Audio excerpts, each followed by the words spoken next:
the Columbia Network takes pleasure in bringing you Suspense.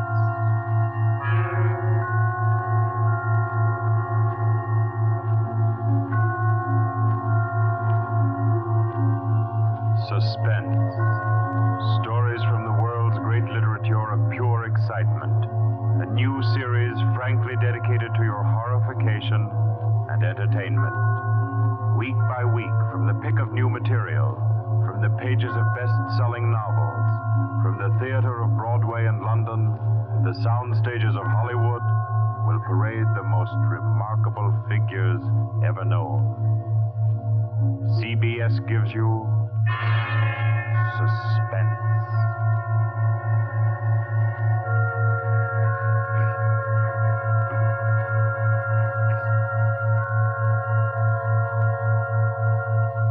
Tonight's presentation is one of the finest of the contemporary stories of mystery and terror.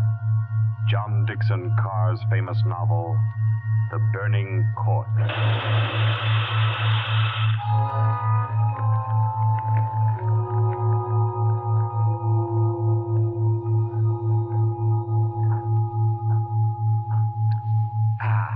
A glass of sherry by the fireside of a beautiful suburban home.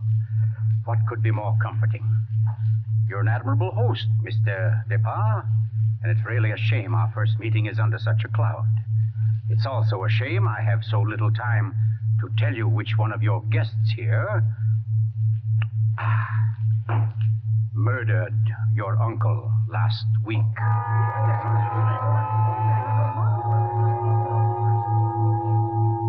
Now, let's see now. I believe we're all here. Your wife, your friend, Mr. Stevens, Captain Brennan. Yes, and incidentally yourself.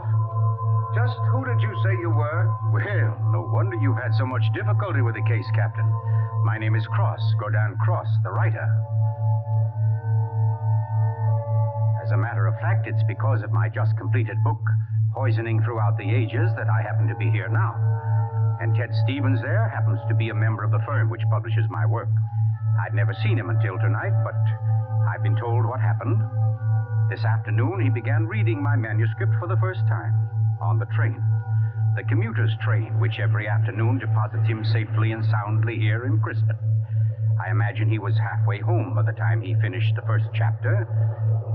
Then he turned a page. Attached to the following leaf was a picture. And looking at it, the young man stiffened suddenly and all but cried out his shock. It was a picture of a young woman, and under it had been printed, famous poisoner Marie Dobré, 1676. Ted Stevens was looking at a picture of his own wife.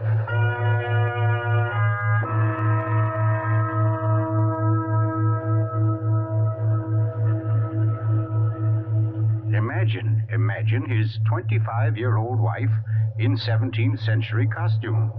The face, the features, even a wistfulness of expression were identical. Even the name. Dobré was his wife's maiden name. But no, that was ridiculous. This woman in the picture was, well, one of his wife's ancestors. Yes, that was it. Simply an amazing family resemblance. Marie would be waiting for him at the station, and he'd have to tell her about it. He wondered why, however, she'd never told him about. Oh, well, but you don't discuss such an ancestor, do you? Ted Stevens glanced down at the chapter to which the picture had been attached. It was entitled, The Affair of the Non-Dead Woman.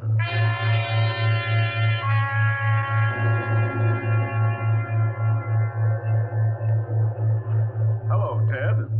Stevens was almost jolted from his seat. It was Dr. Weldon, professor of English at the college, an old friend of his. Quickly, he thrust the picture beneath the manuscript and moved over. Hi, I didn't see you, Doc. Oh, here, have a seat. Oh, I thought maybe you were giving me the, what do they call it? The brush off? Oh, no, say, as a matter of fact, Doc, you're the one man I do want to see. Yeah? Very flattering. Remember those discussions we used to have about murders? Better than bridge anytime. Well, I got the idea that you'd made sort of a hobby out of the old cases, the historical ones. Well, I've studied quite a number of them, yes. Ever hear of a woman named Marie Dobré. Marie Debray? Marie Debray. Oh, yes. That was her maiden name, of course.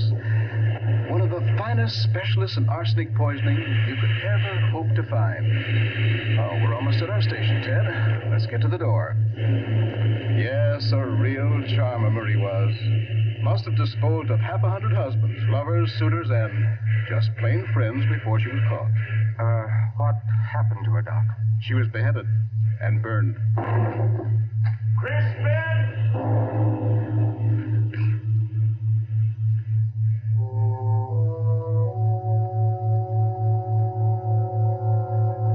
Oh, absurd, laughable. Ted Stevens kept saying this to himself, and yet what he knew was a foolish dread followed him straight through the small suburban station and clung to him as he reached the street.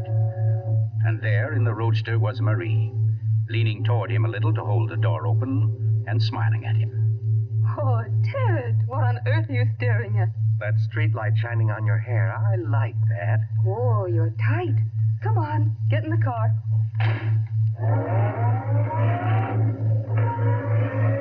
Then, like a wisp of smoke, it was gone. The whole ridiculous fear, the delusion.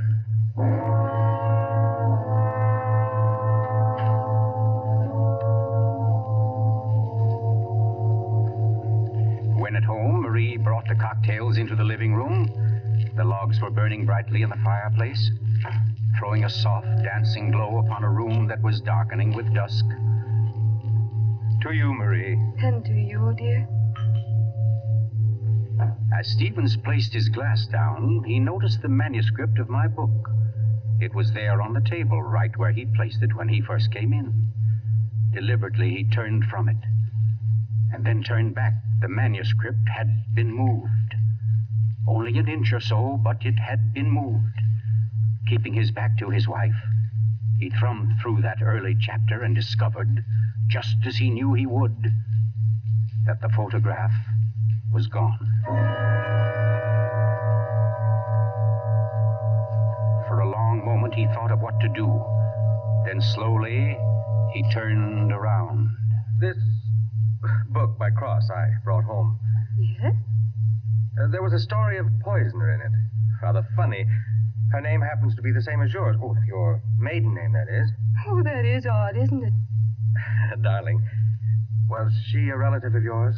Why, Ted, you're serious. In a way, yes. Oh, I don't mean it's really important. It's just that, well, when you run across a person who's a dead ringer for your own wife and who lived 300 years ago and was a top-flight poisoner, well, you like to hear about it, that's all. What on earth are you talking about? Darling, be honest with me. Didn't you look at this manuscript when I was out of the room? No. You didn't take out a picture of a poisoner named Marie Dobré? I most certainly did not. Oh, Ted, what is this all about? What are you getting at? Oh, just this. Somebody took that picture out of that manuscript since I'd been home. Now, who's that? Well, I'll take a look. Wait, I don't feel like... Why, it's Mark Depart. Mark? Ted, wait a second. Yes? Ted, whatever it is he wants, promise you won't do it. Promise I won't do I it? mean, promise you won't get yourself involved. Please, Ted, don't go out tonight. Say, what in the world is...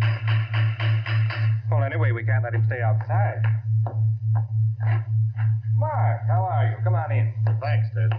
Just thinking about giving you a call later. Oh, let me have your hat. Oh, thanks. Marie, I hope you'll excuse me for popping in like this, but, well, I wanted to talk to Ted. It's rather important. Oh, I don't mind at all. Come on, Mark, we'll step into the library. Oh, you mind, dear? Of course not, Ted. I'll be making the sandwiches for her. Oh, grab that chair in the corner, Mark. Well, let's hear it. What's the trouble? Ted, my Uncle Miles was murdered. Murdered? Oh, the talk hasn't reached you yet, but it's already started. Nothing definite, of course, just that there was something wrong about Uncle Miles' death. But I don't... Mark, are you sure of this? You know he was murdered? I don't know. Of course I don't. I just don't see how it could be any other way. Uncle Miles, you know, had been sick for quite a while, but last Saturday he seemed so much better that Miss Corbett, that was his nurse, decided to take the day off. And, oh, well, you know all this. You and Marie were over that afternoon. Anyway, Lucy and I went to the club that night, to that masquerade party, and... We left the old boy completely alone. I've cursed myself 1,000 times since. But what about your housekeeper, Mrs., what's her name? Henderson. Wasn't she around? Oh, sure. In that little house out in back. We told her to look in now and then, but, well, that wasn't good enough. It was after midnight when Lucy and I got back. Uncle Miles was dying. Ted, it looked exactly like one of his regular attacks. But then later, after he was gone, I happened to glance under the chest of drawers in his room. There was a small silver cup under there, almost drained, and Uncle Miles' cat. The cat was still warm, but quite dead. Oh. I managed to get the cat out of the house and buried without anyone seeing me. Next day, I had the contents of the cup analyzed. It was poison? Yes.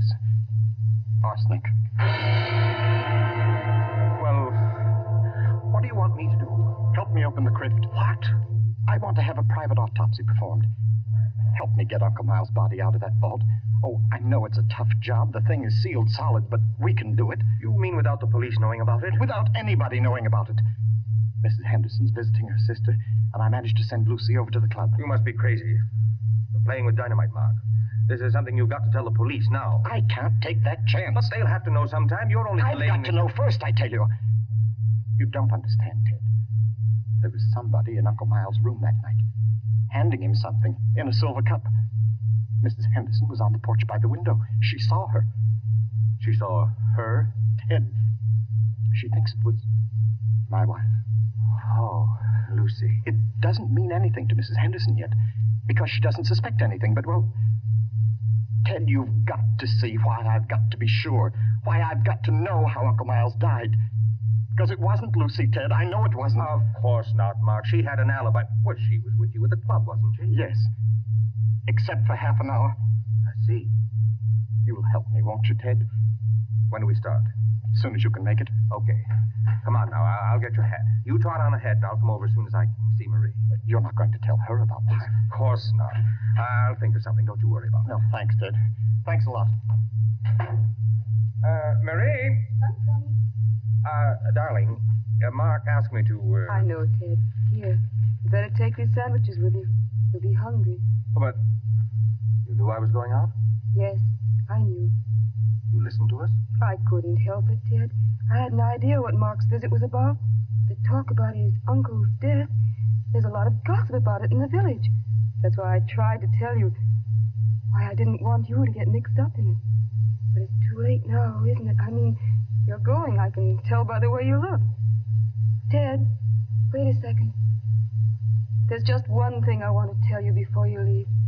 And that is that no matter what happens, no matter what you find or think or believe, I love you.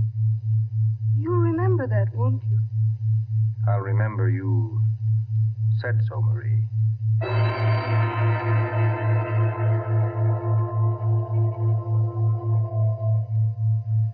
By the light of a dim kerosene lantern, Mark and Chet Stevens pounded their way through the thick shelf of rock that covered the Depar's ancestral tomb, pried open the great slab of stone which lay across the subterranean door, and then at last descended to the dank, ink-black chamber. They found the coffin. They dragged it from its crypt and placed it on the cold stone floor. They unclamped the lid and opened it. Mark! It's empty. What? That's impossible. It can't be. But it is, Mark. You know what this means? That body wasn't in this coffin when it was placed here. I'll swear it was, Ted. From the time that coffin was closed on Uncle Miles, somebody, the undertaker or Lucy or me, somebody was with it until it was buried. And the crypt was sealed right after. Then somebody beat us to it. Somebody's broken in here ahead of us. Broken in? Listen, Ted. Lucy and I have hardly left the house since the funeral. Do you think anybody could break in here, smash through that stone and cement without our seeing them or without our hearing them? Well... What? Well, you might as well come on out then. What? Who was that? Me, Mr. Depard, up here. My name's Captain Brennan. I'm from the office of the Commissioner of Police. Like to talk to you if you don't mind, Mr. Depard. Here, follow my flashlight up. But I don't understand. How did you... How did you know about this? By listening, mainly. You mind if we go up to your house, Mr. Depart? Why, no. Not at all. Oh, thank you. Oh, Freddie.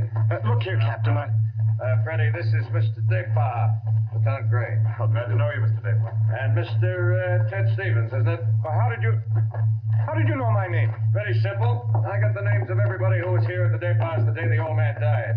You and your wife were included. Oh, here we are. But I don't... Captain, who gave you those names? Why, your housekeeper, of course. Mrs. Henderson? You didn't think Mrs. Henderson saw the dead cat, did you, Mr. Depart?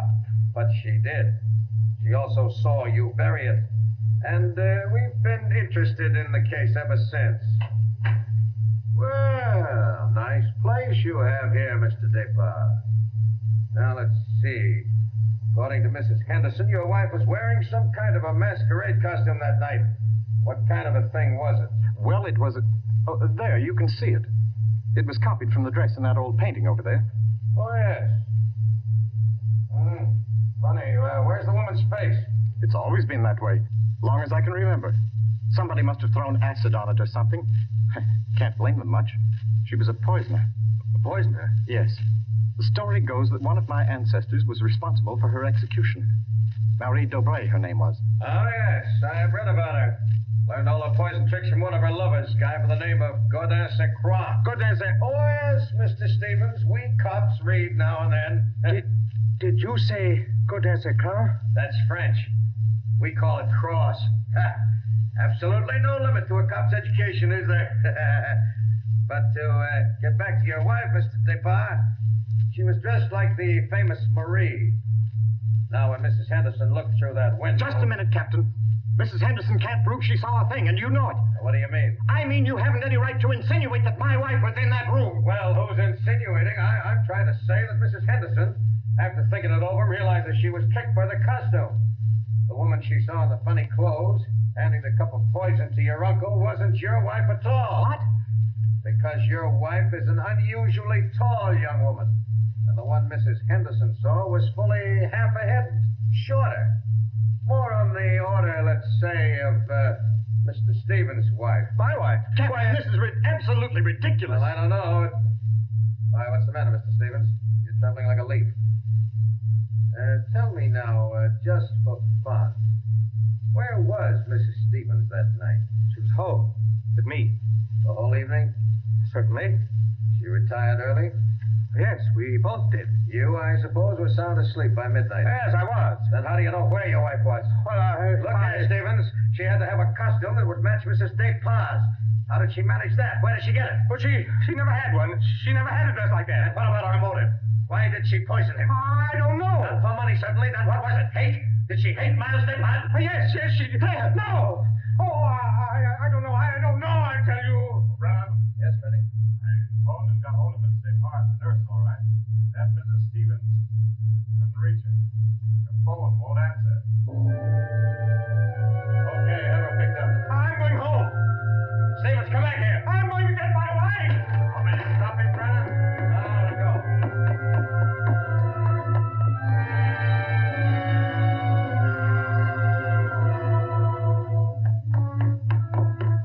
Marie! Marie, where are you? It's Ted. Marie, what have you done? Marie! Oh, good evening. Who are you?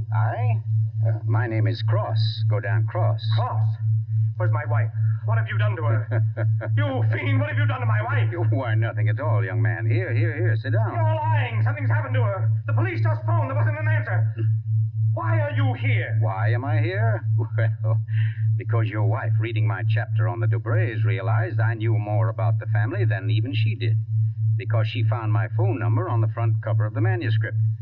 And because I know an exceptional case when I hear one. Does that answer your question? No, you know it doesn't. Can't you see I've got to know whether... Yeah, I see. Whether your wife is that Marie Dobray, who was burnt. Burnt by order of the High Tribunal for all poison cases. The burning court of France. Witchcraft, black magic. The world across the threshold. You're quite sure, no doubt, also, that I'm Godin St. Croix, who first wooed her. No, my boy. No, my real name happens to be, of all things, Tom Simpson. Most unsuitable for a distinguished writing career. And Marie Dobray is no more your wife's real name than mine is Godin Cross. What? Your esteemed wife was an adopted child, Mr. Stevens, adopted by people in Canada named Dobray, remote members of the real family of poisoners. I can't believe it. Why didn't she tell me? Why? Because until I told her half an hour ago, she didn't know it herself. You see, in the course of my research on the family, I found out about it. And in the course of talking with your wife, I found out something else. How for years she was haunted by the fear that she might be a poisoner by inheritance, by blood. And you can see, can't you, why she never talked about it, her Yes. past to you? Yes. And yet, Mr. Stevens, you had all but made her forget that past. You. And that's why she was willing to lie, to steal a picture, do anything, in order to hold you to her. Yes, I see that now. You know, young man, I rather think she loves you. But as you will see, though, she comes only when I call her. Mrs. Stevens? You mean she's... Yes, Mr. Cross. Marie, it's you. You're all right? Oh, yes, dear. We're both all right now, and nothing can change it, ever. Marie, listen. Don't say Marie, dear. Say Maggie. Maggie? Oh, that's my name, my real name. Maggie McTavish. And it's a lovely name, dear. The most beautiful, gorgeous, glamorous... Darling, please. You don't understand. The police, they think you had something to do with Miles' death. They think I did. So, now, Mr. Stevens, before we go back to the Depas, don't you think you'd better tell me everything that's been said and done up to date? Having just saved your wife's soul from the burning court, now I'll wrest her body from the electric chair.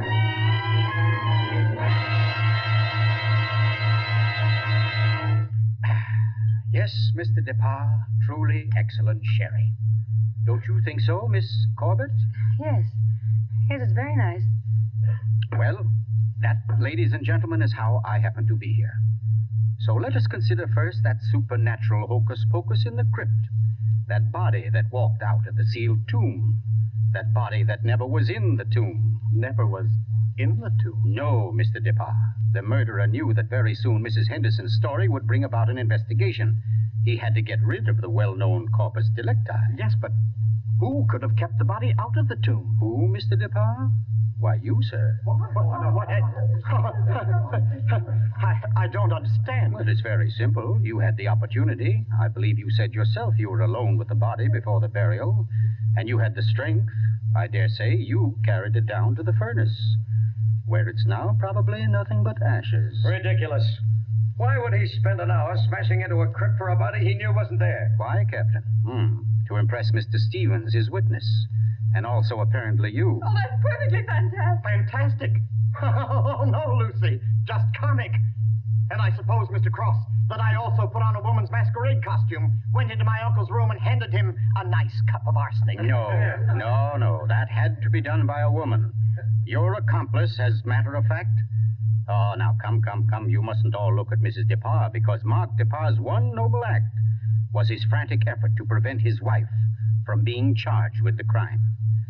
A crime which he and Nurse Myra Corbett committed. Myra Corbett? Why, you... Yes, sir. Yes, Mr. Stevens, this quiet little lady beside me. Why would I do such a thing? Money, Miss Corbett. A cutout of Mark Depas's inheritance. Payments for services rendered. That's an absolute lie, Cross. You see, ladies and gentlemen, Captain Brennan never bothered to check Miss Corbett's whereabouts on the night of the murder. Why even think of the nurse? She was the custodian of the old man's health. Oh, you're crazy. And yet who but a nurse could so naturally offer the old man a cup? A cup he was sure contained medicine. You're making it up. The whole thing, you're just And making who it up. but Miss Corbett, living right here in this house, would know what kind of masquerade dress she must copy, would know when Mrs. Henderson would pass the window that night, pass and see her, and accept her, she hoped, for Lucy Depas. No, that's not true. Oh, I didn't yes, do Miss it. Corbett. Yes, I Miss didn't Corbett, do that it. dress I was tell the you, I touch that wrecked you. That was your own idea, wasn't it? Not Mark's. You weren't content with a mere murderer's share of the profits. You wanted a wife's share, half of the whole estate. You wanted Lucy Depas convicted and out of the way for good. Well, I give you a toast, Miss Corbett, with Mr. Depas's excellent sherry, to a particularly ruthless poisoner. And yet, you know, on the whole, I'm rather partial to female poisoners. Why, only tonight I...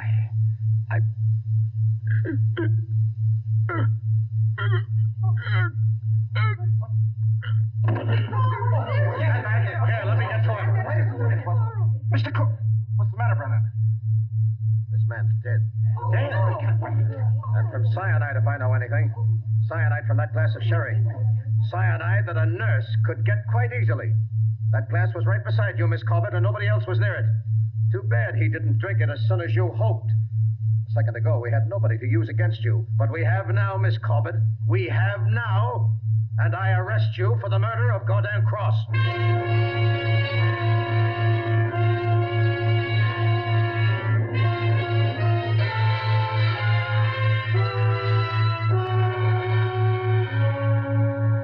Now close to 5 months ago that the prominent author was murdered. And tonight, Myra Corbett pays with her life for that crime. The former nurse, at first protesting her innocence, in recent Yes, weeks has grown... I'm in here, dear. Oh. I thought you might... Oh, what did you cut it off for? Huh? What do you mean? The radio? Oh.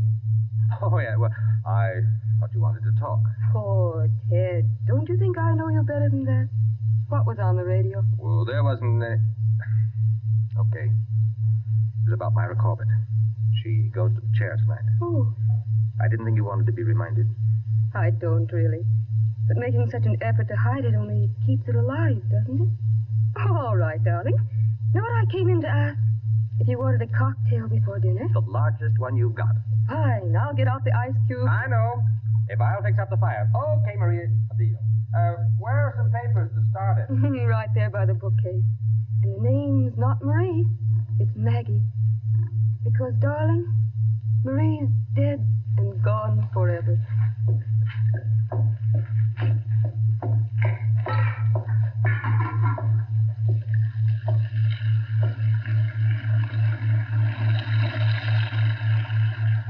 Oh, no, Marie. We're never dead. Neither of us. It was your hand that touched that glass. I know that now. And I could return the favor. But instead, I shall ask that you dispatch your husband. This one, like all the others. Now, just a little bit of poison in the drink, Marie. Any kind of a drink. What kind, Ted? Hmm? What kind of a cocktail shall we have? Oh, any kind, darling. Any kind at all.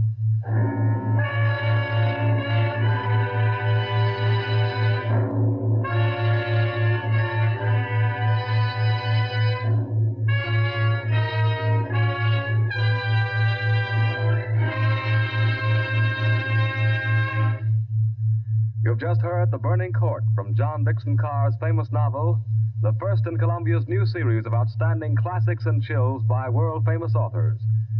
Tonight's play, ladies and gentlemen, has one rather special significance we think you'd like to know about. As you perhaps have heard, every fine comedian is said to cherish a secret desire to do an abrupt about-face. He pines for the part of a blackguard. Well, tonight you witness the fulfillment of one such desire. The role of that literary and quite infamous diehard, Gordon Cross, was portrayed by none other than Hollywood's expert provoker of laughs, Charlie Ruggles, here in New York for the world premiere of his latest screen success, Friendly Enemies. The role of Marie, well, that was enacted by a young lady who long ago won national acclaim as one of Broadway's most accomplished dramatic actresses, Miss Julie Hayden. Thank you, Charlie Ruggles and Miss Julie Hayden, for your splendid performances.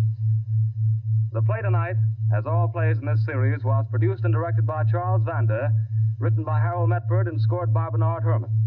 Next week, we bring you an intensely exciting and moving drama, The Life of Nellie James. This is the Columbia Broadcasting System.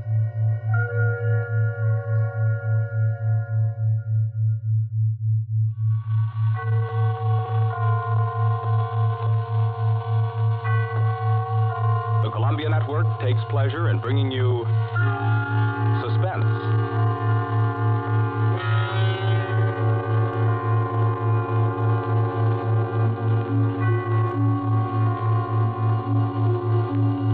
Suspense, with one strict purpose in view: your entertainment. Each week at this time, CBS sets aside 30 minutes to excite you, to mystify you, and on occasion to horrify you with a catalog of the world's great thrillers, dramas from the stage and screen, from fiction and radio, dramas that bring you suspense. This, the second offering of a new series, is a unique one. Certainly, it is one of the very few pieces of suspense literature that somehow manages to tickle your funny bone while busily engaged in tingling your spine. Make no mistake, though, nobody's kidding. CBS presents its adaptation of John Collier's well-known short story, Wet Saturday.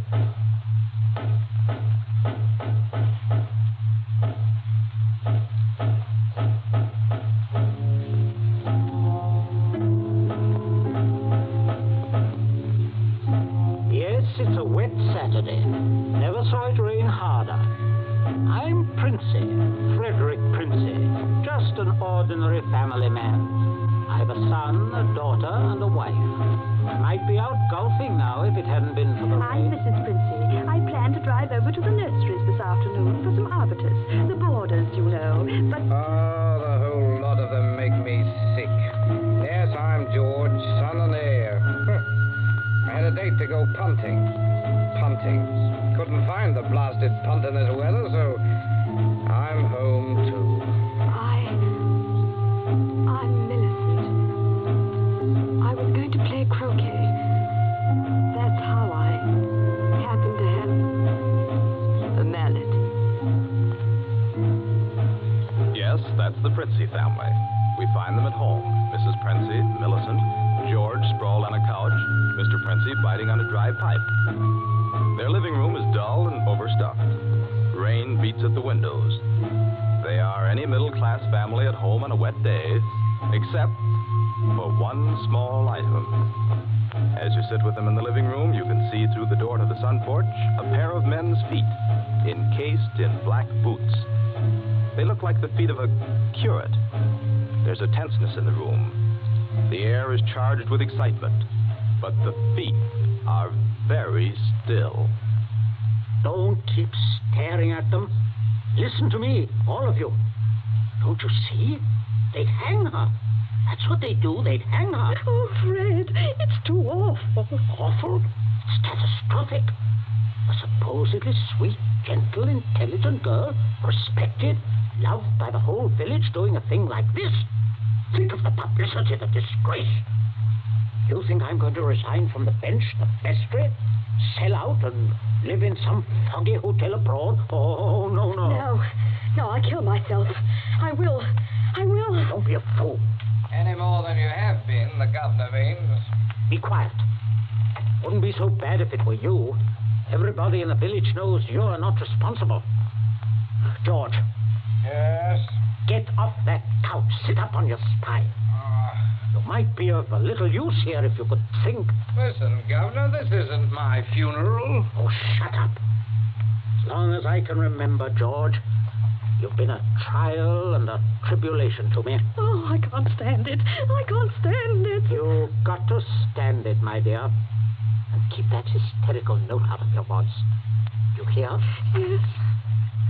We are talking about the weather. Now, George. Yeah? George, if he fell down the old well, say, striking his head several times, what about it, eh? I really don't know, Governor. What about it? Don't be an ass. I'm asking you to think. He'd have had to hit the sides several times in 30 or 40 feet and at all the correct angles. No, I'm afraid not. We'll have to go over it all again, Millicent. Oh, no, Father. No. I couldn't. Millicent, we must go over it all again. Oh, Fred, you're torturing her. Oh, face facts, Mater. With him lying there, there's no use pretending it's a picnic. They might hang you, Millicent. Oh, stop that shaking. Stop it here. You must stop it. Just keep your voice quiet.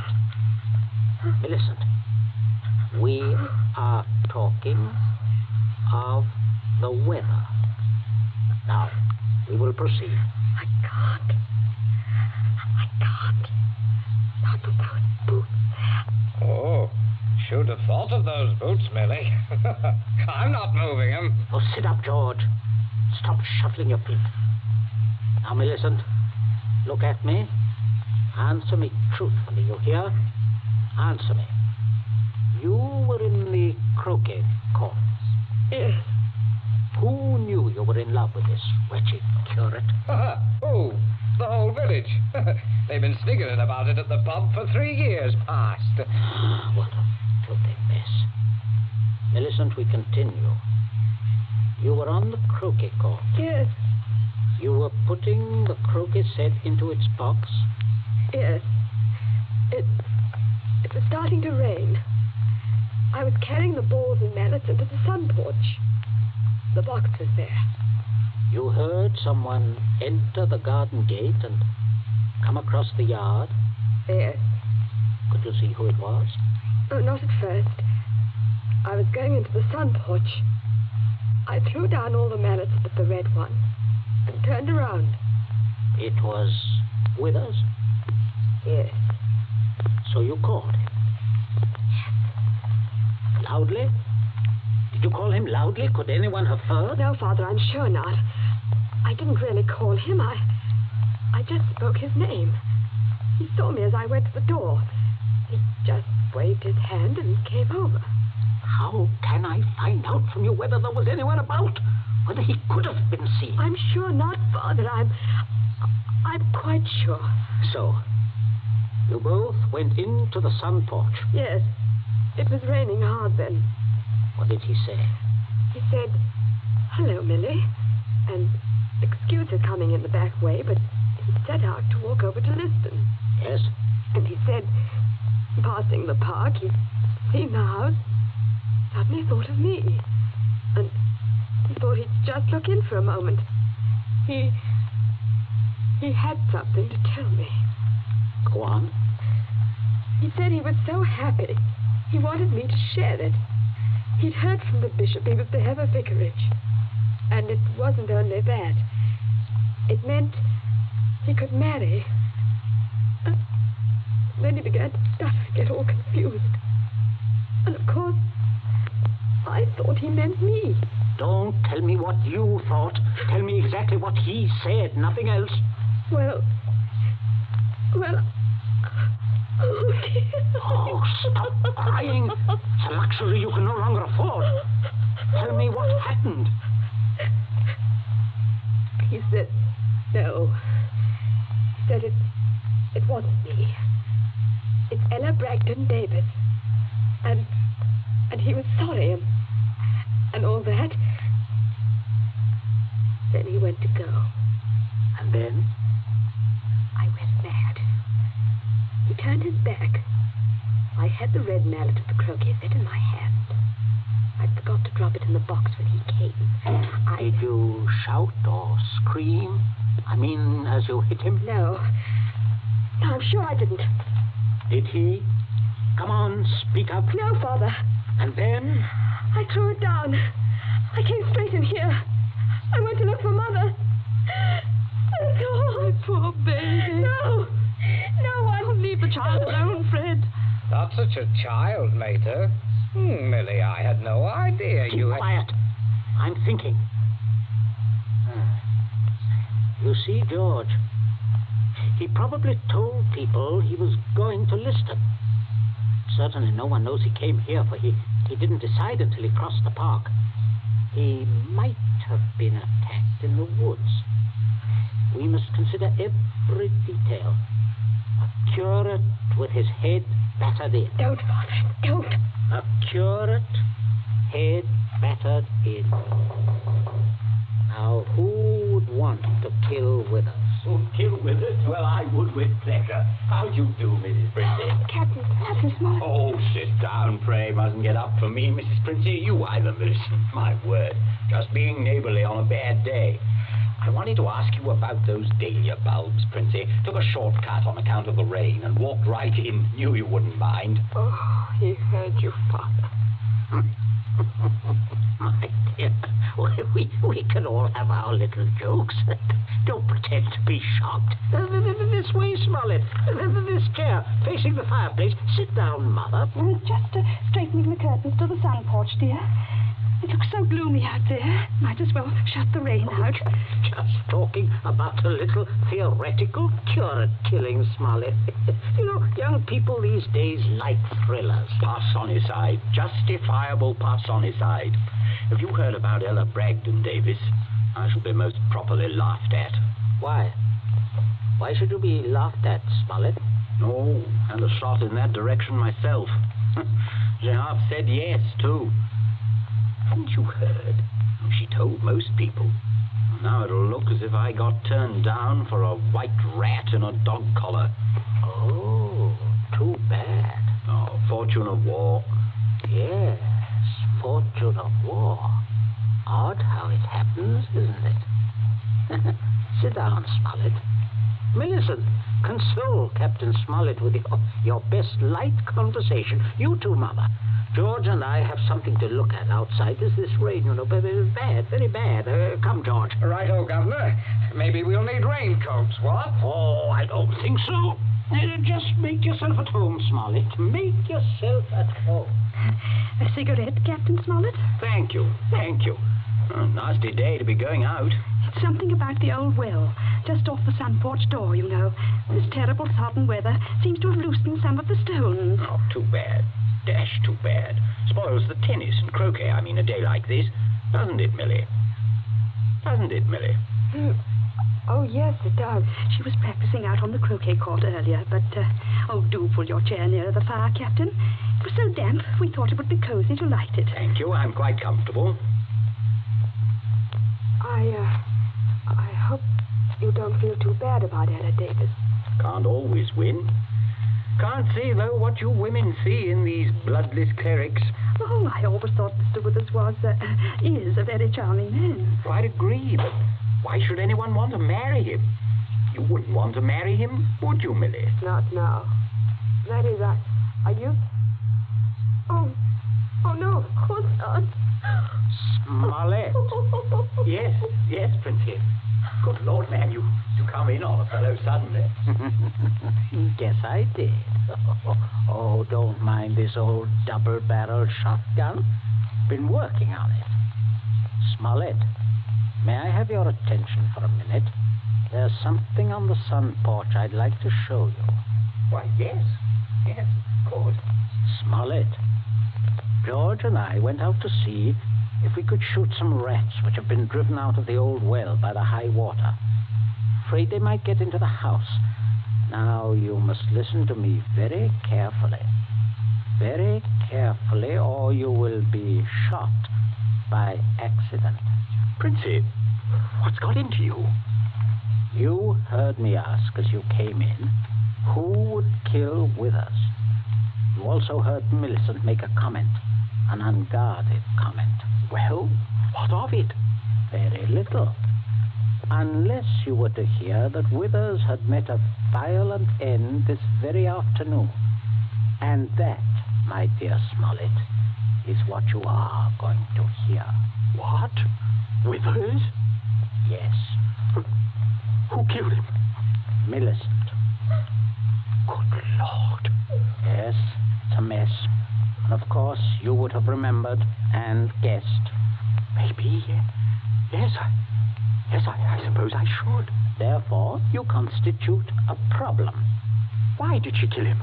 Oh, it's one of those disgusting things. Pitiable, too. She deluded herself that he was in love with her. Good heavens, Millie. Oh, yes, of course, I see. He had told her about the Davis girl. I understand. Now, I have no wish, as you will comprehend, that she should be proved either a lunatic or a murderess. I could hardly go on living here after that. I suppose not. On the other hand, you know about it. Yes, I see that makes me a problem. You're wondering if I could keep my mouth shut. If I promised... I am wondering if I could believe you. But if I promised... If things went smoothly, yes. But not if there was any sort of suspicion, any questioning. You would be afraid of being an accessory. Why, I don't know. I do. What are we going to do? I can't see anything else. You'd never be fool enough to do me in. You can't get rid of two corpses. Oh, I regard it as a better risk than the other. It could be an accident. Or you and Withers could both disappear. There are possibilities in that. Listen, you can't. I can, but there may be a way out. There is. Smollett, you gave it to me yourself. I did what? You said you would kill Withers. You have a motive. Oh, look here, I was joking. Of course you saw that. You are always joking. Listen, Smollett, I can't trust you. You must trust me. Else I will kill you now in the next minute. I mean that. You can choose between dying and living. Go on. Now, there's the old well just outside the sun porch door. That's where I'm going to put Withers. No one outside knows he has come up here this afternoon. No one will ever look there for him unless you tell them. You must give me evidence that you have murdered Withers. I murdered him? Why do you want that? So that I shall be dead sure that you will never open your lips on the subject. I see. What evidence? George, hit him in the face. Sure. George, don't. Keep out of this. Oh, Captain, you should be more careful. Look what your teeth did to my knuckles. Again, George. Okay. Oh, I can't stand it. Keep quiet. You women keep out of this. I'm sorry, Smollett, but there must be traces of a struggle between you and Withers. Then it will not be altogether safe for you to go to the police. But can't you take my word, man? I will when we are finished. George? Yes? Get the croquet mallet. Right, Governor. Take your handkerchief to it. In there on the sun porch floor. Yeah. Yes, I got it, Governor. There, Captain. There's the weapon. As I told you, Smollett. Now, you'll just grasp the end that mashed Withers' head. I shall shoot you if you don't. But good Lord, you can't. All right. There. That's it. Now deposit it out by the side of the house, out of the rain, of course. No, wait, George. First, you'd better pull a few hairs out of his head and put them under the nails of Withers' right hand. Princey, have you gone mad? Do you know what you're doing? With this gun, yes. Go ahead, George. Sorry to muss your hair up, Captain. Shut up, Smollett. There. That's all we need. Now for Withers, and we'll fix it right up. Be right with you, Governor. Smollett, you may turn around. Withers is just there in the sun porch. Draw back the curtain. Good Lord, Princey. Yes, messy. But we'll get him fixed up. Now you, Smollett, you've just got to drag him through the door and dump him in the old well. Just beyond the door, Captain. I won't touch him. I won't. All right. Stand aside. Out of range, George. Right. Only one place I want this bullet to go. Father. Oh, Father. Keep quiet. My aim's none too good. Wait a minute. That's better, Smollett. Much better. Go on now. In here. You'll have to take him outside. By the shoulders ought to do it, Captain. Keep quiet, George. Go on, Smollett. Go on. You've seen dead men before. Drag him. Drag him. I'll just hold the gun here to make sure that everything goes all right.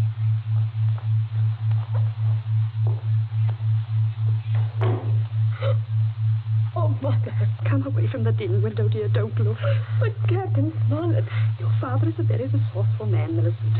I'm sure what he's doing is right. But the Captain... I can't stand it. You mustn't question your dear father. I say, are you two still at it? There's enough trouble around here without blubbering. I'm not blubbering, George Pinsey. So, you see, Smart, everything is perfectly safe. They'll never look in our way. You see how safe it is? I guess it is. Oh, good heavens, man, you're dripping wet. Why didn't you slip your raincoat on? Tea ready, my dear? In just a minute, dear. I'll ring for Bridget. Exactly what you need, Smollett. Cup of tea. Best thing in the world to ward off a cold. Sit down, won't you? Oh, don't mind getting the chair wet. Cigarette? Help yourself. I stick to my pipe, you know. Funny how... Princess, everything's hot, ma'am.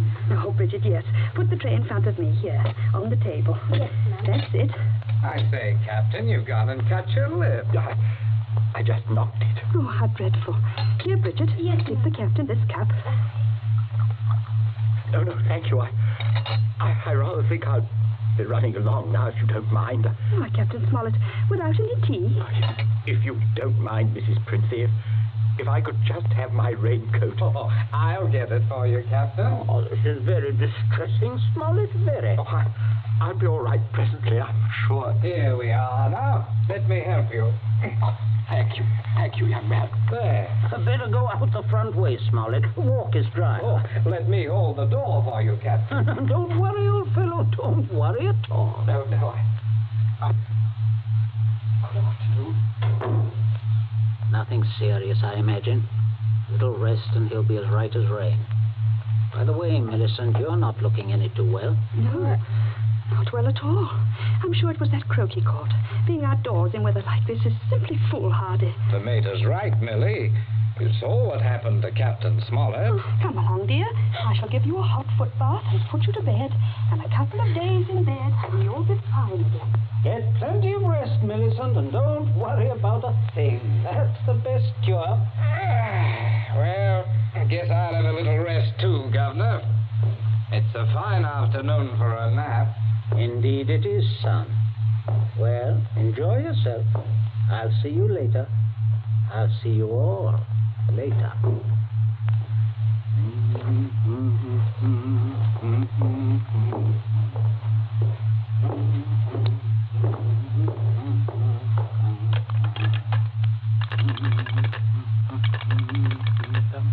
Your number, please. Oh, would you get me the police station, please? Police station? Right away, sir.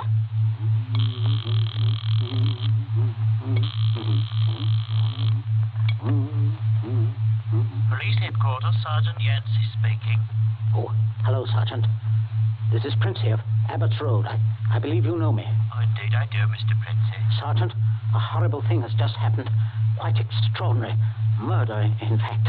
Murder? I'm afraid it looks rather bad for a close friend of ours, unfortunately. We saw him do it. I think you'd better send someone over right away. Well, our man should be there right about now, Mr. Princey. I beg your pardon? I say, our man should be there now. Constable Martin has his post right below your house there. Just rang in. Seems Captain Smollett was with him. Captain Smollett? He reported some rather queer goings-on at your place, but I certainly didn't understand it was murder. Just don't touch anything, Mr. Princey. And don't worry. Don't worry at all. No. No, I won't, Sergeant. Thank you. Governor, where are you? I'm right here. Stop shouting. We have some visitors, Governor. Oh, yes. Yes, I can see that. Well, Constable, good afternoon. Good afternoon, Mr. Princey. And Smollett, I say what a remarkable fellow you are, coming back like this. Here to reenact the crime? Only the one against me, Princey. The one against the curate I'll leave to you people. Extraordinary sense of humor. Mr. Princey, I just had a look at what's in your well. Not a pretty sight, that. Not pretty at all. Yes, Captain Smollett was thorough, if nothing else. You saw him when he did it, sir, out in the back? Oh, quite. We were just returning from a walk. Smollett evidently had been laying for the curate, hiding out in those bushes by the road, I imagine. He was never inside this house? Never. And you say, Captain? I say that while I was inside this house, a guest of the family, I was coerced into dragging the curate's body outside and dumping it in the well. Well, there we are. Not entirely, Constable. I'll just remove my raincoat. There. And demonstrate how damp I got my clothes when I went outside without it. No. That's interesting, isn't it? Quite. He undoubtedly removed his coat at some point between here and your post. I might as well tell you that his weapon, a red croquet mallet, is out by the side of the house. I shouldn't be at all surprised, but that you'd find his fingerprints all over it. All over the end of the mallet, Constable. The end that mashed Withers' head. And not the end I'd have had to grasp in order to do the mashing. Governor, that's a decent try, Smollett, but it won't work. There must be other evidences, Constable. You'll undoubtedly find them when you examine the body. He means my hair under Withers' nails. Well, sir, if you look carefully, I believe you'll find a few of my precious hairs under his son's nails, too. Here, what are you trying to... Constable, this is an utter waste of time. So far as the violent struggle between Smollett and Withers is concerned, Smollett's face speaks for itself. Quite eloquently, I believe. Oh, but no more eloquently than your son's knuckles. As you see, Constable, a fresh abrasion. He did that on my teeth. Or did he? What? I say, or did he? He might have done that on Withers' teeth. Oh, I see. I see what you mean. But I didn't. Governor, he said I... Oh, keep still, you nitwit. Let me think. As a matter of fact, George, the more I think of it, the more I'm convinced it was your voice I heard. Quite a vigorous quarrel. Something about the curate jilting your sister. Oh, don't be ridiculous, Smollett. Very well, Princey. If your son didn't do it, who did? That's what I'd like to know. How about it, Mr. Princey? Well, that is a sticker, all right. George, my boy, it looks like you're elected. Elected? What do you mean? I didn't do it. Why, I had nothing to do. Keep your mouth shut, will you? I won't. I'm not going to take the blame for her. Millie did it. She did it with that mallet. I saw. You could prove that? Prove it? Yes. Her fingerprints on the mallet. The handle. Why, George, don't you remember when you made me touch the mallet? When you picked it up with your handkerchief? No, George, I'm sure you wiped that handle clean. Oh, well, I could hardly expect you to remember that if you can't even remember killing the curate. Governor, I told you to keep still. But, Governor, you're not going to turn me over. As long as I can remember, George, you've been a trial and a tribulation to me. Governor, You shouldn't have done it, son. You really shouldn't. No, George, that was definitely wrong. I say, Princey, I think I'll have that cup of tea after all. Nothing like it in weather like this. Wet Saturday, from the short story by John Collier. You have just heard the second in Columbia's new series, a series designed to bring you the best in thrill entertainment. Outstanding dramas from the field of fiction and radio, stage and screen. Dramas of pure suspense.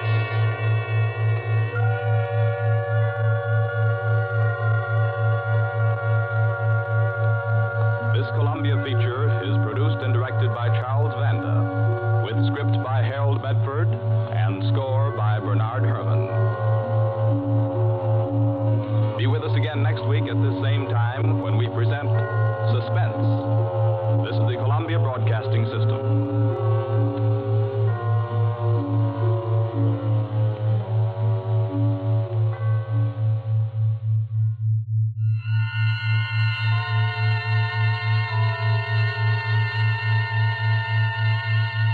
The Columbia Network takes pleasure in bringing you Suspense.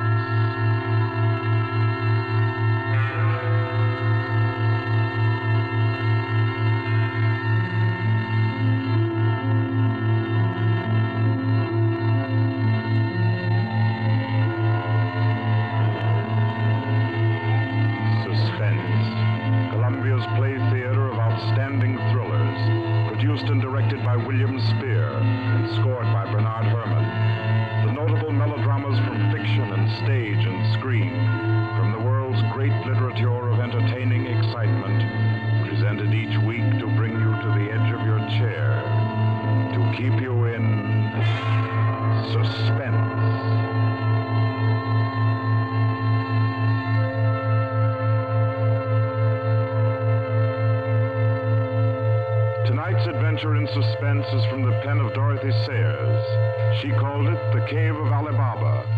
Like the tale told by Scheherazade, a distinguished ancestress in the storytelling art, Miss Sayers' thriller deals with 40 thieves and with 2 magic words.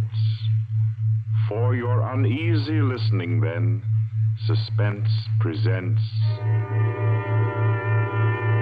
The Cave of Ali Baba.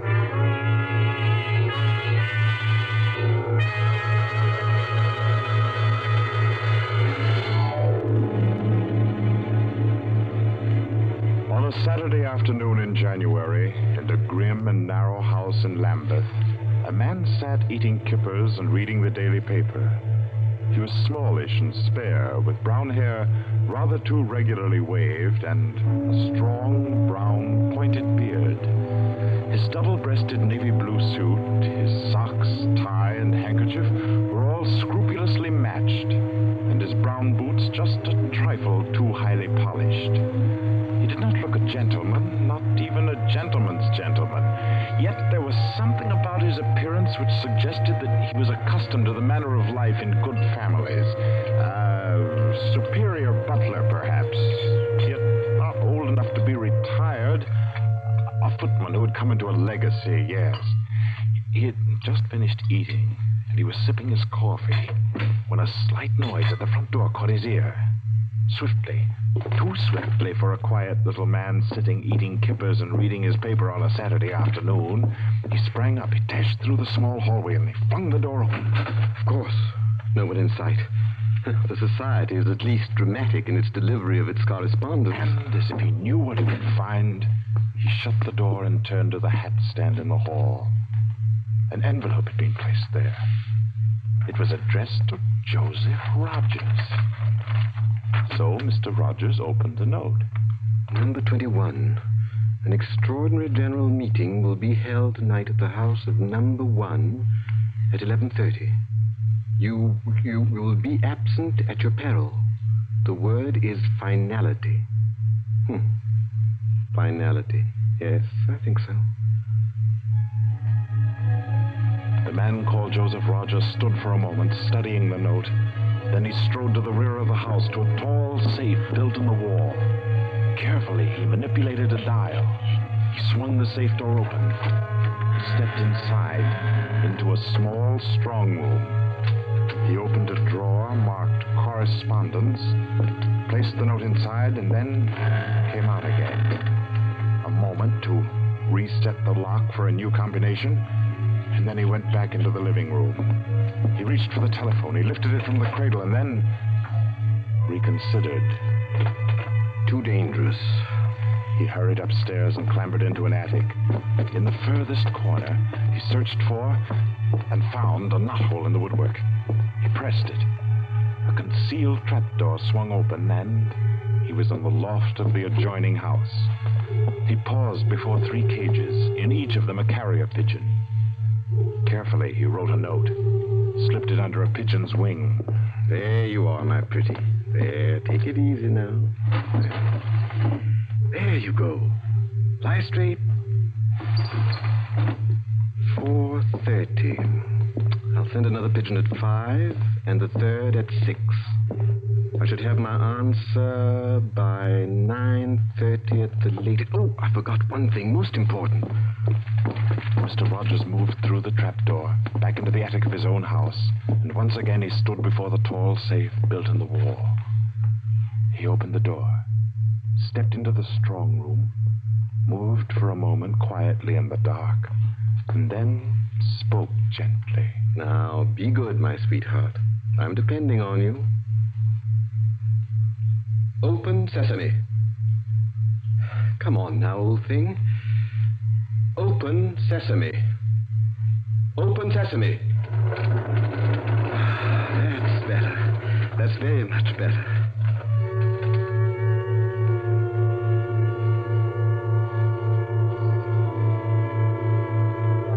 By 9:30, his answer was back. All the little piece of paper said was a hasty okay. At a quarter before 11, he took his revolver from a locked drawer, inspected it carefully. Yes, loaded it with with cartridges from an unbroken packet and left the house. He walked quickly, keeping well away from the wall. And when he climbed on a bus, he sat next to the conductor, where he could watch all who got on and off. By 25 minutes after 11, he was out on lonely Hampstead Heath, pausing in the shadow of a large tree to adjust a black velvet mask, on which, in white thread, was stitched the number 21. Then he stepped briskly to the door of the villa that lay before him and...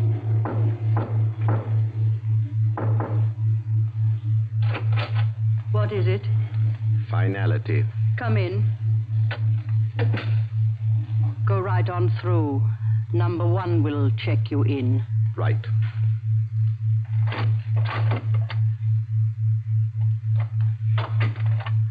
"21, sir. Lift your mask.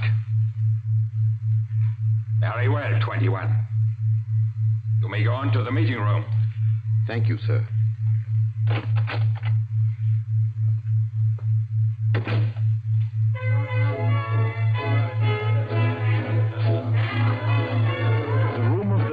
Mr. Rogers now stood was a large one, a brilliantly lighted room.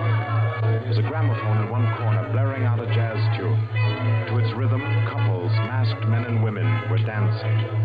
Some were in evening dress, some in tweeds and jumpers. In another corner of the room was the bar. Mr. Rogers went up to it and asked the masked man in charge for a double whiskey. He consumed it slowly, leaning on the bar. The room filled.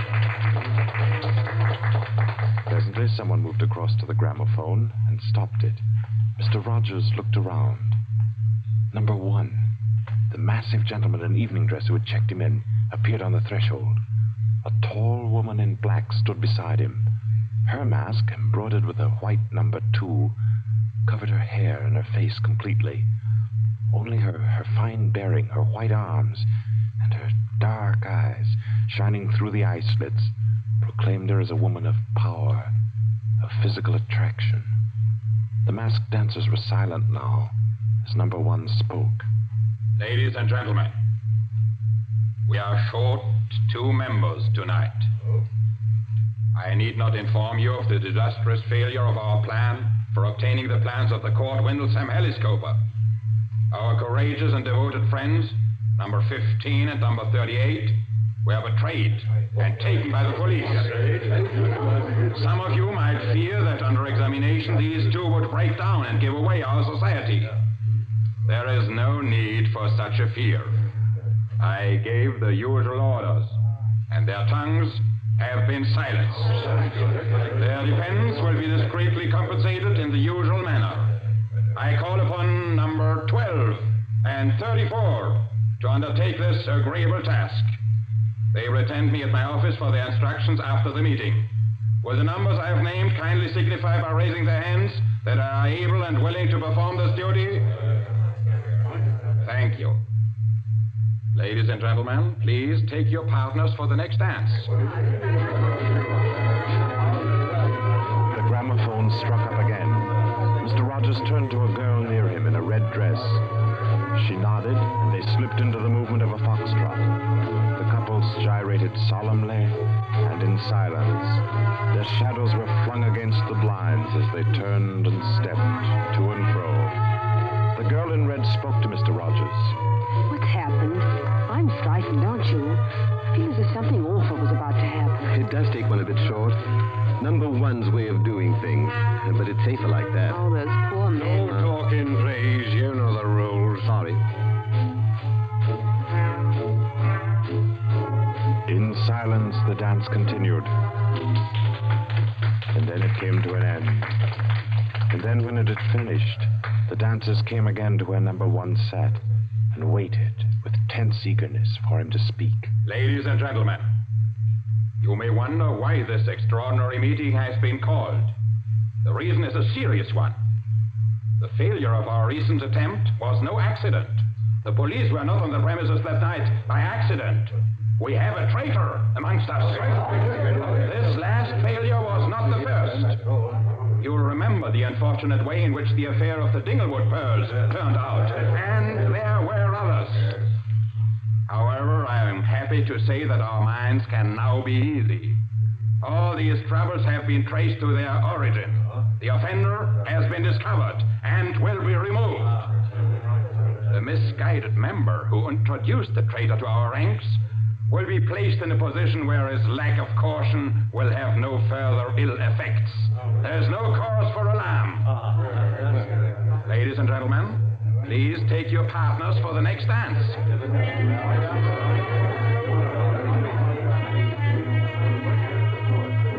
Again, the gramophone took up its bizarre monotony.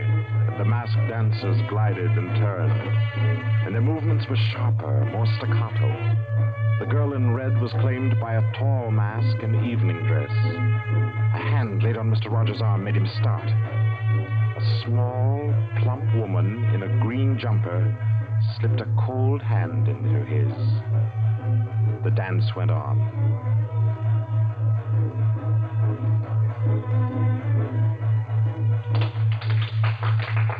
When it stopped, everyone stood detached, stiffened in expectation. The endless interval was over.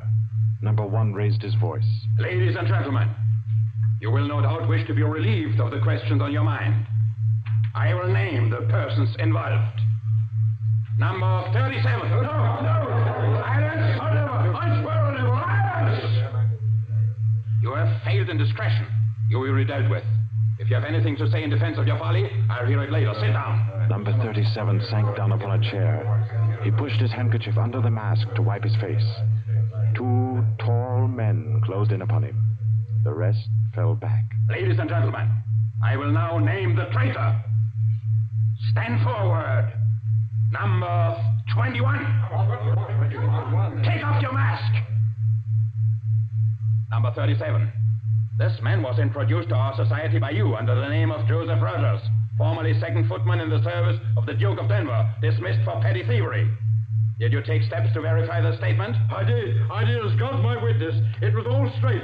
I had him identified by two of the servants. I asked all over about him. The story was true. I'll swear it was. Number 21.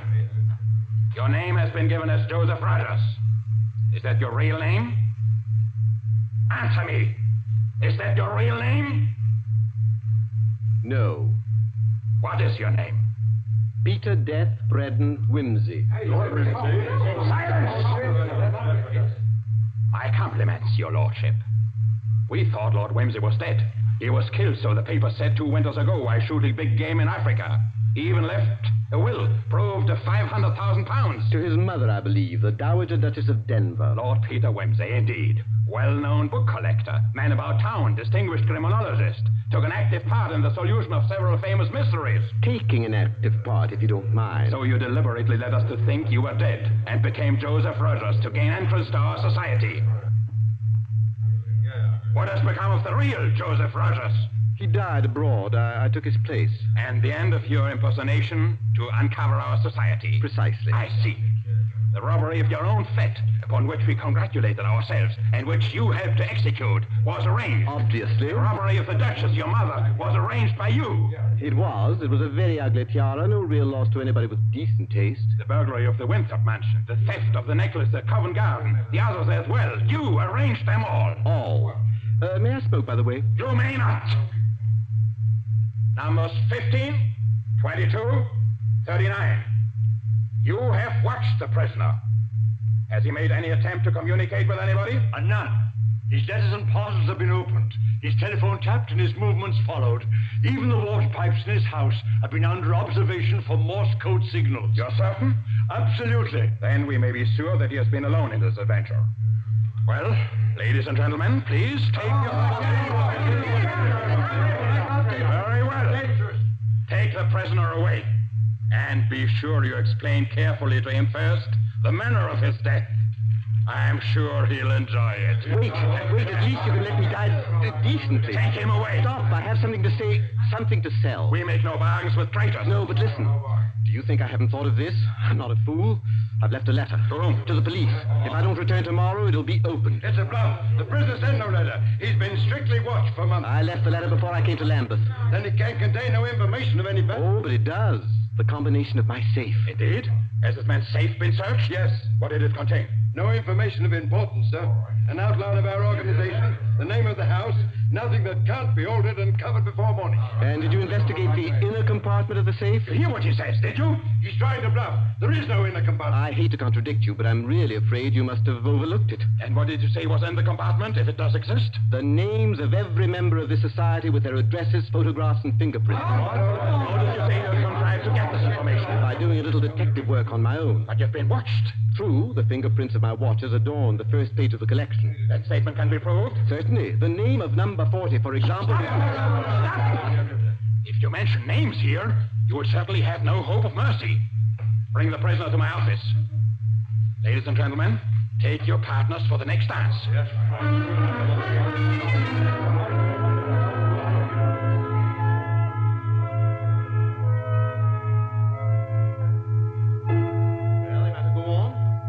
That I know your gang from number 1 through number 25. Do you want me to prove that I know the others as well? My lord, your story fills me with regret that you are not, in fact, a member of our society. Wit, courage, and industry are valuable in an association like ours. I fear I cannot persuade you. No, I suppose not.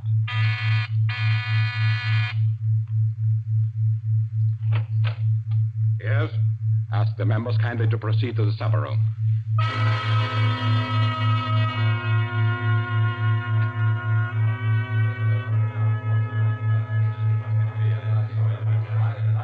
Ladies and gentlemen, I'll not conceal from you the seriousness of the situation.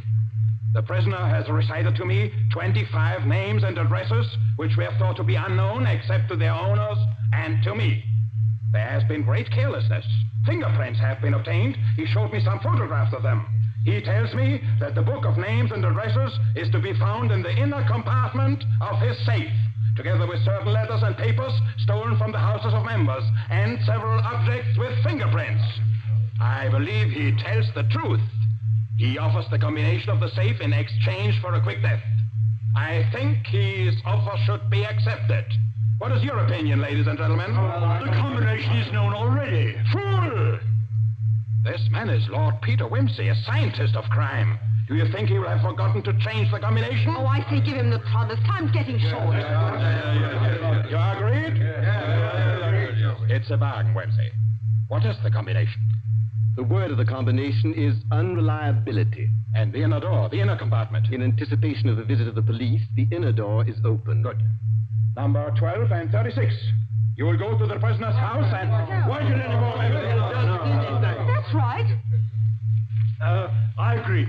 Nobody ought to be trusted. Then what, ladies and gentlemen, do you suggest? You go yourself. You're the only one that knows all the names. You go yourself. I second that motion. Is the wish of the meeting, then, that I should go? No. I say no. No, don't go. Number 1 is our president, the head and soul of our society. If anything should happen to him, where should we be? You've all blundered. We have your carelessness to thank for all this. Do you think we should be safe for 5 minutes if he were not here to repair your follies? Well, there's something in that. If you will pardon my suggesting it, the lady appears to be in a position peculiarly favorable for the reception of the president's confidences. The contents of my modest volume will be no news to her. Why should she not go herself? Because I say she must not. If it is the will of the meeting, I'll go. Give me the key of the house. Here. Is your house watched? No. If I have not returned in 2 hours, act for the best to save yourselves. And do what you like with the prisoner.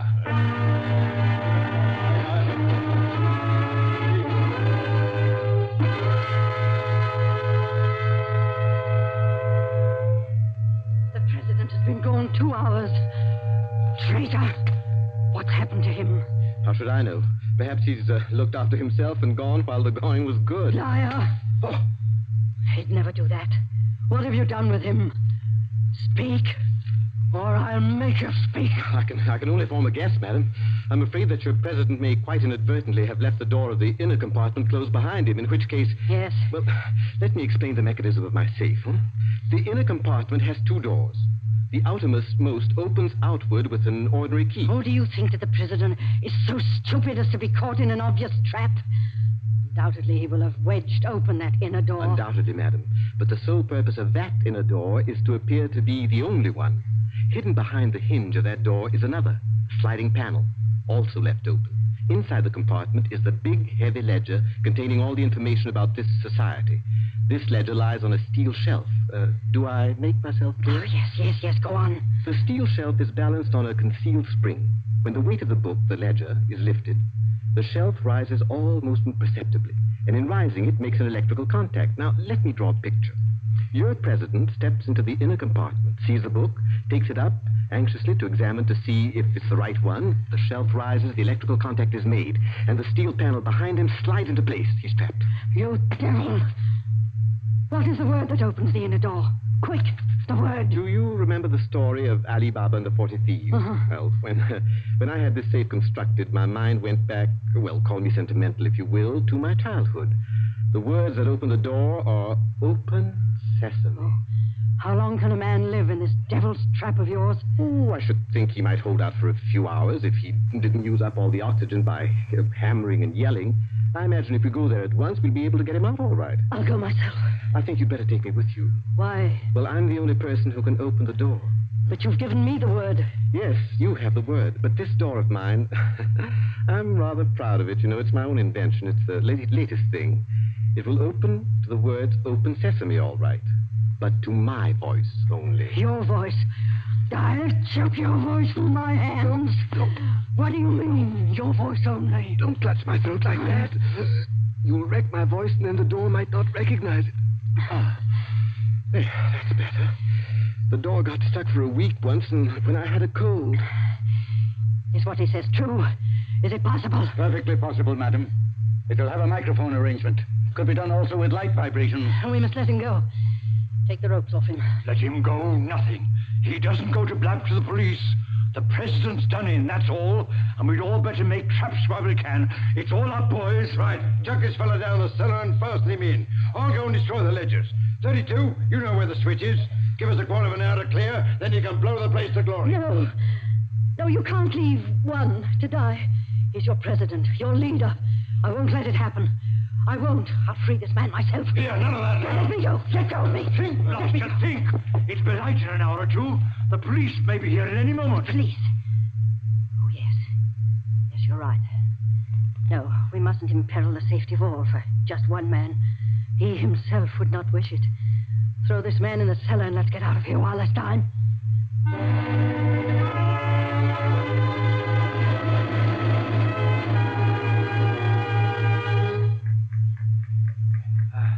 Here. This is good enough. Leave him here. Right. Let's go. Hey, you chaps. Yeah? Should have gagged him. I say, it's lonesome down here in this cellar. You might at least leave the light on. Don't worry about the dark. They're taking you here as the time fuse for the bomb that's going to blow out this place. It's all set. You won't have long to wait. Not long.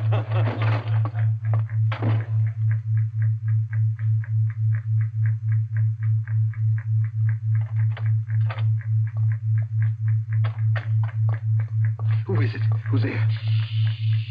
Hold still, so I can cut the ropes. Well, if it isn't two. My compliments, madam, on your loyalty to your president. Quick. They've set the time fuse. The house is mine. Follow me as fast as you can. Number one must be saved. And only you can do it. Well, how did you manage to? There's no time for questions. Get up and follow me. You will release him. You promise. I promise. But I warn you, madam, that this house is surrounded. When my safe door closed, it gave a signal to Scotland Yard. All the members of the society had taken. Never mind them. Here, outside. Quick. All right, who's there? Is that you, Inspector? Get your fellows away, quick. The house is going up in a minute.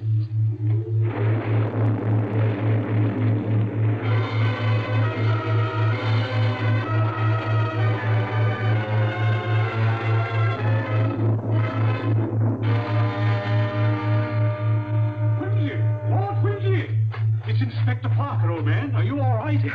I'm a bit winded. What's happened, Inspector? Well, about half a dozen of them got blown up. The rest we bagged. Hurry, we must hurry. Who's this? One of the gang. She's called number 2. We must save him, we must. Golly, I clean forgot the gentleman in the safe. Parker, where's your car? It's down the lane. Send one of your men down to get it. Right. Johnson, bring that car here. Yes, sir. I've got the number one of the whole company quietly asphyxiating at home. I promised we'd get back and save him. Oh, he's the bloke that we've been wanting. The man at the back of the Morrison case and the Hope Wilmington case and hundreds of others.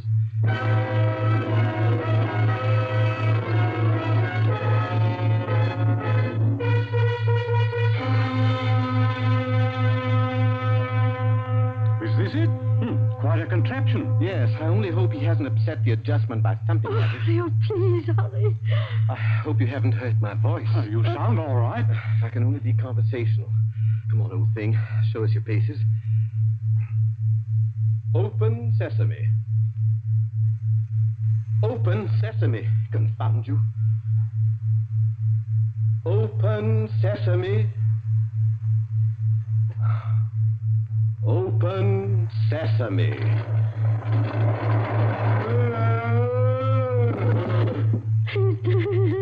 Let me see. No, he's not. He lived to stand his trial.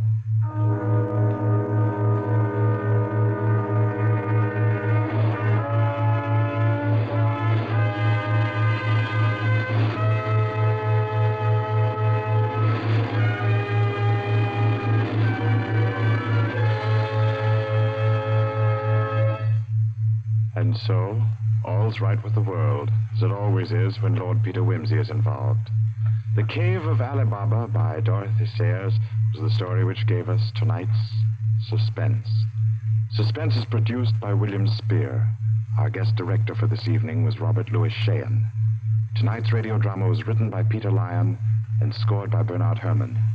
Romney Brent was Peter Wimsey, William Moulton played number 1, and Ira Gerald, the lady in the case. Others in the cast were Kathleen Cordell, Victor Beecroft, Roland Bottomley, J.W. Austin, William Podmore, Ian Martin, and William Malton. Next Wednesday, Suspense will not be heard because of a special all-star Hollywood broadcast which Paramount Pictures will present. 2 weeks from tonight, at this time, Columbia will bring you another selected story from the world's great literature of thrills.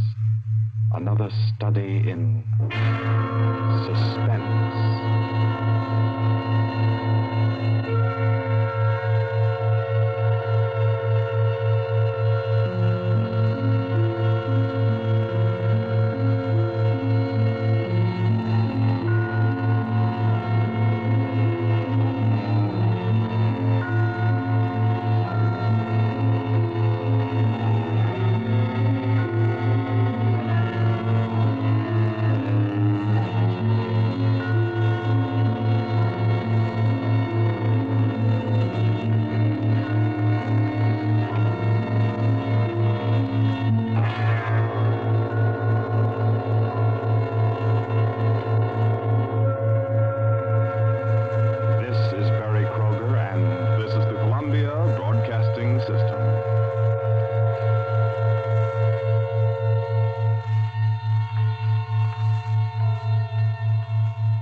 Network takes pleasure in bringing you Suspense.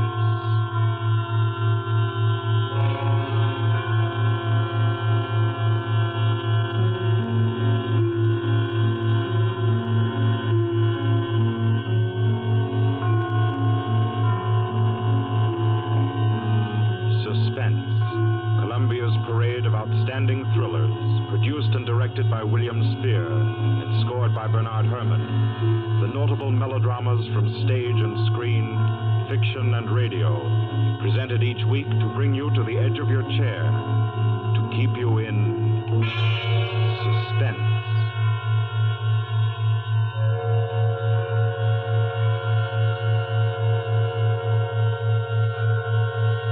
Good evening. This is Orson Welles. I'm very happy I am to be back in the United States and back on the Columbia Network. Even for so short a visit as this one. Back with old friends like Johnny Dietz, who is tonight's director, and Bernard Herrmann. The Mercury Theater presented tonight's radio play for the first time last year. We came right out then and hailed it as a classic of the medium. Nobody argued the point. A lot of people asked us to do it again, so it's gratifying to get the chance now. And to find a favorite of ours in this distinguished anthology of spook shows. Personally, I've never met anybody who didn't like a good ghost story. But I know a lot of people who think there are a lot of people who don't like a good ghost story. For the benefit of these, at least, I go on record at the outset of this evening's entertainment with the sober assurance that although blood may be curdled on this program, none will be spilt. There's no shooting, knifing, throttling, axing, or poisoning here. No clanking chains, no cobwebs, no bony and/or hairy hands appearing from secret panels, or better yet, bedroom curtains. If it's any part of that dear old phosphorescent foolishness that people who don't like ghost stories don't like, then again, I promise you, we haven't got it. Not tonight. What we do have is a thriller.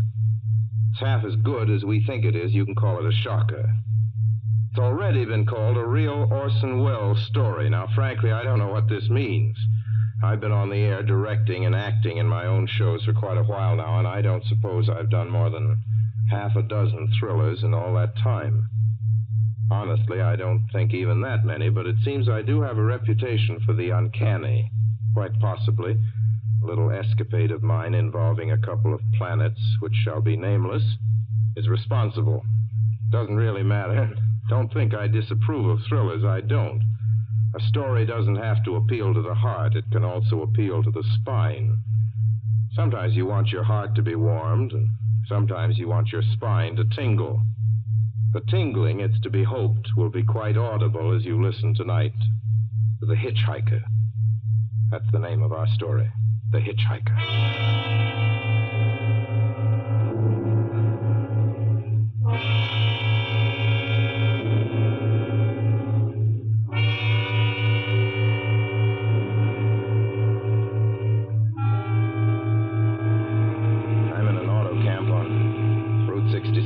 Just west of Gallup, New Mexico. If I tell it, perhaps it'll help me. Keep me from going crazy. I gotta tell this quickly. I'm not crazy now. I feel perfectly well, except that I'm running a slight temperature. My name is Ronald Adams. I'm 36 years of age, unmarried, tall, dark, with a black mustache. I drive a 1940 Buick, license number 6Y175189. I was born in Brooklyn. All this I know.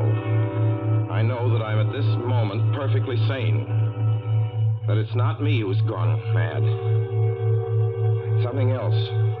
Something utterly beyond my control.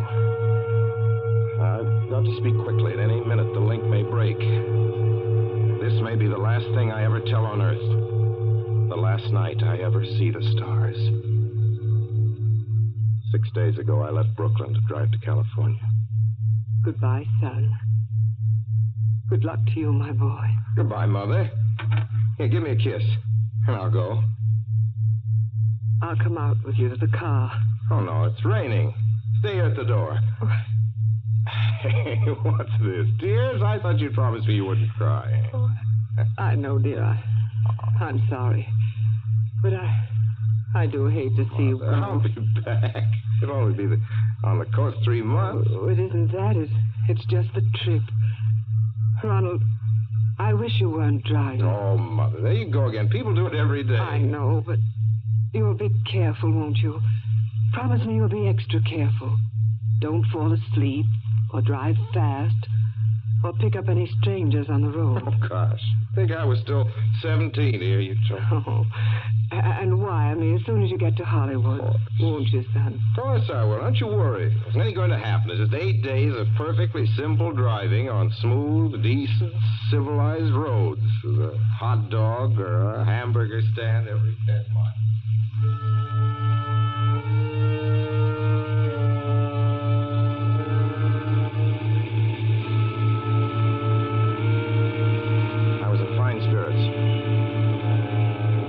Even the loneliness seemed like a lark.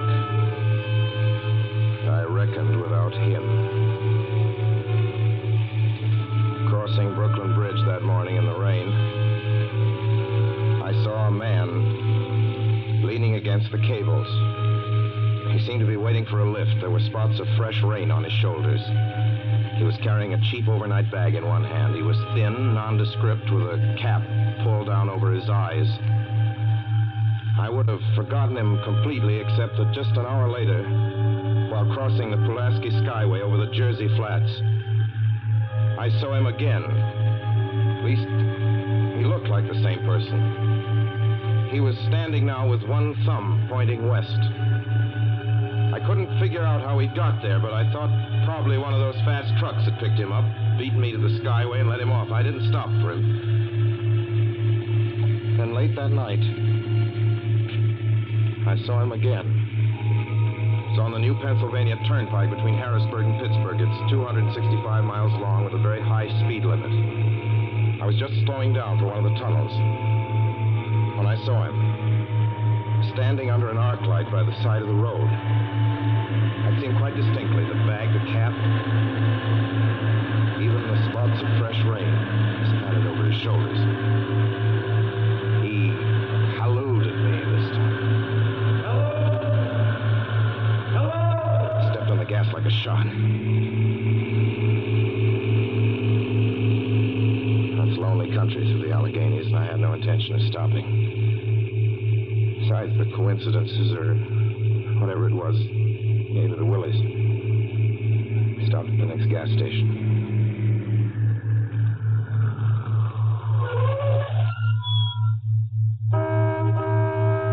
Yes, sir. Fill her up. Certainly, sir. Check your oil, sir? No, thanks.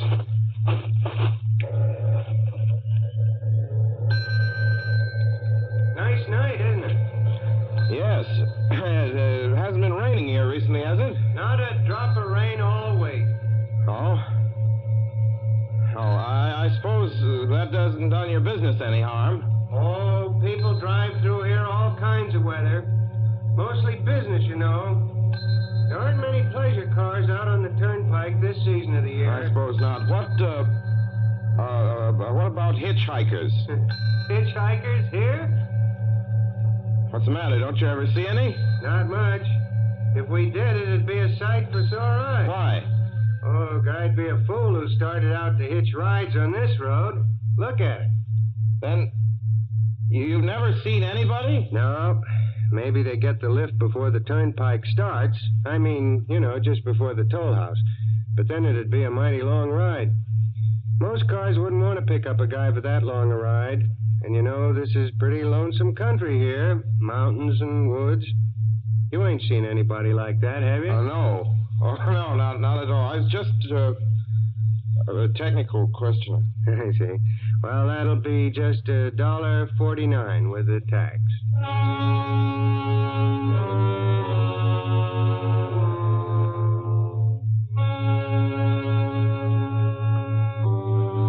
Gradually passed through my mind a sheer coincidence. I had a good night's sleep in Pittsburgh. I didn't think about the man all next day until just outside of Zanesville, Ohio, I saw him again. It was a bright, sunshiny afternoon. The peaceful Ohio fields, brown with the autumn stubble, lay dreaming in the golden light. I was driving slowly, drinking it in, when the road suddenly ended in a detour. In front of the barrier, he was standing.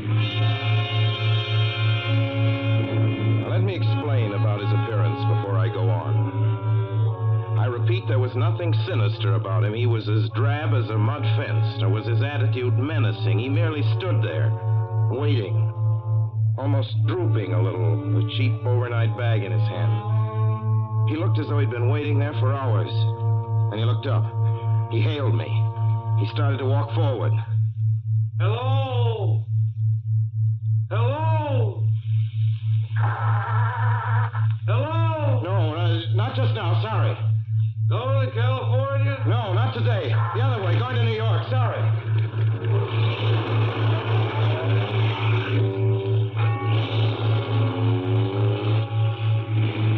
After I got the car back on the road again, I felt like a fool.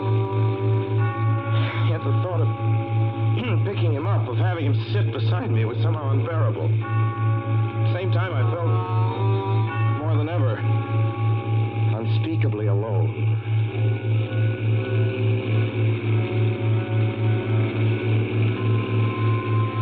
Hour after hour went by. Fields, the towns ticked off one by one. The light changed. I knew now that I was going to see him again. And though I dreaded the sight, found myself searching the side of the road, waiting for him to appear.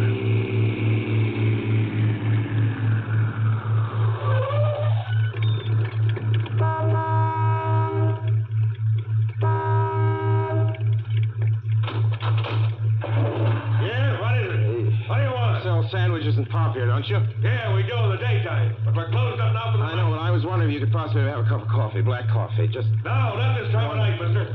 My wife's the cook. She's in bed. No, don't shut the door, please. Listen, just a minute ago... just a minute ago, there was a man standing here right beside the stand, a suspicious-looking man. I don't mean to disturb you. You see, I was driving along when I just happened to look, and there he was. How's he doing? Well, nothing. You've been taking a nip, that's what you've been doing. Now, on your way before I call out Sheriff Oates.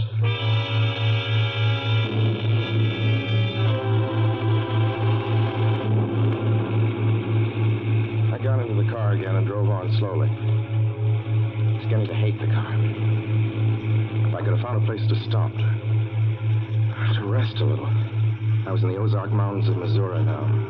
A few resort places there were closed, only an occasional log cabin, seemingly deserted.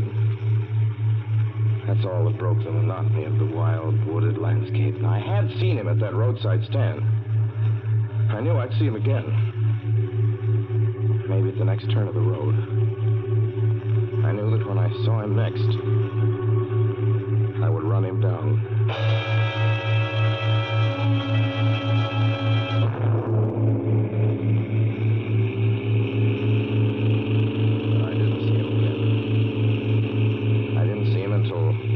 Next afternoon. I stopped a car at a sleepy little junction just across the border into Oklahoma to let a train pass by. When he appeared across the tracks, leaning against a telephone pole. Perfectly airless, dry day. The red clay of Oklahoma was baking under the southwestern sun. Yet there were spots of fresh rain on his shoulders. I couldn't stand that. Without thinking, blindly, I started the car across the tracks. He didn't even look up at me. He was staring at the ground. I stepped on the gas hard, veering the wheel sharply toward him. I could hear the train in the distance now, but I didn't care then. Something went wrong with the car. The train was coming closer. I could hear its bell ringing and the cry of its whistle. Still, he stood there. And now I knew that he was beckoning me to my death.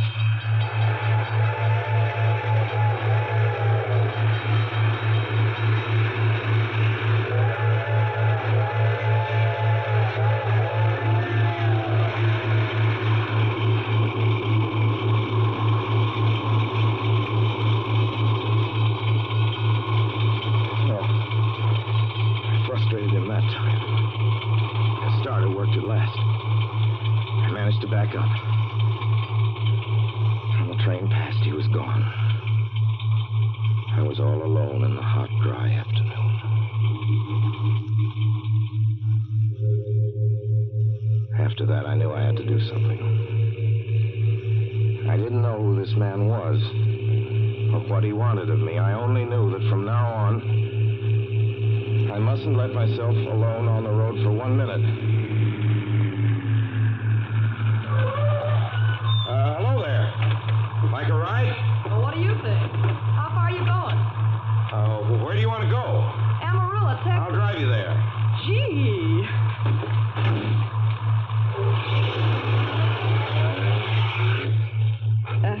You mind if I take off my shoes? My dogs are killing me. Go right ahead. Oh, gee, what a break. You hitchhike much?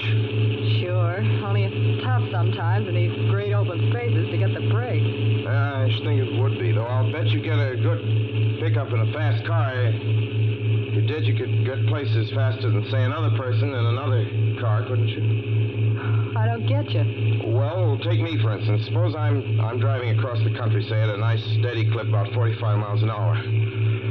Couldn't a girl like you just standing beside the road waiting for lifts beat me to town? Or any town, provided she got picked up every time in a car doing from 65 to 70 miles an hour? I don't know. What difference does it make? Oh, no difference. It's just a crazy idea I had sitting here in the car. Oh, imagine spending your time in a swell car thinking of things like that. What would you do instead? What would I do? If I was a good-looking fella like yourself, why, I just enjoy myself every minute of the time. I'd sit back and relax. And if I saw a good-looking girl along the side of the road, hey, look out! Did you see him? See who? A man standing beside the barbed wire fence. I didn't see anybody. It wasn't nothing but a bunch of cows and a wire fence. No? What'd you think you was doing? Trying to run into the barbed wire There's a man there, I tell you. A thin gray man with an overnight bag in his hand. And I was trying to run him down. Run him down? You mean kill him? Say you didn't see him back there? You sure? I didn't see a soul. As far as Watch for him the next time, and keep watching. Keep your eyes peeled on the road. He'll turn up again. Maybe any minute. There! Look there!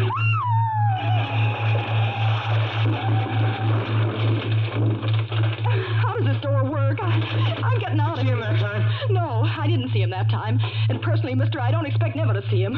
All I want to do is go on living. I don't see how I will very long, driving with you. Oh, I'm sorry, I don't know what came over me, but please don't go. So if you'll excuse me... You can't go. Listen, how would you like to go to California? I'll drive you to California. Seeing pink elephants all the way? No, thanks. Thanks just the same. Listen, please, just 1 minute, please. You know what I think you need, big boy? Not a girlfriend. Just a good dose of sleep. Please. There. I got it now. No, you can't go. Please. Leave your hands off me. Do you hear? Leave your hands off me.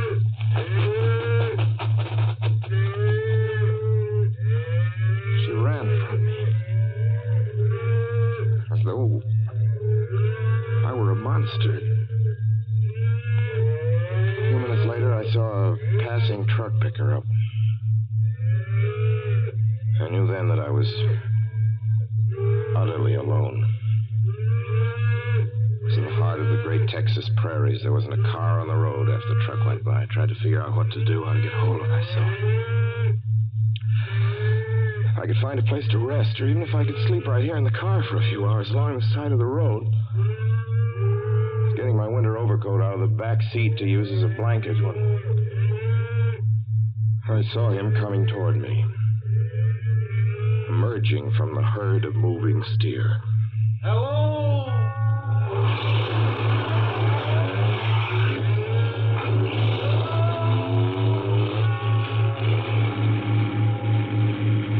Maybe I should have spoken to her then.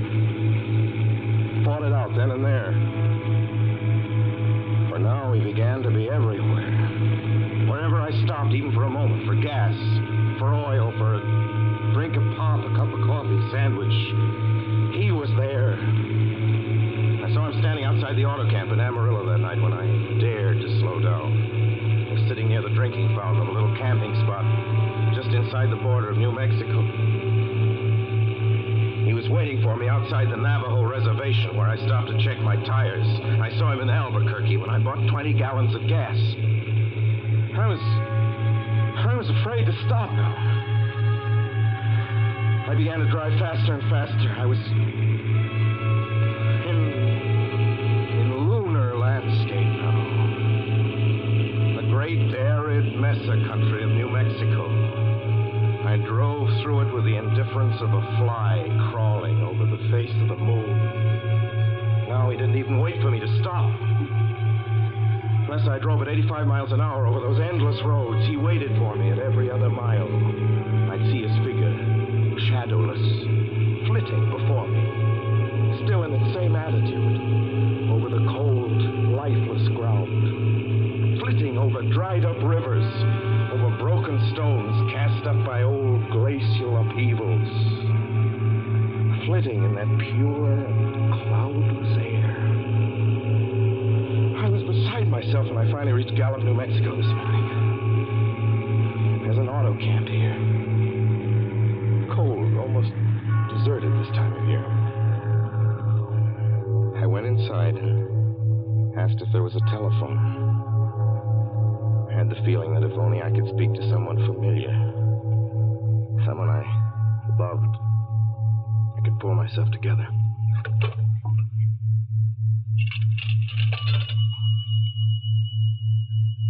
Your call, please. Long distance. Long distance, certainly. This is long distance. I'd like to put in a call to my home in Brooklyn, New York. I'm Ronald Adams. The number is Beechwood 200828. Certainly, I will try to get it for you.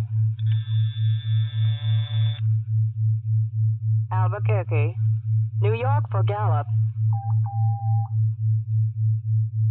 New York. Gallup, New Mexico, calling Beechwood 20828.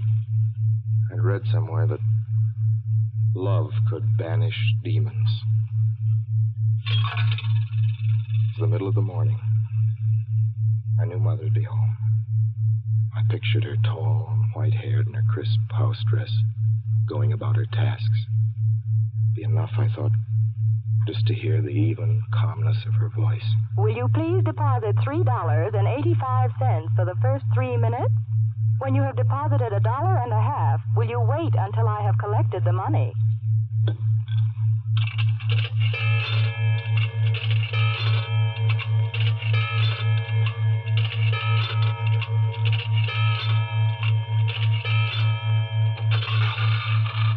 All right, deposit another $1.50.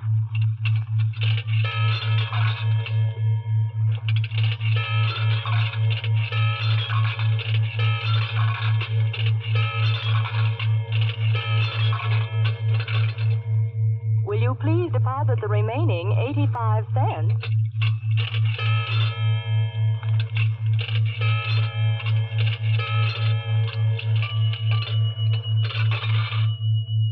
Ready with Brooklyn. Go ahead, please. Hello?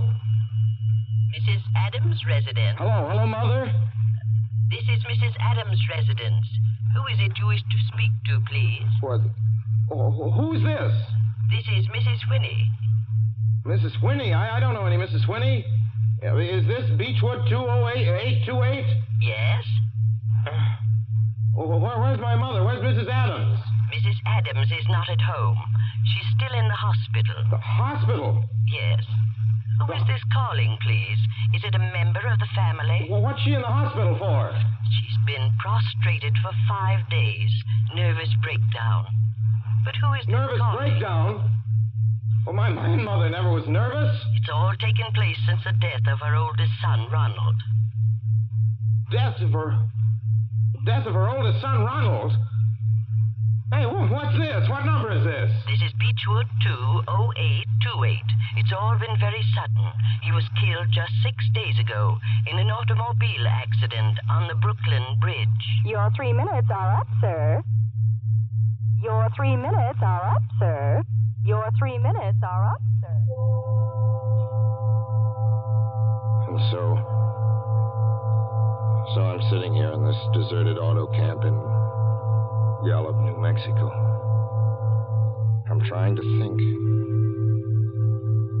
I'm trying to get hold of myself. Otherwise, I'm going to go crazy. Outside, it's night. The vast, soulless night of New Mexico. 1,000,000 stars are in the sky. Ahead of me stretch 1,000 miles of empty mesa. Mountains, prairies, desert. Somewhere among them, he's waiting for me. Somewhere I shall know who he is and who I am.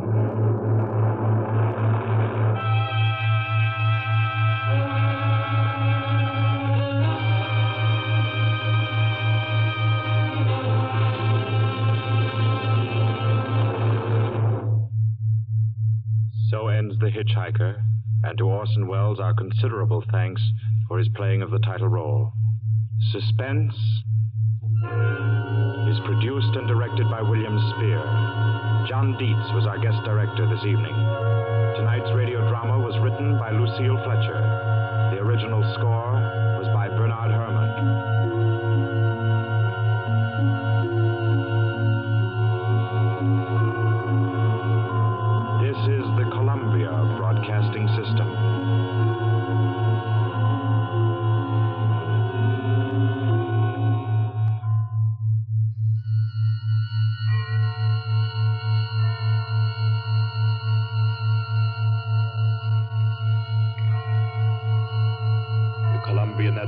takes pleasure in bringing you Suspense.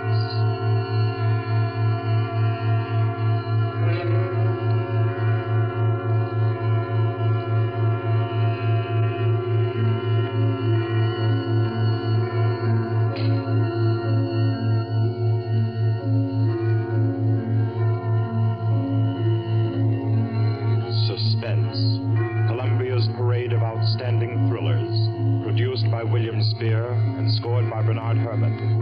The notable melodramas from stage and screen, fiction and radio, presented each week to bring you to the edge of your chair, to keep you in suspense.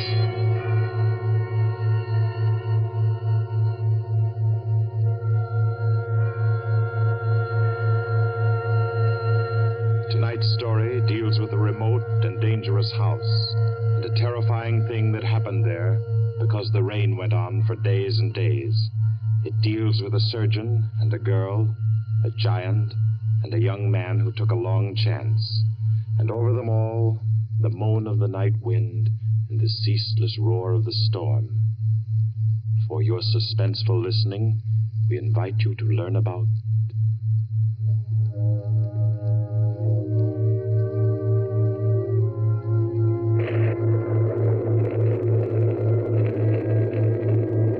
Kepler method.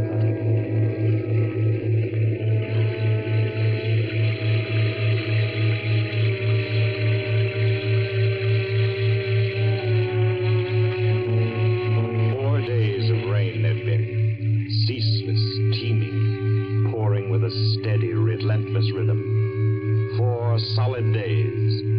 The fields around Culston had been turned into huge puddles that reflected the heavy, swollen sky.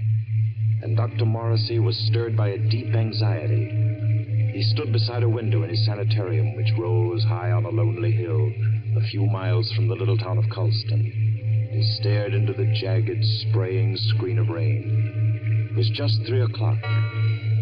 3 o'clock of an afternoon he would long remember. He was on the point of sending for Caffrey, the ward attendant, when the door opened, and Caffrey came in, pale, disturbed. Dr. Morrissey. Is there anything wrong, Caffrey? I don't know. There's a feeling down in the ward. Feeling? This rain's going on too long. The patient's getting uneasy? They're bound to, ain't they? If a guy with good nerves gets jumpy, you can imagine what it does to theirs. Seem to be affecting anyone in particular? Number 5's been carrying on. Kettler? Yeah. I brought him up. Nurse Carter's waiting with him out in the hall. Bad as that? He's upsetting the others. Keeps asking for some guy named Benham. Oh, that's the man he killed. I didn't know he was homicidal. Oh, it was an accident. He was performing a brain surgery on Benham and... Him? Oh, Kettler was a very important surgeon, Caffrey. Didn't you know that? He keeps saying so, but... It's perfectly true. Very successful Dr. Kettler was. Until he perfected an operative procedure that he called the Kettler method. A new process of brain operation. Spent most of his life on it and... Well, when he tried it for the first time on this young lad Benham, and Benham died on the table, it unbalanced his mind. I've got to go back down there now. I think you'd better wait while I talk with Kettler. Okay, I'll bring him in. But don't make it long. I don't like the feel of things around here. Nurse, Miss Carter. Yes, we're coming. You can bring him in now. Come along. Dr. Morrissey wants to see you. Does he now? Does he? Come in, Kettler. I'd like to ask Dr. Morrissey a question. I'd like to ask him a question. Yes, Dr. Kettler. I should like to ask him where Laird Benham is. I know he'll never tell me. But I will, Kettler. Laird Benham is buried somewhere out there under the rain. He is at peace, Kettler. Can't you forget about him? Just forget. You'd all like me to forget about him, wouldn't you? Then you could keep him hidden away forever, couldn't you? Benham is dead, Kettler. You know that. Benham died. He did not. He's alive. He was alive when you and the rest of the envious medical profession stole him from the operating table. Kidnapped him with my bandages still round his head. You were determined to make the Kettler method seem a failure, weren't you? Weren't you? Easy now. Believe me, Kettler. I think I know where he is now, Dr. Morrissey. He's in the cellar under the ward downstairs, isn't he? Isn't he? Kettler. Let me see him. There, Benham. Oh, you'd better take him down, Caffrey. All right. Come along now, sir. I'll take him, nurse. You won't show him to me. Even though it would make me well again. My cellars are empty, Kettler. Believe me, Benham isn't there. You sit there in power and order me away. Come on, Kettler. There's something I have to say. I've always been above violence, Dr. Morrissey. But the time comes when there's no other course. This is a warning, Doctor. A warning. And the joke is that you won't heed it. Come on with you. You won't heed it now. But you'll remember it. And soon you'll remember it. Tables turn, Dr. Morrissey. Tables turn.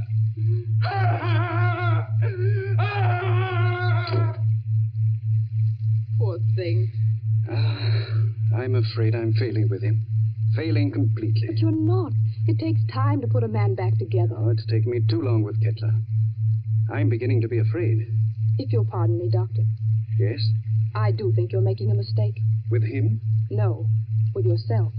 You haven't had a real vacation in 3 years, Dr. Morrissey. Oh, you think I'm wearing a bit thin just now, don't you? And you're right. But I really can't leave my patients in anyone else's hands. Not now, at any rate. No, I'll have to make the best of it. But you need relaxation, Doctor. I know.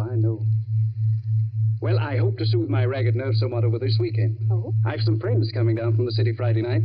Leslie and Claire Winton. Young married couple, newlyweds. And I'm just going to relax with them and forget everything until Monday morning. You must, Doctor. You do need it so badly. Oh, by the way, Doctor. Yes? I slipped some those new sample bandages into your coat pocket. Well, thanks. I'll have a look at them. I think they're quite good. The salesman said that... Yes, nurse. What is it? Did you hear something? Thunder, wasn't it? Something else besides thunder. I thought it... Well, I didn't hear it. My nerves must be getting the best of me. Perhaps it's a case of nurse heal thyself, eh? I'm not the only one who needs a rest. You know, it might be a very good idea if we both... Dr. Morrissey. I heard that. What is it? It's coming from the ward. Sounds like... That was a shot, nurse. You get on the phone. Call the police at Colston. Hello? Keep at it. Hello? Someone's trying to get in from the hall. Dr. Morrissey! It's Caffrey. Just a moment. Caffrey, what is it? They've ganged up on me. All of them coming up the stairs. Kettler, clear out of here. Oh. Steady, nurse. He's dead, isn't he? Yes. Dr. Morrissey. Kettler. Remember my warning. Remember it, Doctor. Tables turn, Dr. Morrissey. Tables turn.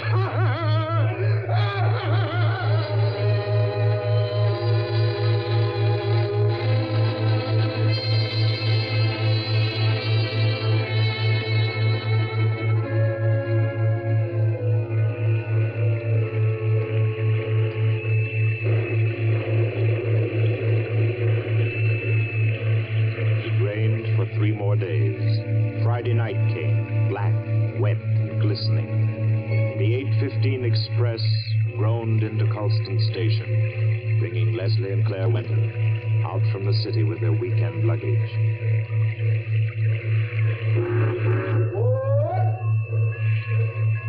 Isn't Dr. Morrissey sending his car for us, Leslie? Yes, Claire. The chauffeur was supposed to drive us over to the sanitarium to pick up the doc, and then we're all going over to his house together. Well, I don't see any car, do you? I don't see anything but water. Maybe we're rowing over in a skiff. Oh, I hate that sound. Like somebody's in agony. I think you're a little depressed, dear. Well, I shouldn't be surprised. My head's still aching dreadfully. Poor lover. How long's that been going on now? Almost a week. It frightens me. I don't think it's anything serious. Waiting in the rain like this doesn't do it any good, I'm sure.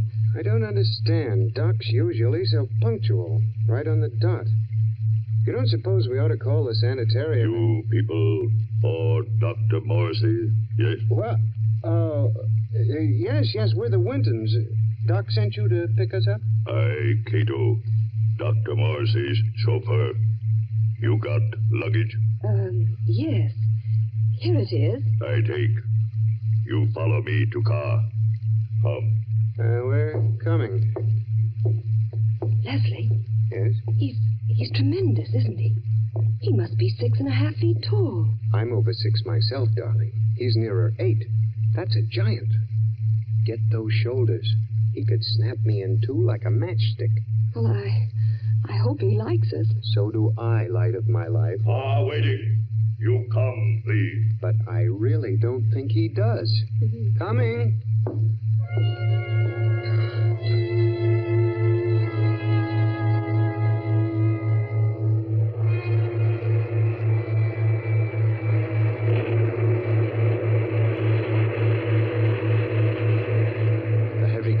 And hurtled over the rain-soaked roads, tearing wildly through the dark, careening up the hillside toward the stark walls of the sanitarium. It skidded to a standstill in front of the main entrance, and cold black Cato led them inside.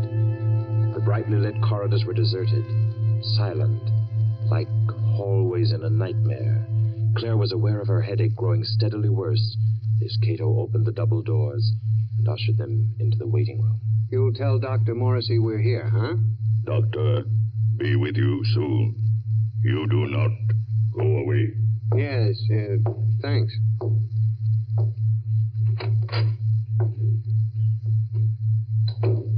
I hope we're not staying in here very long. It isn't very cheery, is it? Oh, I don't like places like this. I suppose it's very foolish of me, but I always feel as if I'm in some sort of danger. That's the headache again. Everything seems worse than it really is when you're not feeling well. Don't you always find... Leslie. Yeah? Listen. What is it? Somebody's knocking. Just a moment. Gracias a Dios. Who is it, Leslie? I don't know. What, you do not know me? I am Arturo Alvarez, the South American pianist. You have heard of me? Well, sure, I've heard of Arturo Alvarez, but I'd hardly expect to find him in... Leslie, humor him. Oh, of course, for a moment I forgot where I was. I've heard of you, Mr. Alvarez. Is there anything I can do for you? Will you help me? I must get out of this place. Oh, sure. I came here several days ago to be treated for a mild nervous trouble. And now they won't let me go. I am being held a prisoner. And tonight I am scheduled to give a concert at Carnegie Hall, and I must get out of here. Please, will you help me? Number 10 out of the ward again, I see. How many times must I tell you that is strictly against the rules? I was doing nothing wrong. I was only telling this gentleman that I must be at Carnegie Hall for my concert. Yes. I'm sure the gentleman was very interested. Cato. Yes, Doctor. Cato, you will escort number 10 back to the ward and see to it that he doesn't wander back into the waiting room. No, I will not be taken back to the ward. Help me. Oh, no. Help me, no. How strongly he believes in his delusion. Strange fantasy of a diseased mind. Seriously believes that he's Arturo Alvarez. He was telling me. Oh, I'm very sorry. I'm afraid I haven't been very cordial. Won't you sit down? Is there anything I can do for you? Well, you see, Dr. Morrissey invited us up for the weekend. Oh, yes, of course. He told me he was expecting you. Does he know we're here? I'm afraid not. Dr. Morrissey was unexpectedly called away on an emergency case, and I'm in charge of the sanitarium until he returns. Well, do you have any idea about when that'll be? Well, it's very hard to say. However, he asked me to ask you to wait and see to it that you're made comfortable. Let me see now. Your name is... Winton, Leslie Winton. And this is my wife, Claire. Yes. Permit me to introduce myself. I'm Dr. Kettler, Dr. Morrissey's assistant. What can I do for you? A bite of food or a drink, perhaps? I don't think so. There's nothing in the world I want so much as an aspirin. Aspirin? Yes, Doctor. She's had a headache that's been troubling her for days. It's terribly annoying. I can well imagine. Annoying and interesting. That is to a man of my profession, of course. But if you will step into the inner office, I think I can offer you something a good deal more effective. Oh, I'd hate to trouble you. No trouble at all. I find these things most intriguing. Should I, Leslie? I think you might as well. Morrissey won't be back for a long time by the looks of things. You're quite right, Mr. Winton. Dr. Morrissey won't be back for a long, long time. Oh, well, then, which way do I go? Right this way, the large door on your left. You won't mind waiting alone, will you, darling? Oh, Mr. Winton shall make himself comfortable. There are cigarettes in the box, whiskey in the liquor cabinet, and a radio behind the ferns there. I'm sure he will be quite happy. After you, Mrs. Winton. If Dr. Morrissey comes in, let me know. I hope you'll find everything you want, sir. Thanks. By the way, Doctor. Yes? You said you had something better than aspirin. I didn't know there was anything better than aspirin for a headache. I have something, Mr. Winton. Really? It is a process which I invented myself. One that never fails. A little treatment, very effective and highly complicated, called the Kettler method. Please make yourself at home, Mr. Winton.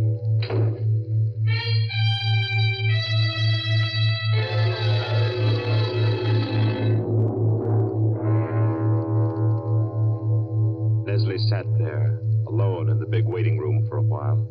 Then creeps began setting in, and he thought to himself, maybe I'll have that drink after all.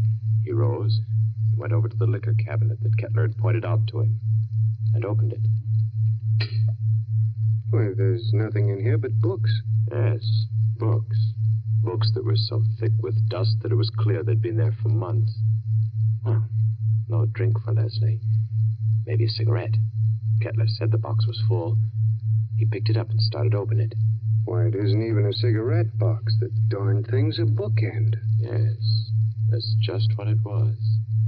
Leslie began to think it was a tough job making himself at home in that waiting room. And then the idea occurred to him. Maybe the radio works. He went over to the radio then, turned it on, and... We are sorry to announce that the program scheduled for this time from Carnegie Hall has been cancelled due to the mysterious disappearance of Arturo Alvarez, the noted South American pianist. Mr. Alvarez was known to be suffering from a minor nervous disorder and was last seen departing on a short trip to Colston in upstate New York. Alvarez? That guy is Alvarez. What's going on here? Claire! Claire! Locked. Dr. Kettler, open this door. Open it. Do you hear me? Miss Claire! Winton. Oh, you. Tell him to open up. Tell him. Tell him. Doctor send me. Tell you, young lady headache. Bad. Very bad. What do you mean? He operate. Operate? He say take long time. He say you not wait. You come back tomorrow. Operate? No, no. Kettler! Kettler! Claire, can you hear me? Can you hear me? Of course she can hear you, Mr. Winton. The operating table is just inside the door. Bring her out here. Let her go, I tell you, Kettler. But I find that an operation is indicated, Mr. Winton. I forbid you to touch her. You forbid? You? I'm in charge here. No one forbids me. Do you understand? You're insane. If you lay your hands on her, I'll kill you. So help me, I'll kill you. Very well, Mr. Winton. You do not wish me to operate. That's all there is to it. I would scarcely force my services upon you. However, the girl's condition is quite serious, and I... Good work. Good work, Cato, my boy. A masterstroke. Do you still forbid me, Mr. Winton? Do you? Do you? Oh, you don't answer. Good, good. Take him to the cellar, Cato, and lodge him there with his friend, Dr. Morrissey. They should have a good deal to talk over in the still hours of the night while I cure the young lady's headache unmolested.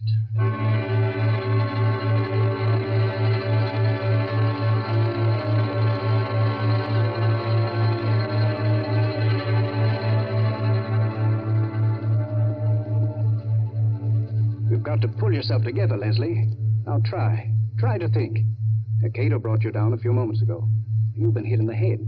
Can you remember? Yes.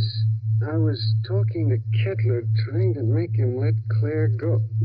Claire? Oh, good Lord, Morrissey. Where is she? He's got her. Kettler? She's on that operating table up there. We've got to do something. We've got to do something. Well, I'm afraid there's not much we can do. I've been here for 3 days and nights. What happened? It was a nightmare come to life.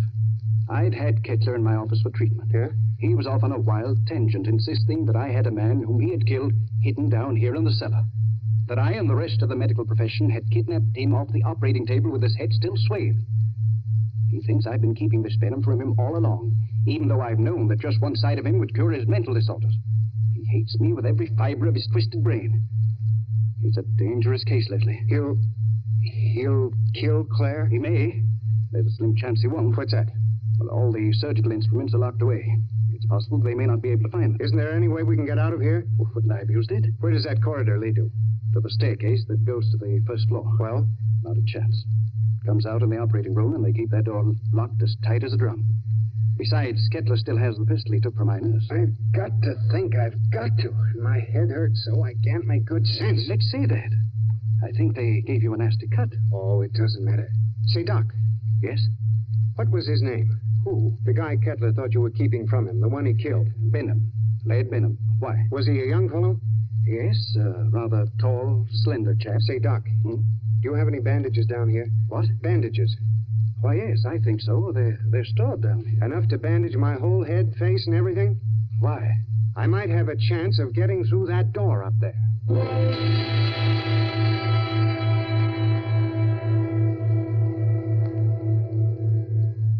Please, let me go now. Oh, let me go.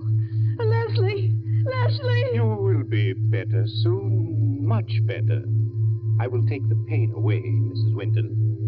Cato, have you found the surgical case? Not found yet. I look.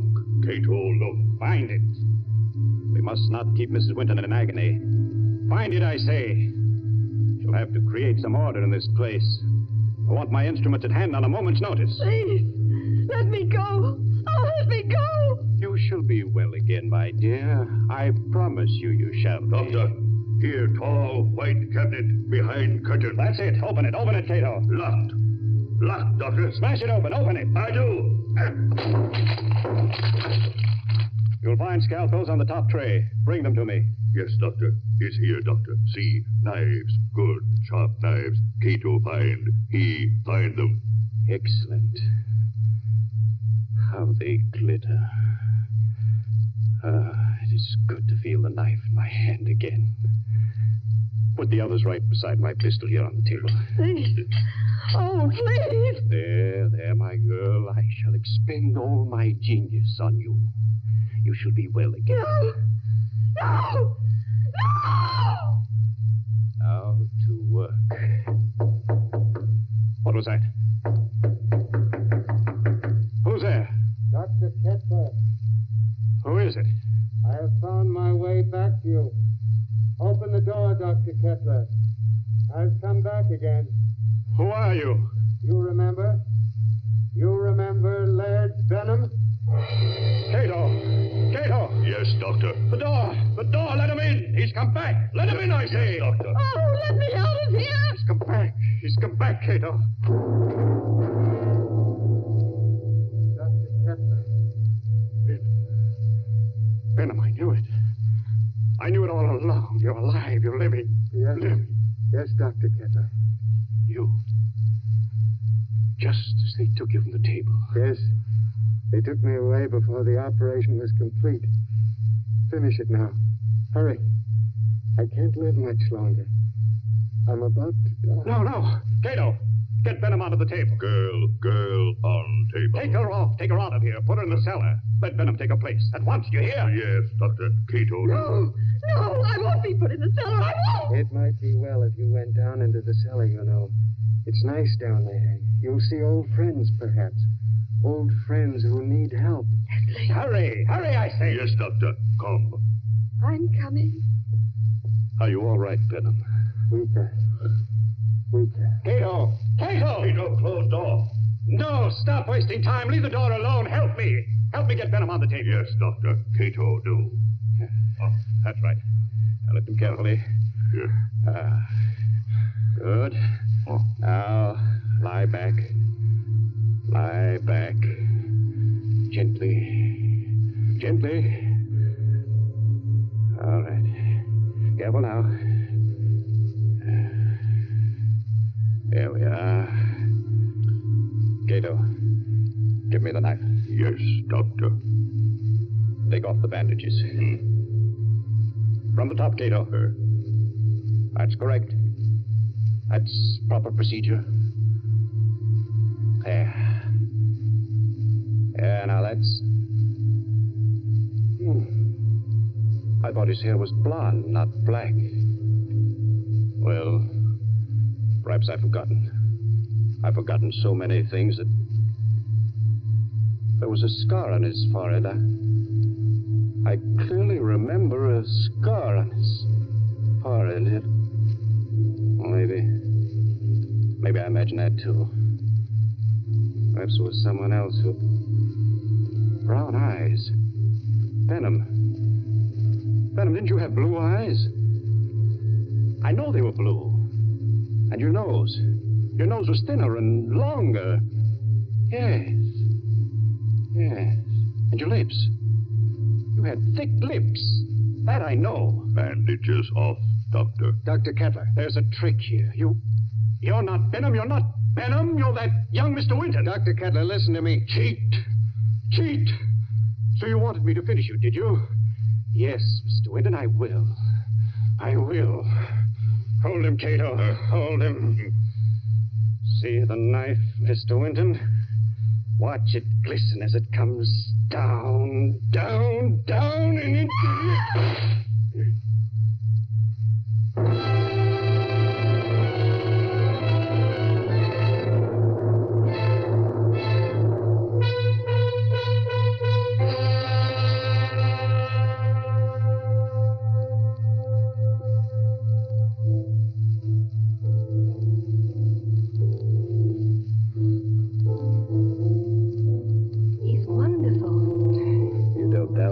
To Alvarez when you hear him play the piano, do you? That's a marvelous old instrument you have, Doc. It was my mother's. This old house has been in the family for generations. Who'd ever thought we'd be alive to sit in your house and listen to somebody play a concerto? We wouldn't have been. At least I wouldn't have been if you hadn't snatched that revolver off the table right out from under Kettler's nose before they threw you into the cellar. That was the lifesaver. Made the weekend perfect. I'm afraid it wasn't very restful. Hereafter, I'm spending all weekends in a cozy little corner under the L. It was worse for Claire than anybody. She had a dreadful time. It was ghastly, all right. Horrible. But you know something? What? My headache. It's completely gone.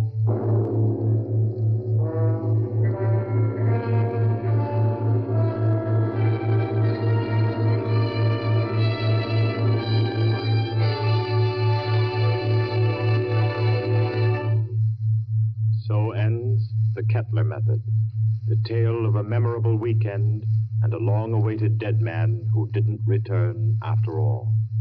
This was tonight's story of Suspense. Suspense is produced by William Spear.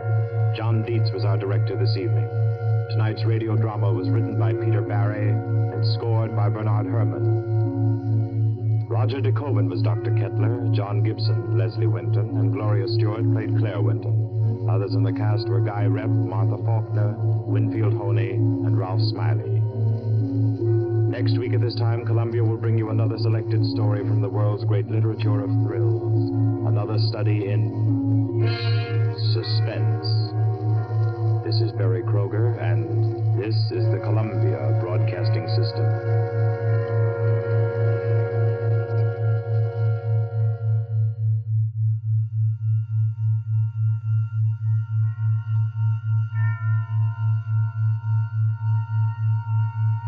The Columbia Network takes pleasure in bringing you Suspense.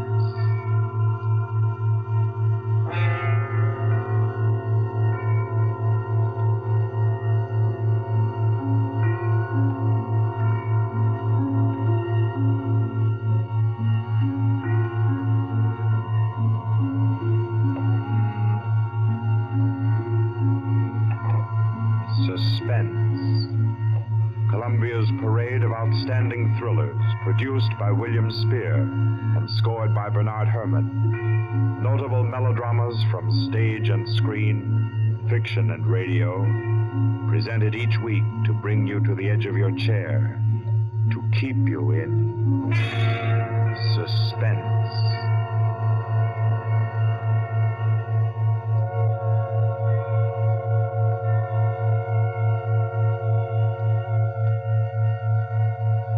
Tonight's story, by the noted American author T.S. Stribling, deals with the crime of murder on an exotic and atmospheric island, with ragged beggars who slept in a Hindu temple and awoke with gold in their pockets and a dead girl lying near them, and with a strange and mystical entrance into the life of hereafter, which was the experience of an American psychologist.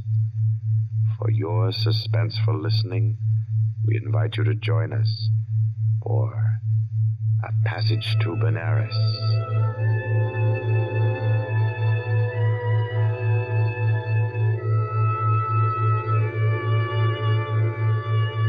In Porto, Spain, in Trinidad, at 5:30 in the morning, Mr. Henry Poggioli, an American psychologist, stirred uneasily, became conscious of a splitting headache, opened his eyes in bewilderment, and then, with a shock, saw where he was. He got up, arranged his clothing. He tried with his neat psychological mind to recapture his dream, to bottle up again the little smoking wisps that still floated about within his aching head. By 7 o'clock, he had found his way back to the house of Mr. Lowe, his host in Port of Spain.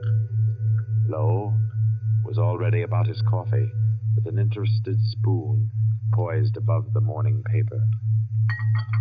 Ah, there you are. Good morning, Poggioli. I say, you are quiet. Didn't hear you get up at all. Have some breakfast? Oh, thanks. I've been out for a breath of air. What's the news today? Well, the new governor will arrive in Trinidad on the 12th, and, hello. Another native's killed his wife. Tell me, Poggioli, as a psychologist, why do coolies kill their wives? Oh, for various reasons, I imagine. Let's hear some of the facts. Oh, I say, this is a coincidence. Really putting on a show for you, Poggioli, on your first visit to Trinidad. How so? Well, you remember that wedding procession you and I watched last evening down at the Hindu temple? The temple? Oh, of course. The cream-colored little bride with the breastplates and the linked gold coins and the anklets and all the finery. Mm-hmm. And the bridegroom. What'd you say his name was? Budman Lal? Yes. Well, do you know what's happened? Budman Lal is in jail this morning, and his cream-colored little bride is dead, with her throat cut. No. Do they think he did it? No doubt of it. That's why he's in jail now. He always seemed like a sensible fellow, too. One of our best patrons, which only proves my contention, Poggioli. A bridegroom of only 6 or 8 hours killing his wife without any reason at all. Oh, there's usually some reason for murder. Maybe. But I say, old boy, you're missing the point completely. How? Well, suppose you actually had gone and slept in the temple there last night. You wanted to, you know, remember? And I said, no white man ever stays all night in a coolie temple. You remember? Yes, I remember.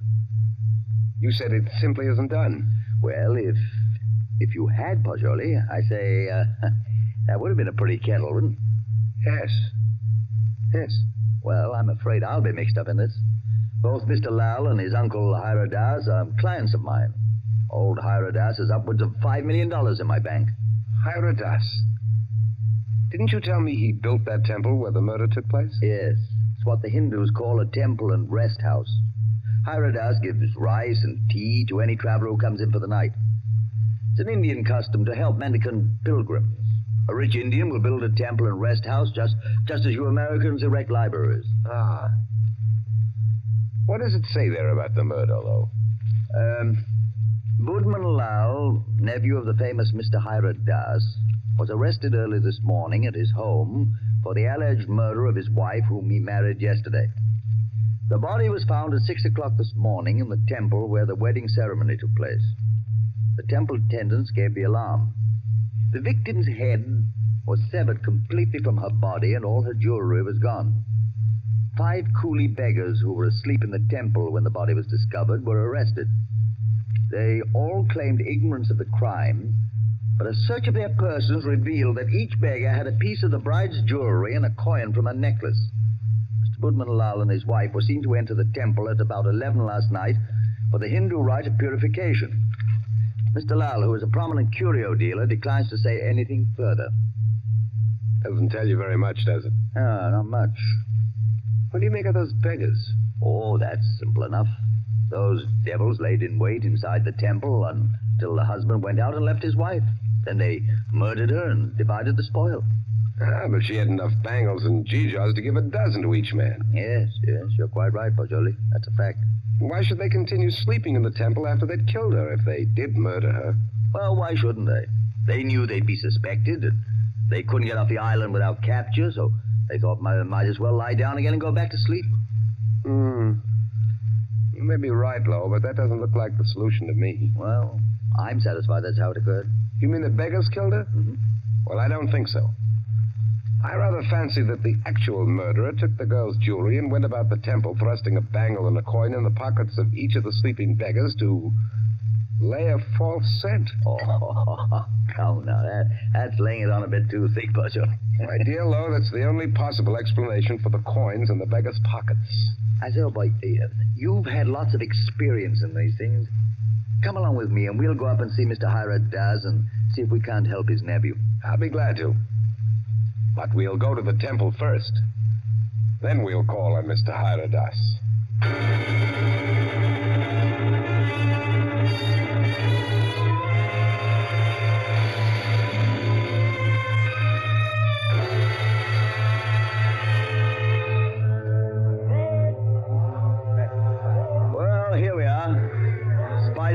Guard at the door. The temple doesn't look sinister in the daylight. No, it just looks dirty. Let's go in and question the beggars.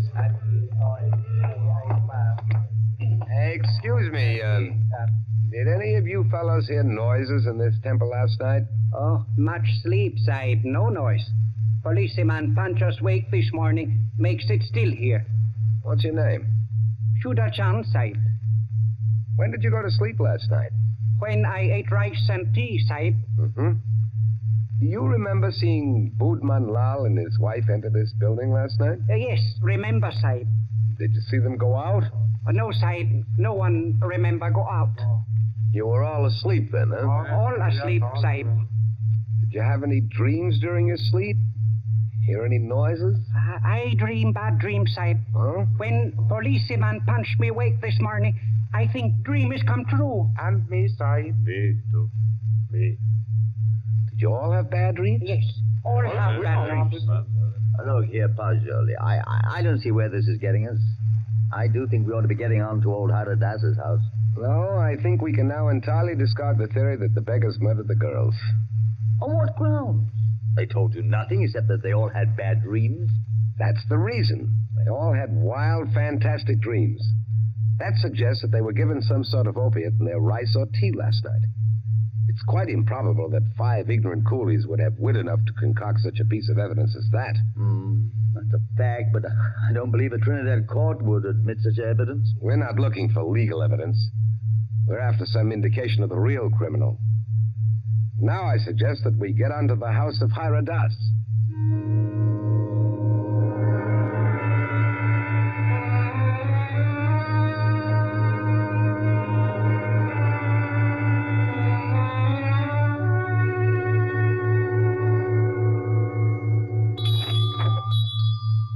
Please come in, gentlemen. I've been expecting you. Please be seated. Thank you. Thank you.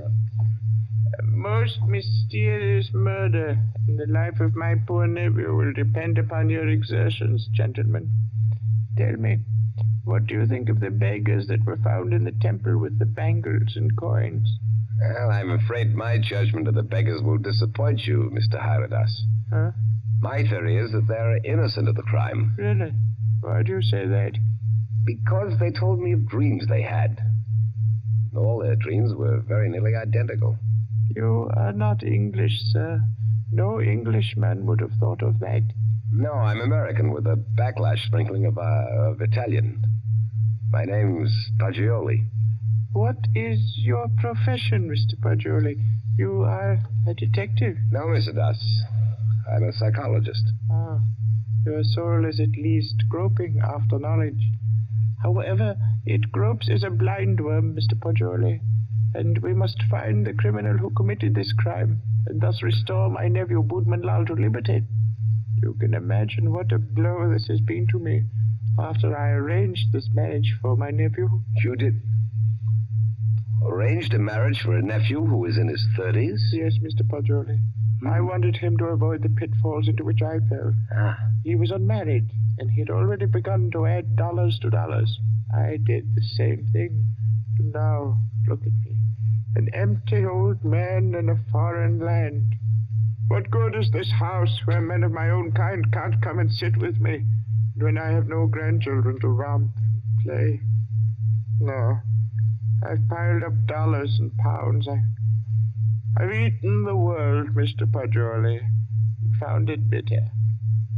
Now here I am, an outcast. And why don't you go back to India, Mr. Hyradas? Why, Mr. Poggioli, my mind is half English. If I should return to Benares, I'd walk about thinking what the temples cost. How much was the value of the stone set in the eye of Krishna's image?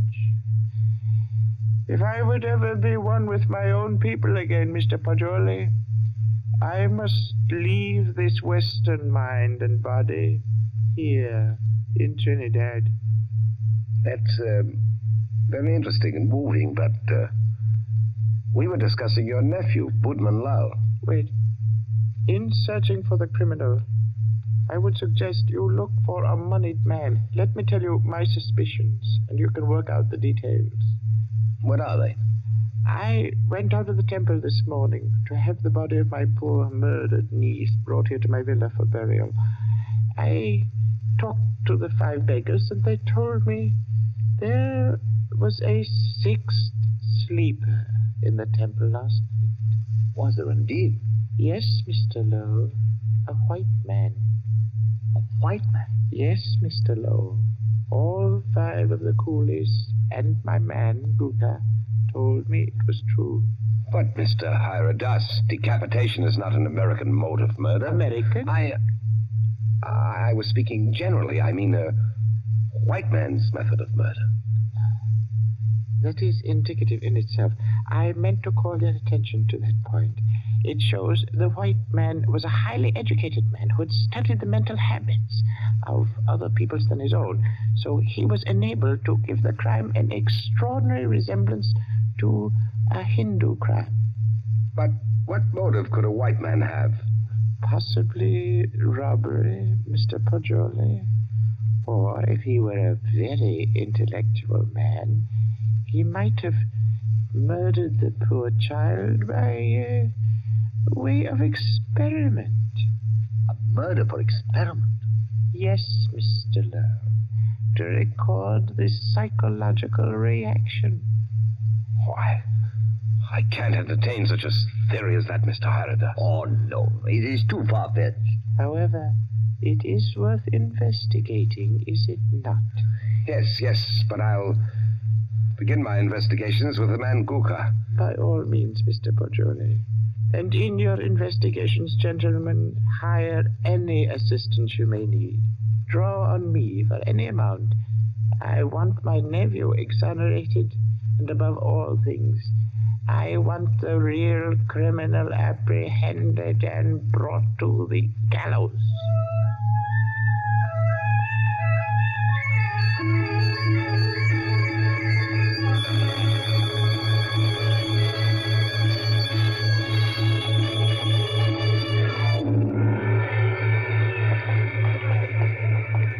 What do you think of that, Poggioli? A white man in that temple. Sounds like pure fiction to me, to shield Budman Lal. You know, these fellows hang together like thieves. Say, it's a jolly good thing we didn't decide to sleep in the temple last night, isn't it? You know, in my opinion, Lowe, the actual criminal is Budman Lal. Same here. I've thought so ever since I first saw the account in the paper. Somehow these fellows will chop their wives to pieces for no reason at all. Lowe, what do you know about Budman Lal? Well, he was born here and has always been a figure because of his rich uncle. Lived here all his life? Except when he was in Oxford for 6 years. Oh, he was an Oxford man, huh? Yes. There you are. That's the trouble. I don't understand. What do you mean, Poggioli? And no doubt he fell in love with some English girl, but when old Hyradas chose a Hindu child for his wife, Budman couldn't refuse marriage.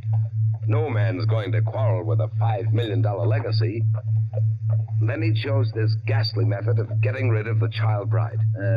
I dare say you're right. I feel sure Boatman Lal killed the girl. George, I'm getting tired of walking. There's a cab. Let's hop it and ride the rest of the way. Hi, cabby! A cab! I say, Well, aren't you coming? You know, I don't feel that I can conscientiously continue this investigation, trying to clear a person whom I have every reason to believe guilty. But, man, don't leave me like this. At least come as far as police headquarters with me and explain your theory about Guga, the temple keeper, and the rice. Well, I thought I'd go back to your cottage and pack my things. Pack your things? Well, your boat doesn't sail until Friday. Yes, I know, but there's a daily service to Curacao. It struck me to go there. Oh, now, come. You can't run off like that just when I've stirred up an interesting murder mystery for you to unravel. Why, Pajoli, you ought to appreciate my efforts as a host more than that. Well, all right then. To the police station. Yes, Dave.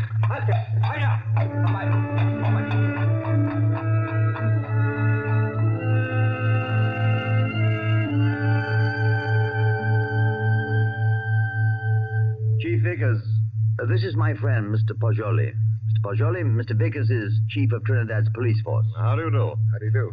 Chief Vickers, I've asked Mr. Pajoli's counsel in the Budman Lal murder case. He's already developed a theory as to who is the actual murderer of Mrs. Budman Lal. So have I. Now, in this matter, Chief Vickers, I want to be perfectly frank with you. I'll admit we're in this case in the employ of Mr. Haradas and are making an effort to clear his nephew, Budman Lal.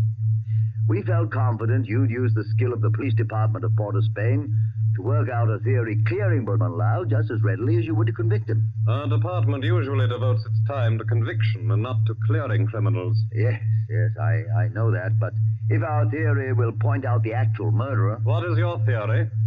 Mr. Pajoli's deduction is based on the dreams of the men who were found in the temple. So Mr. Pajoli's deduction is based on dreams. It would be a remarkable coincidence, Mr. Vickers, if 5 men had lurid dreams simultaneously without some physical cause. It suggests strongly that their tea or rice was doped. Now, if you find out what soporific was used, then have your men search the sales record of the drugstores in the city to see who has lately bought such a drug. You will find the murderer. Uh-huh. How do you like Trinidad, Mr. Pajoli? I'd like it very much indeed. You've just arrived, haven't you? Yes. In what university do you teach back in the States? Ohio State. A chair of criminal psychology in an ordinary state university? I'm not a professor. I'm simply a docent, and I haven't specialized on criminal psychology. I quiz on general psychology. You're not teaching now? No, this is my sabbatical year. You look young to have taught in the university 6 years, but then you Americans start young in your land of specialists.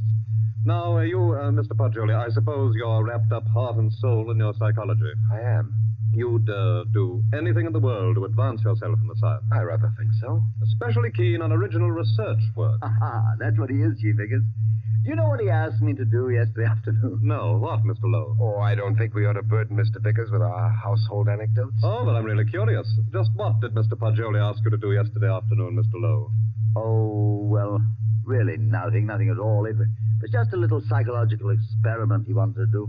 And did he do it? Oh, no, I wouldn't hear of it. Oh, as unconventional as that? Oh, it was really nothing at all. I think I could guess your anecdote if I tried, gentlemen.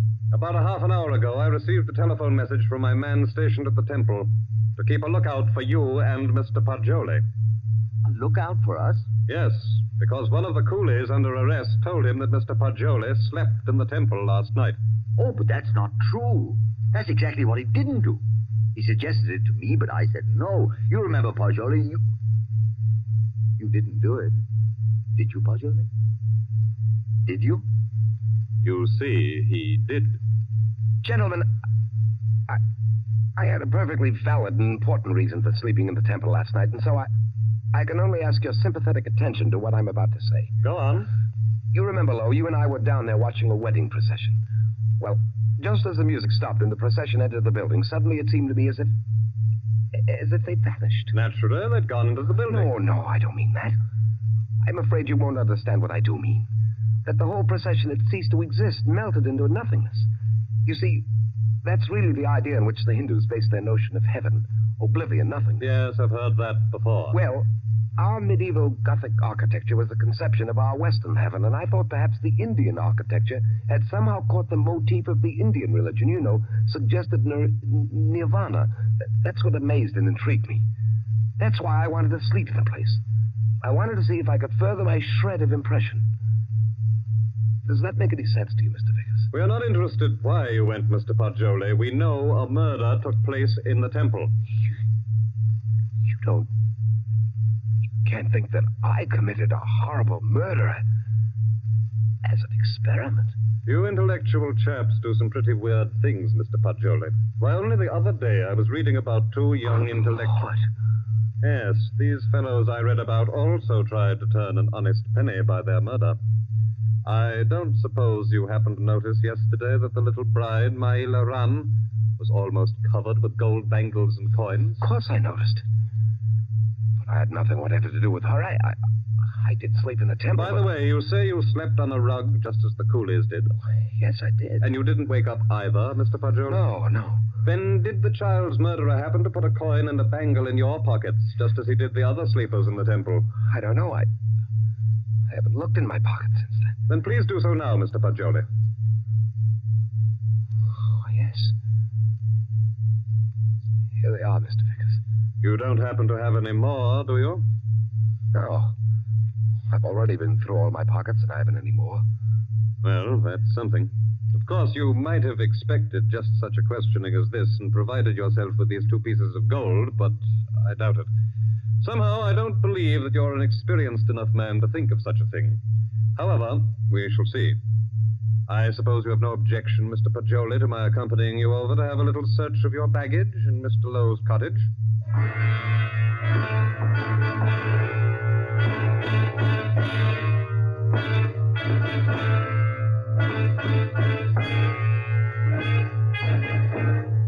Now then, Mr. Poggioli, be so kind as to open your trunk.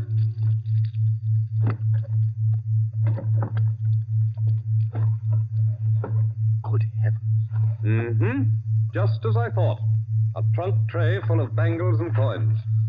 I'll say one thing for you, though, Mr. Poggioli. Your nerve almost got you by. But you can't believe that I did it? Oh. You don't believe I did this, do you? I don't. In your trunk, Poggioli. If I did it, I was sleepwalking. God, to think that it's possible that right here in my own trunk. Well, we might as well start back, I suppose. This is all. I'll go back with you, Poggioli. I'll see you through. Somehow I can't. I won't believe you did it. Thanks. You know, Poggioli, you set out to clear Boatman Lal, and, well, dash it all, it looks as if you hadn't. No, he didn't. Boatman Lal was out of jail at least an hour before you fellows came into police headquarters to see me. Out? You mean that you turned him loose? Yes. How's that, Chief Vickers? Because, Mr. Lowe, he didn't go to the temple at all with his wife last night. He went down to Queen's Park Hotel and played billiards till 1 o'clock. He called up a few friends and proved that easily enough. My word, that leaves nobody but... Yes, Poggioli. I don't know anything about it. If I did commit the murder, I was asleep. I don't know anything about it. That's all I can say. I don't know anything about it. Perhaps arrest in jail will help restore your memory. Well, we'll see. Come now, Poggioli, old man. Don't be too downhearted. I promise you, I'll do everything I can.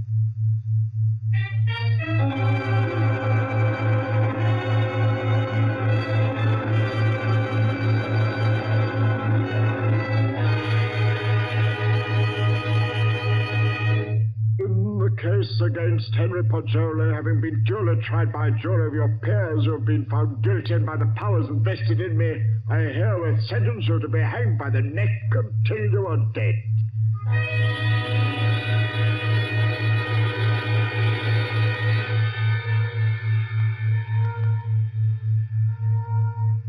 To recall a lost dream is the most tantalizing task ever a human brain was driven to.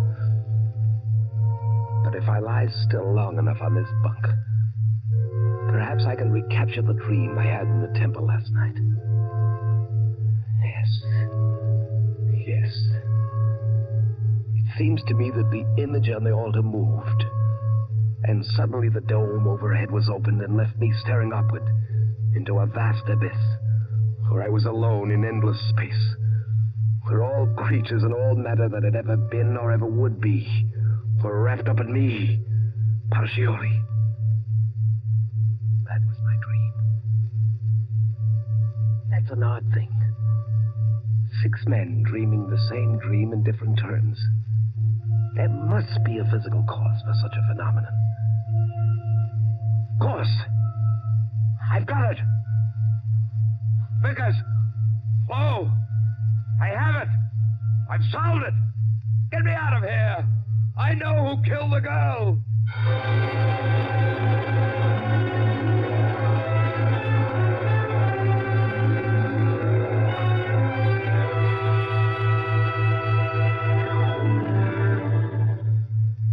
What is it, my friend? I know who murdered the bride. Old Hiradas did it. Now listen. Go tell Vickers to take the gold he found in my trunk and develop all the fingerprints on it. He'll find Hiradas's prints. Also tell him to follow out that opiate clue I gave him. He'll find Hiradas sent a man to put the gold in my trunk. See if they don't find brass or steel filings in my room where the scoundrel sat and filed a new key. But they've already done that long ago. They have? But certainly. And old Hiradas confessed everything. Though why a rich old man like him should have murdered a pretty child is more than I can see. But why did he pick on me as a scapegoat? Oh, he explained that to the police. He said he picked on a white man so the police would make a thorough investigation and be sure to catch him. He did? Aye. But what I can't see is why the old boy wanted to be caught and hanged. Well, why didn't he commit suicide? Why? I know why. Because according to his religion, in that case his soul would have returned in the form of some beast. He wanted to be slain because he expects to be reborn instantly in Benares, with little Maila Ran as his bride instead of his nephew's. He hopes to be a great man with wife and children. All the things he was not, here in Trinidad. Yes, you must be right. Why didn't you come and tell me about Hiradas's confession the moment it occurred? What do you mean keeping me here when you know I'm an innocent man? Why didn't you tell me before this? Because I couldn't. Old Hiradas didn't confess until a month and 10 days after you were hanged.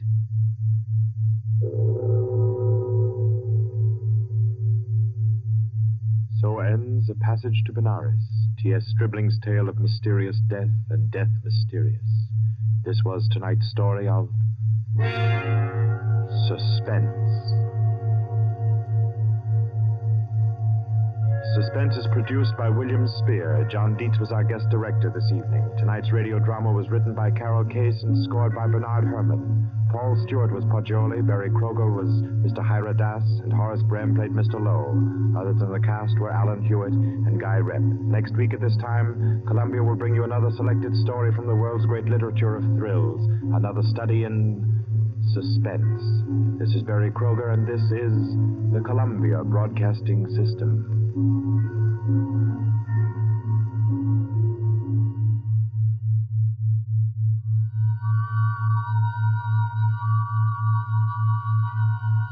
The Columbia Network takes pleasure in bringing you Suspense.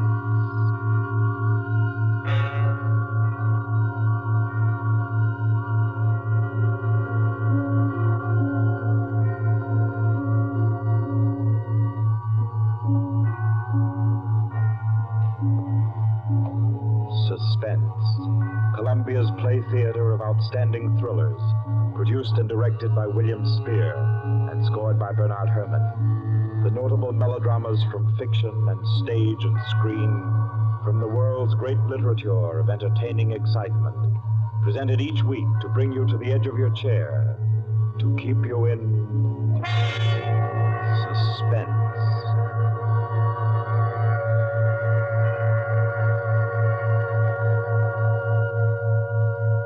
Tonight's story, by America's distinguished author-playwright Owen Johnson, gathers its suspense in a very gentle way. It doesn't have a spectacular finish, garnished with revolver shots. There are no graveyard watches. There's not so much as a single lifeless body, identified or unidentified. It's a tale told in a club room, the Artists and Writers Club in New York. A tale of high-class robbery and suspicion, and of how some ladies and gentlemen nervously counted 100 in the dark.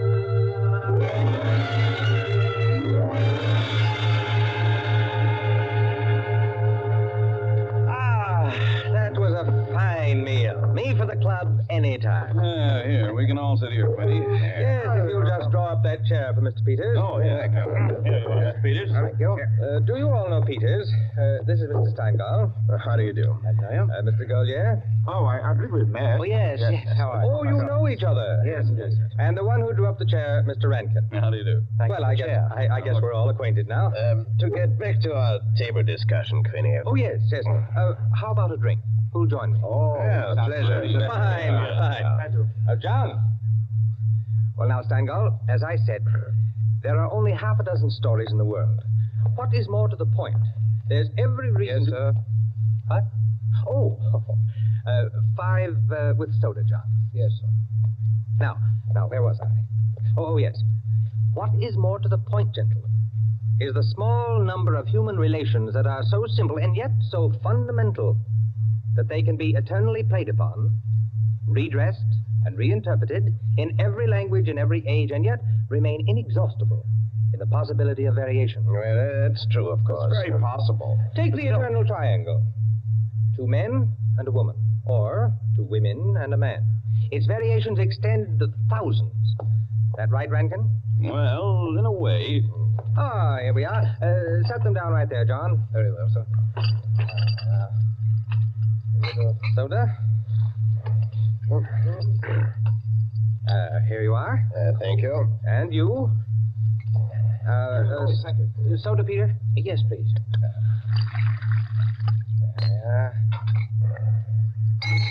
Another one. Here you are. Thanks. And here's yours. Thank you. And now, a little soda in mine. Well, here's to you all. Cheers.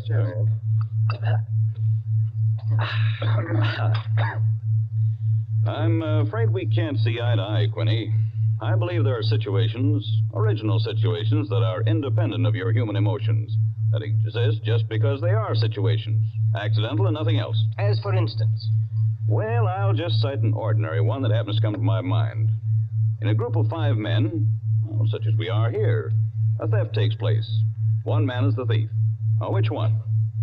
Now, I'd like to know what emotion that interprets. And yet it certainly is an original theme at the bottom of a whole literature. It's not the same thing at all. Detective stories. I could answer that the situation you give can be traced back to the commonest of human emotions, curiosity. I think Quinny has you there, Rankin. What is the peculiar fascination that the detective problem exercises over the human mind? You will say curiosity. Yes and no. Admit at once that the whole art of a detective story consists in the statement of the problem. Anyone can do it. I can do it. Steingall can do it. Rankin, I believe even you can do it. The solution doesn't count. It is usually banal. It should be prohibited. What interests us is, can we guess it? There you have it, the problem, the detective story. Now, why the fascination? I'll tell you. It appeals to our curiosity. Yes, but deeper, to a sort of intellectual vanity. 5 men present. The theft takes place. Who's the thief? Who will guess it first? Whose brains will show its superior cleverness? You see? That's all. That's all there is to it. Out of all of which, the interesting thing is that Rankin has supplied the reason why the supply of detective fiction is inexhaustible. It does all come down to the simplest terms. 5 possibilities, 1 answer. Well, the reason is that the situation does constantly occur. It's a situation that any of us might get into any time. Yes, I know of an incident of that kind that happened to a friend of mine last month. Of course, gentlemen. You are glorifying commonplaces. Every crime, I tell you, expresses itself in the terms of the picture puzzle that you feed to your 6-year-old. It's only the variation that is interesting. Take the well-known instance of the visitor at a club and the rare coin, for example. You all know that story. You've heard it, haven't you? I don't think I have. Sure. Why, it's very well known. Oh, go ahead, Quinny. Tell it. A distinguished visitor is brought into a club. A dozen men, say, present at dinner, long table. Conversation finally veers around to curiosities and relics. One of the members present then takes from his pocket what he announces as one of the rarest coins in existence. Passes it around the table. Coin travels back and forth, everyone examining it, and the conversation goes to another topic. All at once, the owner calls for his coin. It is nowhere to be found. Everyone looks at everyone else. First, they suspect a joke. Then it becomes serious. The coin is immensely valuable. Who has taken it? The owner is a gentleman. Does the gentlemanly, idiotic thing, of course, laughs as he knows someone is playing a practical joke on him and that the coin will be returned tomorrow. The others refuse to leave the situation so. One man proposes that they all submit to a search. Everyone gives his assent until it comes to the stranger. He refuses, curtly, roughly, without giving any reason. Uncomfortable silence. The man is a guest. No one knows him particularly well, but still he is a guest. One member tries to make him understand that no offense is offered, that the suggestion was simply to clear the atmosphere. The stranger becomes very firm, very proud, and says, I refuse to allow my person to be searched, and I refuse to give the reason for my action. Another silence. The visitor evidently has the coin, but he is their guest, and etiquette protects him. Nice situation, huh? Well, what's the answer? The table is cleared. A waiter removes a dish of fruit, and there, under the ledge of the plate, where it's been pushed, is the coin. Banal explanation, eh? Of course. Solutions always should be. At once, everyone apologizes to him, whereupon the visitor rises and says, now I can give you the reason for my refusal to be searched. There are only 2 known specimens of that coin in existence, and the second happens to be here in my vest pocket. That's rather obvious. Of course, the story is well invented, but the turn to it is very nice. Very nice, indeed. Well, I don't know. Ending is very unsatisfactory. The visitor should have had on him not another coin, but something absolutely different, something destructive, say, of a woman's reputation, and a great tragedy should have been threatened by the casual misplacing of the coin. Well, I've heard the same story told in a dozen different ways. Oh, it's happened 100 times. It must continually happen. I know of one extraordinary instance. In fact, the most extraordinary instance of this sort I've ever heard. Peters, you rascal. I see you've been quietly letting us set the stage for you. Well, it's not a story that will please everyone. Why not? Because you will want to know what no one can ever know. It has no conclusion, then? Yes and no. As far as it concerns a woman, quite the most remarkable woman I've ever met, the story is complete. Do I know the woman? Possibly. Probably, I should say. As a matter of fact, this should be particularly interesting to you because I believe that most of you are acquainted with the people involved. The names, of course, are disguised. I think... yes, I have. Just time before I catch my train to tell it to you.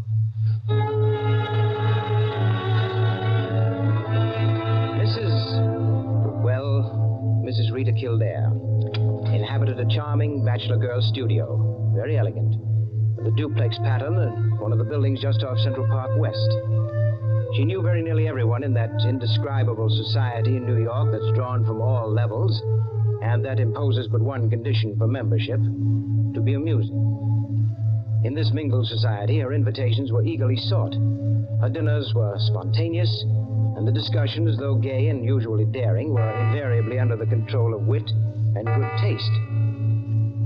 On the Sunday night of this adventure, she had, according to her custom, sent away her Filipino butler and invited to an informal chafing dish supper 7 of her more unusual friends. At 7 o'clock, having finished dressing, she put in order her bedroom, which formed a sort of free passage between the studio and a small dining room to the kitchen beyond. Then, going into the studio, she struck a match and was about to light the candlesticks which illuminated the room when the bell rang, and a Mr. Flanders, a broker, compact, nervously alive, well-groomed, was waiting as she opened the door. Well, you're early. On the contrary, you are late. Well, in any case, hello, and come inside. Here, let me take your things. Thank you. Well, I'm the first, I suppose. Of course. And since you are, you can be a good boy and help me with the candles. Delighted. Who's to be here tonight? The Enos Jacksons? I thought they were separated. Not yet. How interesting. Only you, dear lady, would dream of serving us a couple on the verge. It is interesting, isn't it? Assuredly. Where did you know Jackson? Through the Warings. Jackson's a rather doubtful person, isn't he? Well, let's call him a very sharp lawyer. They tell me, though, he's been gambling pretty much. In deep. How about yourself? Me? I'm a bachelor. If I lose my shirt, it makes no difference. Is that possible? Probable, even. Who else is coming? Oh, Maud Lily. You know her? No, I don't think so. You met her here some time ago. A journalist. Oh, yes, of course. I'd forgotten. Mr. Harris, a clubman, is coming, and the Stanley Cheevers. Stanley Cheevers? Are we going to gamble? Don't tell me you object. Certainly not. Only the Cheevers. They play quite a game. Yes, well united. They have an unusual streak of good luck. Oh, by the way, it's Jackson, isn't it, who is so attractive to Mrs. Cheever? Quite right. What a charming party. Where does Maud Lily come in? Don't joke. She's in a desperate way. And young Harris?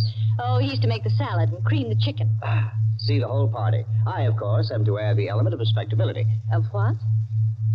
Don't play baby with me, my dear Flanders. I apologize. That's better. No one, of course, knows who else is coming. No one, of course.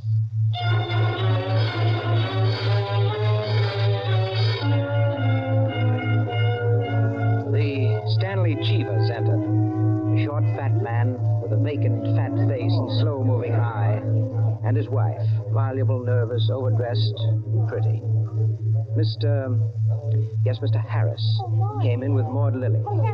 A woman straight, dark, Indian, great masses of somber hair, held in a little too loosely for neatness, with thick, quick lips and eyes that rolled away from the person who was talking to her. The Enos Jacksons were late, and still agitated as they entered. His forehead had not quite banished the scowl, nor her eyes the scorn. He was of the type that never lost his temper, but caused others to lose theirs.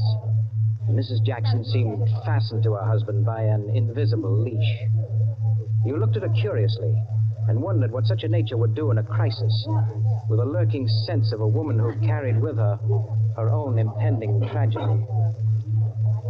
As soon as the company had been completed, and the incongruity of the selection had been perceived, a smile of malicious anticipation ran the rounds, which the hostess cut short by saying, Well, now that everyone's here, this is the order for the night. You can quarrel all you want, you can whisper all the gossip you can think of about one another, but everyone is to be amusing. Also, everyone is to help with dinner. And nothing formal, nothing serious. We may all be bankrupt, divorced, or dead tomorrow, but tonight we'll be gay. That's the invariable rule of the house.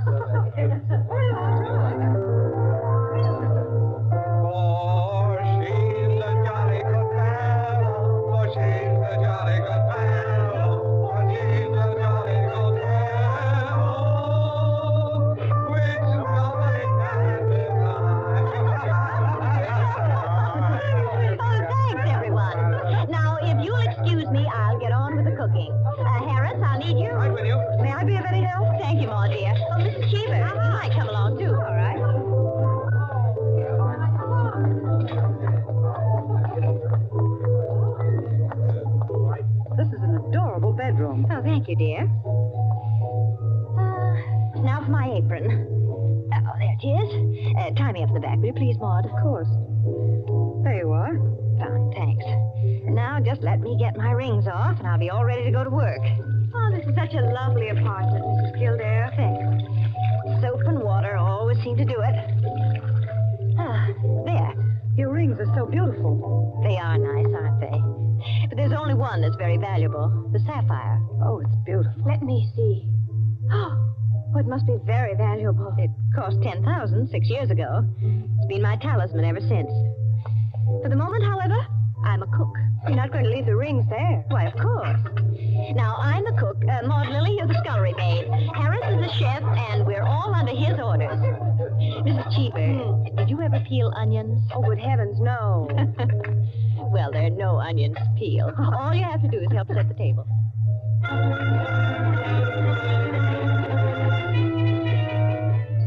Under their hostess's gay guidance, the 7 guests began to circulate busily through the room, laying the table, grouping the chairs, opening bottles, and preparing the material for the chafing dishes.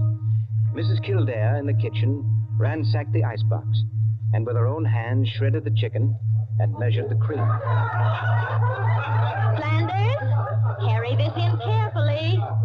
Cheever, stop watching your wife and put the salad bowl on the table.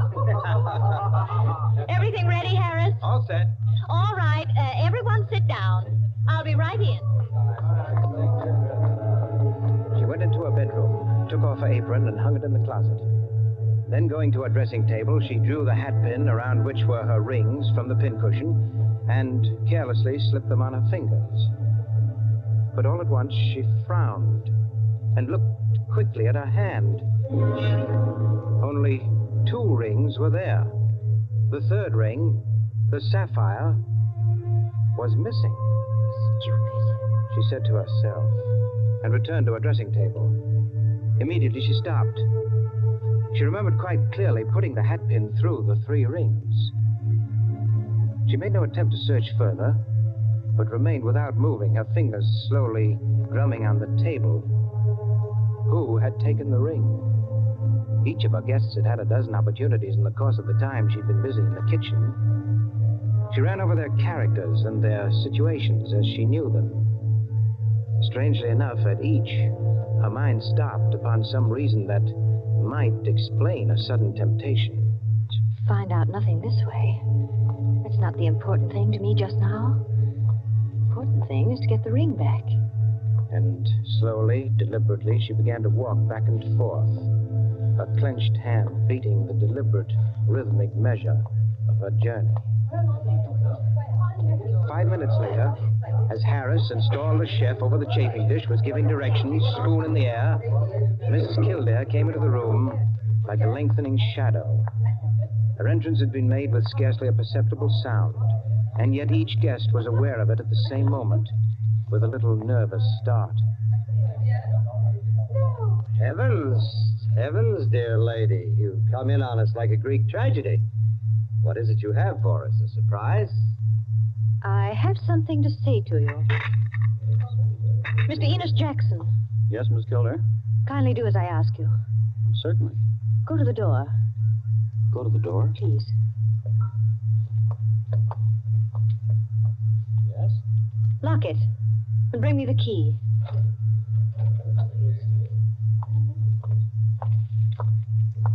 Here you are. You've locked it? As you wish me to. Thank you. Now, the bedroom door. Would you do the same? Sure.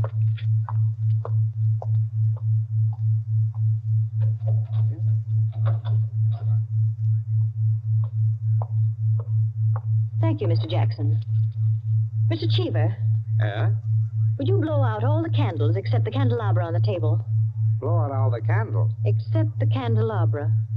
All right. For goodness sake, Mrs. Kildare. What is it? I am getting terribly worked up. My nerves are all Sorry, laid up. Mrs. Jackson.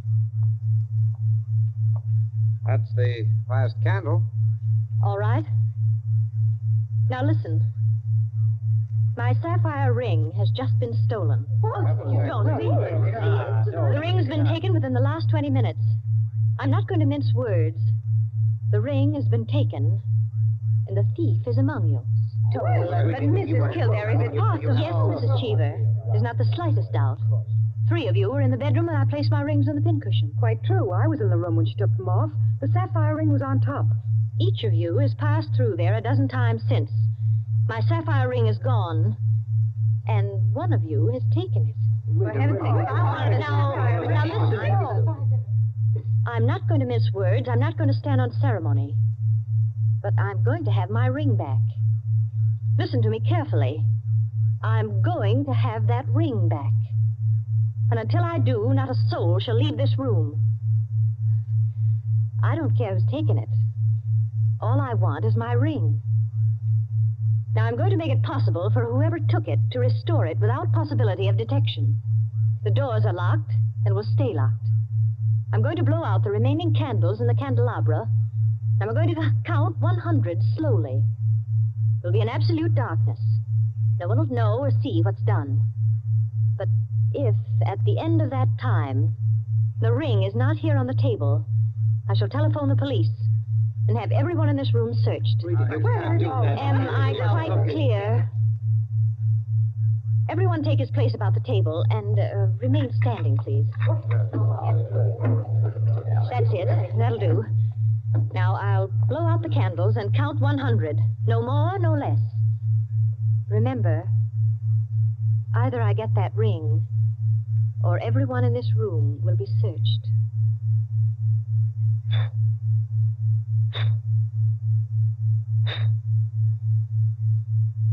One, 2, 3, 4, 5, 6, 7, 8, 9, 10, 11, 12, 13, 14, 15, 16, 17, 18, 19, 20, 21, 22, 23, 24, 25, 26, 27, 28, 29, 30, 31, 32, 33, 34, 35, 36, 37, 38, 39, 40, 41, 42, 43, 44, 45, Foot slipped off the chair. I'm 46, sorry. 47, 48, 49, 50, 51, 52, 53, 54, 55, 56, 57, 58, 59, 60, 61, 62, 63, 64, 65, 66, 67, 68, 69, 70, 71, 72, 73. The ring. 74. There it is. 75, 76, 77, 78, 79, 80, 81, 82, 83, 84, 85, 86, 87, 88, Oh, really? 89, 90, 91, 92, 93, 94, 95, 96, 97, 98, 99, 100. Well, it is there, isn't it? Mr. Cheever, you may hand it to me. Well, now that that's over, we can have a very gay little supper. The lights, someone.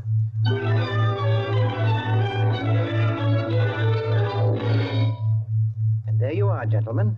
Oh, I say, Peters, that's not all. Absolutely. The story ends there? Story ends there. But who took the ring? What? It's never found out? Never. No clue? None. I'm not sure I like the story.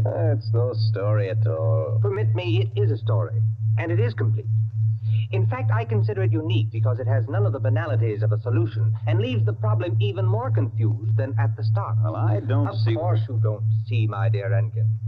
You do not see that any solution would be commonplace, whereas no solution leaves an extraordinary intellectual problem. Oh, how so? Well, in the first place, whether the situation actually happened or not, which is in itself a mere triviality, Peters has constructed it in a masterly way, the proof of which is that he has made me listen. Any of those present might have taken the ring. There are therefore 7 solutions, all possible and all logical. But beyond this is left a great intellectual problem. How so? Was it a woman who lacked the necessary courage to continue? Or was it a man who repented his first impulse? Is a man or is a woman the greater natural criminal? Oh, that's simple, Quinny. A woman took it, of course. On the contrary, it was a man, for the second action was more difficult than the first. A man, certainly. The restoration of the ring was a logical decision. You see?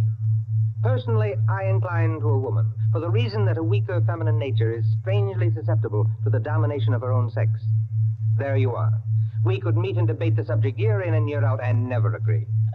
I recognize most of the characters, Peters. Mrs. Kildare, of course, is all you say of her. An extraordinary woman. The story is quite characteristic of her. Flanders, I'm not sure of, but I think I know him. I'm positive I do. Did it really happen? Exactly as I told it. The only one I don't recognize is Harris, your humble servant. What? You, Peters? You were there? I was there. I was Harris. I beg your pardon, gentlemen. Oh, yes, what is it, John? Mr. Peters, sir, your train. You told me to remind you. Oh, thank you. Yes, I didn't know it was so late. Will you gentlemen pardon me? Huh? Of course. Nice to meet you all. Night.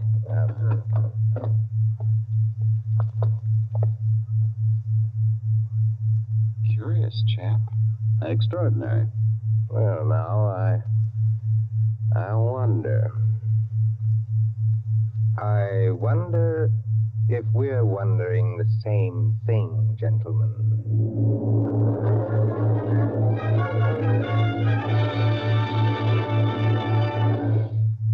And so, with the enigmatic smile of Mr. Peters, or Harris, ends 100 in the Dark, Owen Johnson's smooth story which gave us tonight's Suspense. Suspense is produced by William Spear. Tonight's radio drama was written by Jack Anson Fink, directed by John Dietz, and scored by Bernard Herrmann. Eric Dressler was Mr. Peters. Alice Frost played Mrs. Kildare, and Ted Osborne, Quinny. Others in the cast were Helen Lewis, Joan Shea, Henriette Kay, Frank Reddick, Paul Luther, Stephen Schnabel, Ian Martin, and Barry Kroger. With this evening's performance, Columbia brings to a conclusion the present series of Suspense. If you like these broadcasts, CBS would be pleased to hear from you. Suspense has been a series presented for your relaxation and enjoyment by the Columbia Broadcasting System.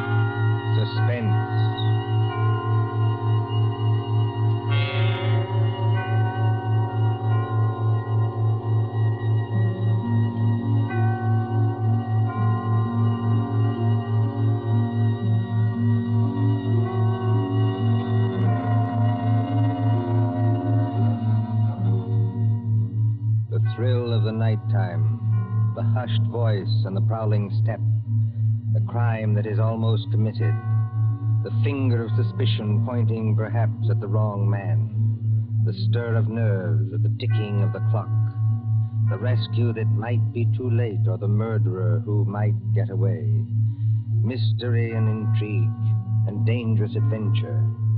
We invite you to enjoy stories that keep you in suspense. For Suspense, tonight we present The Lord of the Witch Doctors by John Dixon Carr.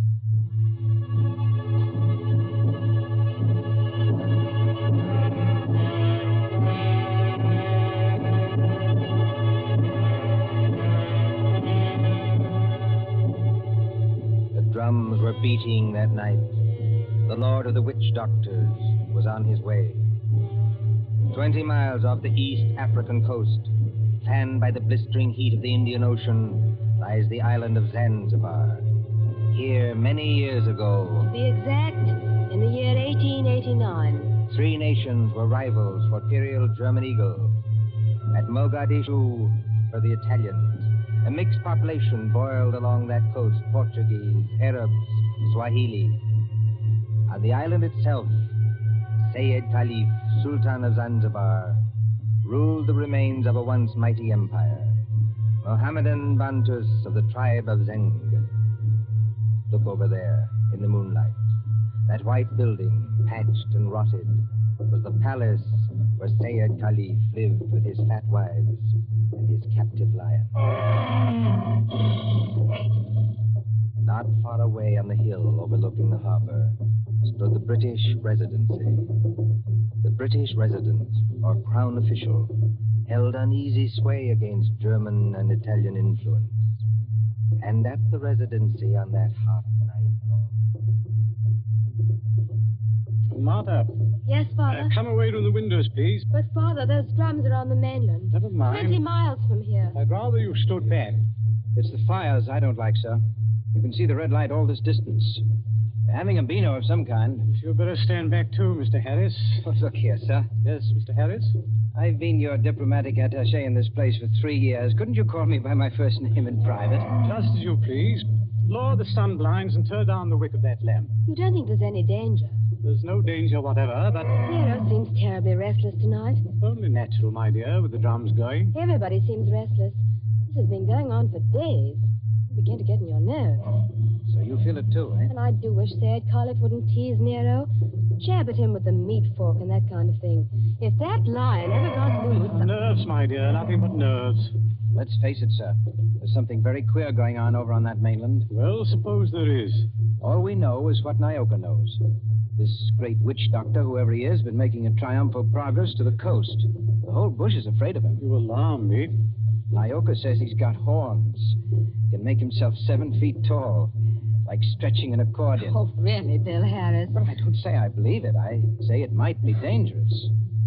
Now, for instance, could this be one of Dr. Schmidt's tricks? Dr. Schmidt is a friend of ours. Yes, he's also head of the German East Africa Company. Dr. Schmidt is a gentleman.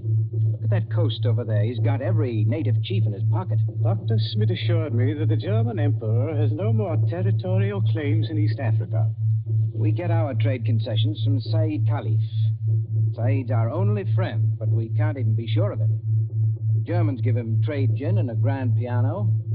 The Italians give him 3 new wives for his harem.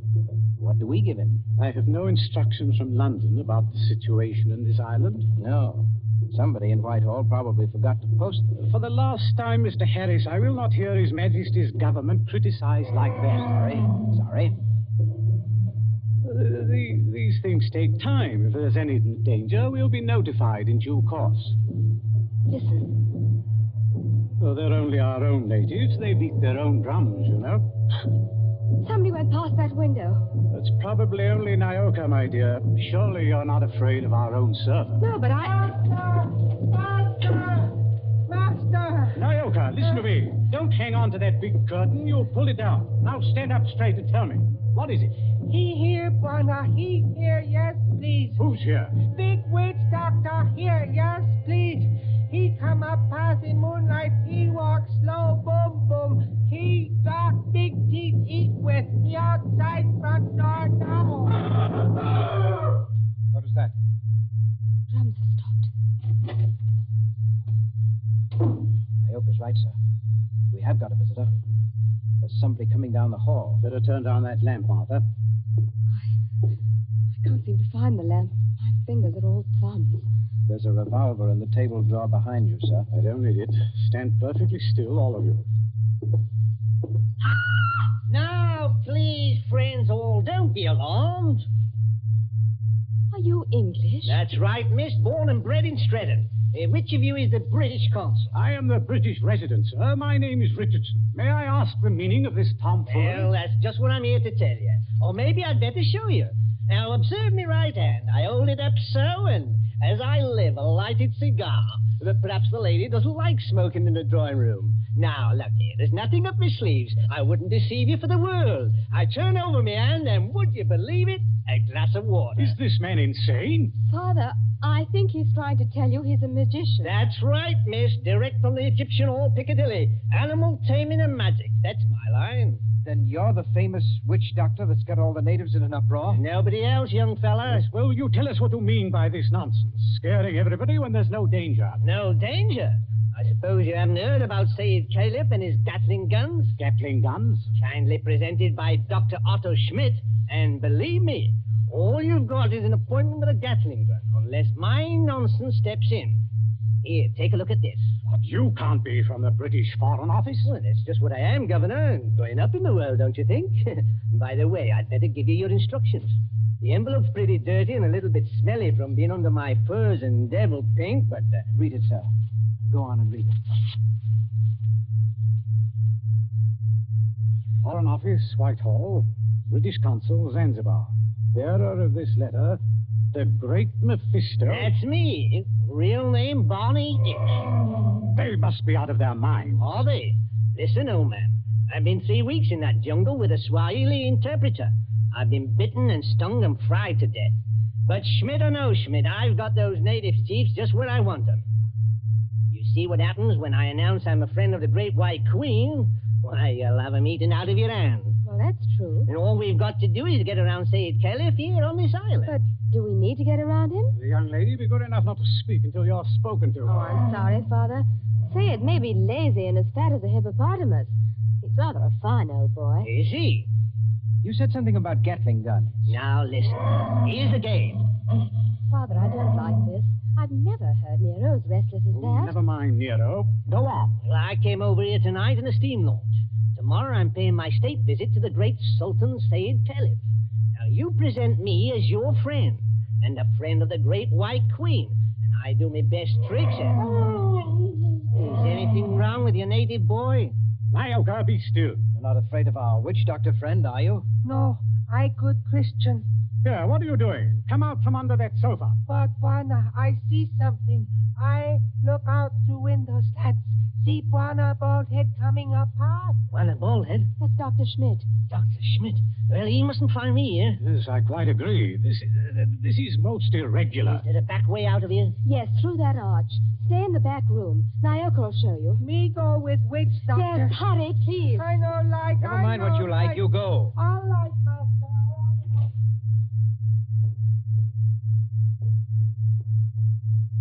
It's all right. They've gone.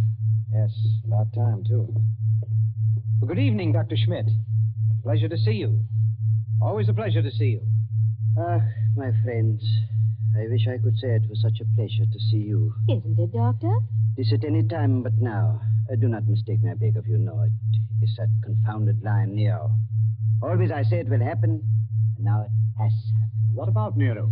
My friends, I regret. He has made his kill. He has tasted blood. What's that? You permit that I sit down and take off my sun helmet. I am not young, and I'm tired. It's not Sayyid Caliph. Yeah, it is so. He has teased that lion once too often. Oh, poor old boy. He was our friend. He's not dead. Yeah, I regret. Yeah, he is dead. Sultan of Zanzibar is dead. Oh, dead. But how did the lion ever get at him? He drank too much pumba.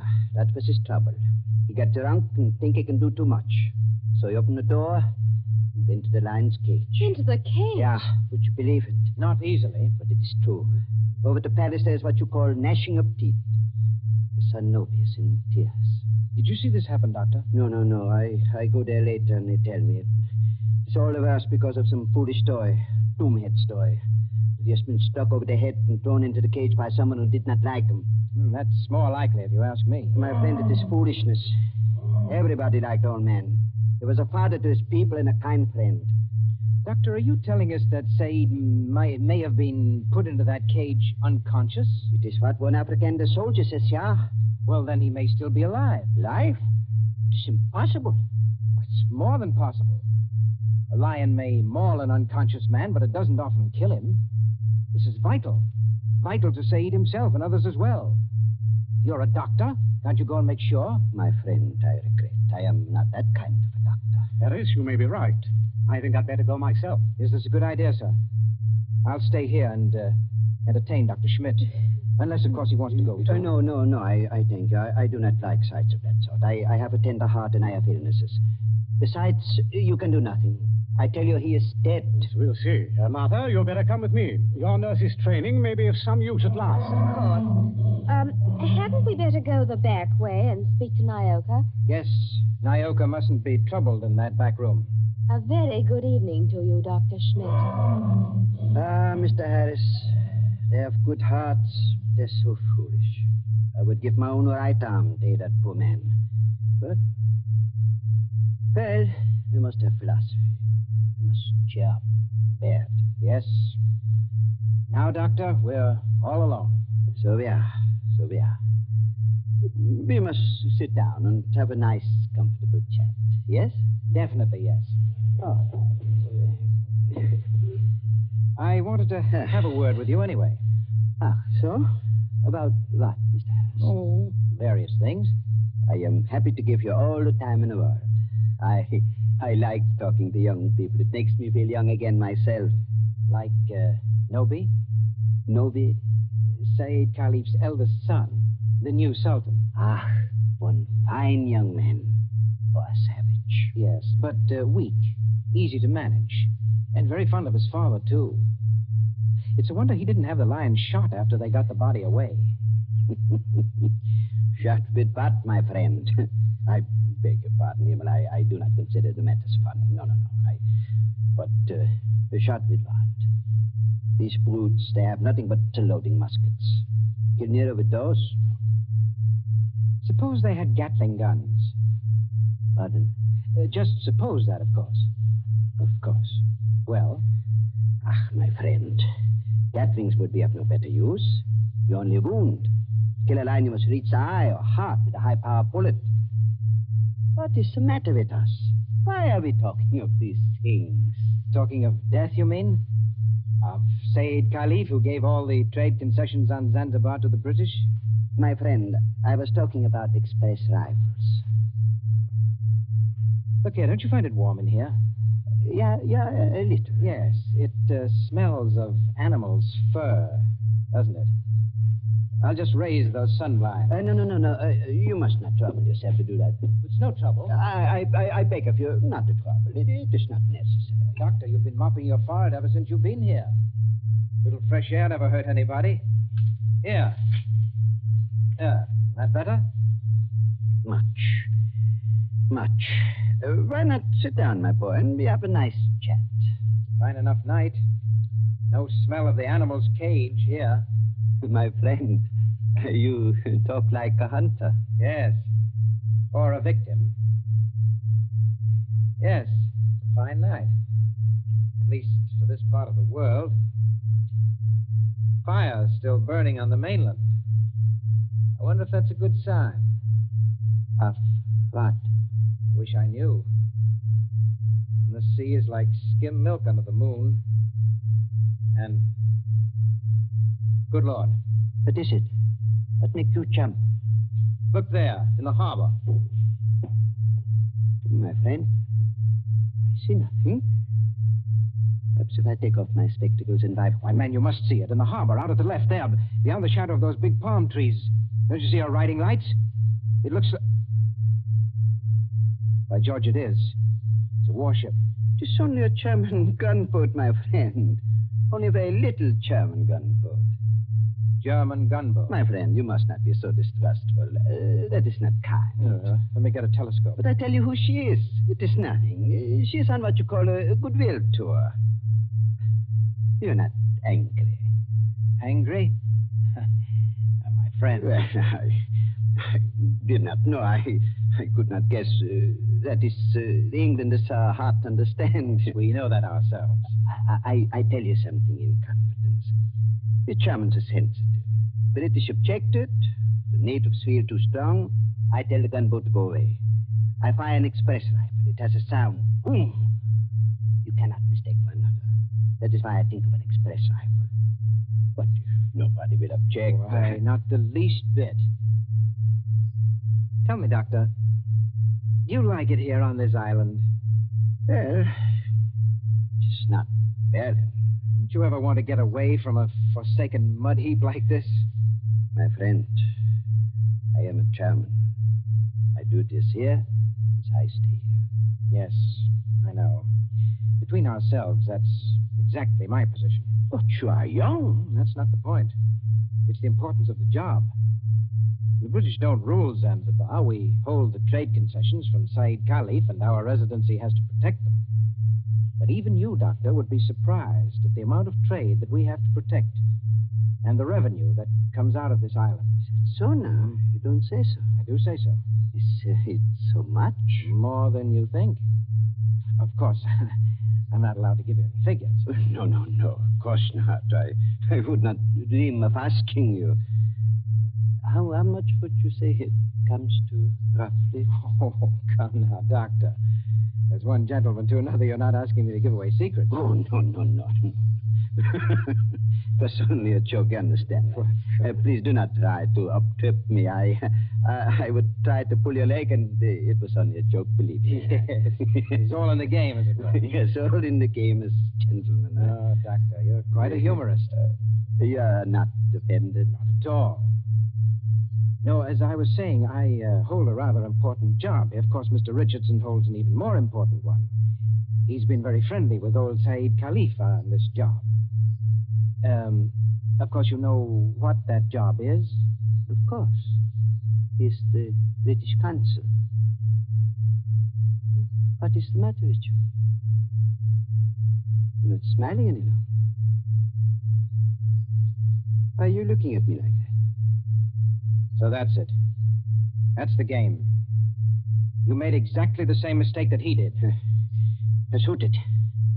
Dr. Schmidt. Have you met the great lord of the witch doctors? The maker of spells and the tamer of lions? I am a good Christian. I pay no attention to what natives say. I do not believe in witch doctors. No, neither do I. Not in this one, at any rate. What one? The witch doctor who came here tonight and said that he was on a mission for the British Foreign Office. He's an imposter from the word go, and you're working with him. Oh, don't upset your chair like that, Dr. Schmidt. Because if you fall on it, you may hurt yourself. I have not hurt myself, young man. Oh, yes, you have. The fellow who came here tonight addressed Mr. Richardson as the British consul. That might have been a slip of the tongue. But then you see the letter on the table there? I have eyesight, I thank you. That letter is supposed to come from the Foreign Office, and it calls him the British consul, too. I heard it read aloud. The Foreign Office may make mistakes, but they don't make mistakes like that. That letter, Doctor, is a forgery. It was forged by a German, and probably by the German who calls himself Barney Hicks, or the Great Mephisto. He's in the back room now. No, he's not, Governor. He's standing in the doorway behind you now. Yes, I thought I heard you. But don't turn around to look at me. I'm just warning you. Have you got anything to enforce that? Yes. I've got a 500 express rifle that could smear you all over the opposite wall. Karl, was du abgeben tust? No, Put the cannon. Well, if you fellas are going to shoot me, I wish you'd speak English about it. Karl, I beg of you. No. Don't fire that rifle. Exactly. You see, Carl, I'm turning around. This is all very... now, Karl. You see what the doctor means, Carl? If you fire that rifle, you'll send your gunboat out of that harbor just when you need it. Isn't that the signal, Doctor? To send the gunboat away? Karl, I beg of you. Yes, it is. Very simple, economical German signal. So, you two killed Said Khalif. That is slander. That cannot be proved. Had to do it, I imagine. Said was the one chief that you couldn't buy or frighten with your witch doctor, so you got rid of him. Tomorrow morning, the witch doctor would have appeared. He'd have scared the daylights out of a weak and superstitious son, Noby. I told you I was fairly good at my work, Governor. And I am. Yes, and then the witch doctor would have taken over everything. The British resident had to be bamboozled for 24 hours to keep him out of the way with a ghost story about a British agent. And there was a gunboat in the harbor in case of trouble. Slight mistake there, Governor. There is a gunboat in the harbor. Yes. It's really worked out beautifully. The Emperor should be pleased. I don't think your White Queen will be very happy, though. I'm the great witch doctor to that frightened mob over there. Said is dead. And there's a German gunboat in the harbor. Listen. I think I hear something. Whoever's out there, stay back. Whoever's out there, stay back. Bill, listen to me. Say it's alive. He's alive. This is impossible. Oh, we can see him breathe. We don't even think he's badly hurt, but he's still in the cage, unconscious. Still in the cage? You mean they can't get him out of there? If he wakes up or they attempt anything, Nero will tear him to pieces. The whole crowd over there is nearly crazy, but they don't dare go into the cage. Well, gentlemen, you should have been more careful. If they do get Saeed out of there alive, you're done for. Be quiet. Listen. Nobi and the rest of the natives are coming up here now. See here, miss. Are you talking about the old boy's son? Nobi, yes. He wants to see the witch doctor. The witch doctor? This puts you in some slight trouble, Carl. Listen to me, miss. I couldn't get that old buzzard out of the way from a mad lion, even if I've got to get out of here. Too late now, my dear witch doctor. The natives have surrounded the house. Who's that? It's Nobi. He's coming down the hall.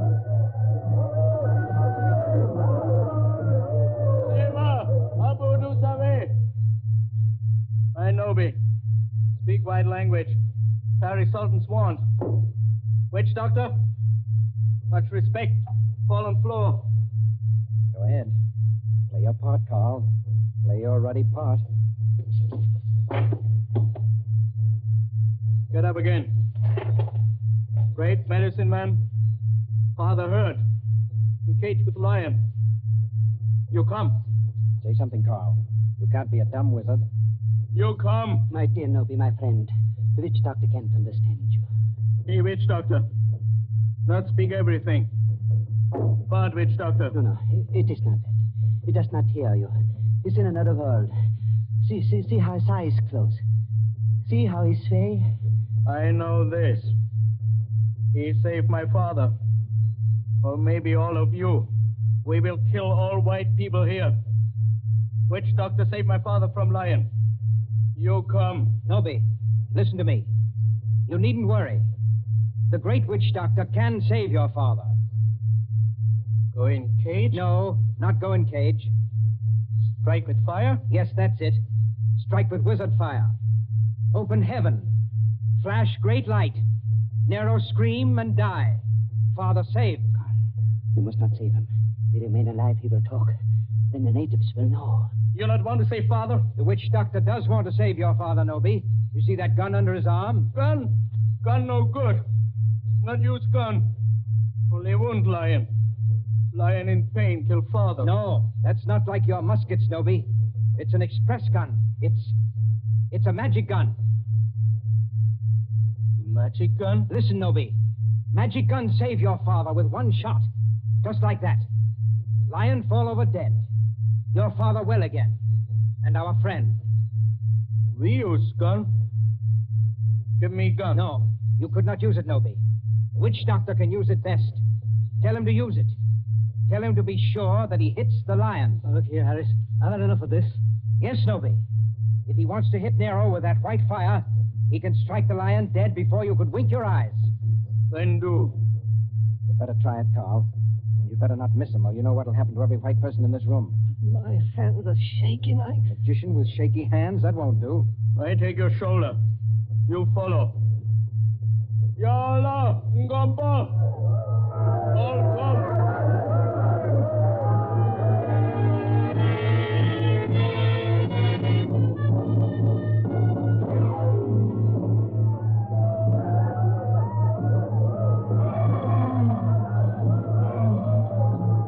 There is cage by palace door.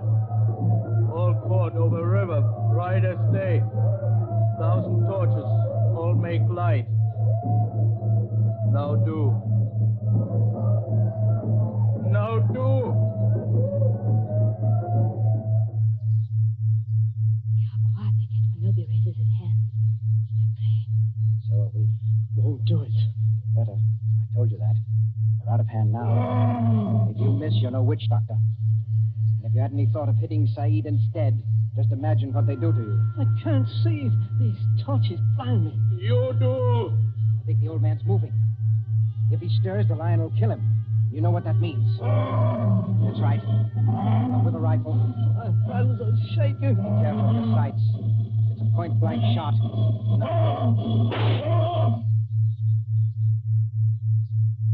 Allah! Focus! All right, Nobby. The lion is dead. They can go in and carry your father out now. Lion dead? German magic is great magic. Yes, Nobby, it is. But English magic is greater. English magic better than German magic? Yes, Nobby, and I'll prove it. Turn around. Look out towards the harbor. I stand here. I wave my hand, like this. Nothing up my sleeves. I wouldn't deceive you for the world. I wave my hand towards the gunboat in the bay. The gunboat sails away. English magic, Nobby. English magic.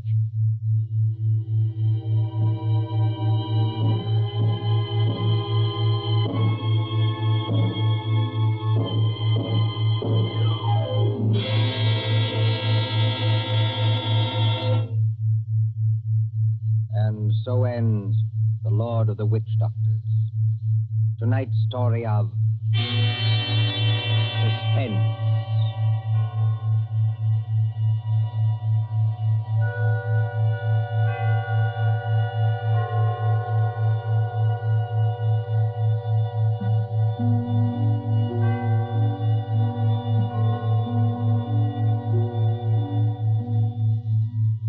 Next Tuesday, when CBS again brings you Suspense, our story will be The Devil in the Summer House.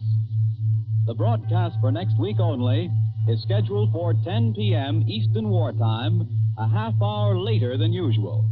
William Spear, the producer, John Dietz, the director, Bernard Herrmann, the composer-conductor, and John Dixon Carr, the author, are all collaborators on Suspense.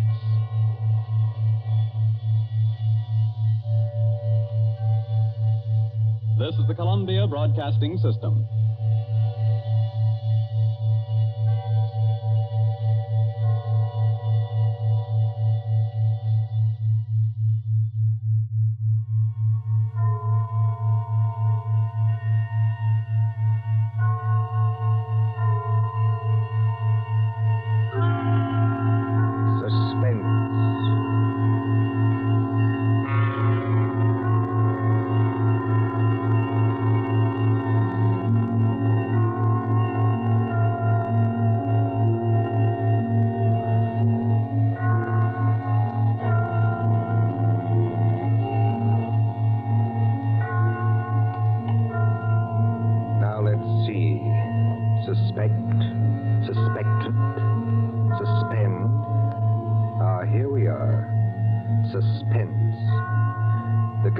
Of mental uncertainty, usually accompanied by apprehension or anxiety, fear of something which is about to occur, as do not keep me any longer in suspense.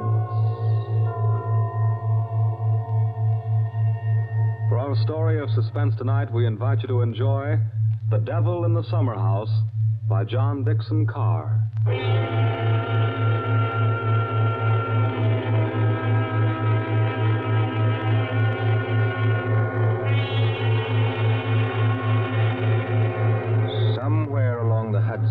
Perhaps not far from Terrytown, there is a modest house in its own grounds. Behind it, in the spacious garden, stands a summer house of evil memory. More than 25 years ago, a man shot himself, or at least died, in that summer house. They found Major Kenyon with a scorched bullet hole in his head and the weapon beside him. But we are in the present now.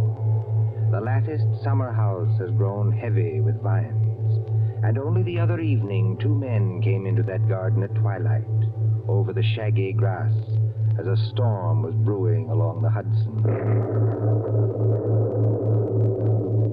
2 men, the lawyer from New York. Who's there? And Captain Burke of the homicide squad. Easy, my friend, easy. I was was just going to ask you the same thing. My name is Parker. I'm an attorney. You're not Captain Burke. Yeah, the very same and no other. I thought I recognized you, Mr. Parker. Must be something important to bring you so far from New York at this time of night. I was in Tarrytown anyway. I thought there'd be a housekeeper here, but I don't see any lights. You've got business here? Yes, in a way. Have you? I don't know. I'll tell you better after you tell me what brought you to a place that no one has lived in for 10 years. Tell me, Captain. Did you ever get an anonymous letter from a dead man? Did you? No, I can't say I did. The letter's anonymous. How do you know the man's dead? Because they're all dead. Every last one of them. Dead and under the ground, where they can't be hurt any longer. Look. There's the summer house where Jerry Kenyon used to work. There are the windows of the library and the dining room. Looking for it. Confound this lightning. Makes the windows blaze, don't it? Jerry Kenyon hadn't a care in the world. Yet he shot himself. I'll show you the letter. Now, look, Mr. Parker, I couldn't read anything in this light. But if we can get inside the house Certainly we can get into the house. I was the family attorney. I've got the keys. Why should a dead person send me a letter?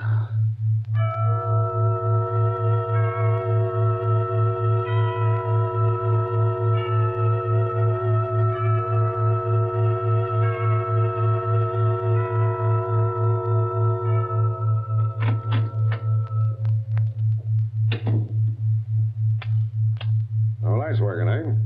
But you got a flashlight, I see. Came here prepared for anything, eh? This is the library. There were always candles on the mantel. Yes, there they are. Have you a match, Captain? Yes, I'll light them. That's better. Same old heavy furniture.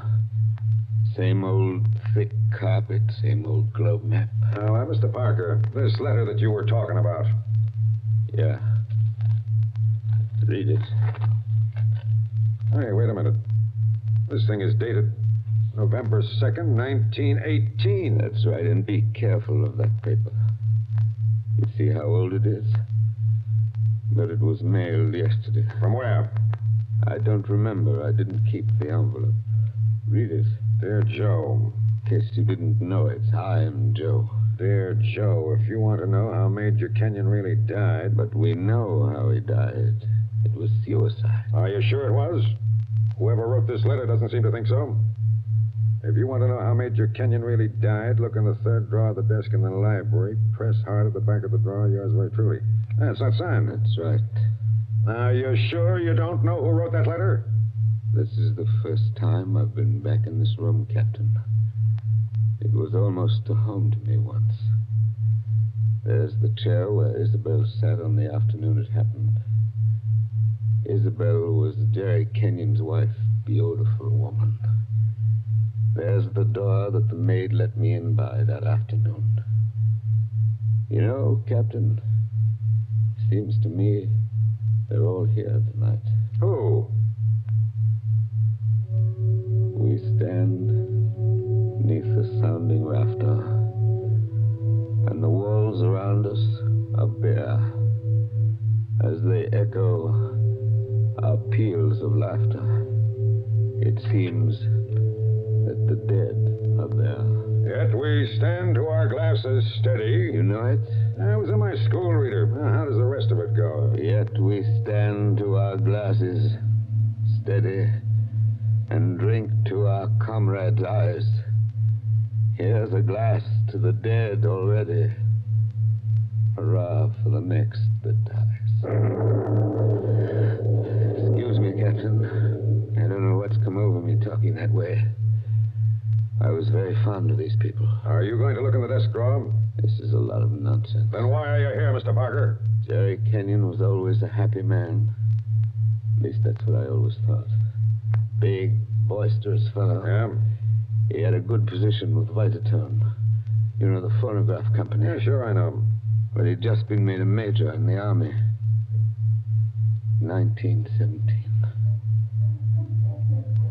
There was a war on then, too, if you remember. I remember.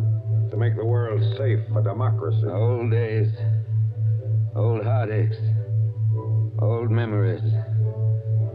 I remember that blazing hot day in August when all the windows were up. I remember this room.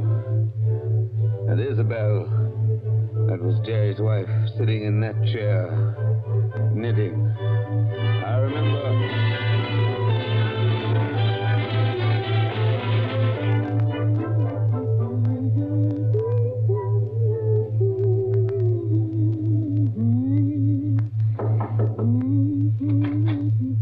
Oh, yes, Kitty. What is it? There's a man to see you, Miss Kenyon. He says his name's Parker. Yes, I'm expecting him. Show him in, please. All right, ma'am. Shall I take your knitting in your knitting bag? Why should you take my knitting? I don't know, Miss Kenyon. I just wondered. You can come in now. Thank you. Hello, Joe. Hello, Isabel. You sent for me? Joe, I must apologize for Kitty. Servants are getting to be a problem nowadays. She looks pretty enough to get along. Oh, Kitty's got large ideas. She wants to go on the stage, if you please, and do imitations, like Miss Draper. She only knew how hard it was acting all your life. Isabel, you've been crying. I have not. At least... Is that why you sent for me? I've missed you. You haven't been here in over a week, Joe. I had an idea Jerry was getting a little tired of having me around this house. Oh, no, Joe. Why, Jerry... Yes, what about Jerry? I wish I knew, Joe. That's why I wanted you here. Where is he, by the way? I want to say goodbye to him before he leaves. He's probably out in the summer house where he works with all those papers. He's got a lot of work to catch up with. He's going overseas tomorrow. Yes, I know. He's out there. He's been out there all day. His last day here. I've been alone. That sounded like a shot. Yes, it was a shot, Joe, dear. Doesn't seem to worry you. It's only Paul. Jerry's brother, Paul. Oh, thought you'd gotten him off your hands for good. Jerry asked him out. He got here 2 nights ago. That doesn't make it any easier for you, does it? No, I don't mind. Jerry's fixed him up with a pistol range in the cellar. Paul's a terribly bad shot. Not like the rest of us. You don't seem to like it, Joe. Shall I have Kitty go down and tell him? No, it's bearable. As long as he keeps away. Poor Joe. But, about Jerry. Who is it this time? Joe, Jerry's been home 5 days on leave from camp. Well, never mind what camp. But he spent 4 evenings of those 5 with that Fisk woman. Diane Fisk? The redhead with all the money? Oh, she got money? Well, she must have some attraction then. Please understand me, Joe. It's not that I'm jealous any longer. It's just no, that... of course not. Jerry goes his way, and I go mine. I may not be without admirers myself, if it comes to that. You've no idea how true that is, Isabel. No, I was thinking about Jerry. He may not always be lucky. He may meet some girl who's not as broad-minded as I am. And then when he gives her the go-by... Paul must be getting really furious down in that cellar. He's not hitting anything. He must be using a lot of ammunition. Now, your trouble, Joe, is that you're too much of a gentleman. And if you really want to see Jerry, there he is now. Where? Just standing in the door of the summer house. Look out the window. Infernally bright out there. Doesn't he look noble in his new uniform? Sam Brown belt and revolver and everything. Look how he turns around and waves his cap at us. Like a real soldier. Real soldiers don't exactly wave their caps, do they? He does. Jerry? Jerry?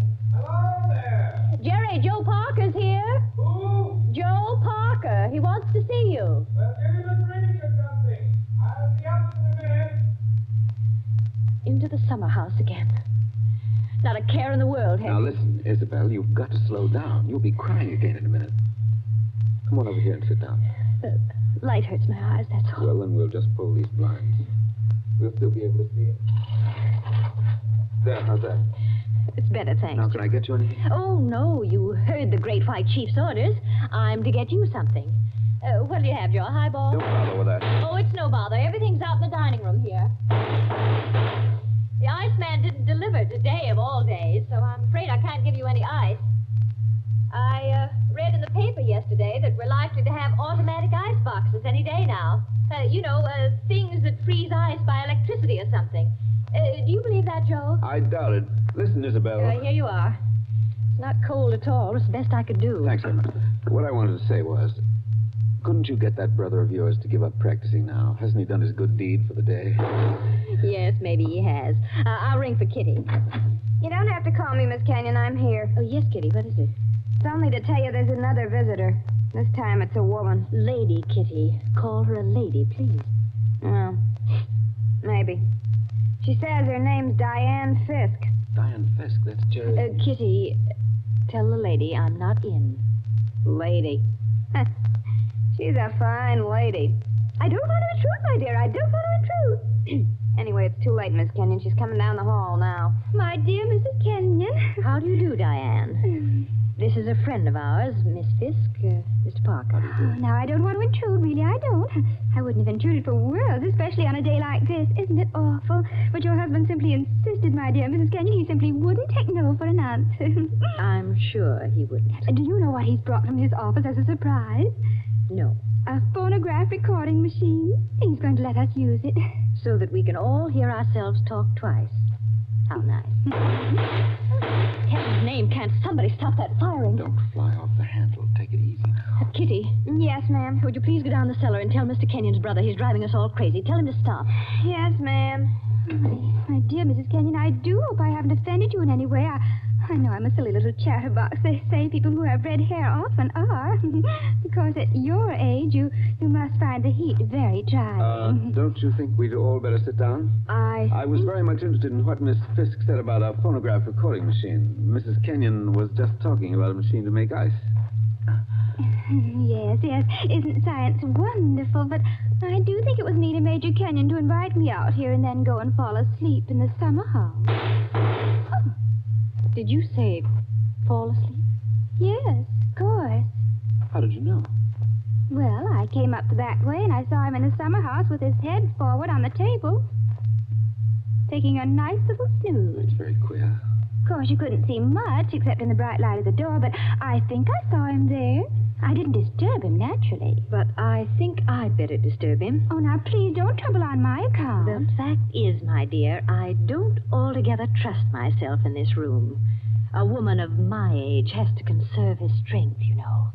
So if you'll just excuse me. Well, of course, if you... Oh, dear, I just can't think what I'm always saying because I have the best intentions in the world, Mr. Barker, but...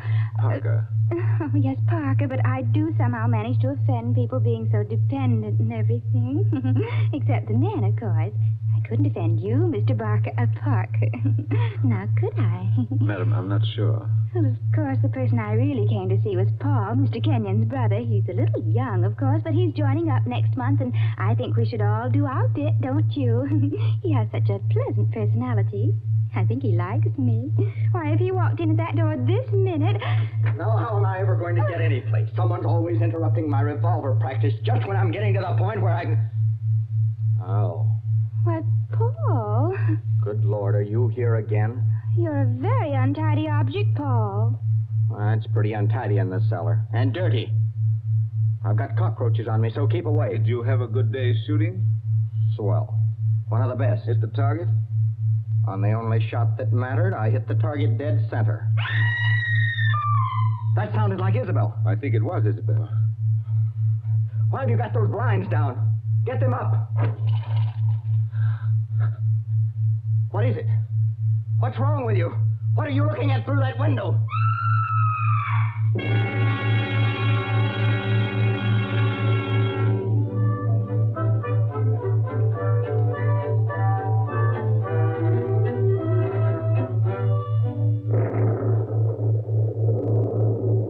That was 25 years ago, Captain Burke. We found Jerry Kenyon lying across the table in the summer house. He'd shot himself through the head with his own revolver from the holster. It was lying on the floor beside him. Shadows, all right. I see. When Isabel found him, he'd been dead about half an hour. The doctors proved that, did they? Yes, that shot had been fired against his head. The front of his uniform cap was powder burned where the bullet entered. There's no doubt about that. None at all. We never noticed the real shot Because that young lad was shooting off guns like a maniac in the cellar. Precisely. Now they're all dead. By accident, illness, they're all gone. Isabel Kenyon died less than a year afterwards. I think she died just because she was so fond of Jerry. I suppose you've guessed my little secret. Oh, I think I can sort of read between the lines. You were in love with Isabel Kenyon, weren't you? Yes. Well, these things happen. I never let her see it, you understand? Women know, pretty generally. So, they're gone. The youngest of them. And I'm left alone with old tunes, old ghosts, wondering why the fellow ever killed himself. Why? Why? And this morning, out of a clear sky, I get a letter saying, if you want to know how Major Kenyon really died, look in the third drawer of the desk in the library. But I tell you, we know how he died. Well, aren't you going to do it? Naturally. I've got a key somewhere here that fits the drawer. Now, listen, Mr. Parker. In my father's country, in Ireland, they got a saying that when a man's going to commit suicide... I thought of doing that, too. Then the devil comes in and takes him by the hand and talks to him.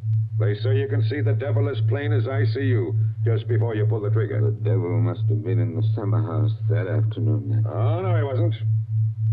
What do you mean? Major Kenyon didn't kill himself. He was murdered.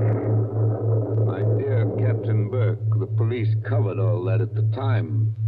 Everybody had an alibi. They did they? Well, think of what I've told you. Isabel and I were together all the time. Paul, her brother, was shooting off guns in the cellar. Yeah? Diane Fisk. Yeah, what about her? Her chauffeur who drove her there swore he saw her walk straight up to the place. She passed the summer house, but didn't stop there. Well, that checks. Even Kitty the maid could prove she'd never stirred out of the house until just a minute or so before Isabel went herself. Oh, and why did the maid have to leave the house at all? She was taking Jerry the black coffee he drank every afternoon. He'd already been dead half an hour then. And that, my dear Captain, disposes of everybody. Well, now listen, Mr. Parker. You're a good guy, and I'm not going to hold out on you any longer. You see, I say Major Kenyon was murdered because I know he was murdered.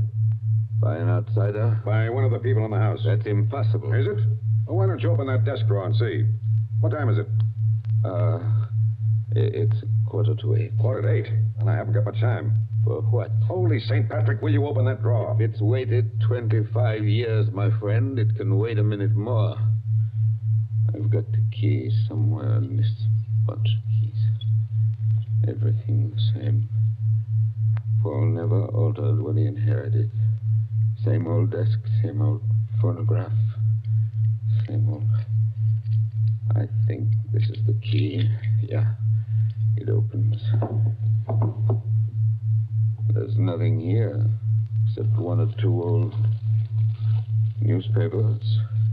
Everything very dirty. The letter says to press hard at the back. Now, have you tried that? Doesn't seem to. Yes, by George, it does work. Well? There seems to be a movable back on a hinge. Well, what's inside? Some sort of flat brown paper parcel sealed with wax and about as dirty as it can get. Open it, man, open it. I'm going to. It's a phonograph record. There's a plain white label, something on it written in pencil. I don't see too well nowadays without my glasses. Oh, here, give it to me. I'll read it to you. Go on. A record of how I killed Jerry Kenyon. Say, don't you get it, Mr. Parker? This is the real goods. The murderer's going to tell us his own story 25 years later. Be careful. Whatever you do, don't drop it. You seem to be interested enough now. I don't say I'm not interested. I say I can't believe it. You know, when you were talking about the dead coming back and that kind of thing, you sure started giving me goose pimples. But that's just what it is, a dead person. Now, there's the phonograph. Put that record on. Let's hear what the ghost says. Any of them could have made the record, of course. The apparatus was all here. Don't just stand there by the phonograph. Won't it work? Yes, it works. Is it wound up? Yes, it's wound up. Here goes. Now, look, Mr. Parker. Whose voice do you think it's going to be? I don't know. Now, I want to warn you. The voice you're going to hear from there... Please, be quiet. Listen. I've started it up. Well, speak up. Who killed Jerry Kenyon? I killed him, Joe, dear. Isabel. I'm sorry about it, Joe, but I had to have you for an alibi. And you were so terribly easy to It's fool. only a phonograph record, man. Don't look at it as if it was alive. You said you and I were always together, Joe, but that wasn't quite true. I left you to go into the dining room and mix a highball, remember? Yes. And I was carrying my big knitting bag. Remember that, too? And there was something else in it besides knitting. I'm an awfully good revolver shot, Joe. I told you we were all good except Paul. And the back windows of the dining room faced the same way as the back windows of the library. Thank you, Isabel. Thank you. Jerry was in the summer house. I made a sign to him from the window, and he came to the door there. In bright sunlight, 50 feet away. True again, Isabel. True. Joe, don't you know what August heat is in a wooden summer house?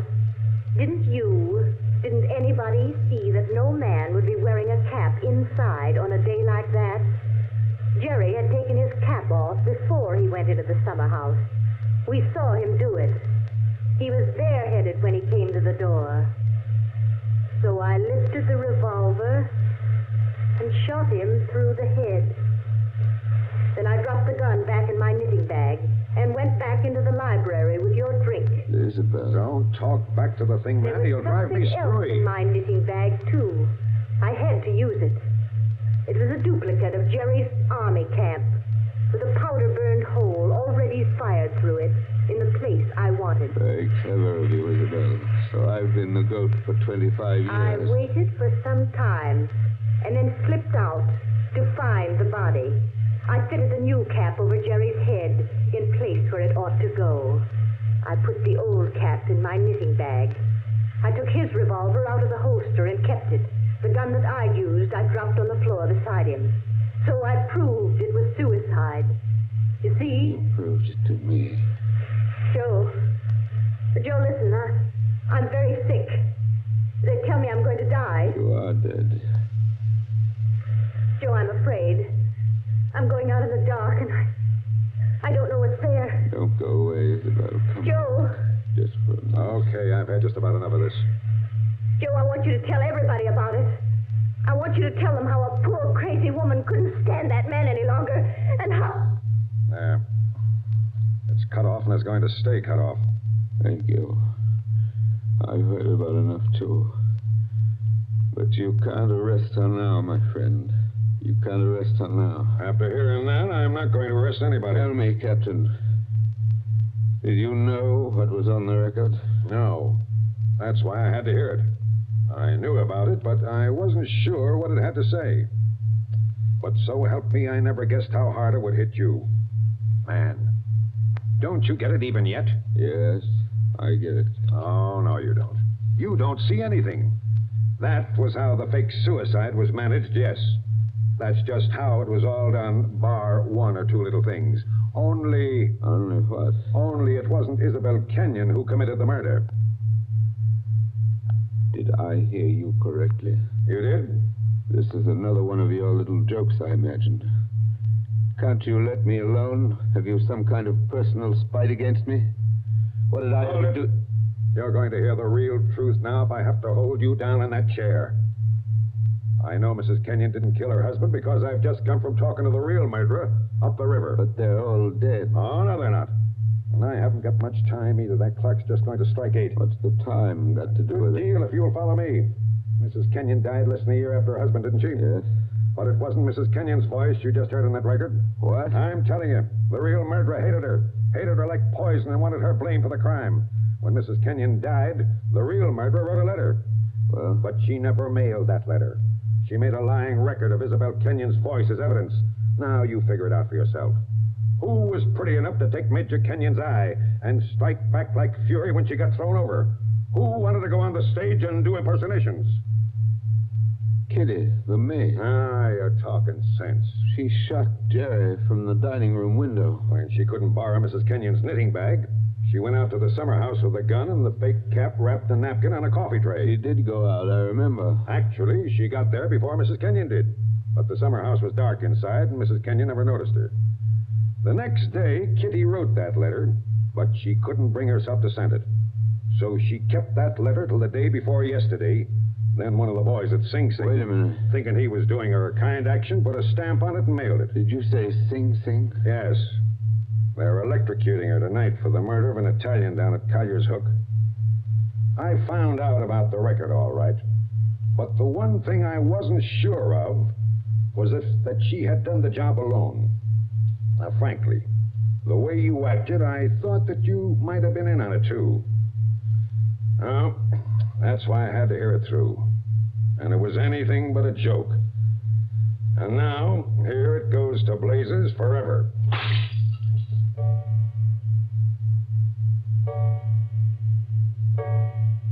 $8:00. Now she's dead.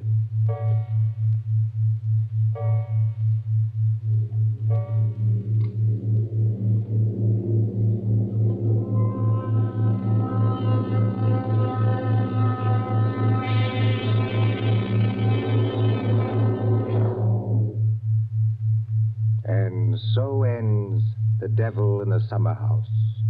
Tonight's story of Suspense.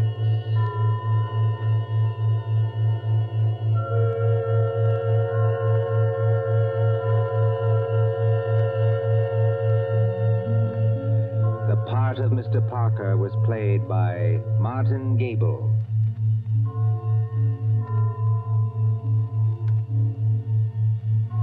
Again next Tuesday at 9:30 p.m. Eastern Wartime. A story dedicated to the thrill of the nighttime, the hushed voice and the prowling step. Another adventure in suspense. William Spear, the producer, John Dietz, the director, and John Dixon Carr, the author, are collaborators on Suspense. This is the Columbia Broadcasting System.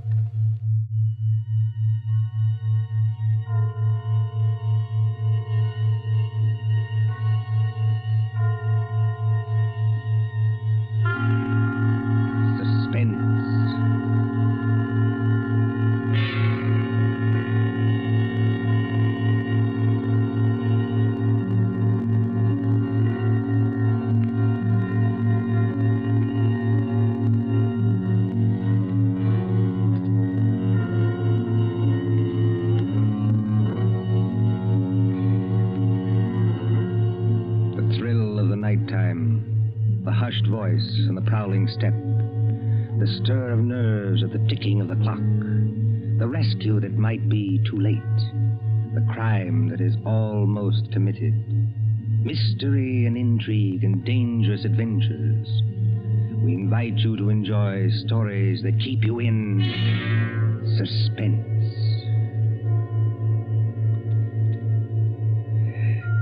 Can a man stake his life against $25,000? Can another and cleverer man track him down like a hunter, stalking his prey and kill him within 5 hours? Can you make a bet with death and win? For Suspense, tonight we present Will You Make a Bet with Death by John Dixon Carr.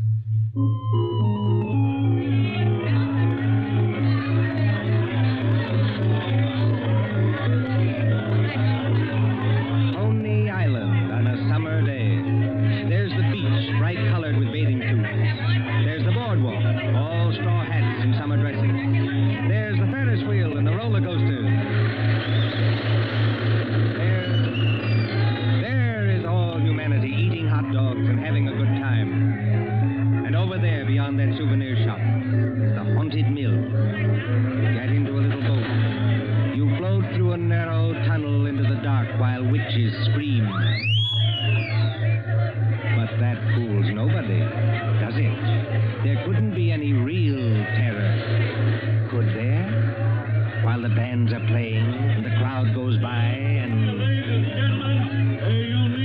fraction. It hurts me to see you stand there and miss this. Only 10 cents, 1 dime, the 10th part of $1 to go through the old haunted mill and get the thrill of your life. An overstatement, if you ask me. 1 ticket, please. Did you say 1 ticket, lady? That's right, 1 ticket. What's the thrill? Beg pardon, lady? I said, what's the thrill? Lady, the gals who come here with their boyfriends don't have to ask that. 10 cents, please, this way and mind the gate. Thank you. Step right up, ladies and gentlemen. Get your ticket for the old haunted mill, where ghosts will walk and corpses... Give me some tickets. Hurry. Just a minute, young fella. I know you want to get into the old haunted mill, but there's plenty of time. How many tickets? I don't know. You better give me 10. 10 tickets. Do you hear that, ladies and gentlemen? Here's a young fella who likes the old haunted mill so much, he buys 10 tickets. Don't call everybody's attention. Listen, I've got a better idea. Whatever boat comes after mine, yeah, I'll give you an extra $1 to send that boat through empty. Now, what's the matter, son? The cops ain't after you, are they? No. It's nothing like that. Will you do it? Well, money talks, young fellow. Okay, go ahead.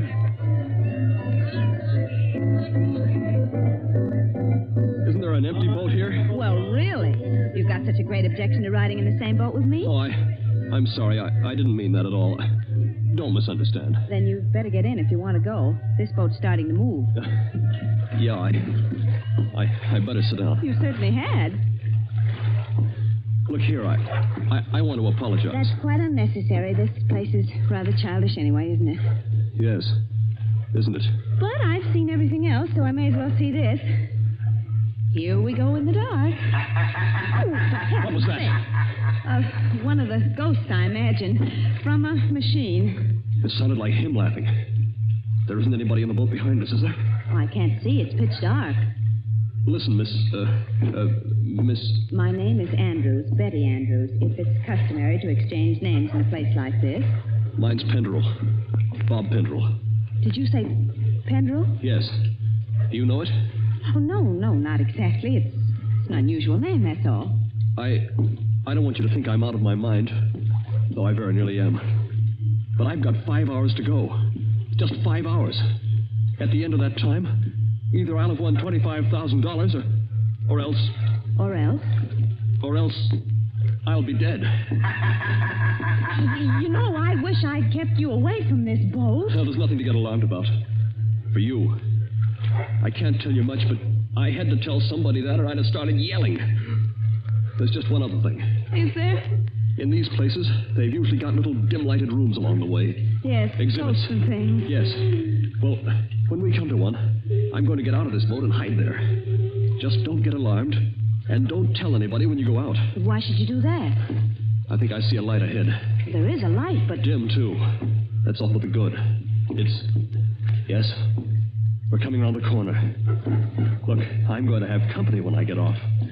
A wax-dead man on a pile of straw. Oh, I hope I can stand these noises. Goodbye, Betty Andrews. I wish we'd met at a different time. Mind the boat! Here, what are you doing? Getting out, too? Don't be an idiot. What's the idea? You need looking after, Mr. Pendrell. And if we must hide, I suppose this is as good a place as any. I won't have it. Quick. There'll be more boats along. Over behind that dead man on the straw. He'll hide us. Hurry. Well... Now, Mr. Pendrell, in the queerest place I ever get into, please tell me what this is all about. I can't tell you. You said it yourself. If you don't tell somebody, you'll go crazy. Maybe you're right. It's against the strict terms of the bet. But this is the last day, and I tell you I can't hold out any longer. Lower your voice. There's a boat coming.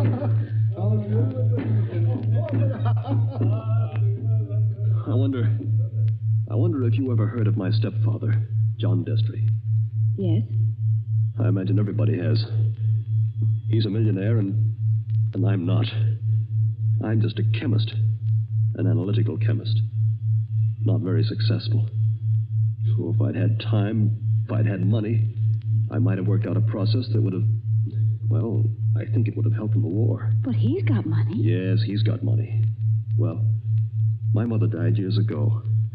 This Destry's a big, white-haired, fine-looking fella.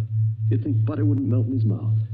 He's got an apartment in the East 60s, secretary, I never met her, valet, cook, that kind of thing.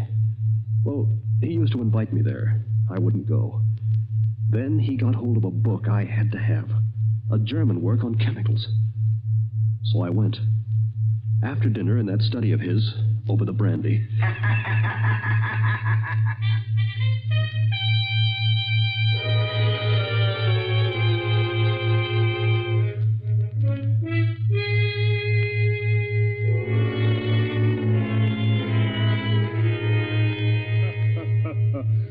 Oh, my dear Robert, you're quite welcome to the book. Don't mention it. Oh, what do you think of this brandy, by the way? It's excellent, thanks. Yes, I thought you'd like it. And now that we're all relaxed, comfortable after dinner, tell me something. Yes, Mr. Destry? You hate me, don't you? Frankly, I do. And always have. Good. Then you'll be relieved to hear I've always felt the same about you. But tell me something else. Did you ever know me to break my word? No, I never did. I'll give you that. I asked you, Robert, because I want to make a little bet with you. That is, if you have the nerve, which I doubt.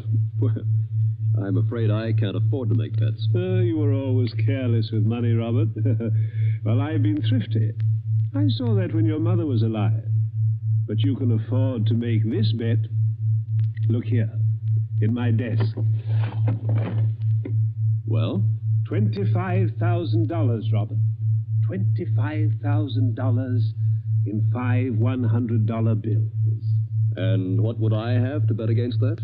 Your life. What? My life? There's the money in the drawer. Look at it. What wouldn't you give for that money?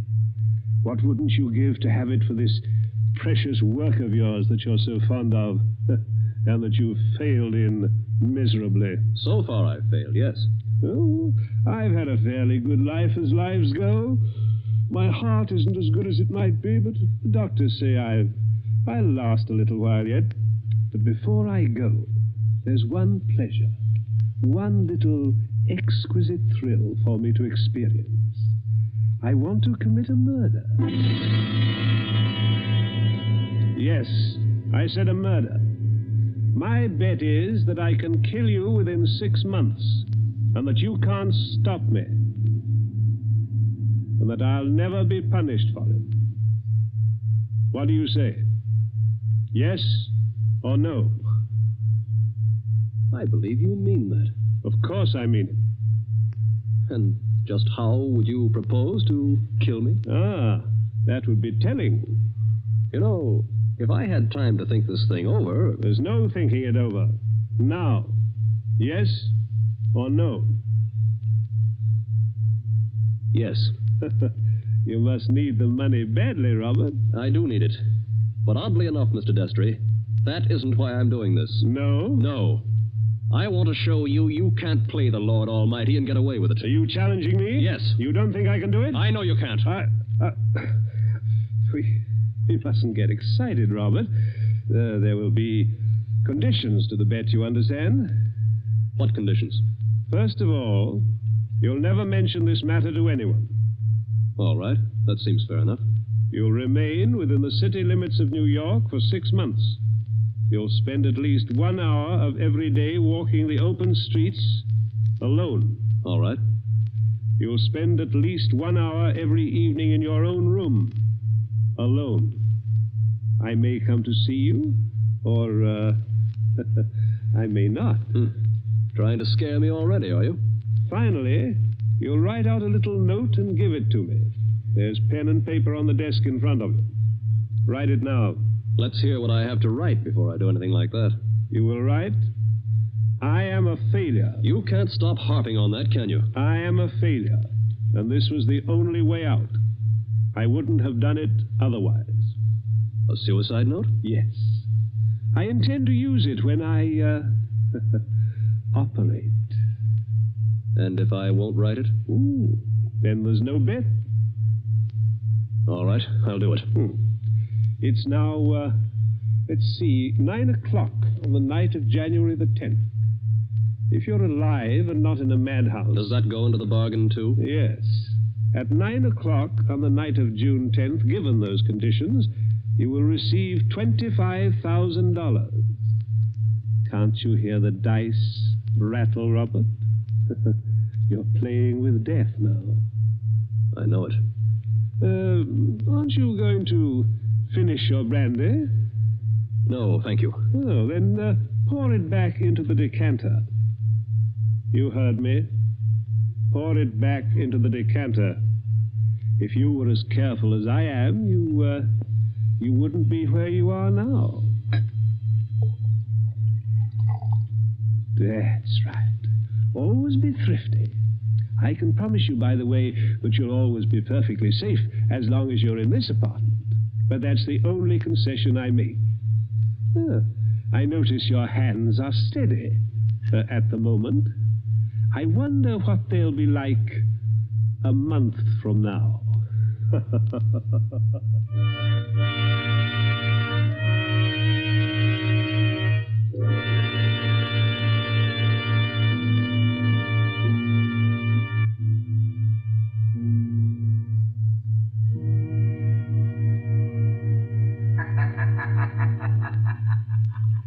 So you were fool enough to make a bet with John Destry. Listen, Betty. I want to tell you what else happened the same night. I got on the Fifth Avenue bus and started to look through that book that Destry gave me. It was a book that I wanted about poisons. Well, just as I opened it, I felt something sharp prick my fingers. I looked down, and my hands were covered with blood. He had sewn safety razor blades in a line down the inside edge of the cover. Oh, no. Yeah. A little white card fell out of the book, and I read it. It said, "See how easy it is to take you off guard? Those razor blades aren't poisoned, but they might have been. Take warning." Betty, that was 6 months ago. 6 months less 5 hours of careful, refined torture. And now, I've got only 5 hours to go. What's he done in the meantime? Nothing. Nothing. I don't understand. Nothing at all. That's the cleverness of it. He's left me waiting. Expecting something. Expecting it every hour of the day or night. Once at the laboratory where I work, I opened a box that I thought was from a chemical supply house. And a Mexican tarantula, one of those furry spiders about as big as your fist, ran out across my hand. It was a toy tarantula. He enclosed a card, asking whether I didn't admire it. Bob, this can't go on. I used to think I didn't have a nerve in my body. I could hold a test tube at arm's length absolutely steady for minutes at a time. Now look at me. Don't, please, don't. But the waiting's almost over now. Walking the streets, wondering who's behind you. Sitting alone at night, listening for every step on the stair. He's got very little time left now, and he's got to do something. The question is, what's he going to do? Well, maybe he doesn't mean it. Maybe he's only doing it to scare you. And lose all that money? Oh, you don't know my stepfather. Listen. Huh? I don't hear anything. That's just it. There's no sound of running water. The boats have stopped. Then we're all by ourselves in here. All with him. Yes. Oh, Lord, how I wish I hadn't gotten you into this. Oh, I'm all right. Or at least I think I am. I thought I saw him in the crowd outside, but I couldn't be sure. I'm seeing him everywhere. Now, Bob, just a minute. Just tell me one more thing. Did you ever see Mr. Destry, I mean face to face, after that first night? Oh, many times. He came to see you? He came to my laboratory once, yes, but mostly I went to see him. And why? Because it was the only place in the world I could feel safe. He's promised that nothing should happen to you while you were in his apartment. Don't you see it was part of the torture? Night after night he'd invite me, and I'd go, right up until last night. Last night, we were in that study of his, with the devil masks on the walls, and he was sitting behind the big mahogany desk.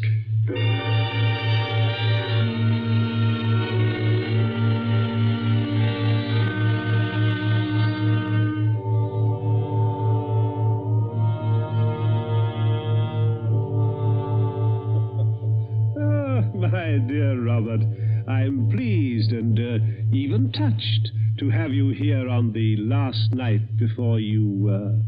Why don't you say die and get it over with? Oh, well, let's not say die. No, the clergy contend that we never die. We only change. Now let that be a consolation for you. Must you be going so early? There's that 1 hour at home rule to our bet, if you remember. I remember.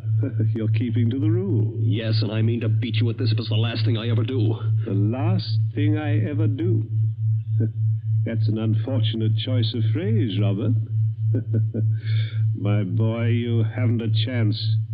Something's going to happen to you within the next 24 hours when you least expect it.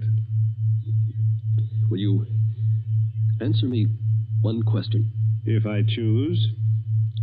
Have you decided how you mean to kill me? I decided that 6 months ago. And you still think you can get away with it?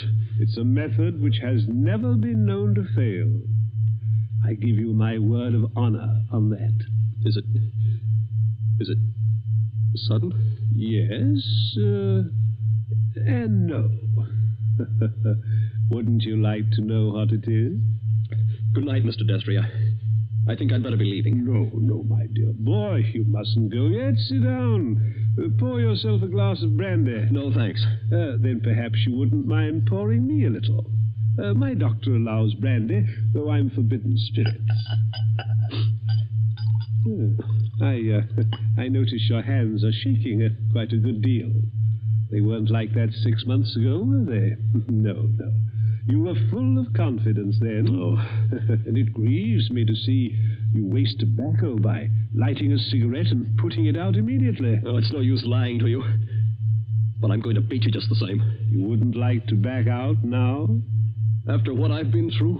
You'd still have your life. I'll keep it, thanks. That's very unwise of you, Robert. Still, you must decide. Oh, I was expecting my secretary a little later to dictate some letters. But now, I think I'll leave her a message that I've gone to bed and turn in myself. Tomorrow is likely to prove an interesting day for both of us. Here's your hat, here's your briefcase, and let me wish you a fond, peaceful, and happy good night.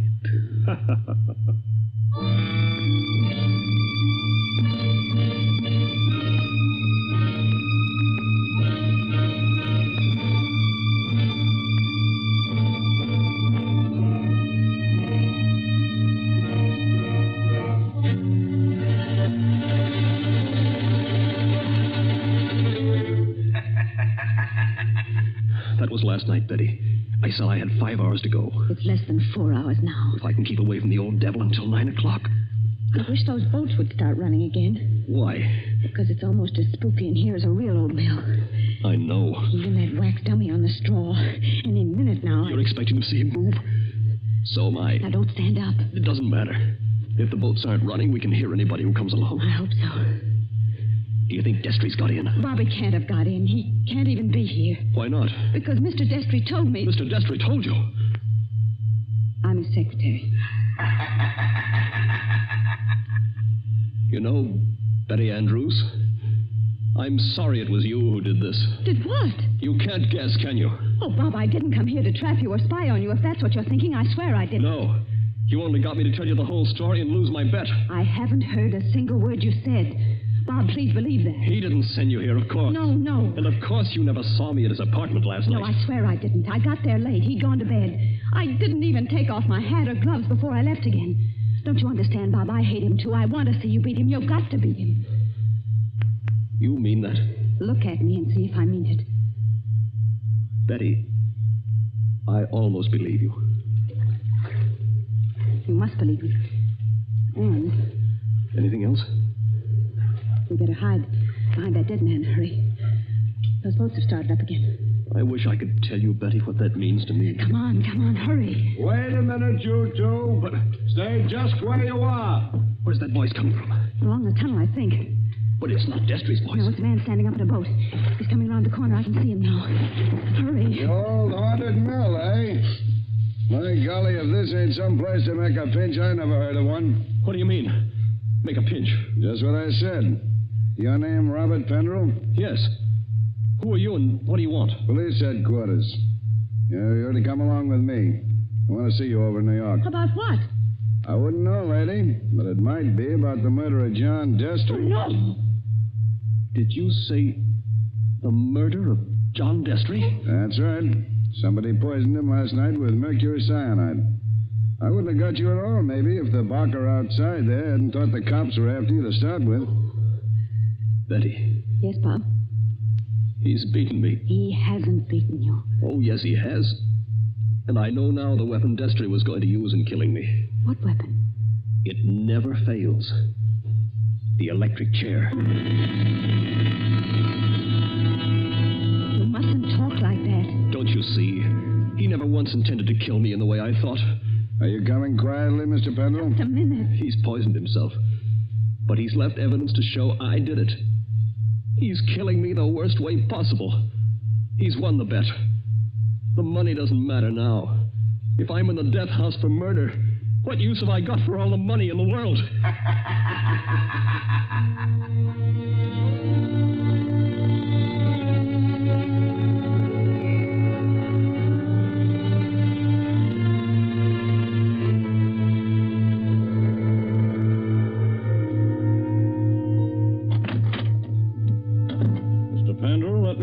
Myself. My name's Mullen, Inspector Mullen. It's a pleasure to meet you, Inspector. It's a pleasure to be safe again. I've had you brought here to my office for a little quiet talk. You're in a jam, son, and I want you to realize how bad it is. You think I don't realize it? John Destry was poisoned with mercury cyanide administered in a glass of brandy. And only my fingerprints were on the glass besides his own. I can guess. Mr. Destry's body was found this morning lying behind the desk in the study. There was an empty glass with traces of brandy and cyanide. Now, we haven't had the full autopsy report, but the smell of that stuff is pretty distinctive. They tell me you're a chemist, Mr. Penderell. That's right.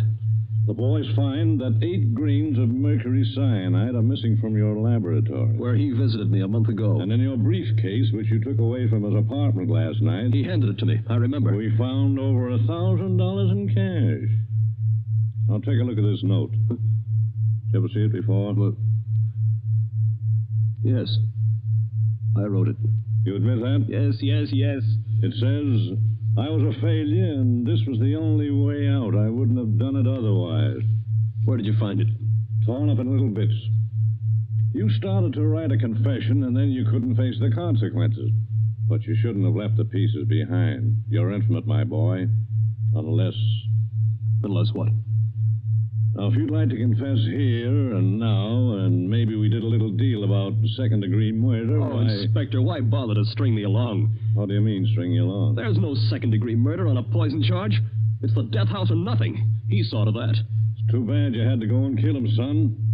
Didn't you know he had an aneurysm? A what? Fatal heart disease. He said that he had heart trouble, but... Heart trouble? His doctor says he couldn't have lived 8 or 10 months anyway. And you might have got something in the will. So that's why he did it. Did what? Killed himself. You still stick to that crazy story you told the boys? He's going to kill me, isn't he? With 3,000 volts of electricity. Inspector Mullen. What are you doing here, Sergeant? Didn't I say I wasn't to be disturbed? All the same, Inspector, I thought I'd better do it. There's a young lady here, a Miss Betty Andrews. I think you'd better see her. I'll see her when I'm good and ready. And I think you'd better see her, Inspector. We've just heard from Mr. Destry's lawyer. Well? He said that young fellow there, Mr. Pendrell, inherits $25,000 in Mr. Destry's new will. Did you hear that, son? Do you see what you'd have gotten if you hadn't gone and killed him? He was keeping his promise, that's all. And a fine lot of good it'll do me now. But look, Inspector, I've just talked to the medical examiner, and he says there's no poison in Mr. Destry's body. Say that again? There's no poison in the old man's body.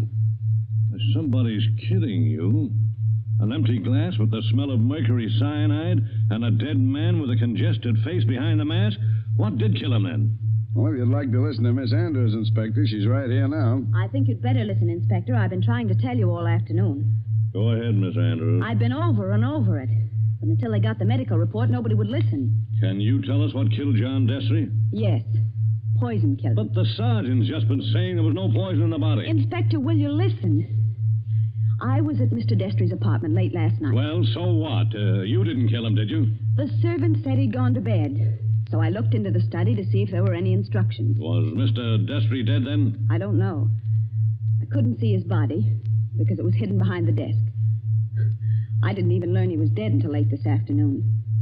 But I did see a full glass of brandy. A full glass, did you say? Yes. So I picked up the glass and poured the brandy back into the decanter. That's what he always made us do. And I didn't leave any fingerprints because I was still wearing my gloves. And that was the same glass you later found empty. But you still are not telling us what was the poison that killed John Destry. It was the poison in his own system. He worked out this plot to convict Bob Pendrell. Only just as he stretched out his hand to drink the cyanide... Inspector, I think I see it. It was his last great hour. He couldn't resist such gloating as he'd never known before. That's it. His heart wouldn't stand it, and he fell dead behind the desk. And I think, if you study the expression on his face, you'll find he died laughing.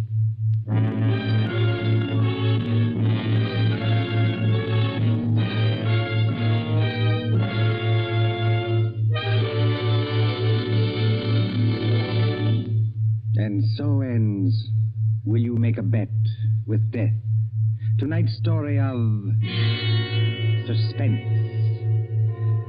The part of Bob Pendrell was played by Michael Fitzmaurice. Betty was played by Leslie Woods. John Destry was played by Nicholas Joy. And in supporting roles were Ted DeCorsia and Charles Slattery. Again next Tuesday at 9:30 p.m. Eastern Wartime. A story dedicated to the thrill of the nighttime, the hushed voice, and the prowling step.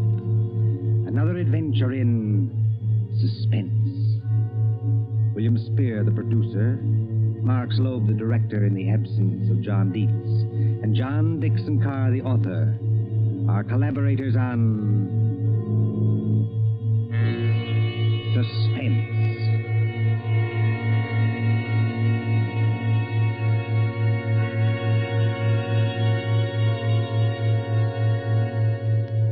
This is the Columbia Broadcasting System.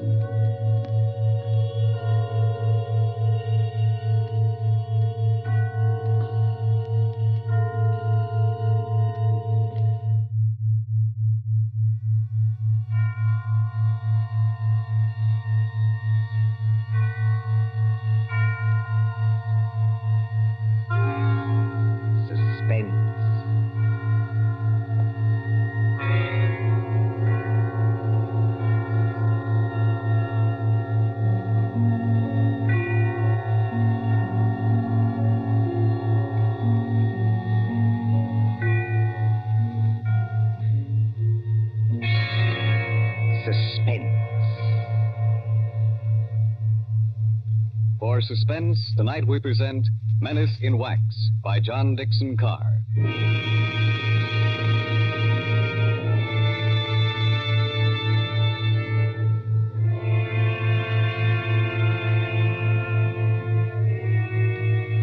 During the French Revolution of 1793, a Swiss girl copied in wax the severed heads of those who had just been guillotined.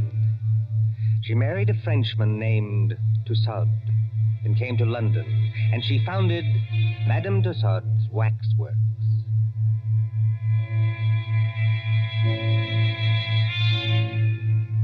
There it is, still in Marylebone Road, near Baker Street Station. Not the original building. That was destroyed by fire.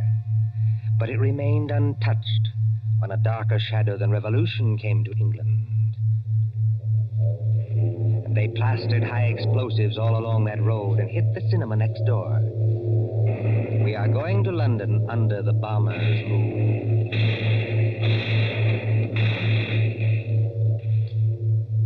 Late one night in March of 1941, a young man hurried up to the great glass doors of Madame Tussaud.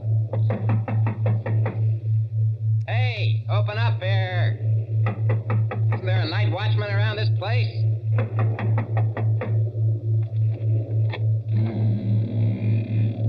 Governor, and I'm him. Now, what do you want at this hour of the night? My name is Rogers. I'm from the Daily Record. Oh. If you'll let me get inside, I'll show you my press card.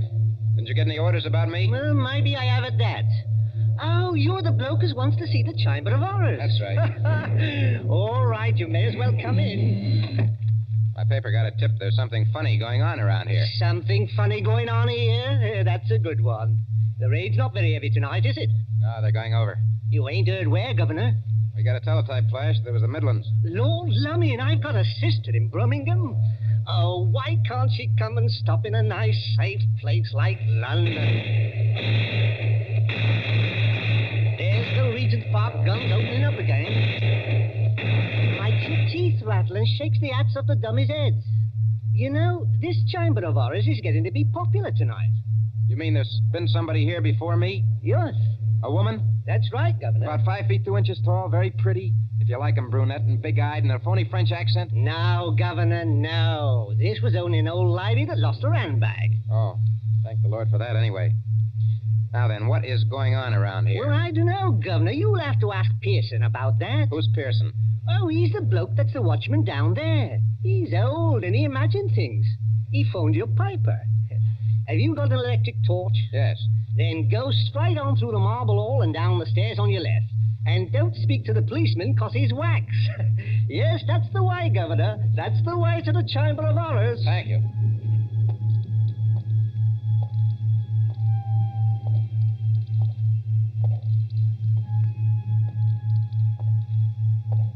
Pearson?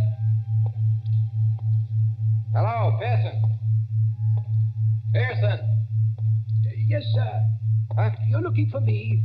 Oh, I didn't see you there. Must have thought you were one of these wax dummies. Ugly dim light, isn't it? Yes. Rogers is my name. I'm from the Daily Record. Oh, yes. I'm glad you came over. I phoned your paper myself. Maybe I'm just imagining things, but... Well, I don't blame you. This place would make anybody nervous, especially during an air raid. Well, sir, it's all right as long as you don't get to imagine they're watching you. Oh, and do you? Oh, yes. Sometimes. That's the gambling group in the center there. Uh-huh. What's that thing over there? That's the famous guillotine. Oh, wait a minute, old boy. You're not trying to tell me that's the original guillotine? No, that was burnt in the fire. Madame Tussaud bought it from Sanson, the executioner. Let me tell you something, Mr. Rogers. What? Years ago, this is straight, a young French woman came in here. There was nobody else in the place. She thought it would be great fun to say she'd put her neck in the same guillotine as Marie Antoinette. So she climbed up on that platform. She snapped the little wooden collar down round her neck, shutting herself in. All of a sudden, she realized she didn't know which spring controlled the collar and which spring controlled the knife. Oh, good Lord, she didn't... No. But they say she went crazy. They say she screamed and screamed. What's that? I'm sorry. I didn't mean to scare you, but sweet mama, I'm so scared myself I cannot help it. Susie. Oh, no, not Susie. Susie? You make it so it rhyme with floozy. That is not nice. Why, you little devil. I ought to turn you across my knee. What are you doing here? And will you forget that French accent? You're driving me crazy. You know this young lady, sir? Do I? She works for my paper. She's haunting me.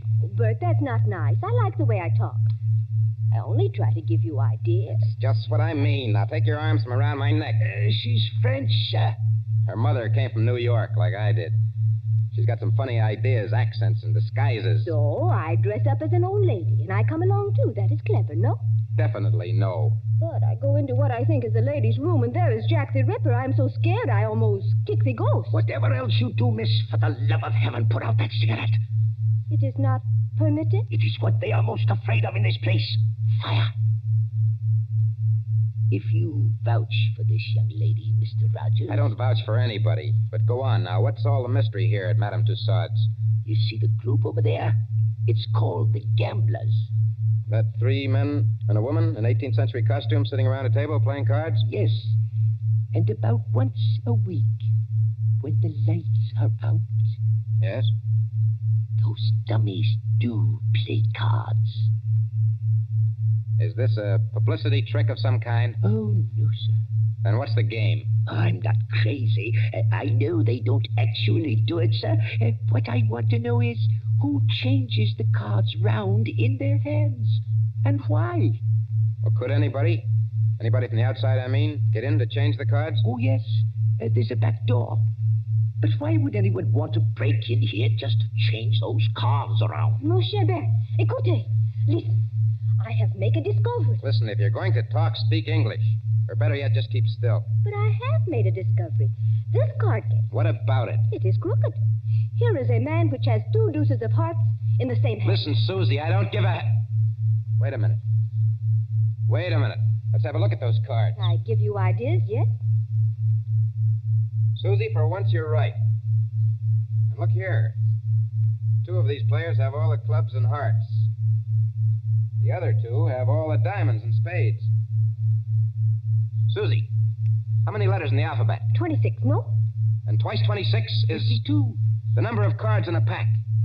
Give me a pencil, Susie, quick.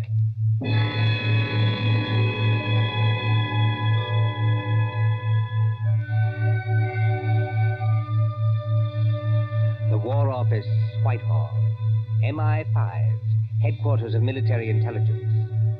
There next morning in the map room used as an office by Colonel Warrender. Mr. Rogers, I'm a busy man. I appreciate that, Colonel Warrender. Anyhow, sit down. Thank you, sir. Now, what's all this? These cards you claim form a code, is that it? Yes, sir. Now, look, sir. Let each letter of the alphabet represent a card in clubs and hearts. That's 26. And then? And then when you get to the middle of the message, switch the alphabet over to diamonds and spades.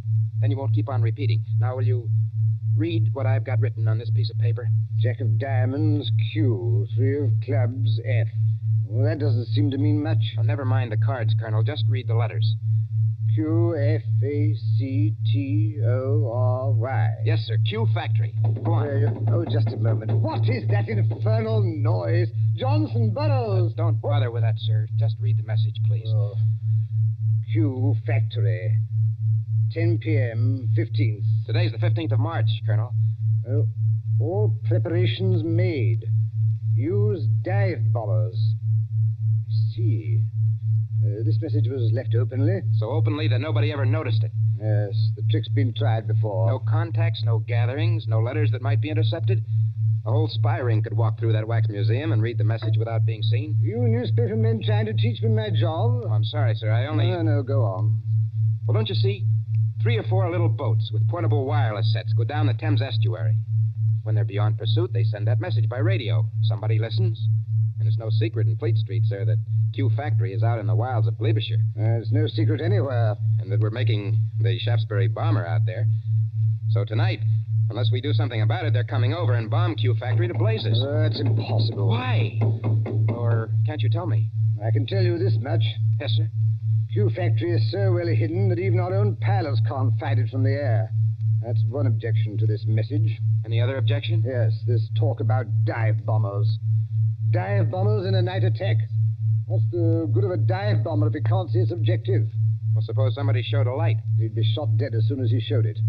Every inch of country for a quarter of a mile round the factory. A quarter of a mile, Mr. Rogers, is patrolled day and night. Well, just the same, they're going to have a try at it, sir. How?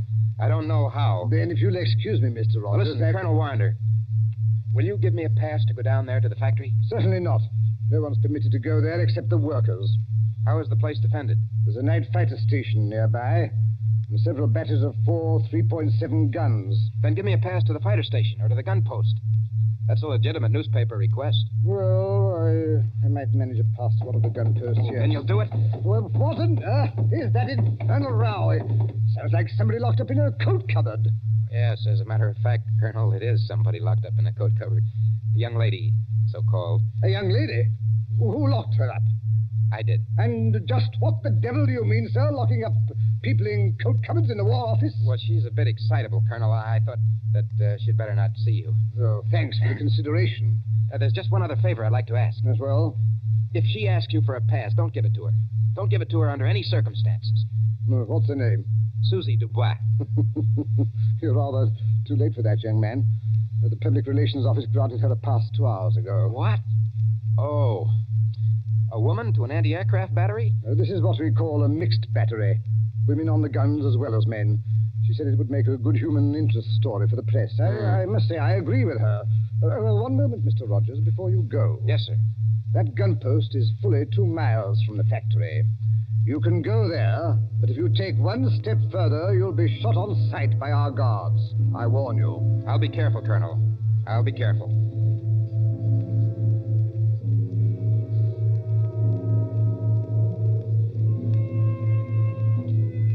Somewhere in the West Country, a yellow moon shines over bare trees. A white mist, moving, clings to the ground.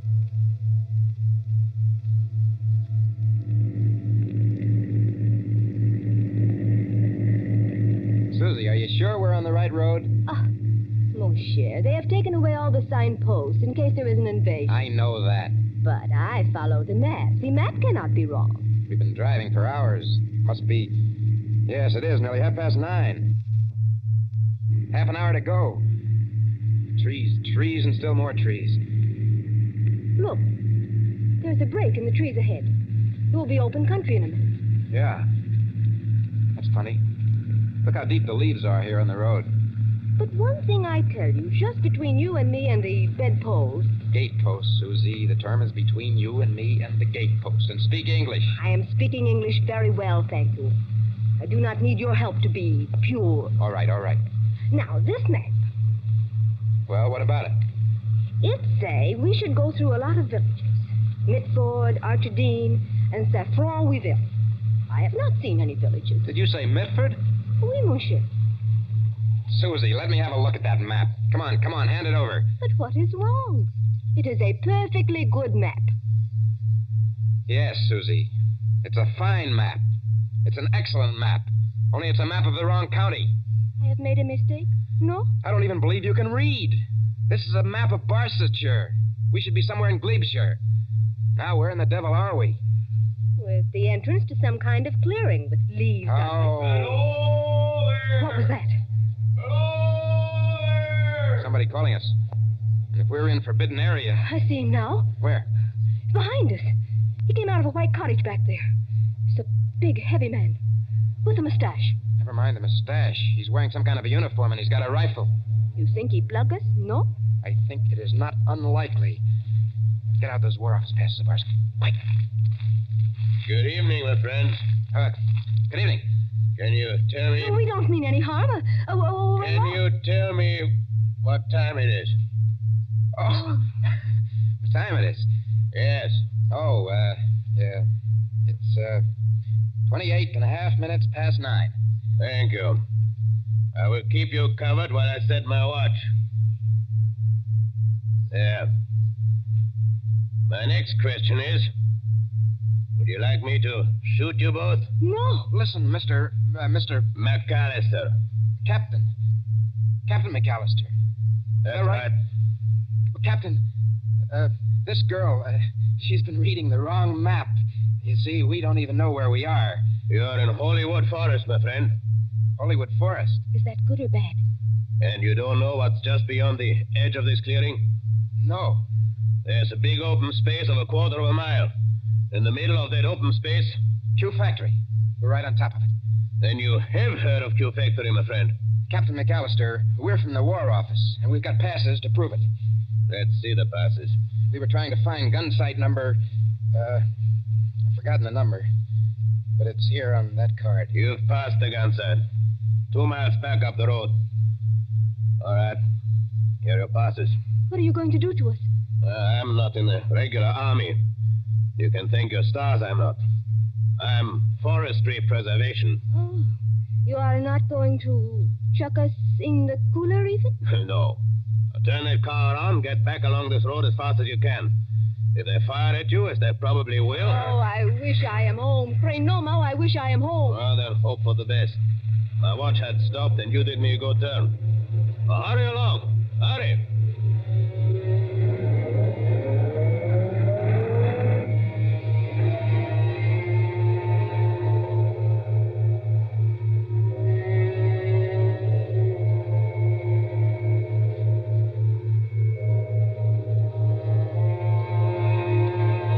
Sight of heavy attack battery. 4 3.7 guns against a moon growing clear white. White as the concrete emplacements, sealed against light where the crews, men and women, sitting, waiting.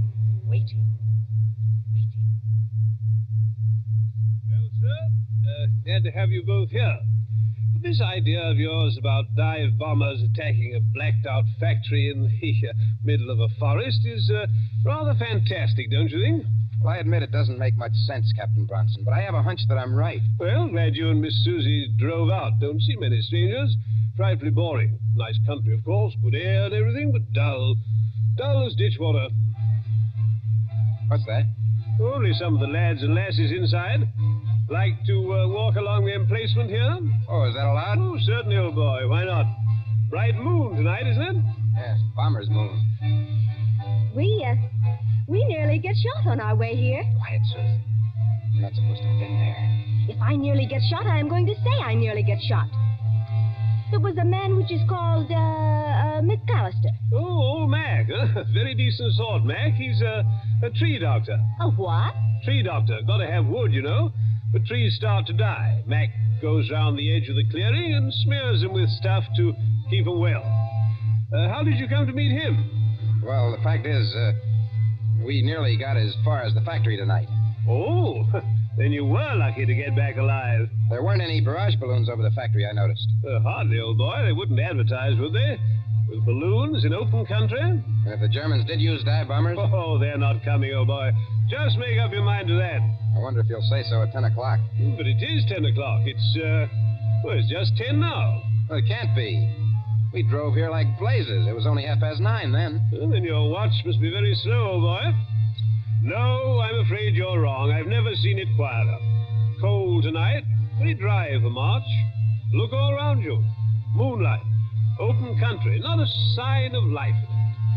Quiet, peaceful, and silent as the great... What was that? By George, I think we've got some visitors. I think we're going to see some fun. Enemy planes approaching south-southwest. Action stations. Enemy planes approaching south-southwest. Now do you believe me? Better stand back, old boy. Operation Crew's coming on. I said, now do you believe me? I want you to watch these girls work. They do everything, you know, except actually fire the guns. Now, keep your hair on, old boy. Susie, he still can't see it. Oh, they'll only be going over. You think so? Oh, yes. We sometimes get a crack at them when they're making for Bristol. Standing by for action. Standing by. Listen.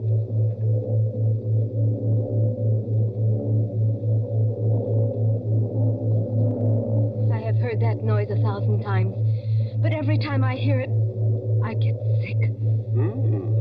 They're flying ruddy low, you know. Just what I was thinking.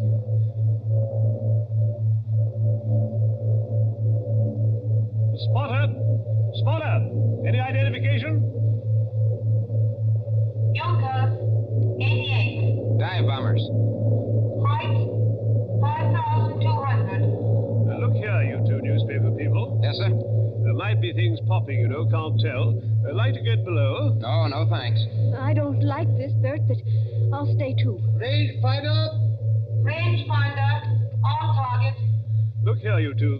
Those War Office passes you gave me, I'm not supposed to keep them. No, I'd better give them back, just in case. Predictor. Predictor, on target. Here we go, ladies and gents. Fire.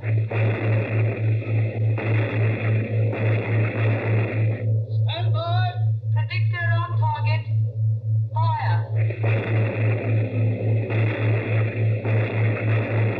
Stand by. Predictor on target. Quarters message, sir. Yes, Corporal? Hold the fire. Night fighters taking off. Hold fire. Night fighters taking off. Hold fire. Message understood. What is the matter with them? With who? Those Boche planes. They're still a good way off, but they don't come any closer. Must be going over after all. They're circling. I think they're waiting for a signal. Anyhow, here are your War Office passes. You seem to have got them all smeared with oil. Oil? That is all right, mon cher. When we get them back from Captain McAllister, they have oil on them. I think maybe he dropped them on the leaves, because there's oil on the tires of the car, too. Then I think how always in this we meet things that burn. At Madame Tussauds last night, they would not let me smoke a cigarette in case of fire. Fire? That's it, fire. What's the matter with you, old boy? Why did that fella way out at the end of nowhere want to know what time it was? Are you scatty? McAllister, you told me so yourself. He goes around the edges of the clearing and smears the trees with stuff to keep them well. Well, what about it? Suppose it was crude oil. Suppose between each tree he laid an invisible fuse of dead leaves soaked in oil. I don't understand. In 30 seconds, a complete square of fire runs around the limits of the factory grounds. That draws the bombers in. Then as the flames blaze higher, they've got enough light to dive on their target. There, our night fighters are letting loose. Brunson, I see it all now. Come on. We've got to get to that tree, Dr. McAllister. It's a matter of minutes.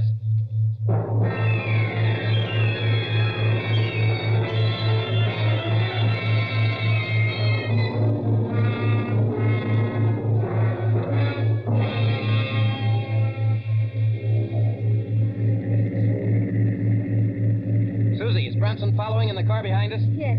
He's following, and men with rifles. We've got to get to McAllister's cottage. This McAllister. I'll bet you 10 to 1 the real McAllister's either dead or tied up in that cottage. The fellow we saw was an imposter. Look out, Susie. Keep your head down. Oh, those fighters. They will chew up every younker in the place. They have not got the chance of a snowshoe in heaven. No, Susie, not a snowshoe in heaven. You mean... Why, Nom, you are English at a time like this. What I cannot understand... Look out! I don't see why he hasn't set his signal off. What is delaying him? Why don't he strike a match when the bombers come over? Because he's a good Nazi. A good Nazi? My watch was slow, don't you remember? And I gave him the wrong time. He had orders to strike his match at 10 o'clock, and he'll not do it until 10 o'clock if there are 500 planes instead of 20. Bert, I see him. Where? Far up the road. He's running. Yeah, that's him. Think we can reach him before he gets to the clearing? Not the chance of a snowshoe in heaven. Signal Brunson to pass us. A long shot with a rifle might... Bert, one of the Junkers is hit. What? He's right over us. That's not all. He's unloading his bombs. That whole stick's coming straight down our direction. Keep your head down. Put your arms over your face.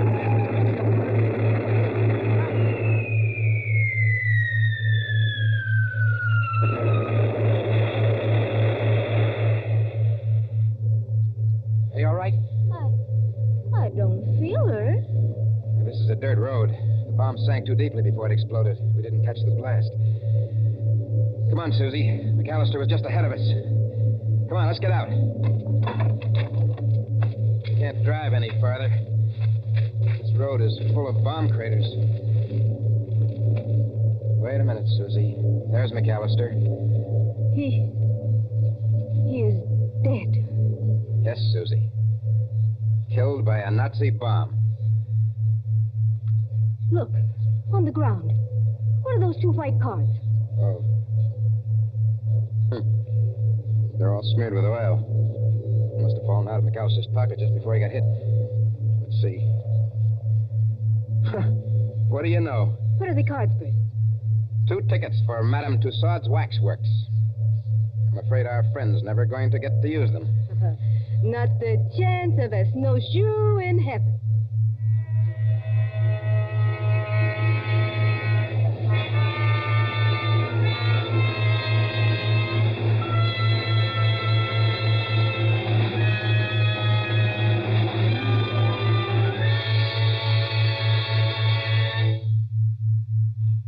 And so ends Menace in Wax. Tonight's story of Suspense. Columbia presents these stories of mystery and intrigue and dangerous adventure for your relaxation and enjoyment. Next Tuesday, there'll be another in this series.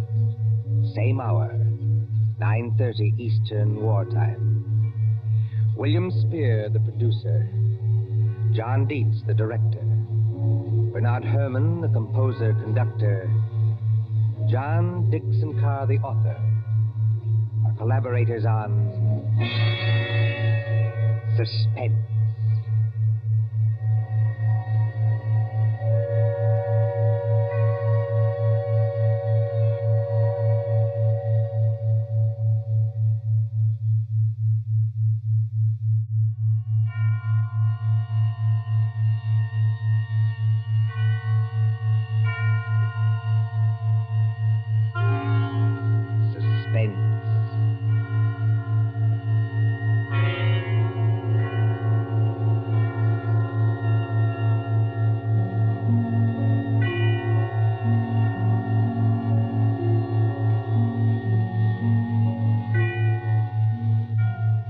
hushed voice, and the prowling step in the dead of night. The crime that is almost committed. The stir of nerves at the ticking of the clock. The rescue that might be too late, or the murderer who might get away. Mystery and intrigue and dangerous adventure. We invite you to enjoy stories that keep you in suspense. For Suspense, tonight we present The Body Snatchers by John Dixon Carr.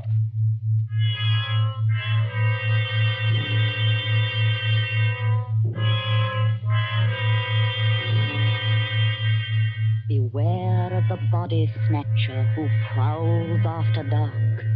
Beware of the graves he robs.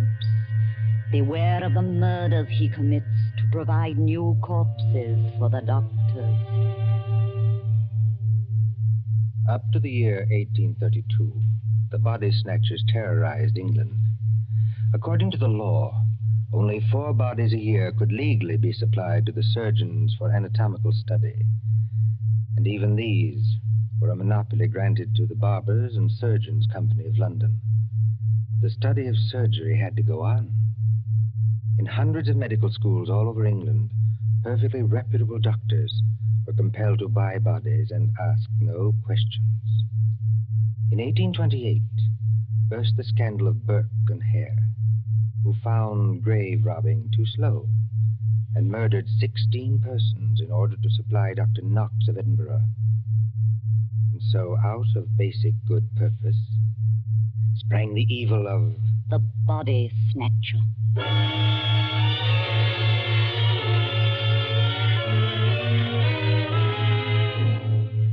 Turn back the clock now to a cold night just 110 years ago.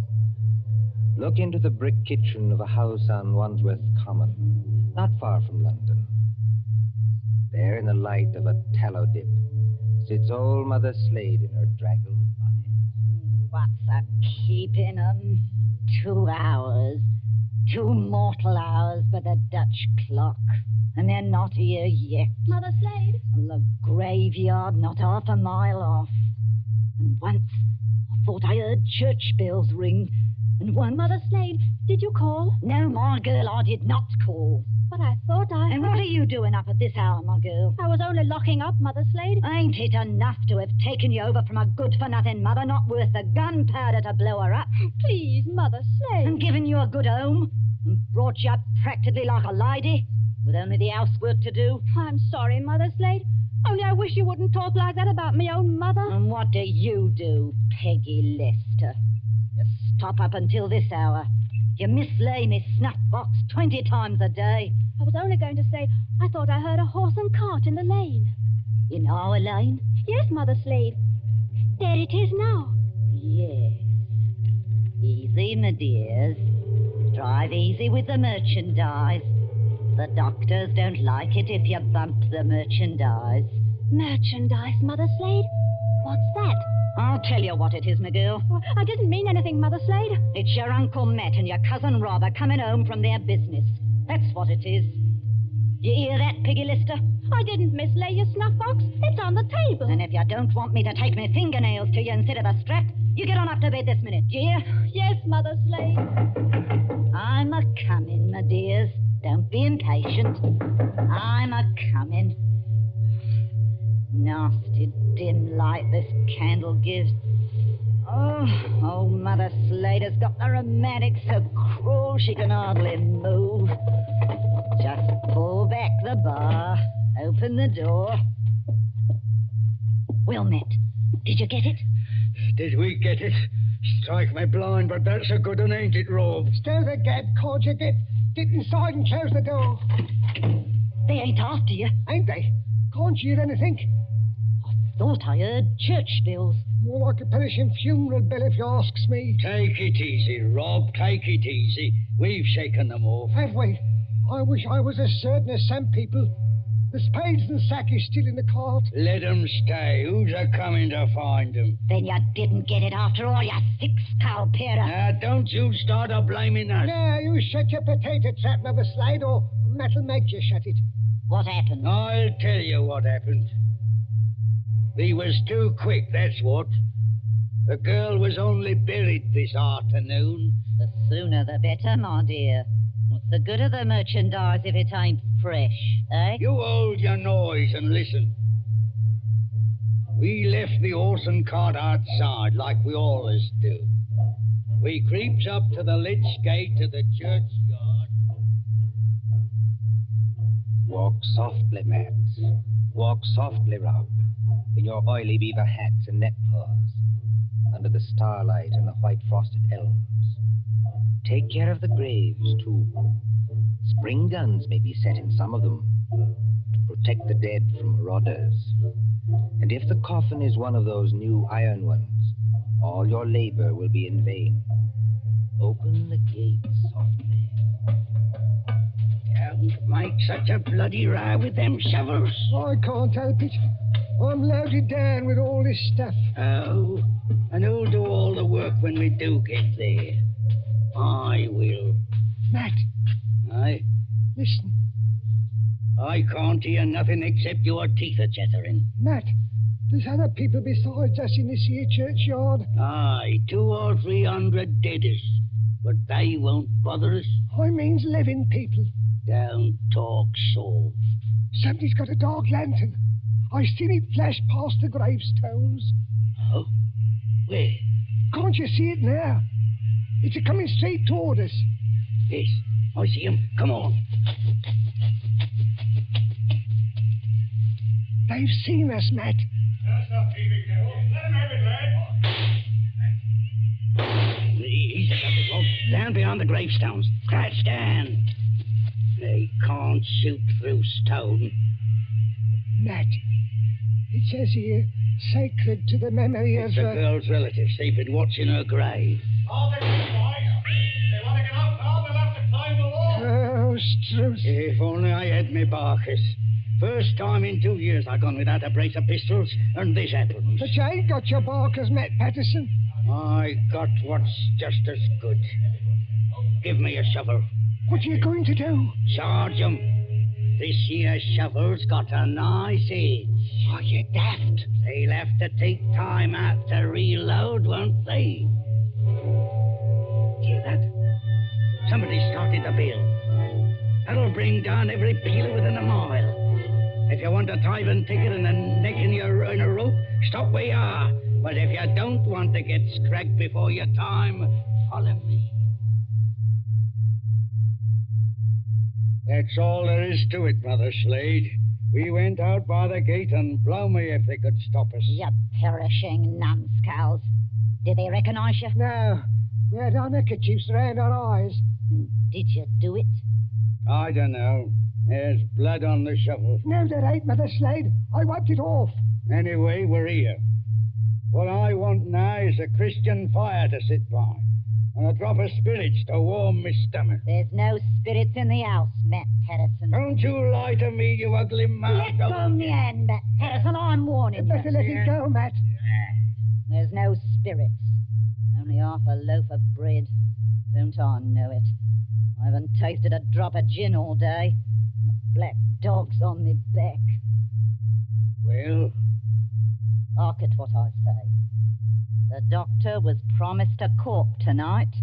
All right, dearie, he gets a corp tonight. There's that funeral bell again. What's the clock, old hag? Come on, spit it out. A nice young corp without any trouble or bother. Aye? What about young Peggy upstairs? Strike me blind. What about it, eh? You'd have to be mighty careful. Why? You'd have to smother her with a pillow while I sit on her legs. That's what Burke and Eyre done up in Edinburgh. Then you don't leave any marks on them. See? You're off a tick, wait.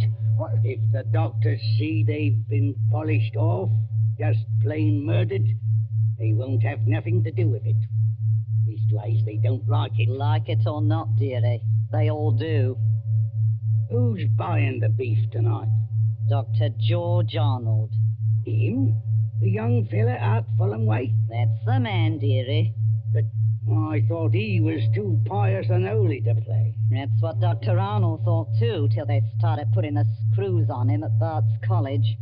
No corp, they said to him, no lecture. No lecture, no students. It all comes to it, dearie, sooner or later. What beats me is why they got to have these bodies. You'd think the doctors killed enough people as it is, without a buying them after they was dead. Don't you question the ways of Providence, Matt Pedersen. You can't do it, Matt. You can't do it, Mother Slade. You stow that noise, Bob Prentice. Do you want to wake the poor girl upstairs? But you can't do it. This cove Arnold, he knows her. Arnold knows who. He knows Peggy. Peggy Fair worships the ground he walks on. Oh. He set her arm once when Mother Slade broke it, accidental like, and she can't forget him. What's Arnold going to think when he opens up the sack and he finds What can Arnold do? He's bought her, ain't he? He can't go to the police and say he's bought her. Peggy. Peggy Lester. Don't do it, Mother Slade. Don't do it. And how do you two sickheads know what Mother Slade is going to do? You're going to kill her, ain't you? Peggy. Peggy Lester. I thought I heard her moving about upstairs. You did, Mr. Milk and Water. She's on the stairs now. Rob, you're the least to be depended on. Go out and fetch in the sack. Don't do it. It'll bring us all bad luck. Matt, you're a lad after me own heart. You stop where you are and do just as I tell you. Trim the candle. Let's have it all nice and snug. What'll she bring, do you think? 15 guineas. Maybe 20. Maybe more. 20 guineas? Strike me blind. But this is a way of doing business that I like. Listen. Did you call me Mother Slade? That's right, my ducky. That's right, my little pet. Put your wrap around you and your slippers to keep your feet warm and come right down here to Mother Slade. I'm coming, Mother Slade. I'm coming.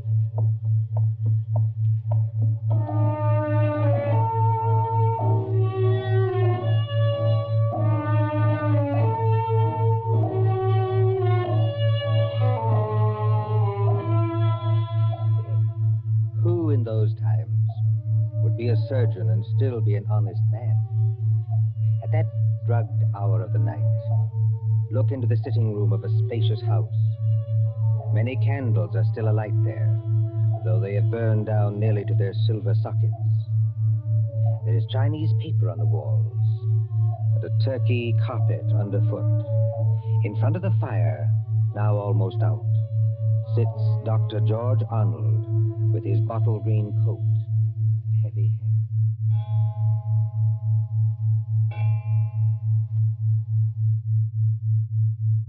Dr. Arnold, sir.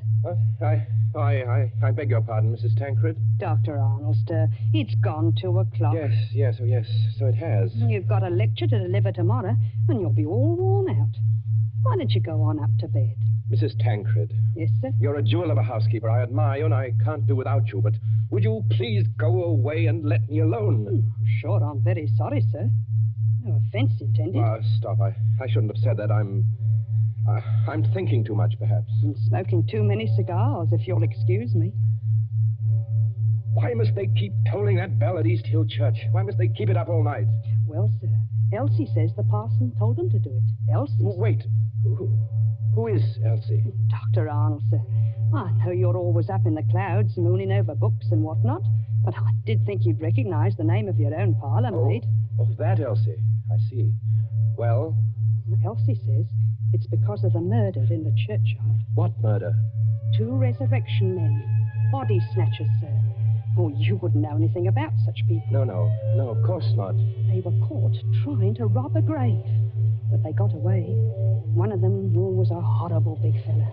Split Willie Kendrick's head open with the edge of a shovel.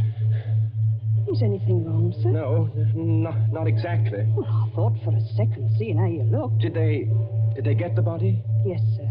It was Willie Kendrick. His head was split open with a shovel. No, I mean, did these resurrection men get what they were after? No, sir. Thank God. Oh, you may well say that, Doctor. I wasn't exactly speaking in the religious sense, but never mind. Well, Elsie says there are what she calls peelers all over the place. Peelers? Yes, these new policemen. After Sir Robert Peel, and somebody from the new detective police that they're using instead of the Bow Street runners. Well, Mrs. Tancred, I'm going to smoke one more cigar, and then I'm going to bed. Very good, sir. You see, sometimes you give orders, then it's too late to recall them. Whatever the medical practice is, you can't look your conscience in the face afterwards. Then, I can't tell you how or why, a miracle comes along and saves you, and you're free, What was that? Sounds like a horse and cart in the drive, sir. Mrs. Tancred. Yes, Doctor? Will you please go upstairs? Now make haste. Well, if it's visitors, sir, or even a patient... Mrs. Tancred, you heard my instructions. Obey them. Sir, there's the front door bell. Yes, I heard it. For the last time, go away. I will admit whatever visitors we have. Yes, sir.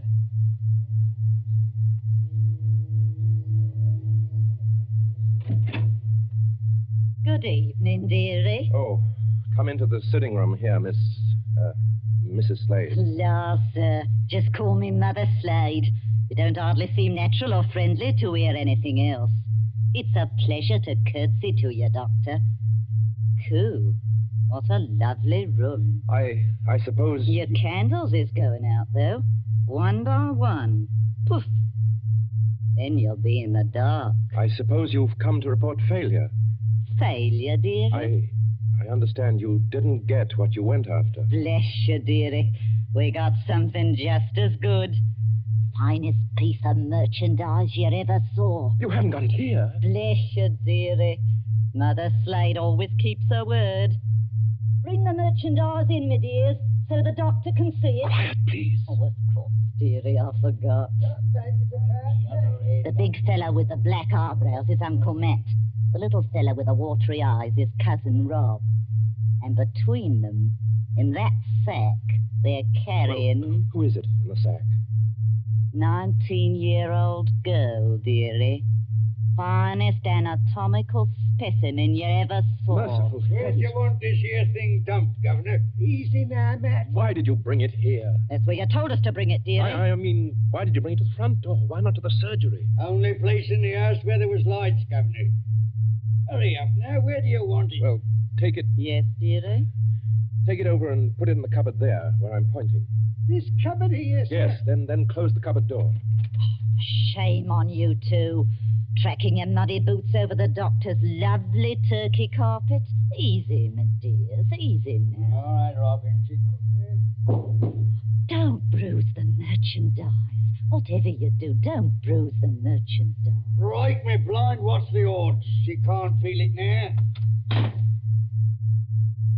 There's your body, Mr. Sawbones. Now, let's see your money. Well, just one moment before I give it to you. There ain't no itch in this, is there? Better not be. No, I made a bargain with you, and I'll stick to it. Thank ye. That's uncommon genteel of you. Kindly stand back, sir. You're 2 stone of fat heavier than I am, and you don't impress me. Easy, Matt. Take it easy. I want to ask only one question. Where did you get that body? That's a question, dearie, what people in your profession don't ask. Why not? 'Cause they don't dare. That's why. Would the police be interested in where you got the body? No, dearie. Not half so interested in as where we brought it. To your house. It's your responsibility now. Yes, I suppose it is. The victim wouldn't be, by any chance, that pretty little girl you used to treat so unmercifully? You hold your noise about how I treated her. I was rather fond of Peggy. Strike me blind. I think the Sawbones... Oh, get out of this house, all of you. Go on, get out. Not without that money, dearie. It's 20 guineas now. There's money on the table under that newspaper. Take what you want, and get out of here before I... Oh, what was that? Ah, what was it? A late visitor, I imagine. Was you expecting anybody? Eh? No. Don't drop the lovely money, Rob. Don't drop it all over the carpet. Pick it up. So the back way, are they? Yes, it's the way you should have come. Through that arch and down the passage. Thank you for the honour, Captain. And no games, mind you, if you know what's good for you. Good night, dearie. Remember, you've got the body now. Yes. I've got the body now. Poor little devil. Dr. Arnold, sir. In heaven's name, Mrs. Tancred, haven't you gone to bed yet? I had to get up, sir, to answer the bell. Yes, of course. I'm sorry.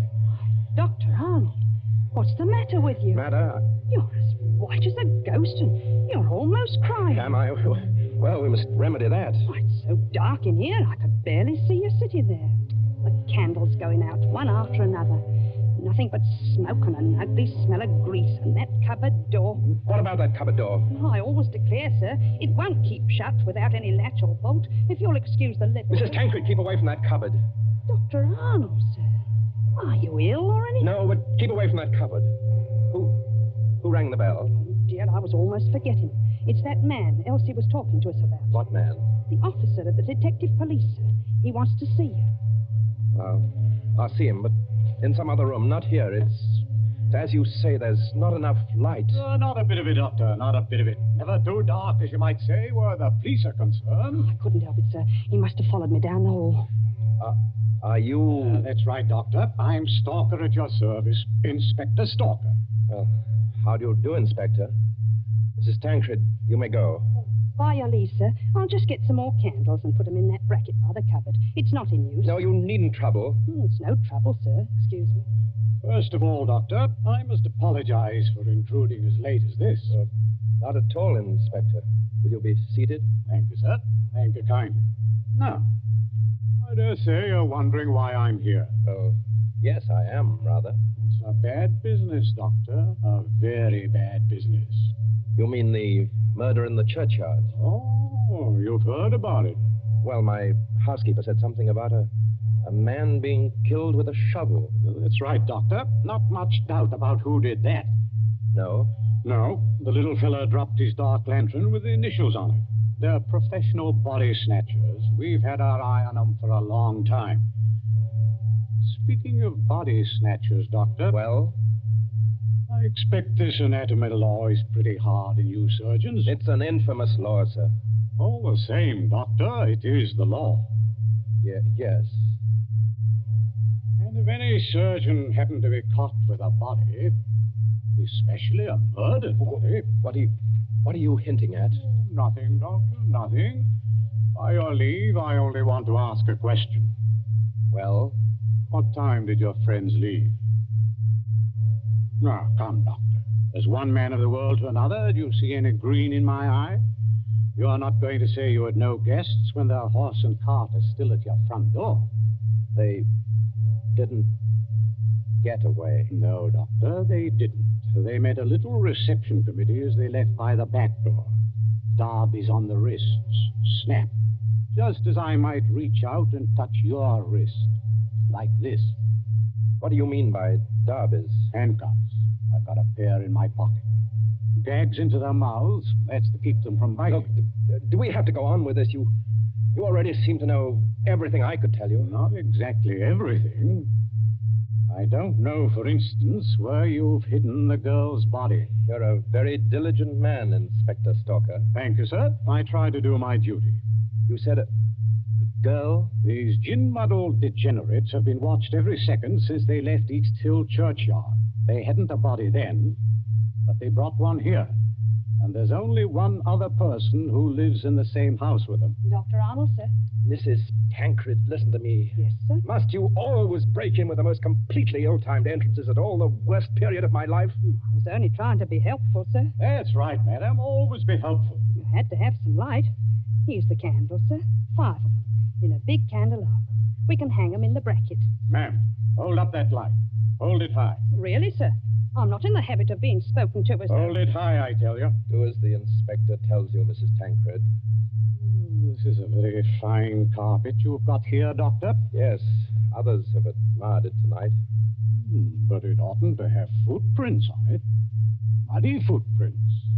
Footprints leading from the door, past the sofa, past the hearth, over to that cupboard. Quite correct. I think that's done it, Dr. Arnold. I think it has, Inspector Stalker. We couldn't have proved anything against you for that churchyard business, but this... Let me open Bluebeard's cupboard, Inspector. Let me be the first to show you what's inside. You wanted a certain body. It appears you've come to the right place. Now, look. Lord Almighty. I'm the body, Mr. Police. Standing up, I'm very much alive. And I'm wearing a nice new dress that the doctor gave me. That I gave you? Don't say anything. Please don't say anything. Stop a bit, miss. Aren't you Peggy Lester? Yes. Just because the doctor has to be so terribly respectable, and a girl who's fond of him has to come here in secret. Wait a minute, everybody. Peggy Lester, you're lying. I am not lying. So that's it. Why didn't I guess it?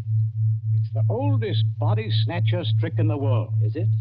Of course, the old pinch penny, like Mother Slade, couldn't sacrifice a good household grudge. Of course they brought the body here, instead of taking it to the surgery, where it might get locked up. Could you be persuaded, Inspector, to tell us just what you're talking about? The body snatcher, sir. Well, what about them? They take a living accomplice and put him into a sack and sell him to a green doctor as a dead man. Yes, but see here, They get the best price they can. Then in the middle of the night, that accomplice gets up and robs the doctor's house. And the doctor can't tell us because he's bought illegal goods. I never intended to go through with it. No, young woman? I tell you, I wasn't going to rob the house. They made me do this. I was going to tell Dr. Arnold. When I found out where they were taking me, I pretended to go through with it so I could warn the doctor. They can hurt so much, you'll agree to almost anything. Oh, that sounds like the truth, but it puts me in a funny position and no mistake. Well, your three murderers, Inspector, seem to be leaving. Yes, they're leaving right enough. Trussed up like fowls and under guard. Does anybody go with them? How can anybody go with them? I'm willing to believe this girl acted under threats. She's committed no crime. And I don't for the life of me see how we can touch you. Can't touch me? No, sir. And confound you for making me lose a night's sleep. There's no body. You didn't even buy a body. Will you tell me, Doctor, just what crime you've committed?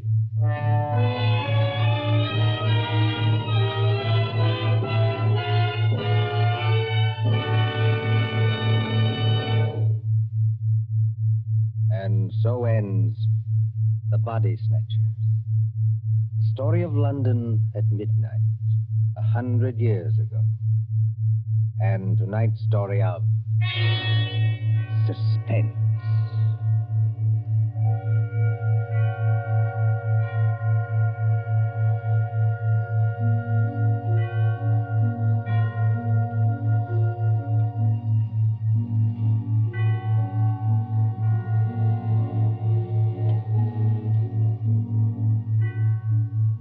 Columbia presents these tales of mystery and intrigue and dangerous adventure for your relaxation and enjoyment. Next Tuesday, there will be another in this series. Same hour, 9:30 Eastern Wartime.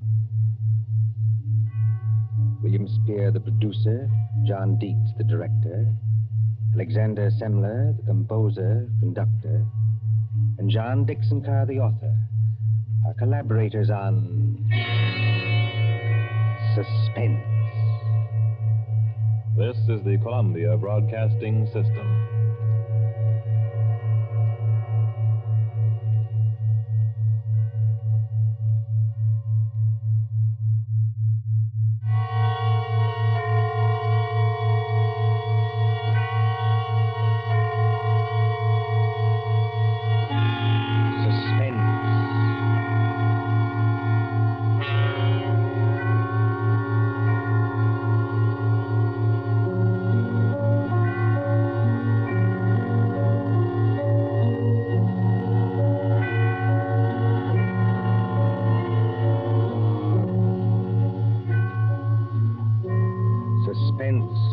surrounded of mystery and intrigue and dangerous adventure. Stories calculated to intrigue you, to stir your nerves. Tonight, for instance, as we begin, you may want to ask yourself, how could a young lady, a bride, walk out on a balcony alone and vanish? Completely vanish. We trust that while you are wondering how and why it was done, we shall keep you in suspense. For Suspense, tonight CBS presents The Bride Vanishes by John Dixon Carr.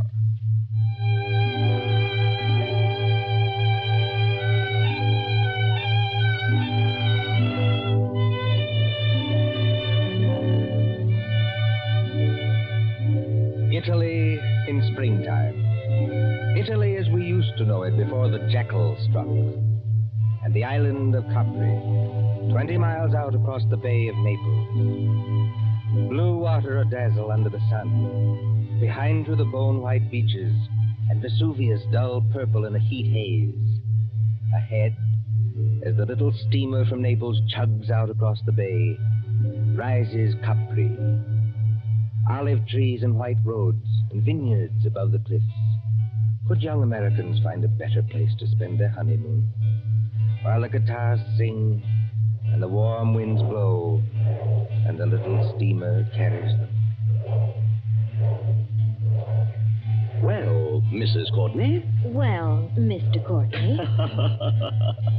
I can't keep it up, Lucy. I'm going to break down and ask if you're happy. Oh, I'll break down, too. I want to walk up to everybody I meet and say, "Oui," just like that. What I want to do is turn somersaults myself, all along this deck here. I want to say, I've been married to Tom Courtney for practically 2 weeks. And now we're going to have a villa at Capri for a month. Oh, Tom, I ought to be the happiest woman in the world. Only... You shivered. What's wrong?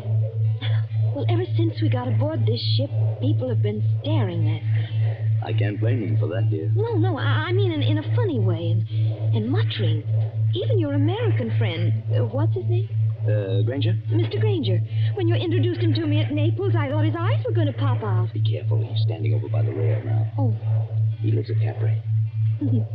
I like to see him wearing that white 10-gallon hat in Italy. Before Granger made money in oil wells, he was a real old-fashioned cowpuncher. And he's proud of it. Good fellow, too. He's too polite to say anything, but he keeps looking around at me, just the same as the rest of them do. Well? Well, Tom, they look scared. You know, Lucy, this isn't the time to start imagining things. I know. Well, maybe I'm just so happy I'm afraid it can't last. Oh, don't say that. But wouldn't it be pretty awful if something did happen and we weren't together any longer? Wait a minute. Hasn't this ship stopped? Yes. Well, it is Capri ahead of us, isn't it? It can't be anything else. Well, it seems a funny place to stop. No sign of a harbor. Only rocks and little gray cliffs. Oh, Mr. Granger. Mr. Granger? Yes, young fella? Do you happen to know why we're stopping here? Oh, yes, that's an easy one, son. We're stopping so that you and your good lady and anybody else who's curious can get a look at the Blue Grotto. The Blue Grotto, of course. Now, just shade your eyes with your hand, ma'am. You see that tiny little arch under the cliff? Yes. And all the little white rowboats are coming out towards us? Yes. Now, when the first boat comes alongside, you climb down that iron ladder and get in. The boatman will row you out and through the arch into the grotto. It's a great, big, dark cavern. The water in there looks as though it's lit up underneath with blue fire. Like to go out and see it, Lucy? Oh, I'd love to. But let me give you a little tip, though. The current's pretty fast out there. You'll go shooting under that arch like 60. Are we likely to upset? Oh, no, but the arch isn't as high as your head. When you see it coming, lie back flat in the boat. That is, unless you want your block knocked off. Oh, thanks, Mr. Granger. We'll remember. Come along, Lucy.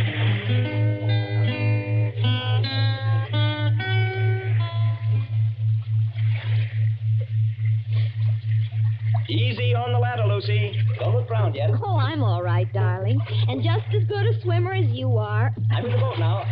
Take one more step. steady. Yeah. There you are. Now turn around facing the boatman and sit down here beside me. What's the matter with the boatman? Easy, man. Do you want to upset us? Sit down. You come back, yes? Come back? Well, I've never been here before in my life. Push off, man. Start rowing. The other boats are piling up behind you. You come back. Start rowing, can't you? And hurry subito. Faster. Tom, he can't take his eyes off us. I wish he'd watch out where he's rowing. You come to live at the Villa Borghese, yes? Tom, how does he know that? He's the lady. She is not dead. Dead? Of course she's not dead. What are you talking about? She never come to Capri before? Never. Then I tell you, she will disappear, just like the other one. Disappear? I rest my orders, and I tell you.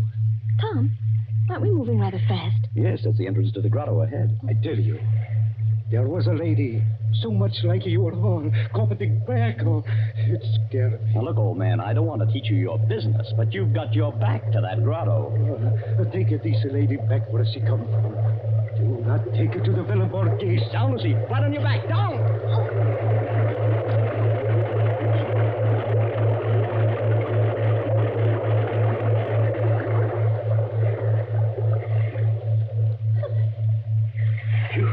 Signore, I am sorry. I almost make you get hurt. You know you nearly got your own head knocked off. Excuse me, no. I am used to it. Now, I will row you around the Blue Grotto.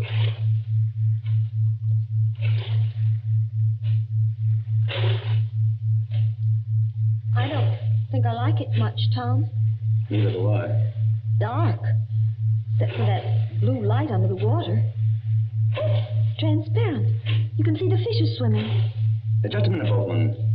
This lady who disappeared from the Villa Borghese. 2, 3 years ago, she disappeared. You say she looked exactly like my wife? Si, signore. She was going to be married. She was trying on, what do you call, her wedding dress. Her mother and sisters, they were in the room with her. She walked out on a balcony over the sea. You know what I mean, on a balcony over the sea? Nobody ever hear of her again. You mean she jumped over into the sea? Oh, a young girl going to be married. Kill herself? No. And what did happen? Over the back her, I do not know. But sometimes they say you can meet her ghost in the air. She float just under the water where you can see her and turn over and over. And the wedding veil is still round her face. Tom, let's get out of here. You want to go, yes? Lucy, if this fellow's stringing us along... He's not stringing us along. Then somebody ought to know what this means. If we've inherited a haunted balcony where people disappear like soap bubbles, I say it's too much. Let's get back to our ship and talk to Granger. Yes, boatman, take us back.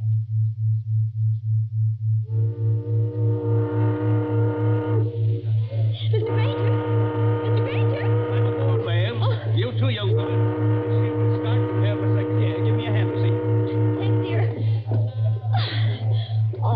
Didn't anybody else go to the Blue Grotto? Well, ma'am, no. Not after they saw you go. It's all right. We've just heard the story, Mr. Granger. Oh, I ought to have told you about it myself. All the way out here, I've been cussing myself and thinking what an ornery old badger I am for not telling you when I first met you in Naples. The girl did vanish. By a first-rate miracle, yes. In broad daylight and within 20 feet of her mother and sisters. You don't look like a man who'd believe in miracles, Mr. Granger. Oh, I'm not, son. I'm just telling you what happened. But why is everybody so excited? Somebody must have thrown her off the balcony. Josephine Adams was all alone on a balcony 40 feet up a cliff, smooth as glass. She didn't fall, she wasn't thrown because there was no sound of a splash, and she didn't come back from the balcony because her mother and sisters were in front of the only door. Yet, within 15 seconds, mind you, she just vanished. You believe that? Sure, I believe it, son. Why, it's a fact. Did you know the girl's family? Oh, very well. We've got a real English-speaking colony here. Oh, by the way, in about half a minute now, I'm going to show you your new home. Oh, can we see it here on the ship? Oh, sure you can, ma'am. It's on the edge of the cliff. Dr. Davis's house is on one side of it, and my shack's on the other. That's why I want to ask you a question. Of course. Ask anything you like. Well, I'm an old stager man, but not exactly up to the high-toned society around here, but do you trust me? Yes, I think so. Well, then, promise me something. Unless you're with somebody you do trust, keep away from that balcony.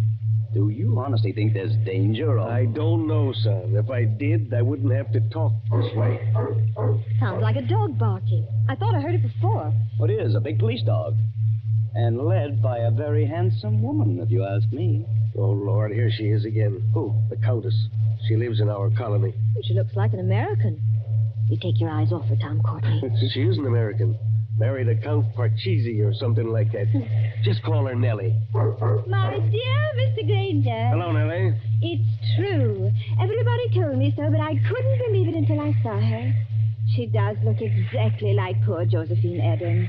Just as small, just as dainty. Please, is everybody trying to give me the jitters? Nellie, I want you to meet some friends of mine. Oh, you don't need to introduce me. I know who they are. You're the nice young couple who've taken that villa.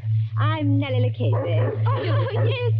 This is my dog, Tiberius, named after the wicked Roman emperor. You know who used to live at Capri? I must confess I'm terribly fascinated by wicked things. Aren't you, Mr. Courtney? Lucy, stop digging me in the ribs. I haven't done anything. No, and you're not going to. Tiberius seems to have taken quite a fancy to you, Mrs. Courtney. Oh. I've never known him to go to a stranger before. Well, I only wish I could borrow him. He might be a charm against... Oh, no, I don't know. We'll be at the harbor in a few minutes. Then you must let me drive you up to the villa. You won't be able to get any servants, I'm afraid, because they won't stay there. But you can camp out. Look, there's the villa. We're passing it now. Where? On the cliff, where I'm pointing. Wait a minute. Well, there must be some mistake. That's not the Villa Borghese. It sure is, son. That's a palace like all the other houses there. And I rented it furnished for about $25 a month. Can't you guess why you got it so cheap, son? If you take my advice, you'll turn around and go back to Naples by the next steamer. Harry Granger, don't be an idiot. Let's have some excitement. Let's have some excitement. Tom, it's beautiful. Too infernally beautiful, if you ask me.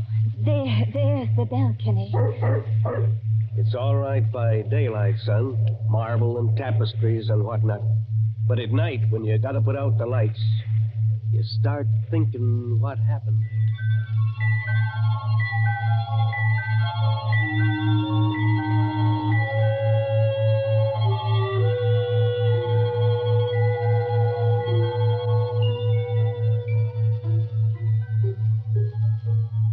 The moon over Capri makes a deathly daylight. You could see to read on that balcony if anyone went out there. Frosted glass doors open out on it from a big room on the ground floor. Two determinedly calm persons and a dog sit looking at each other. Lucy, stop it. Stop what? Stop looking over at that balcony. I'm sorry, darling. Why are we sitting here anyway? There's an outer room that's much more comfortable. It's like having a toothache. A very little toothache. I may be dense, Angel, but I don't follow you. You put your tongue against the tooth to see if it'll hurt. You know it will hurt, but you go on doing it just the same. That's us. Maybe you're right. Oh, Tom, did you ever think we'd have a lovely house like this? Yeah, the house is all right, yes. Then they have to go and spoil everything. Our honeymoon. With this blasted Tommy rod about... Tom, you're as jittery now as I was this afternoon. Oh, even Tiberius is jittery. Yes, I guess I am. Easy, boy. Easy, easy. Well, there's whiskey on the table. They call it Vicky here. Make yourself a drink. In a minute. Not just now. Lucy, there's nothing wrong with that balcony. Suppose you walked out there this minute. I've had a horrible longing to try it. Just because I know I shouldn't. But nothing could attack you. All you'd have to do would be to yell. That'd bring Mr. Granger out on his balcony like a shot. And the neighbor on the other side of us would... Well, who is on the other side, by the way? A loony doctor. A what? A specialist in brain diseases. Dr. Davis. He's English. Listen. It's somebody in the outer room. Easy, Tiberius. Easy. Tom, I'm afraid. It's all right, darling. You hold Tiberius's collar while I open the door. We don't want him to fly at anybody. We're going into the other room and stay there. Ready? Yes.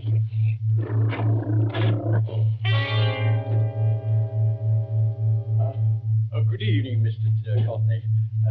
Good evening, Mrs. Courtney. I'm no ghost, though you appear to regard me as one. I'm merely your neighbor, Dr. Rutherford Davis.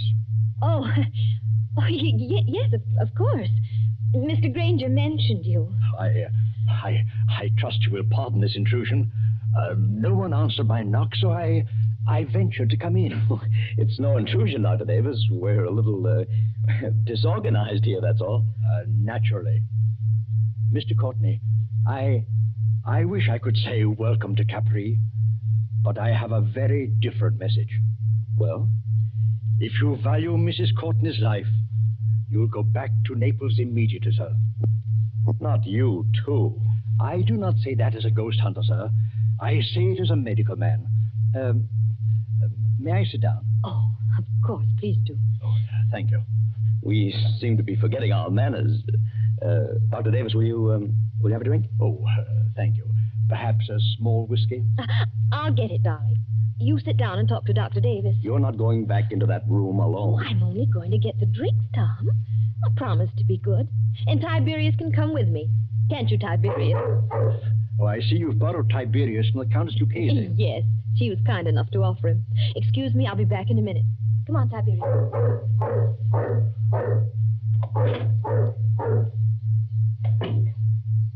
I hope this is all right, Doctor. No, sir. It is not all right. Your wife is in very great danger. But why? Because of that balcony? No. Because she looks exactly like the late Josephine Adams. I don't get it. Mr. Courtney, did you ever hear of paranoia? It's some kind of mental disease, isn't it? The paranoic begins by imagining that he or she is being persecuted by someone. First, he hears things. A voice in his brain whispers, "You'll be killed. You'll be killed. You'll be killed." He hears it in the tick of a clock, in the rattle of a train, in the footsteps on the street. There are holes in the walls through which his enemy is always watching. Invisible speaking tubes bring him messages. There are pains in his joints and nightmares of attempts to poison him. His brain bursts and he kills. He kills. He kills. Well, excuse me for speaking so strongly. But how does this affect us? Mr. Courtney, will you examine this sheet of paper? What is it? The fragment of a typewritten diary. I found it on the cliffs months ago. Don't ask me who wrote it.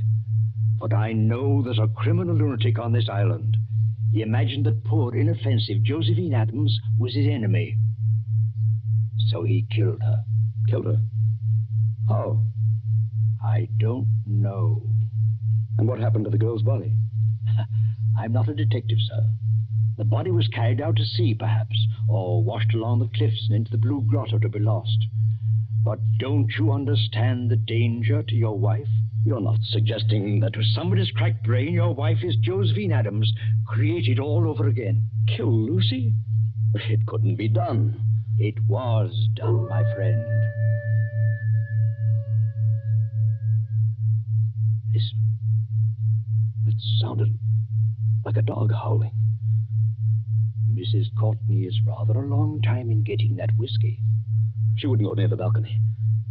She promised not to go out on the balcony. People do very perverse things, my friend, when they know they shouldn't. Lucy! Lucy! That seems to be Tiberius out on the balcony. I can't see anything else from here. She's gone. She's gone. She's gone.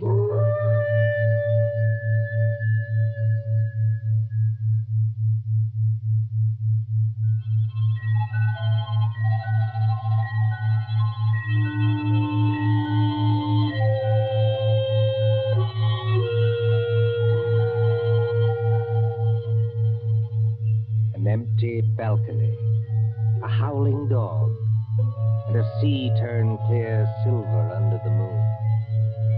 Then, after the tumult and the shouting, there are other pictures. Don't you hear the noise of that motor launch, with a half-demented young man at the wheel? 3 other familiar figures are gathered around it. Don't you recognize the brunette prettiness of Nellie Lucchese? The white 10-gallon hat of Harry Granger? And the neat, pointed beard of Dr. Davis? But what on earth is he going to do out here in this motorboat? I'd like to know that one myself. Listen, please. All of you. Now, take it easy, son. We're with you. What time is it? Time? Yes. What time is it? 2:30 in the morning, going on for 3. 12 hours. Then the tide ought to be just where it was this afternoon. What's the tide got to do with it? A whole lot.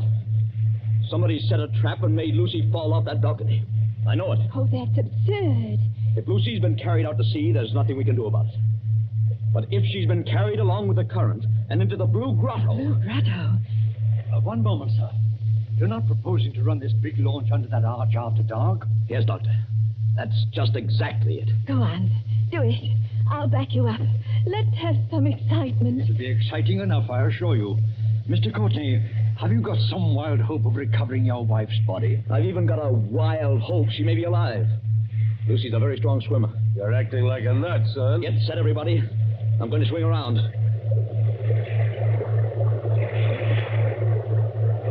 We're in the current now.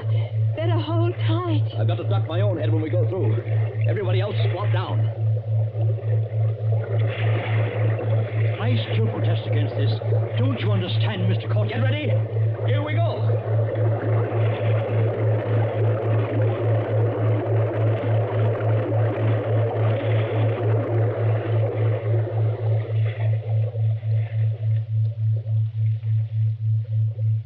What on earth is wrong? There's no Blue Grotto. It's as black as pitch. My dear Nellie, I kept trying to tell all of you. The Blue Grotto effect is caused by the sun's rays. There never is one except when the sun is out. Just how does our friend propose to find anything in here? Listen.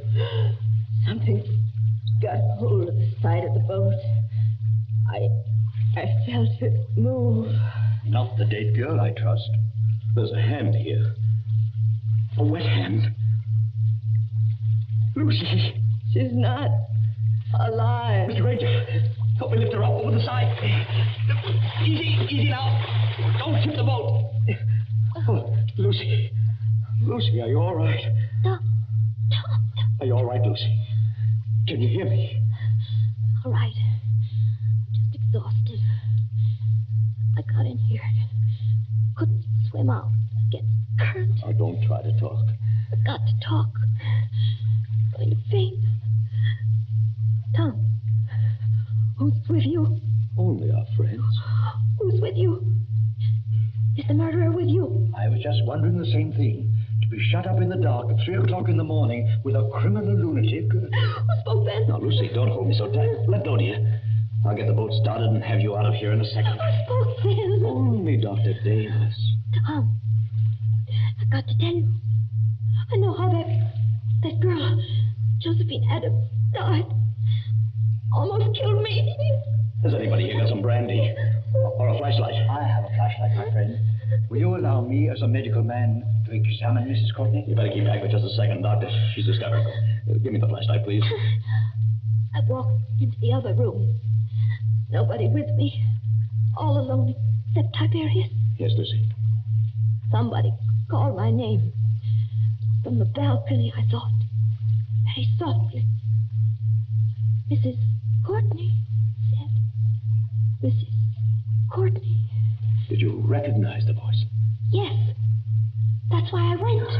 Hadn't you better start up this boat and get out of here, then? Don't pay any attention to them, Lucy. Nobody can hurt you now. I went out on the balcony.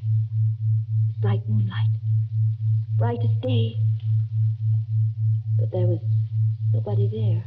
Nobody on the balcony? No. I looked out over the sea. And then something came at me. Something flew out of the air and came at me. Just one moment before Mrs. Courtney goes on. Is anybody in this boat carrying a revolver? Not that I know of. Excuse my mentioning it, but I felt something. Metal. Like a revolver.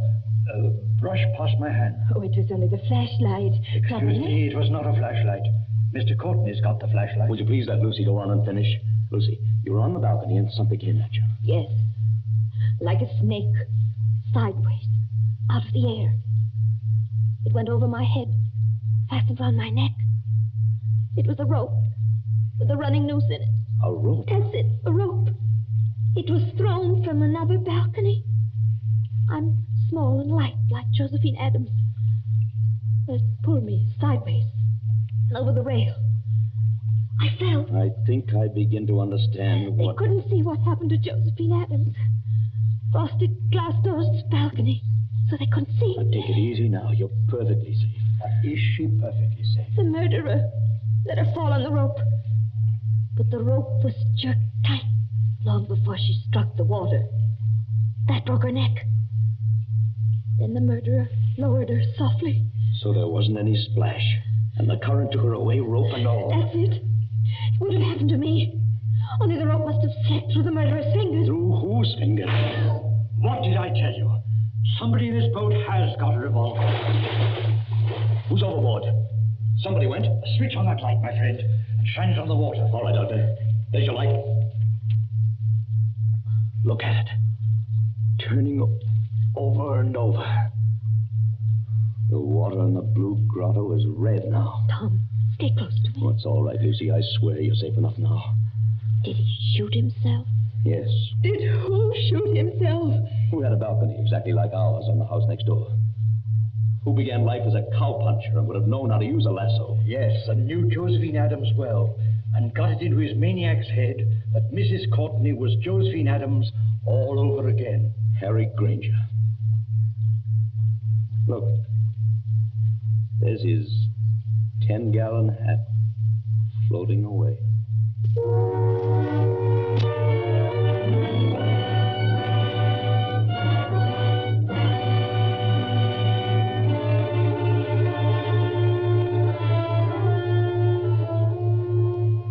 And so ends The Bride Vanishes, a story of mysterious doings in the Isle of Capri, and tonight's story of Suspense.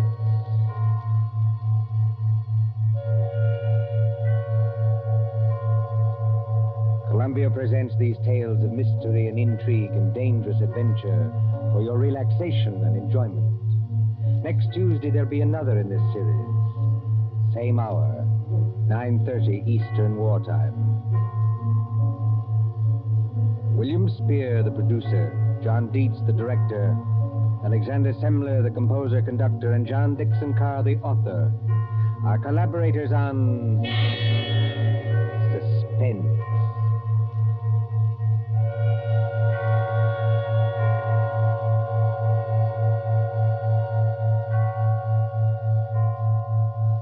This is the Columbia Broadcasting System.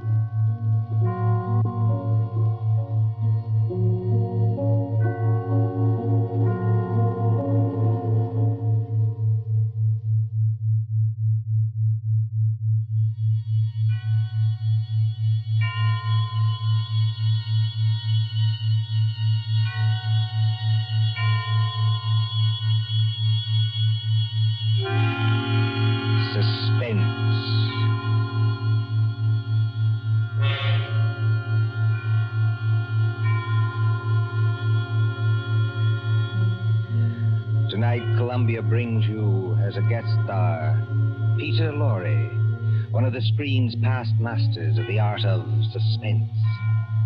Suspense is compounded of mystery and intrigue and dangerous adventure.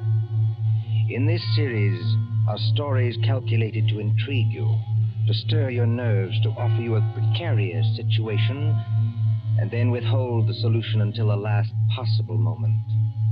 Tonight, for instance, Mr. Lorre plays for us a doctor, a husband, with something dark and terrible on his mind. Was it murder? And if so, can this at last be the really perfect crime?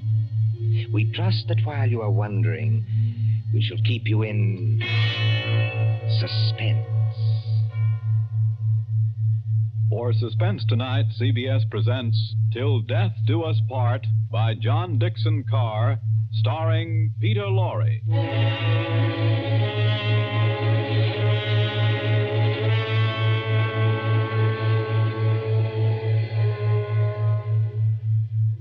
Late one night in December of 1941, a man and his wife sat beside the fire in their country cottage. This man, look at him, a professor of mathematics, stout and middle-aged, guileless as a child. In the remote corner of England where he lives with his pretty English wife, they say of him, jolly decent fellow, you know, for a foreigner. Isn't he?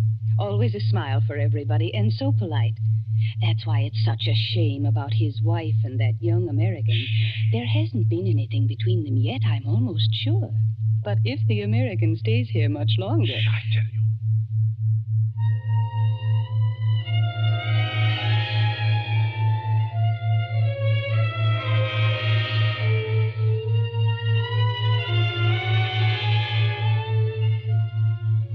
A happy man, this Professor Kraft. His cottage in the country is rather isolated. 3 miles from the nearest house. No electricity or central heating or telephone. And on December nights like this, a great wind comes rushing off the Sussex Downs. It rattles at the windows, growls in the chimney, and makes unsteady the oil lamp on the table. Professor Irwin Kraft sits before the fire in a snug book-lined room. And across from him, sewing, sits his young wife, Cynthia. A domestic scene. A very domestic scene. Oh, my pet, this is wonderful, isn't it? Oh, so nice and cozy. How I enjoy our little home. It's a pleasure to be indoors on a night like this, isn't it? Yes. Did my darling have a good day? Just about as usual. No adventures, huh? Not exactly. I walked into the village. Walked? Oh, I really blame myself for burying you out here. I ought to get your car. That's not necessary, thanks. Come now, come. Did something happen to upset my little pet today? No. You know, darling, I look at you and I marvel. You marvel at what? At a wife who can actually blush. Yes, with a skin so fair and a conscience so transparent that she can actually blush. I wasn't blushing about... About what? About anything you might be thinking. It's your horrible habit of putting everybody else in the wrong. Oh, but the neighbors don't think that about Papa Croft. Neighbors don't have to live with you. I do. And you mustn't scratch either. Not when we are so snug here, so cozy, and the kettle on the fire is nearly boiling, and the rum is ready, and the lemon juice, and the sugar for her medicine. Oh, and must I drink that stuff? I don't like rum. But you have a cold, darling. I haven't got a cold. Really, I haven't. Now, darling, twice today I heard you cough. You are going to take your medicine, Cynthia, and take it here and now, and not offend your clumsy old husband by refusing. Why do you keep on treating me like a girl of 16? I love to treat you like that, Cynthia, because I cannot fathom your thoughts. You lock up your thoughts, and that is a dangerous English habit. You see, thoughts accumulate and won't be stifled. And sooner or later, when you least expect it... Well, look out. The kettle's boiling over. So it is. Oh, and please lift it down from there. Of course. I apologize, my darling. There.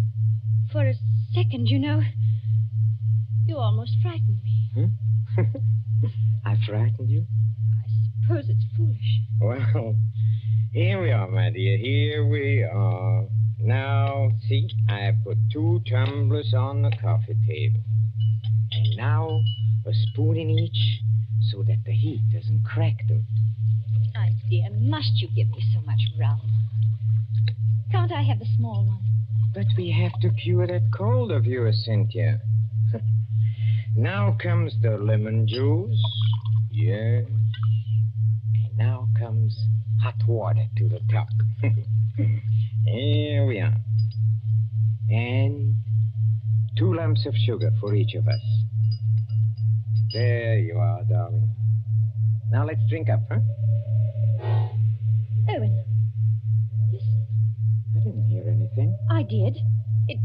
It came from that cupboard over there. It sounded like your accordion. Oh, that's nonsense, darling. That's nonsense. There it is again. Well, that's only the wind. Or perhaps a rat that got into the cupboard. Owen, I'm terrified of rats. Go and kill it, would you mind? Oh, you really sit very heavy labors, my sweet, for one of my weight. Well, if you insist, all right. Well, I'll take a good heavy poker from the fireplace. And, of course, it means a little trip to the cupboard. Owen, never mind. You haven't changed your mind, have you? It'd probably run out across the floor. Come back. Wouldn't run very far, I'm sure.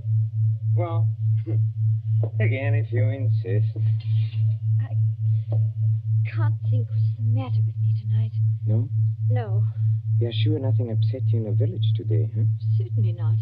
How about this young American, that fledgling doctor, what's his name? You mean Dr. Craig? That's it, Dr. Craig. Dr. Craig. Didn't someone say he was leaving today for London and then back to the States? I believe so. That's what Lady Randolph told me. And you didn't say goodbye to him? Certainly not. Wow, that wasn't kind of you, darling. That wasn't friendly.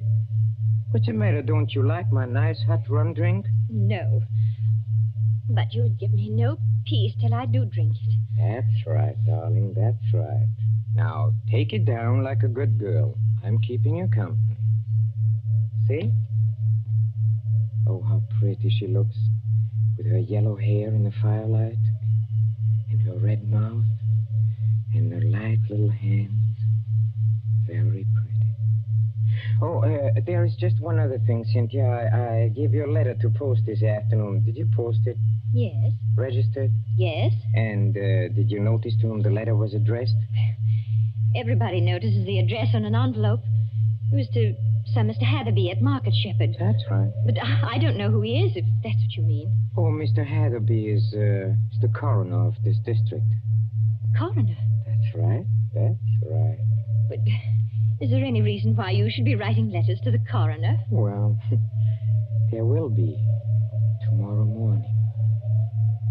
We have been just drinking poison, my love. Why do you drop your glass, darling?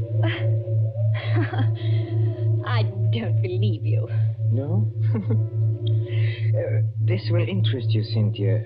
You were a trained nurse, and weren't you, You see, the poison was aconite, monk's shoot. No. Yes, homegrown in our own little garden. You know, 1/16 of a grain has been a fatal dose. There's no telephone here. No car, not even a neighbor. Exactly, my angel. Take your hands off me. Let me get up. No, my pet. In about 5 minutes, you see, the first symptoms will come on. Symptoms? Yes. Our throats will grow dry. Our eyesight will turn dim. No. And presently we'll lose the use of our limbs. Well, there are convulsions before the end, I believe, but we won't feel them. Let me up. If you try to hit at me, Angel, you'll upset that lamp. And, well, if you upset the lamp, this cottage would go up like tinder. We don't want to burn to death, do we? Owen, why are you doing this? Why are you doing it? Why? Do you think all Papa Kraft is blind, my pet? Huh? If I can't have you, Cynthia, nobody else is going to have you. You mean Jim Craig? So it is Jim Craig. Oh, that was nothing. My tongue slipped. A cynic would say, my dear, that your foot slipped. Do you think I don't know what happened the other night? At the schoolhouse? Schoolhouse? Yes, the Market Shepherd Schoolhouse. At Lady Randolph's little concert in aid of the war relief. Nothing happened. I swear it didn't. No? No. Oh, then it was coincidence, I suppose, that you and that Dr. Craig didn't arrive until the concert was nearly over. Yes. Yes, it was. We didn't go there together. No? We met in the little hall outside the auditorium. It was just as you were finishing your number on the accordion.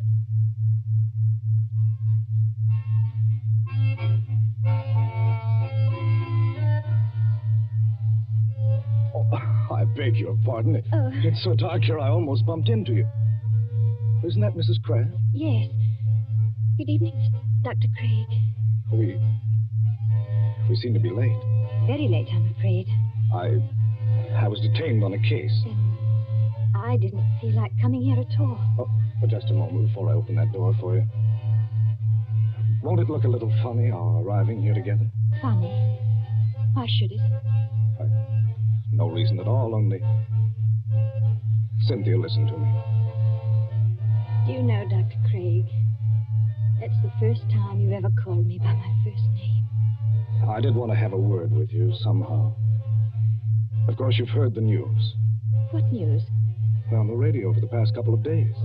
We're too far out to get much news, and my husband isn't interested. He isn't interested. He isn't interested in anything but himself. I'd rather you didn't talk that way about my husband. Oh, I'm sorry. Would you push the door open a little? And in conclusion, Lady Randolph is saying something. I'm sure we've all enjoyed our friend Professor Croft's musical numbers on the accordion. And the vicar's conjuring tricks. And little Miss Linshaw's spirited recitations. It only remains for me to tell you that the collection for this little entertainment will amount to this. Yes, Colonel Thompson, what is it? Colonel Thompson's going across the platform in rather a hurry. Looks like an announcement of some kind. Ladies and gentlemen, your attention. We have just received some late news by the 9 o'clock bulletin. I think I can guess what it is. Following yesterday's declaration against Japan, the Congress of the United States today declared war against Germany and Italy. No applause, please. I think I can say that these things go too deep for applause. We entered a war lightly, and we have learned. But before the vicar ends this meeting, I shall ask the orchestra to play us the song numbered 83 in the book, a song we know is dear to the hearts of all Americans.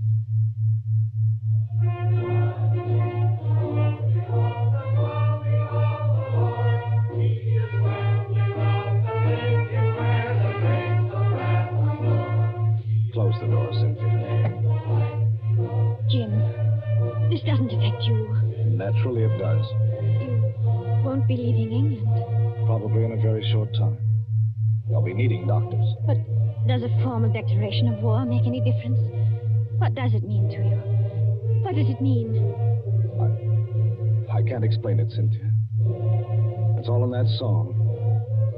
If they're going to need me, I'll go back. But can't you do just as much good here in England?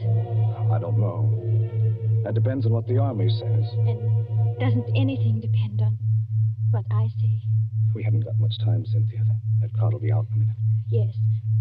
And we won't admit it, will we? Admit what? Admit how we feel about each other. I haven't said... Nor I. I was only talking about what we were thinking. No, we won't admit it. You say you can't explain about the war. I can't explain about this. Don't try. It's better this way. Owen's been very good to me. And he's such a childlike person. Yes. Everybody likes him. Oh, he has his tempers, and he's not easy to live with sometimes, in spite of what they think. But I can't do anything to hurt him, because he'd never do anything to hurt me. Never, never, never in the world.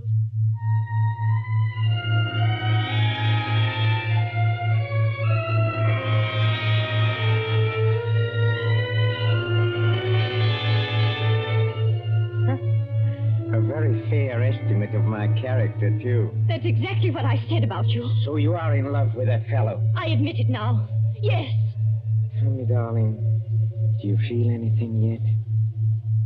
feel anything. I mean, dryness, muscular contraction of the throat. Yes. Oh, I thought so. I won't die. I won't. And how do you propose to stop yourself? Your only chance would be to reach the village infirmary. And I'll see to it that you don't get there. But what if the poison takes you before it takes me? Then you can't stop me. But it won't, darling. You seem terribly sure of that. You see, the amount I gave you, as you perhaps noticed, was more than I gave myself. I'm going to follow you, my little pet, into the dark, where there are no Dr. Jim Craigs, but not too quickly. I shall still have most of my faculties, Cynthia, when your convulsions are already beginning. Oh. I wonder if you will. Why do you say that? Your legs don't seem any too steady. I don't know. It must be the heat of the fire, perhaps, or it's very hot in this room. Cynthia, darling, listen to me. Yes, Irwin? There is a copy of Taylor's medical jurisprudence there, over on the shelf there. Please get it for me. I'm afraid you'll have to get it for yourself, my dear. That is, if you can. Oh, I'll get it. Mind the lamp, Irwin. We don't want the house afire, just as you said yourself. I'll mind the lamp. Listen to me. You know, some people's systems are intolerant to poisons. They experience in minutes what ought to take hours. Does it hurt, Irwin? Does it hurt? Yes. But you'll find out soon enough, my pet. Because you'll never make 3 miles to the village. Never. You think not? I know it. And just remember, I shall be waiting. Waiting? Out in the dark and cold, where there is neither marriage nor giving in marriage. I'll be waiting for my little pet to come and join me. I shall be waiting. Irwin!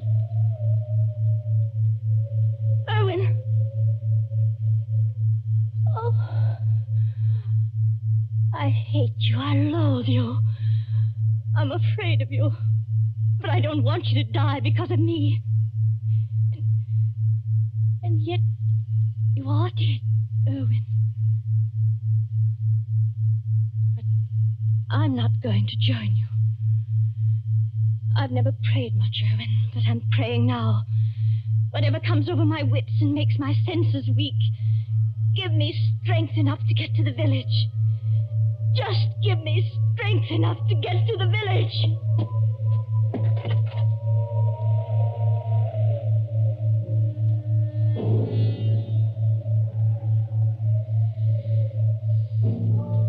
An empty room now, except for the motionless figure by the fire. The great wind enters through an open front door and makes the lamp shake dangerously on the tables. The whole house creaks. Otherwise, it is very quiet. Suddenly, the corpse sits up. Professor Kraft looks pleased, doesn't he? Very pleased, very alert, as he moves over to a certain cupboard door. Well, and now I think the real fun can begin. Patience, patience, patience, my friend, while I open the cupboard door. Well, there we are. I hope you haven't been too uncomfortable, Dr. James Craig. I'm all right, thanks. So you managed to get the gag out of your mouth, huh? I managed it, yes, just now. I'm too late. Well, you are still securely tied up, I'm glad to say. You know, you gave me several very, very unpleasant moments, young man, when you got your foot on that accordion. Did I? Well, Cynthia thought you were a rat and wanted me to kill you. You know, she shows very good sense sometimes. I could hear both of you talking. Thanks very much. Oh, of course, you could, of course. Excuse me, please. I forgot that. Yes, and I could see you, too, through a crack in the door. Well, you were intended to see us. But now, come on. First of all, I'll drag you out of here. Yes, now, let me take you. Yes. Now we can sit down and have a nice, cozy little chat, huh? How much aconite did you give Cynthia? How much? Oh, about 2 grains. 2 grains? Well, then she can't possibly... No, she can't possibly live until morning. But she can live long enough to testify that she saw me die. And how much poison did you take yourself? I? None. None at all? No, none at all. But you mixed those drinks out of the same materials I saw you do it. Well, but there wasn't any poison in the rum, young man. You see, 2 lumps of sugar steeped in aconite were dropped into Cynthia's glass. I marked them, and I didn't make a mistake. Can you see the beginnings of Papa Kraft's plan? Why, you... You see, Cynthia left the door open, my friend. And there is a very strong wind blowing tonight. Well? Just observe how it lifts the table covers, flutters the magazines, makes the lamp tremble. I shouldn't be surprised, you know, if one of those lamps blew over. A fine crash in a sheet of flame, huh? And when they come here tomorrow morning, after Cynthia's testimony in my letter to the coroner, they'll expect to find at least a few charred bones among the ruins. And of course they must find some remains. Whose remains? Yours. Yes, you've got me tied up pretty well, haven't you? And now, you see... Now comes the best. You were last seen going towards the railway station, to London, and then to America. Nobody will inquire after you. Except Cynthia. That's right, except Cynthia, who will be dead. That I waylaid you and brought you here while Cynthia was in the village will not be known to our good coroner, and I shall disappear. What do you think of it, young man, huh? I think it's rather good, huh? You're going to let me burn to death? Yes, and I shall enjoy the necessity. By the way, too bad you missed my performance at Lady Randall's concert. It was very nice, but then I think you were otherwise occupied. You could call it that? Occupied, I think, in making love to my wife. You hurt my vanity, young man, and you are going to suffer for it. I never made love to your wife. No? No. But I don't suppose you could possibly believe that. Are you already begging for mercy? Now, come on. Are you begging for mercy? No, I think not. Dr. Craig, I don't like the way you're taking this. I really don't. Don't you? No.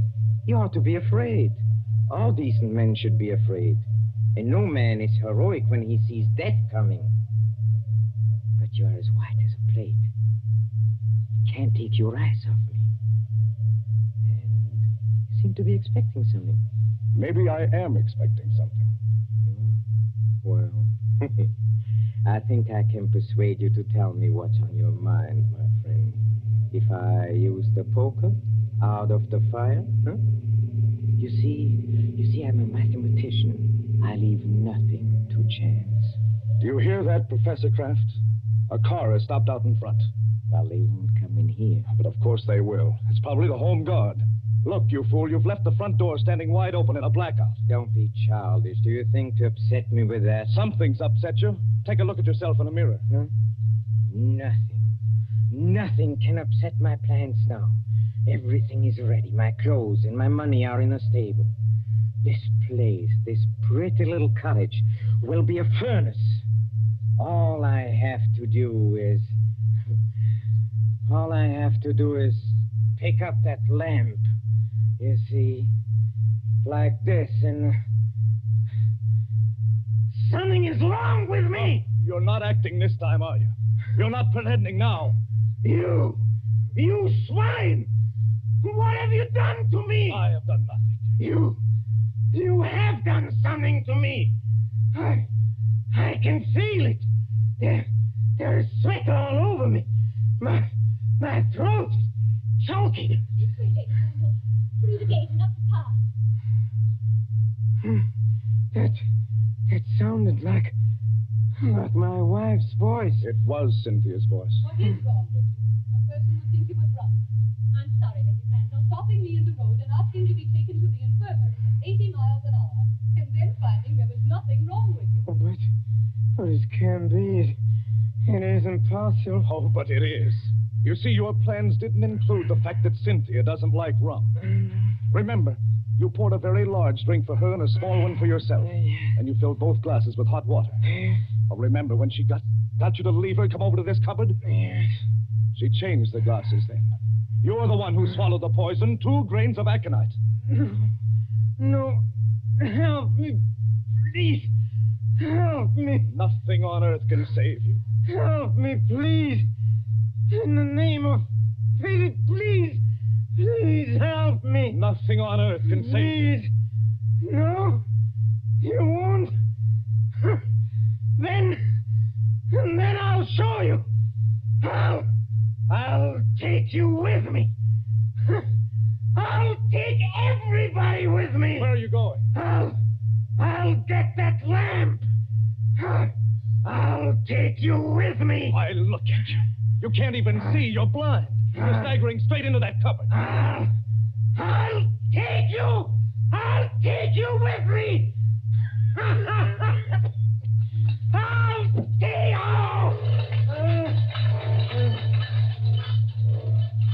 you. Jim, what are you doing here? Come in, Cynthia. Come in and take a look at the man who died twice.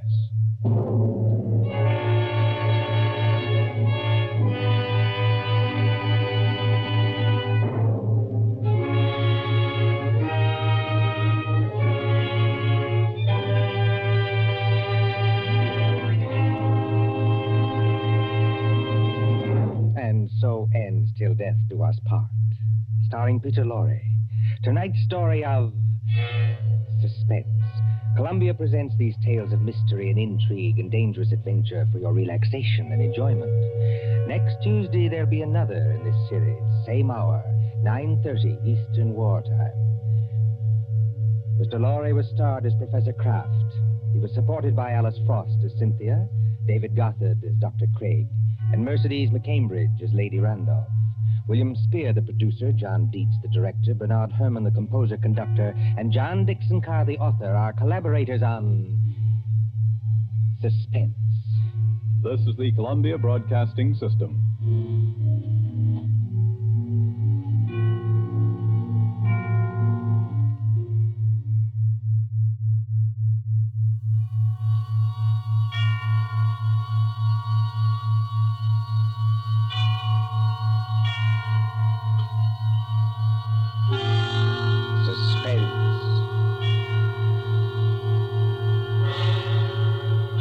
Tonight, Columbia brings you as guest star Hollywood's genial character actor, Stuart Irwin. The story is by the author of The Thin Man and The Maltese Falcon, Dashiell Hammett, one of America's acknowledged masters of the art of suspense. Suspense is compounded of mystery and intrigue and dangerous adventure. In this series are stories calculated to intrigue you, to stir your nerves, to offer you a precarious situation, and then withhold the solution until the last possible moment. Tonight, for instance, Stuart Irwin plays for us a pleasant, easygoing assistant chief of police in a small town, who, to everyone's surprise, was instrumental in solving a murder.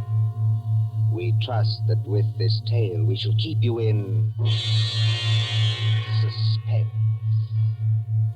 For Suspense tonight, CBS presents Stuart Irwin in Two Sharp Knives by Dashiell Hammett.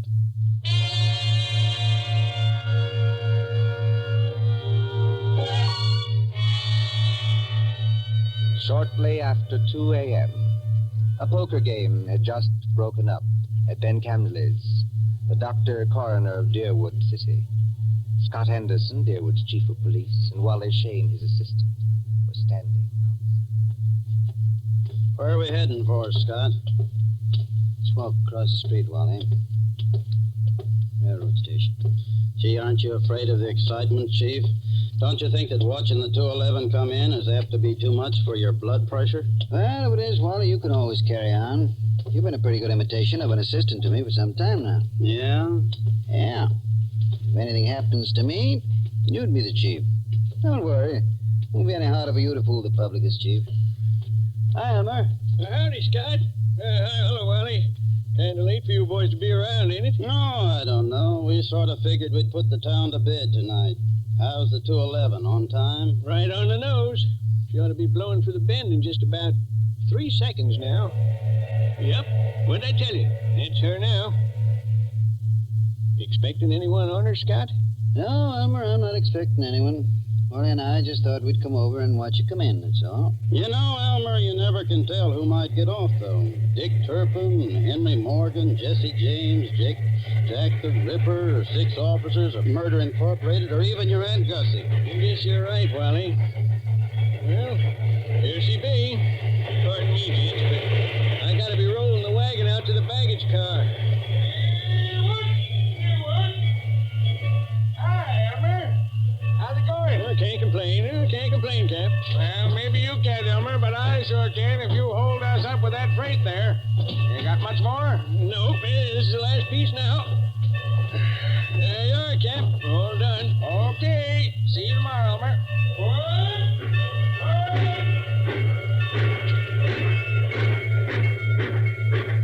Hey, Scott, do you see what I see? I mean, do I see the man who just got off that train? The answer's yes. Well, he's a ringer for the guy we got a picture of. That is the guy. Well, then, what do we do now? We take him, Wally. My car's at the corner of the alley. But, Scott... We'll tail him up the street. Okay, Scott. There he goes now, over toward the taxi stand. Come on, let's follow him.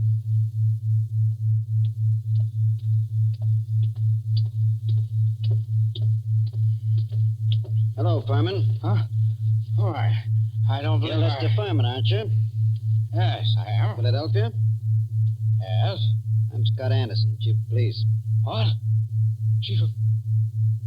What's happened to her? Happened to who? Oh, no, you don't. No? Let me go. Hold You on. think you can pull that sort of stuff with me? You're very let much me get a crack at that mug. No. Wait a minute. Wait a minute. Hold it, Wally. Well, Furman? Well, I am sorry. For a moment there, I thought you weren't really a policeman. Thanks. Nice to know I look almost human. Yes, it was silly of me. I'm sorry. Well, let's get going now before anything else happens. Okay, Furman, get in the car. I'll drive, Scott. In you go.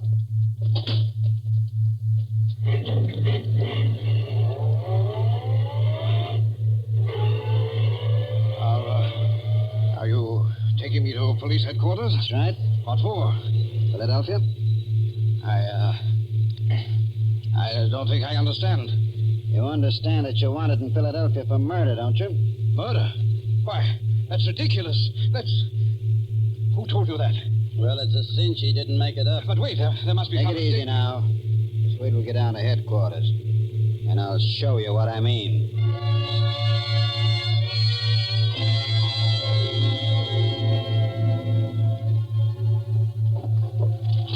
Now then, here's the circular on Lester Furman. It was sent out by the Trans-America Detective Agency in Philadelphia.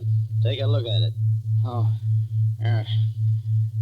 $1,500 reward for the arrest and conviction of Lester Furman, alias Lloyd Fields, alias J.D. Carpenter, for the murder of Paul Frank Dunlap in Philadelphia on December 8th, 1942. Well? It's a lie. You're Furman, aren't you? Oh, yes, but... That's your picture on the circular, isn't it? Oh, yes, but I... Well, Scott, I see you and Wally got Furman, huh? Oh, hello, George. You lucky stiffs. Now you two split $1.50 reward. I never seen nothing like it. You know, if it ain't vacations in New York at the city's expense, it's reward, though. Judge, someday, if you don't remember you're the jailer around here, not the DA, you're going to be wearing your teeth on the outside of your lips, and I'll be the guys who arrange them that way. Savvy? Just because you caught a guy who's hot in Philadelphia. It's a lie. It's a frame-up. You can't prove anything. There's nothing to prove. I never killed anybody. I won't be framed. Take it I won't be easy, framed. Furman. Take it easy. You're wasting your breath on us. Save it for the Philadelphia police. We're just holding you for them. But it's not the police. It's the Trans-America We Detective... turn you over to the Philadelphia police. Mr. Anderson, Well, then there's nothing I can do now. There's nothing any of us can do till morning. We'll have to search you now, then we won't bother you anymore till they come for you. But Wally, you look through his bag. I'll see what he's got in his pockets. Okay, Scott. Well, all he's got on him are some business cards, a few letters, $160, a book of checks in a Philadelphia bank, and a few odds and ends. What's with the bag, Wally? Not much. A couple of changes of clothes, some toilet articles, and... Oh, here's a 38. Loaded. Pretty little thing, isn't it? Okay, put those things in what I got in the vault. All right, George. You can take Furman now and lock him up. This is the most ridiculous Come thing on, darling, come on. We ain't had nobody in our little hoosegow for 3 days running. Hey, yeah? You'll have it all to yourself. Just like a suite at the Ritz. But Go on, in you go. I tell you, you're making a mistake. I demand to be allowed to get in touch with my lawyer. Hey, how about you boys cutting me in on a little of that blood money, huh? Oh, sure, George, sure. I'll forget all about that 2.5 you've been owing me for 3 months. Make Furman as comfortable as you can, George. Take good care of him. He's valuable, huh? Yeah, now, if it was some bum that didn't mean a nickel to you... George, any day now, I'm going to forget that your uncle is county chairman and throw you back in the gutter just to see how high you'll bounce. Remember that. Oh, Scott, I didn't mean nothing. That's all, George. Never mind the rest. I'm going home now. If anything's urgent, I can reach there. But get this. I don't want to be disturbed. Unless it is urgent.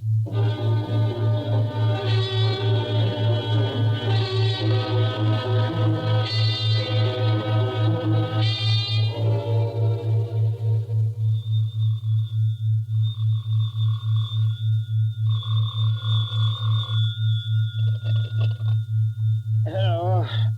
Scott, this is Wally. Yeah, Wally, what time is it? It's 5 after 6 in the morning, and you'd better come right down, Scott. That fellow Furman's hung himself. What? Furman hung himself? Yep, by his belt from a window bar. Deader than a mackerel. I'll be right in, Wally. Phone Doc Camsley and tell him I'll pick him up on my way down. No doctor's going to do Furman any good, Scott. Well, it won't hurt to have him looked at. You'd better phone the chronic court at Douglasville, too, and file a routine report. Already did that. And what's more, hold on to your seat. The DA's on his way over, in person. The DA? Yeah. I'll be there before you hang up, Wally.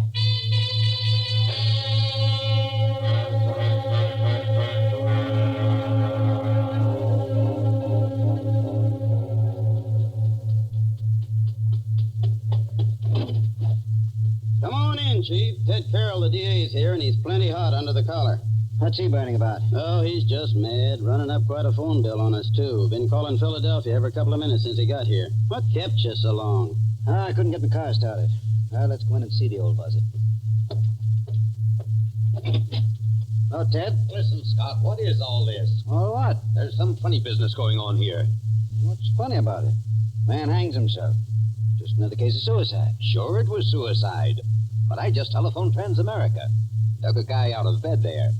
And he said they'd never sent out circulars on Furman. Didn't know about any murder he was wanted for. All they could tell me about him was he used to be a client of theirs. You know what to say, Ted. I don't either. Oh, a fine chief of police you are. What on earth kept you so long? Car store. Came as quick as I could. Ain't you so crabby, Ted? Nothing. I guess it's just the district attorney and... Ah, now, come, gentlemen. Nobody'd know you two are staunch admirers of each other. Okay, Wally. Tell me, what do you make of it? Well, there's plenty wrong, Scott. First, that Transamerica thing. They never sent out circulars about Furman. And now, get this. I talked to the Philly police just before you came in. There wasn't even any Paul Frank Dunlap murdered. There wasn't? No. What did you get out of Furman before you let him hang himself? But he was innocent. Didn't you grill him? Didn't you find out what he was doing in town? Wally, didn't you? What for? He admitted he was Furman. The description fitted him. The photograph was him. The Trans-America Detective Agency is supposed to be on the level, ain't it? Philadelphia wanted Furman. We didn't. But Why, sure, Ted. If I'd have known he was going to hang himself. Yeah, but then if your aunt wore pants, you'd be your uncle. You said Furman had been a client of Trans-America. They tell you what the job they did for him was? His wife left him a couple of years ago, and he had them hunting for her for 5 or 6 months. But they never found her. They're sending a man up here tonight to look things over. Yeah, huh? Yes. Mm-hmm. Well, I'm going out and grab a quick bite. But I might as well tell you, Scott, there's going to be trouble over this. I know that, Ted. There usually is when somebody dies in a jail cell.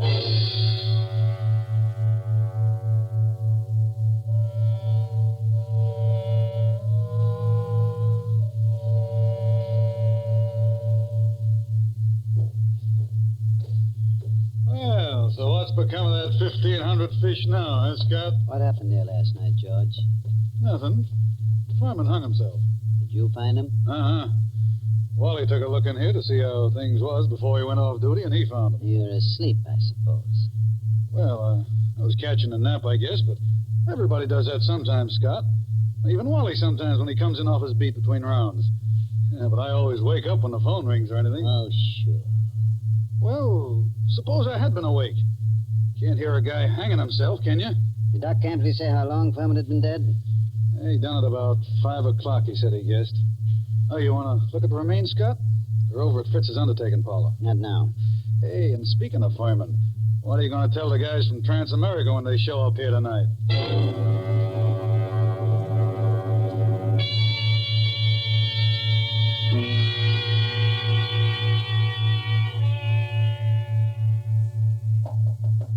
Come in. Oh, they told me I'd find you here. You're Chief Anderson, aren't you? Yes, that's right. I'm Carl Riesing, Assistant Manager of the Trans-America Detective Agency in Philadelphia. This is Mr. Wheelock, who was Lester Furman's personal attorney. Glad to know you, Mr. Racing. How do you do, Mr. Wheelock? How do you do? I know you gentlemen are already in possession of most of the details concerning Mr. Furman from the time he arrived in Deerwood until the time of his death. But perhaps you don't know that the police of most towns in our corner of the state have also received copies of this same reward circular. Take a look at it. Oh. I must say this circular is an excellent forgery. You're sure it's a forgery, Mr. Racing? Oh, yes, there's no doubt about it. But it's an excellent forgery. Tell me, Mr. Wheelock, was Mr. Furman a native Philadelphian? Oh, my, yes. He was a well-known, respectable, and prosperous citizen of Philadelphia. Married, I believe? In 1934, he married a 22-year-old girl named Ethel Bryan, daughter of a Philadelphia family. And the Furmans had a child? Isn't that right, Mr. Wheelock? Yes, born in 1936, but the child lived only a few months. Mr. Furman's wife disappeared after the child's death. What year was it that she disappeared? Mr. Riesing should remember that. His agency worked on the matter. Oh, I remember it well. Mrs. Furman disappeared in 1937. We never heard anything of her again, although Furman spent a lot of money trying to locate her. What did she look like, Mr. Racing? Just a moment. I have a picture of her right here in my briefcase. Here it is. Quite pretty, isn't she? If you care for that type. I see what you mean, Mr. Wheelock. But she's attractive at that. Judging by this photo, I'd say that she was a small-featured, pretty blonde, with a weak mouth and large, somewhat staring eyes. Well, that's an accurate enough description, all right. If you don't mind, I'd like to have a copy made of that photograph, Mr. Racing. Oh, you can keep that one if you like. It's one that we had made up at Trans-America. Her description's on the back. Thanks. Did Furman ever divorce her? No, sir. He was a lot in love with her, and he seemed to think that the child's dying made her a little screwy so that she didn't know what she was doing. That's right, isn't it, Mr. Wheelock? That is my belief, Mr. Riesing. You said Furman had money, Mr. Wheelock. About how much did he have? And who gets it? I should say his estate will amount to perhaps $500,000 left in its entirety to his wife. Mm-hmm. It's quite a handy sum for anyone to have, I'd say. Mr. Wheelock, everything shows that somebody framed Furman into the Deerwood jail. That frame-up drove him to suicide. But there has to be something else. A lot else. Well, then, what are you going to do? I'm going across the street to the undertaking parlor and have a look at Furman. See you later.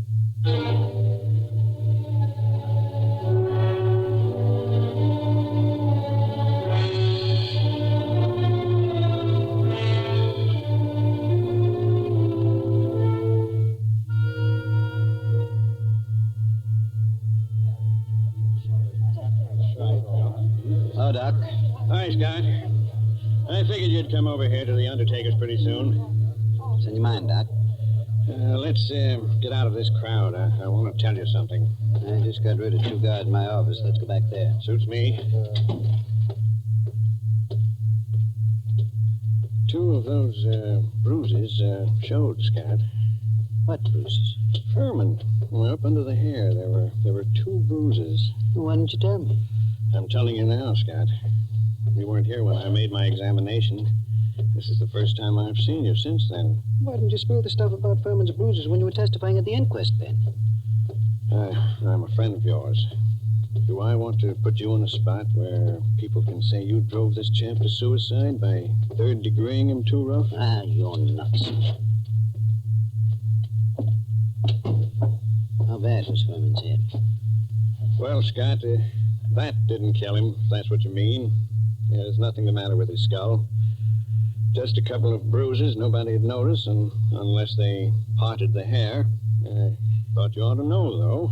Well, thanks, Ben.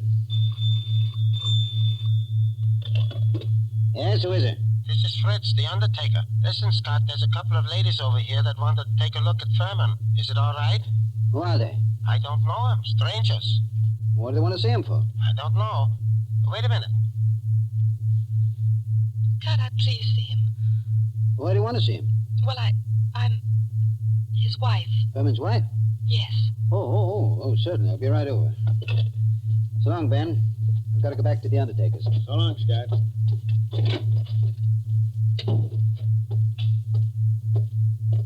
Hey, Scott. What do you want, Wally? I want to talk to you a minute. Over here where we won't be seen. Okay, what is it? A couple of dames came into Fritz's undertaking place just as I was leaving. One of them's Hotchaw Randall, a babe with a record as long as your arm. She's one of that mob you had me working on in New York last summer. She know you? Sure, but not by my right name. She thinks I'm a Detroit rum runner. I mean, did she recognize you just now? I don't think she saw me. Anyway, she didn't give me a tumble. You don't know the other one? No, she's a blonde, kind of pretty. Okay, Wally. Stick around a while, but stay out of sight. Maybe I'll be bringing these dolls back with me. Whatever you say, Chief.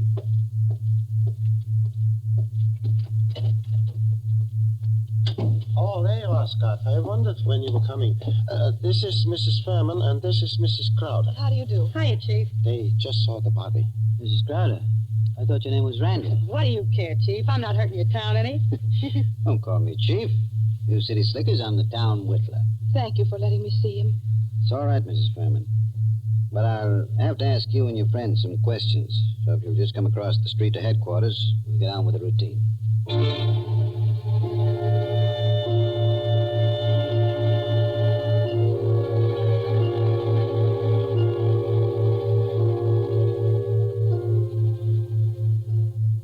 Before I ask any questions, I want to tell you something. Mrs. Furman, your husband didn't commit suicide. He was murdered. Murdered? Ah, Chief, we got alibis. We were in New York, and we can prove it. And you're likely to get a chance to. What brought you down here, anyway? Murdered? Well, who's got a better right to come down here? She was still his wife, wasn't she? She's got a right to look out for her own interests, hasn't she? Mm-hmm. It reminds me of something. Excuse me a second. I've got to make a phone call in the next room.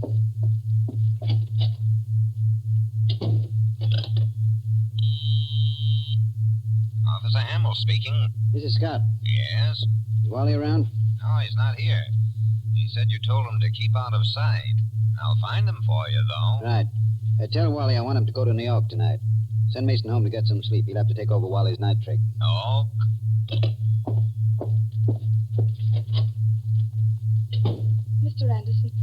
Mr. Anderson, do you think I had anything to do with his death? I don't know, Mrs. Furman. I know he was killed. I also know he left you something like $500,000. Wow. Dollars? Dollars. All right, Chief.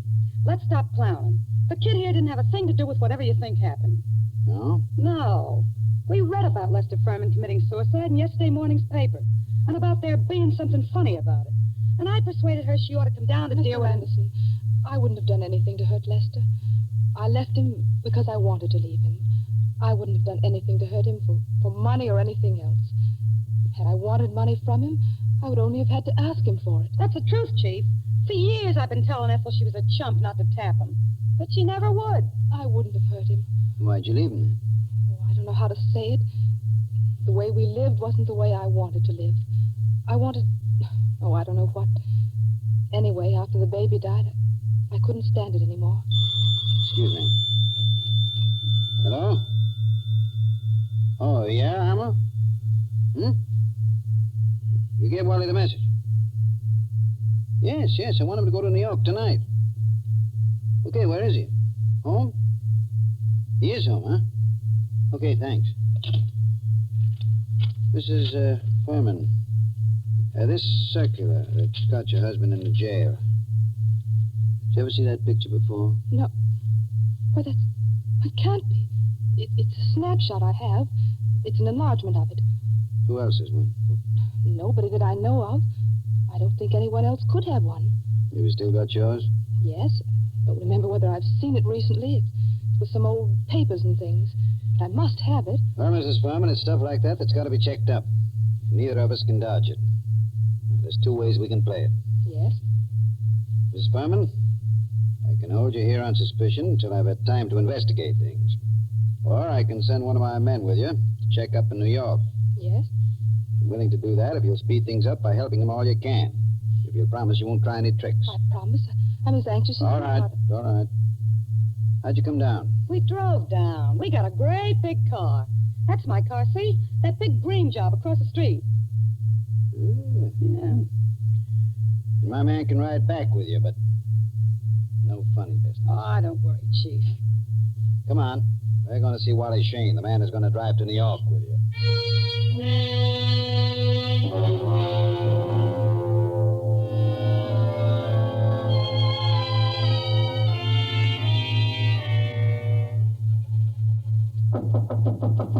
Wally? Who is it? Scott, Wally. Come in. Ladies first. Harry. Ethel. No, you don't. No use reaching with that gun, Wally. Already got you covered. I guess you win, Scott. Yeah, I guess I do. Come along back to headquarters with me like a good little boy. Wally, you're under arrest for murder.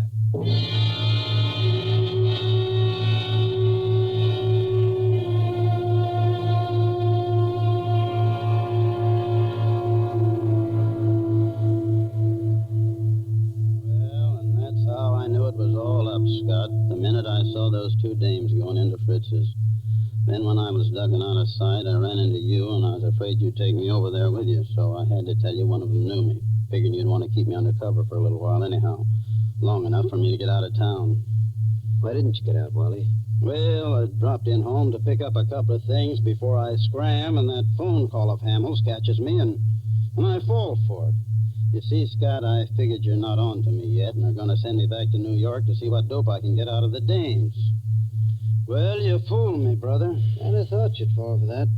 Then you didn't just stumble into all this accidentally, did you? No, I didn't, Wally. I figured Furman had to be murdered by a copper. To know reward circulars well enough to make a good job of forging one. Incidentally, who printed that Furman circular for you, Wally? I'm not dragging anyone in with me. It was only a poor mug that needed dough. Okay, Wally. You see, I knew only a copper would be sure enough of the routine to know how things would be handled. Only one of my coppers would be able to walk into Furman's cell, bang him across the head, and string him up on the... Those bruises showed, you know, Wally. They did? I guess I should have wrapped 2 towels around that blackjack. No, gee, Scott. I seem to have slipped up on a lot of things. So that narrows it down to my coppers and... Well, you told me you knew the Randall woman. There it was. Only I figured you were working with him. What got you like this, Wally? Same thing that gets most saps into jams, a yen for easy dough. And I was in New York, see, Scott, working that Dutton job for you, palling around with big-shot racketeers, passing for one of them, and... Yes? Well, I got to figuring that my work takes more brains than theirs, and they're taking in big money, and I'm working for coffee and cakes. That kind of stuff gets you, Scott. Anyway, it got me. Mm-hmm. Then I ran into this Ethel Furman, and she goes for me like a house afire. I liked her, too, see, so that's dandy.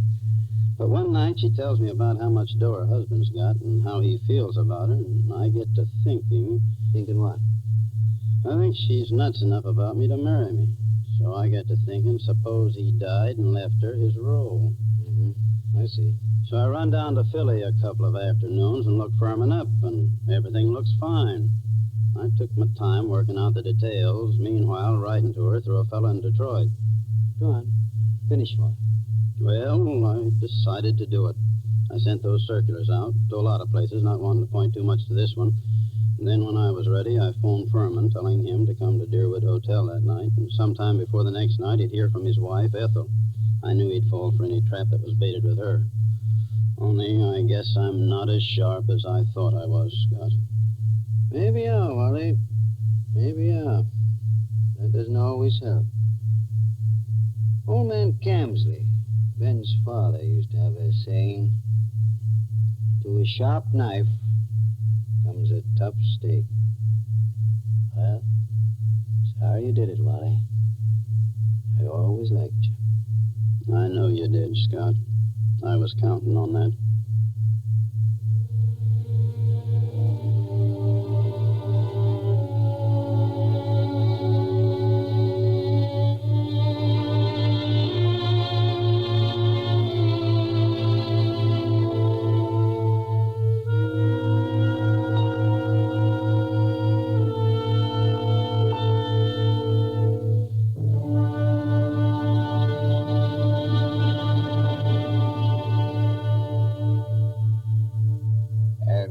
So ends Dashiell Hammett's Two Sharp Knives, starring Stuart Irwin. Tonight's story of Suspense. Columbia presents these tales of mystery and intrigue and dangerous adventure for your relaxation and enjoyment. Next week, Suspense will not be heard because of a special holiday broadcast. Columbia's review of the events of the year, 12 crowded months, which has been scheduled. On the following Tuesday, January 5th, there'll be another in this series. Same hour, 9:30 Eastern Wartime. William Spear, the producer, John Dietz, the director, and Bernard Herrmann, the composer-conductor, are collaborators on Suspense. This is the Columbia Broadcasting System.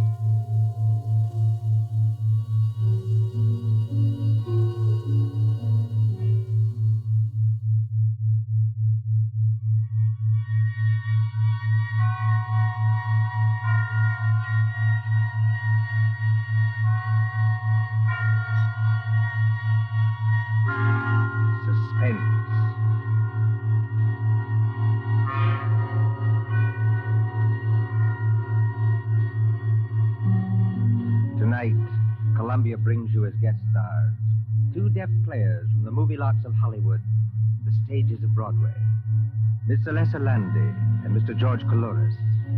They are here to spend with us a half hour of suspense. Suspense is compounded of mystery and suspicion and dangerous adventure. In this series are stories calculated to intrigue you, to stir your nerves, to offer you a precarious situation and then withhold the solution until a last possible moment. Tonight, for instance, Miss Landy plays for us an agreeable young lady who is on the trail of some hot money.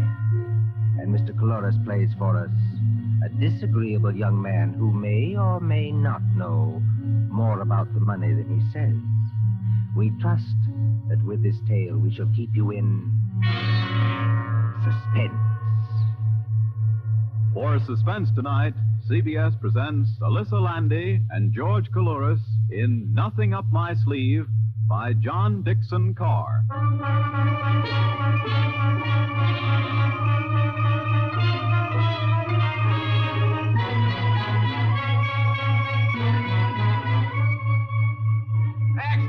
Extra, read all about it. Shark walking caught. Extra, read all about it. Shark walking caught. It's New Year's Eve, remember? Times Square is celebrating the fiery lights flash no longer, but the crowds are still the same. Thronging, jostling, singing, drowning out a voice at the street corner when it says, Fatal gun battle at Jamaica. Read all about it. Fatal gun battle at Jamaica.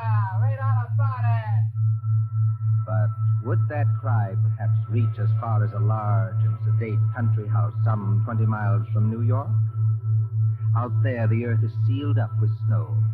The white pillars of the house rise up high and ghostly against it, showing no outward lights. A lonely house, this mansion in fir woods. Just the place for a murder, I've always said. Wouldn't surprise me either. These Rolfs are a funny lot. And alone in that house tonight, apparently alone, is a man practicing shots in a billiard room, a long and paneled room at the back of the house. Now, look at Mr. Derek Rolfe, as tall and lean and well-tailored as ever. Many people don't like him. He's a little too supercilious, a little too sure of himself, too suggestive of the lifted lip and the glazed eye. There he stands in the billiard room, under the snow-covered skylight, leaning over the green cloth under brilliant lights when... Huh?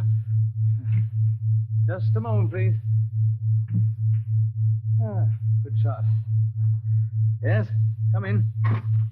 Excuse me, Mr. Rolfe. Oh, not at all. Hey, but aren't you Miss... I'm Dorothy Dale, your aunt's social secretary. Surely you remember that. Oh, of course, of course. Forgive me for forgetting your name.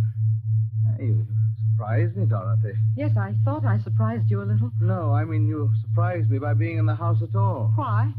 Why? Well, this is New Year's Eve. Shouldn't you be out getting drunk and blowing cardboard horns and doing the other fantastic things that people do? I haven't much heart for that tonight. Please, don't become emotional, Dorothy. I detest emotion. If you're shivering, go over by the radiator. Mr. Rolfe, may I ask you a question? Of course. Did you ever feel sick at heart? Huh? Physically sick, I mean, so that your insides turned over and you couldn't get your breath and... Did you? No, I can't say I did. May I move you aside for just a moment? Thank you. Not bad. Can't you guess why I came here to see you tonight? No. Because I'm in terrible trouble, Mr. Rolfe. Desperate trouble. And I think you can help me. I can help you? How? For one thing, you're making quite a name for yourself as a lawyer. Yes, that's what others have told me. For another thing, do you know a man named Shark Morgan? Shark Morgan? Shark, did you say? Mm-hmm. Shark Morgan. No, I'm sure I've never heard that name before. You ought to know him. He's a little dark-faced man with most of his upper lip cut away in a knife fight, so that you can see all his teeth. That's why they call him Shark. Oh, he sounds like an unpleasant-looking person. He is, or was, a ghastly-looking person. You don't know him? He's not a client of yours? No. I don't believe you. Just a moment, Miss Dorothy Dale. I must put down this cue and say a few words myself. Please do. I don't want to be offensive to you, but it seems to me that for a paid employee of my aunt, practically a servant, you're taking a great deal on yourself. If you're trying to hurt me that way, you're succeeding. But go ahead. You come to me at 11 o'clock at night. You come rushing into this billiard room. Oh, observe, I call it a billiard room, though this is actually a pool table. Just as everything in life gets its wrong name. I entirely agree. Yes, but you agree about what? That everything gets its wrong name. Honest men are called thieves, and thieves are called honest men. Would you mind explaining that remark, please? I can explain it very easily. I'm engaged to be married to Jerry Winton. Well? Don't say you don't know who Jerry Winton is. He was in college with you. I played on our extremely second-rate baseball team with him, yes. You never liked him, did you? Liked him?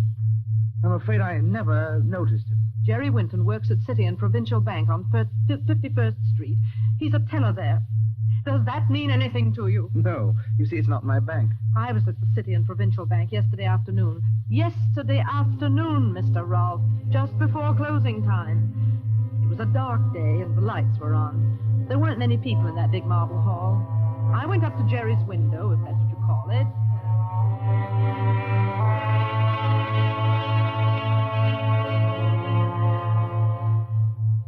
Can you cash a check for $1 million?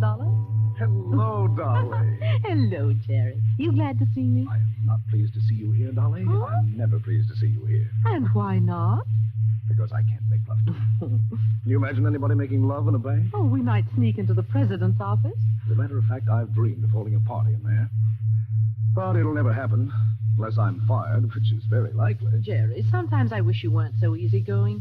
I'm not easygoing with the bank's money, Dolly. Otherwise, I'd be shoving it out to you through the window in double handfuls like this. Jerry, for heaven's sake, no. They didn't state your business, madam. The convict in the next cage is watching us already. I want to cash a check. Here it is. $20. That is, if my account can stand it. Yes, I think we can manage that. How do you have it? Oh, it doesn't matter anyway. Jerry. What's wrong? Look over there. Where? Over there by that marble table with the pens and ink on it. The little man with no upper lip to his mouth and all his teeth showing. Ugly-looking devil, I admit. He's carrying something like a violin case. Hold on. I've seen that fellow someplace before. Of course you have. Don't you remember where? It was out at Mr. Rolfe's house in the country when you came to visit me last Sunday. The man with the teeth and 5 other men were coming out on the porch as we were going in. Wait a minute, Dolly. That's not all. What is it? There's some very funny-looking customers in this bank right now. Where? At Mr. Wallace's window. At Mr. Robinson's window. And up by the guard at the front door. They don't seem to make any sound. As though they all wore rubber-soled shoes. Jerry, something's going to happen. I know it is. Unless I can get off this stool and That was just to call your attention, folks. Just to call your attention. Now, just stand where you are, all of you. Nobody will get hurt. Darling, I'm scared. Well, what shall I do? Steady, dear. Just stand still. Don't dare turn around. The man with the teeth. Yes, he's got the machine gun. We don't want any funny business about alarm bells, see? One of the boys has already gone behind to take up the collection. Just stay where you are until you got to do. You can't get away with this. Oh, look, boys, here's a guy at the front with a nice mahogany desk and a plate with his name on it who says we can't get away with it. That's sure. Don't do it, Sean. That wasn't in our orders. So we can't get away with it. Oh, he's crazy. I hear somebody else talking. Jerry! Thought I heard somebody over there. Oh, it's you, kid. Move to one side of the window, Dolly. Move to one side of the window. Don't worry, kid. I ain't gonna hurt you. Oh? Not a bit of it. Thanks for helping us. You'll get your cut later. What do you mean, my cut? That's what I said. You'll get your share when we divvy up. I don't know anything about this robbery. All right, kid. We'll take care of you. I tell you, I don't know anything about this robbery. Jerry!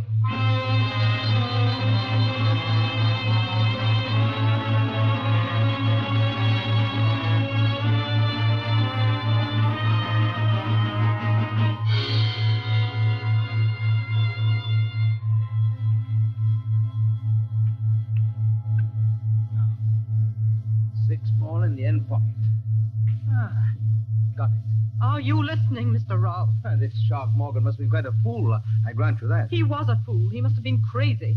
But they've held Jerry at police headquarters just the same. Well, that's very unfortunate if he's innocent. You know he's innocent. I'm afraid I don't know anything about it. Don't you even know what happened today? Haven't you read the newspapers? No. The police trapped that whole gang in a Long Island farmhouse. There was a gunfight. Oh, is that so? Oh, no casualties, I hope. You hope? I must tell you again, Dorothy, don't be emotional. I detest emotion. The whole gang were killed, every last one of them, including Shark Morgan. So there's nobody to talk, nobody to tell. But, as you were saying? They didn't find the money. What money? The stolen money. $88,000 taken from that bank, and yet the police can't find a cent of it. Shall I tell you why, Mr. Rolfe? Because it was passed on to somebody else for safekeeping. Oh, passed on to somebody else. That's what I said. Well, perhaps your friend Jerry Winton could tell us where it is. That's what the police think. Oh, can you imagine what he's going through tonight? Well, it's not a pleasant way to spend New Year's Eve, I admit. Excuse me. But, after all, the late Shark Morgan did accuse Winton. Now, if he isn't guilty, why should Morgan accuse him? Meanness. I don't think I understand. Meanness. The sort of meanness that some people call a sense of humor. Morgan saw Jerry in this house. Oh, be careful, young lady. That's an actionable statement. I've already made it to the police, thanks. Oh, and did they believe you? No. They're a very intelligent crowd down at Center Street. And after all, your story isn't very credible. Why not? Well, Shark Morgan sees your friend Winton, sees him for perhaps 10 seconds coming out of this house, and then accuses him of complicity in a bank robbery. Now, is that very likely? Yes, very likely. If somebody put him up to it. Again, I don't understand you. Somebody deliberately told Morgan to accuse Jerry and get him into as much trouble as possible. Tell me, Mr. Rolfe, why do you dislike Jerry so much? You know, now that you mention that fellow, I can recall who he is. Thanks for condescending to. Yes, indeed. Why, he was the man in our class voted most likely to succeed.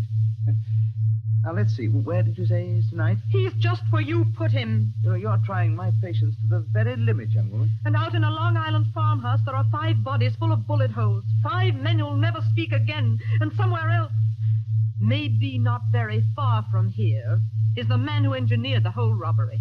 Planned it and staged it and got his accomplices killed. My goodness, he must have supernatural powers. No witnesses, nobody to testify. Oh, if I could only find the money. $88,000, I think you said. I could only find the money and prove who had done it and prove Jerry innocent and just for 1 second get past that devilish smug mask of yours that's driving me. Anything wrong, Dorothy? No. No, nothing at all. You've been following me round and round this table. Have you been looking at something? Only admiring your billiard room, that's all.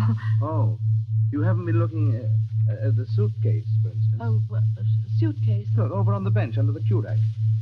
The suitcase that contains legal papers. I hadn't even noticed it. Mr. Rolfe? Yes, Dorothy? I'm afraid I've taken up a lot of your time and not done myself any good and made something of a spectacle of myself. Frankly, young woman, you have. Well, if you won't help me, you won't. That's that.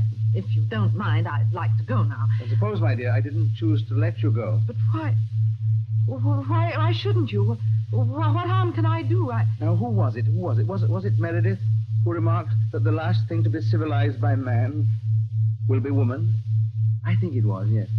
And, and a slanderous woman can do a great deal of harm. But I haven't done you any harm so far. We're all alone in this house. There's not even a servant here. Now, if I chose to get between you and the door like this... Keep away from me. Oh, I'm not coming near you, Dorothy. I'm merely standing between you and the door.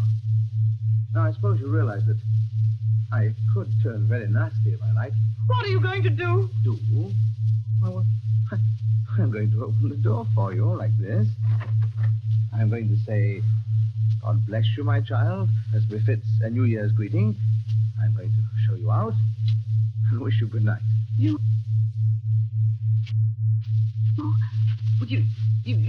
don't mind? Mind? Certainly not. You've got something to hide, haven't you, Mr. Rolfe? No. Nothing, young woman, that I can't hide. Good night.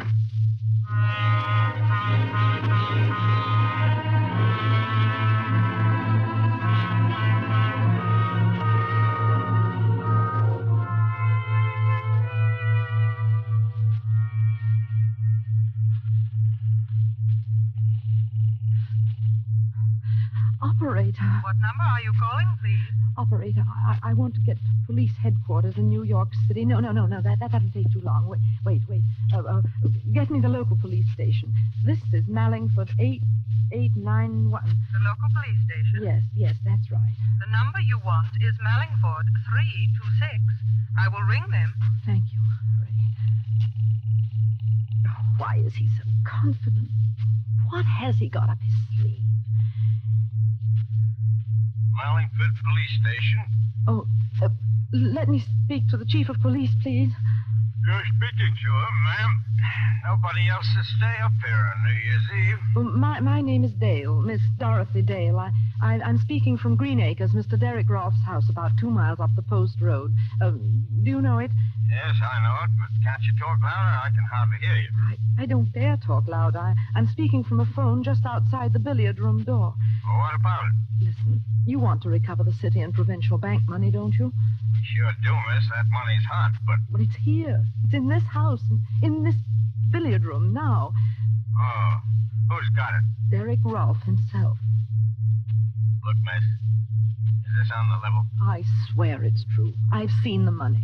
Ralph's prominent people, you know. I can't help that. There's a big suitcase completely full of money in packages fastened with the paper label of the city and provincial bank. And that's not his own bank. Take it easy now. The lid of the suitcase wasn't quite closed. He thought he'd be alone here tonight, and that's why he was careless. Does he know you saw the money? Did I see the money? I'm not quite sure. You're not sure? No, I could almost have sworn he knew I saw the money, but he didn't seem to care. Be careful. The billiard room door's opening. Well, I heard someone using the telephone out here. Excuse me, Mr. Roth. I only... What's this about the door open? Now, these doors are rather thick, Dorothy, but I was under the impression that I heard somebody say police. Yes. Well, yes, you did. You weren't phoning the police by any chance, were you? Yes, I was. But why? Go on. Why? As a matter of fact, I was trying to get in touch with Jerry. That's it. He's at police headquarters in New York, and I was trying to get in touch with him to see if they'd let me talk to him on New Year's Eve. You know, I thought it would cheer him up. Look, miss, this is the Mallingford chief of police. Are you still there? What's that? Mallingford? Well, it's a New York call relayed through the local station. You don't mind? Not at all. Please go right ahead. Oh, by the way. What? I don't think you will find that money, young woman. Good night. Listen, miss, are you still on the end of the wire, aren't you? Yes, but I couldn't talk to you. He was here. Who was there? Derek Rolfe. He said I'd never find the money. You mean he admits he's got it? Well, no. He just smiles and smiles. He's got some trick up his sleeve. I know it. Oh, it'll have to be a good one. Please never mind that. Can you come over now? Oh, all right, miss. I'll take a chance. Who else is in the house with you? Nobody. I'm all alone with him. What are you going to do if he tries to light out with the money? I don't see what I can do. That's all the more reason for you to get here quickly. I swear you'll find the money in that billiard room. Only hurry.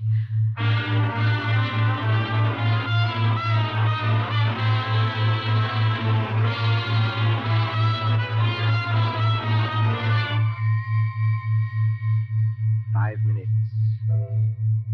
10 minutes. 15 minutes. It can seem a very long time to a waiting girl crouching in a cold and dim-lit hallway outside a closed door, hearing only the clicking of billiard balls, and watching, wondering, and praying until... Miss Dale. Miss Dale. This way. Miss Dale, I'm Joe Hollister, chief of police. Yes, I recognized your voice. The front door wasn't locked, so I just walked in. I hoped you would. I didn't want to leave here. Has Mr. Rolfe come out of that room since you talked to me? No. And according to what you claim, he's still in there with a suitcase full of money. That's right, Mr. Hollister. Now, look, miss, before we go any further, there's something I ought to tell you. Well? Well, I checked with New York about you. And what did they say? Yes, Miss Hollister. And what did they say about her? Mr. Rolfe! I'm rather interested in knowing that myself. So you could hear everything through that door? Of course I could hear everything through the door, including your conversation with our friend, the chief of police. Good evening, Mr. Hollister. Good evening, Mr. Rolfe. This young lady says that... I know what she says. Will you come into the billiard room, please? Both of you? Oh. Thank you. Just what trick are you up to now? Trick? You talk of tricks. Now, just a minute now. Take it easy. What I want to know is where's this suitcase Miss Dale was talking about? There it is. What, you mean that empty suitcase on the bench beside you? Empty suitcase? Yes, that's what I said. It wasn't empty when I left this room. Chief, do you mind seeing for yourself? Well, it isn't empty. It's empty now, miss. Hollister, it would gratify me to clear this matter up here and now. It'd gratify me, too. I'm tired of this slanderous nonsense, and I mean to end it. This young woman told you that I had... What was it? Some $88,000 in this room only a few minutes ago. I still say you had. Curb your temper, please, while I ask you some straight questions. Can you do that? You better answer him, miss. All right, I'll try. Did I or did I not leave the billiard room at any time? No, you didn't. Good. Well, there's only one door and no window. Only a skylight covered with snow. So I didn't leave that way, did I? No, I suppose you didn't. Therefore, unless you're lying, the money must still be in this room. Yes. Then where is it? I don't know. You must have hidden it someplace. Where? I'm afraid Mr. Rolfe's right, miss. Take a look around you. One pool table. Comes apart so you can examine it. one radio. Go on, examine that, too. One overhead light, one standing lamp, one bare bench, one rack of cues, one rack of pool balls. Now, that's everything.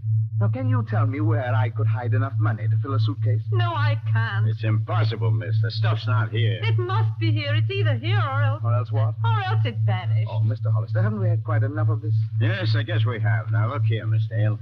I like the way you talked, and I thought you were talking straight.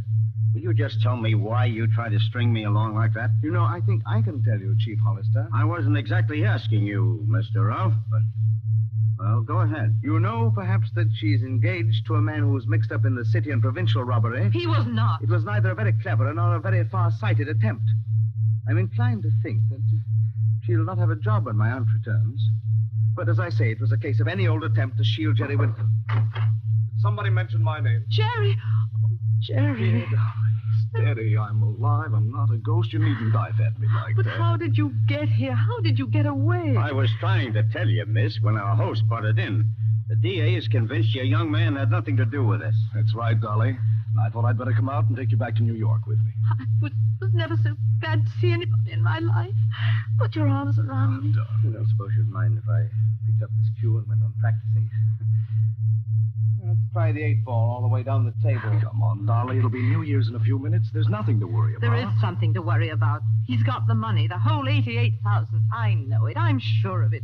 Only we can't find it. It's hidden somewhere in this room. As I said before, haven't we had just about enough of this? The chief of police there won't believe me, but it's true. I've heard a lot about that money myself.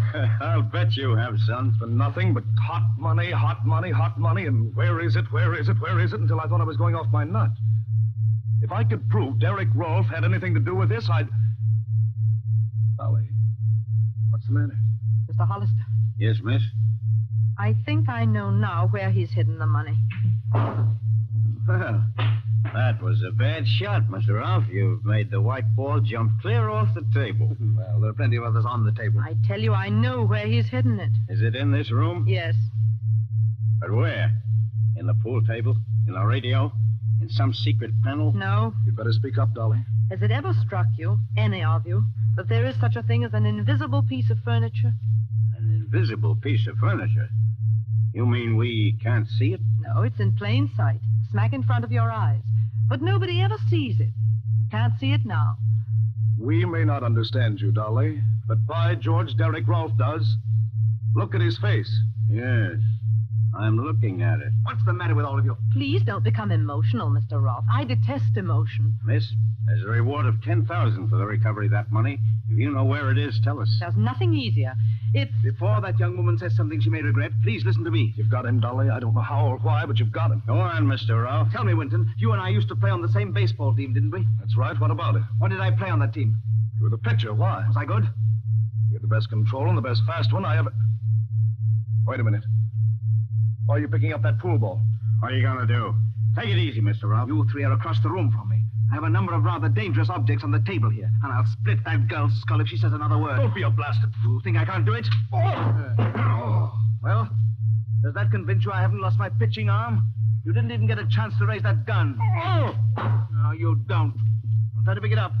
Let it lie there on the floor. Get behind me, Dolly. You stay where you are. Move a step off first base and... Maybe you'd better listen to him, Miss Dale. Well, what are you going to do, Ralph? You can't keep us here forever. I don't propose to keep you there forever. I'm not so enamored of your company. And what's the game? Well, I'll make a bargain with you. Well? My car's outside, with a little more gas than the state allows. Give me 1 clear hour to get away. Well, what do you say? I'm a cop, Mr. Ralph. I can't make any bargains with you. No? No, and I'm coming over there after you. And you'll compel me to start throwing. Down, Dolly, down under the table. Hey, you missed that one, Mr. Ralph. Not miss with this one. It's a shame to bust that cue rack, Mr. Ralph, but I'm still coming for you. You've lost your control, old son. You're done for. I tried this. That was the wildest pitch yet. Dolly, look. Don't get up, but look. What is it? The radiator. The steam radiator. It's knocked the whole thing sideways. Did you ever see that happen to a radiator before? Of course not, because it's a dummy radiator. Dummy radiator? Yeah, I got you, Ralph. I'm not too old to handle a bird like you. You haven't even got a search warrant. I'll take a chance. Well, what was that about? A dummy radiator? Yes. Look. Look here, it's got a little oil burner inside to make it give out heat. Yeah? And there are hinges at the back to form a lot of compartments where you can hide as much money as you like. I saw the hinges when he told me to go over to the radiator, but I didn't guess what they meant. It's really a safe that never attracts attention because nobody ever notices it. And the stuff's here, all right. There, Mr. Hollister. That's what I saw in the suitcase. I told you there was a $10,000 reward for that, miss. Oh, did you hear that? Turn on the radio, Jerry. Go on, turn it on. Welcome in the new year. Didn't you tell me, all of you, that the money was hot?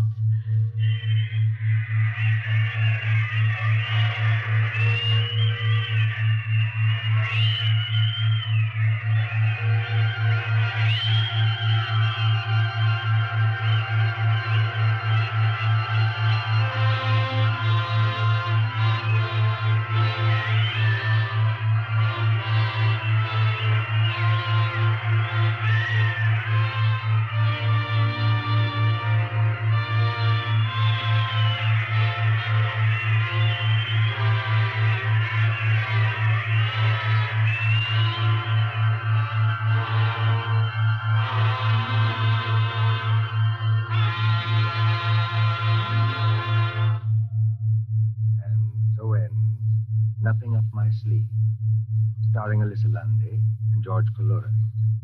Tonight's story of Suspense. Columbia presents these tales of mystery, intrigue, and dangerous adventure for your relaxation and enjoyment. Next Tuesday, there'll be another in this series. Same hour, 9:30 Eastern Wartime.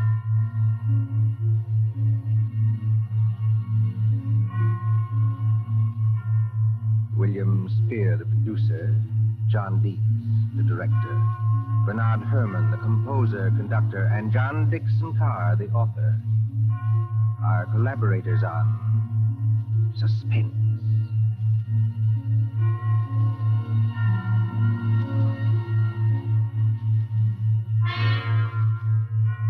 This is the Columbia Broadcasting System.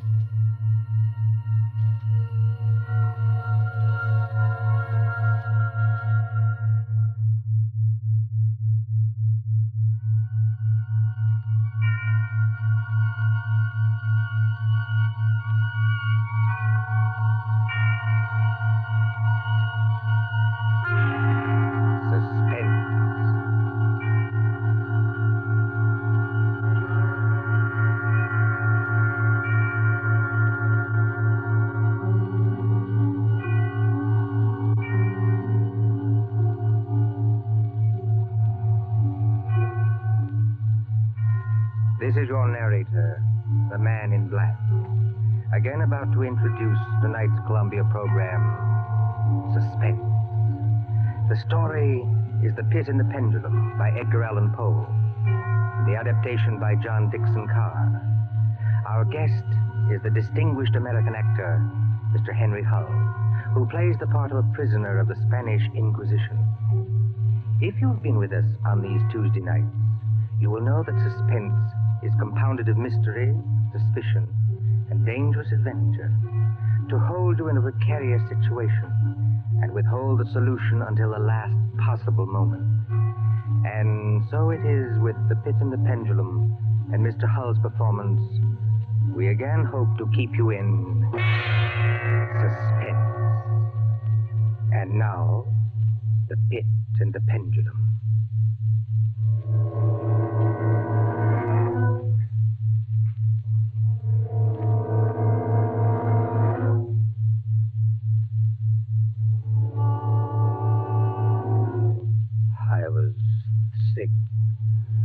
Sick unto death with that long agony.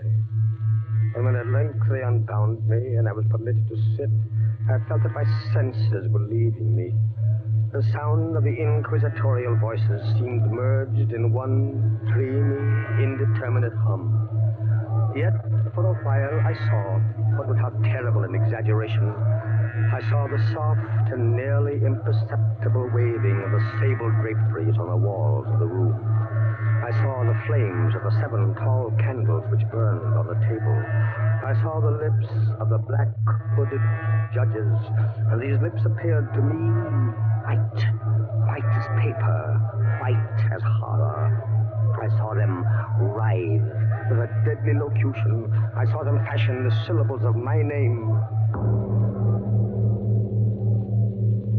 Jean Delbray, Captain Jean Delbray. Good fathers, gentlemen. We hear you, my son. I am very weak and infirm. I've been confined for many months in a dungeon. I've been tormented by nightmares. Conscience, one trusts. Pray silence, Fra Antonio. Even now, I have no knowledge of where I am or to whom I may be speaking. You are speaking to me, my son. I am Fra Pedro de Espela, prior of the Dominicans of Segovia and Grand Inquisitor of all Spain. Is this the court of the Inquisition? It is. Oh, then God help me. He will help you, my son, if you trust him. But I am a French officer. That is true. A soldier and creature of the arch-fiend Napoleon Bonaparte. But a French officer nonetheless. A prisoner of war. By what right do you try me in this court? Let the clerk read the charges against this prisoner. Pray silence while the clerk reads the charges. The charges against the prisoner are as follows. Imprimis, that he is one Jean d'Albret, a captain of artillery in the army of Bonaparte, so-called Emperor of the French. This means nothing, as the prisoner says. It is no crime. Proceed. Item, that on the 4th day of September in the year of our Lord 1808, that says Jean d'Albret did wed, espouse, and marry the most noble lady, the Doña Beatriz Valdez, niece of, and ward of the illustrious... One moment. Your Excellency spoke. Antonio, was any cheat employed to trap this girl into marriage against her will? No, we have no actual evidence of any cheat. Was the girl of age? I believe so. Then wherefore is the prisoner here? This marriage was a deplorable thing, if you like. Bonaparte himself is almost at the gates of Madrid. His general, the Tsar, menaces our city of Toledo itself. But lawful marriage, however regrettable, is no sin or crime. There are other matters in the indictment, I think. Then continue, but give us nothing that is not material. Item, that on the 12th of October 1808, the Sir Jean d'Albret, being in command of a 5-gun battery of light artillery, did direct the fire of his guns against the Holy Church of St. Martha the Innocent, and thereby of his wicked malice destroyed that church utterly. Captain d'Albret, is this charge true? It is, yes. You admit it? Good father, hear what I have to say. The church blew up, I think. Would you boast of your sin, young man? It blew up because it was stored with kegs of gunpowder for your army. I had every right to fire on it. And that is all the defense you have to make? I tell you, I had every right to fire on it. By military law, there was... Is military law above God's law? I don't know. I did my duty, that's all. Long live the Emperor! Captain d'Albret, mark what I say. No man, however great his heresy, is ever condemned to be burnt in the fire. Fire? The fire. If he first recant and acknowledge the error of his ways. But for you, Jean d'Albret, there can be no mercy, no pity, no atonement. The only sentence of this court can be death. Yes. The secular or government arm to which we must release you has devised 2 ways of punishment in cases such as yours. You hear the tolling of the bell? I hear them. It is the procession of the condemned going to the auto da fe. Soon the yellow light of the flames will stream through the windows and flicker on floor and ceiling. Nunc et in hora mortis intuit manibus Domine. Most of those condemned out of mercy will be strangled before they are burned. It cannot be so with you, Jean d'Albret. You must die in one of 2 ways. Either with the direst of physical agony. A slow fire of green wood, iced bandages about the head and the heart, so that the fire does not approach too quickly. Or else, Jean d'Albret, you must die in a certain other way. Come, tell me this! Pass your sentence and let me go! The law does not permit me to tell you now what this other way is. The sentence of this court, therefore.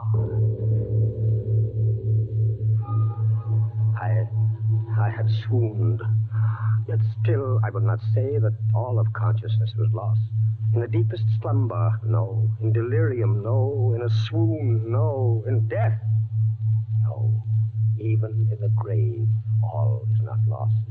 There are shadows of memory which tell us indistinctly of tall figures that lifted me and bore me in silence down, still down, until a hideous dizziness oppressed me at that descent into the earth. Then, as consciousness swam back to my wits, darkness, stone floor, and darkness. Oh, Beatrice. Beatrice, my wife, Beatrice. Did you call me, John? Beatrice, was that you who spoke? Yes, John. You were here in the dungeon of the Inquisition. I am not really speaking to you, my poor Jean. I am only in your imagination. Am I mad, then? No.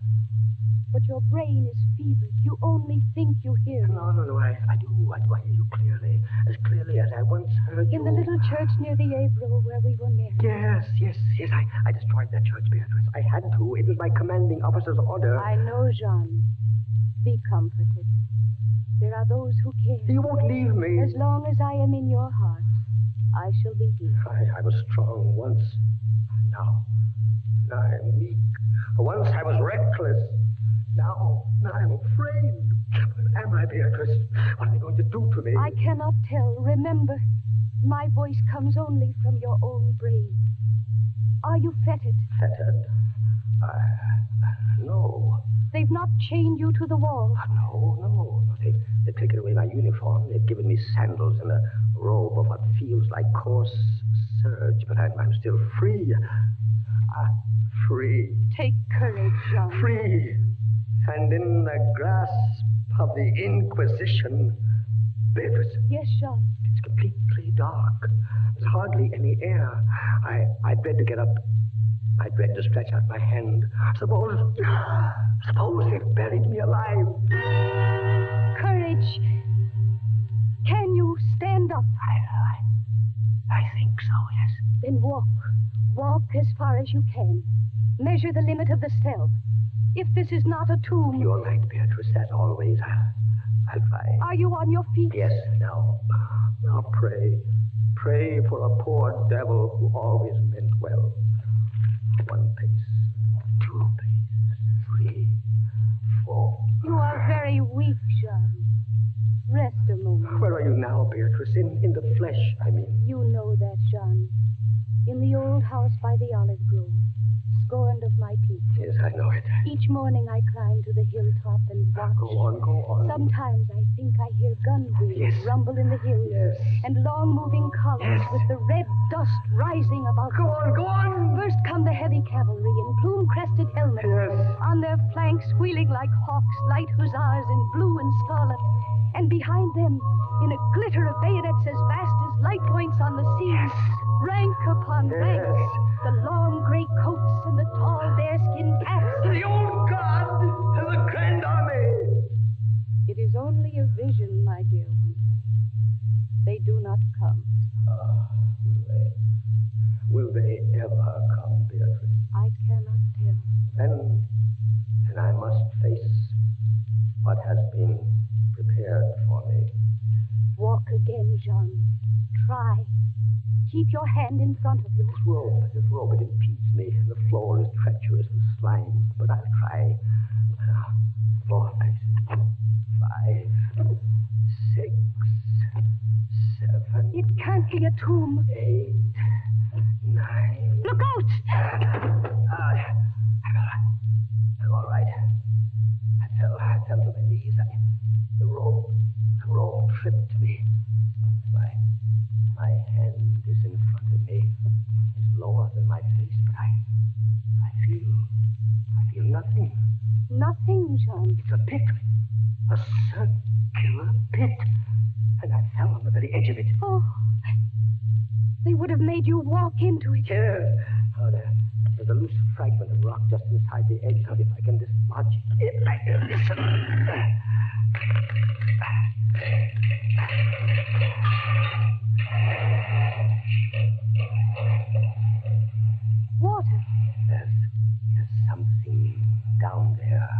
Rats, it may be. Rats, yes, but something else. I heard it move. So did I. What is in the pit, Jean? I don't know. But you're saved. Saved, Beatrice. Saved from the Inquisition. My torture has been merely postponed.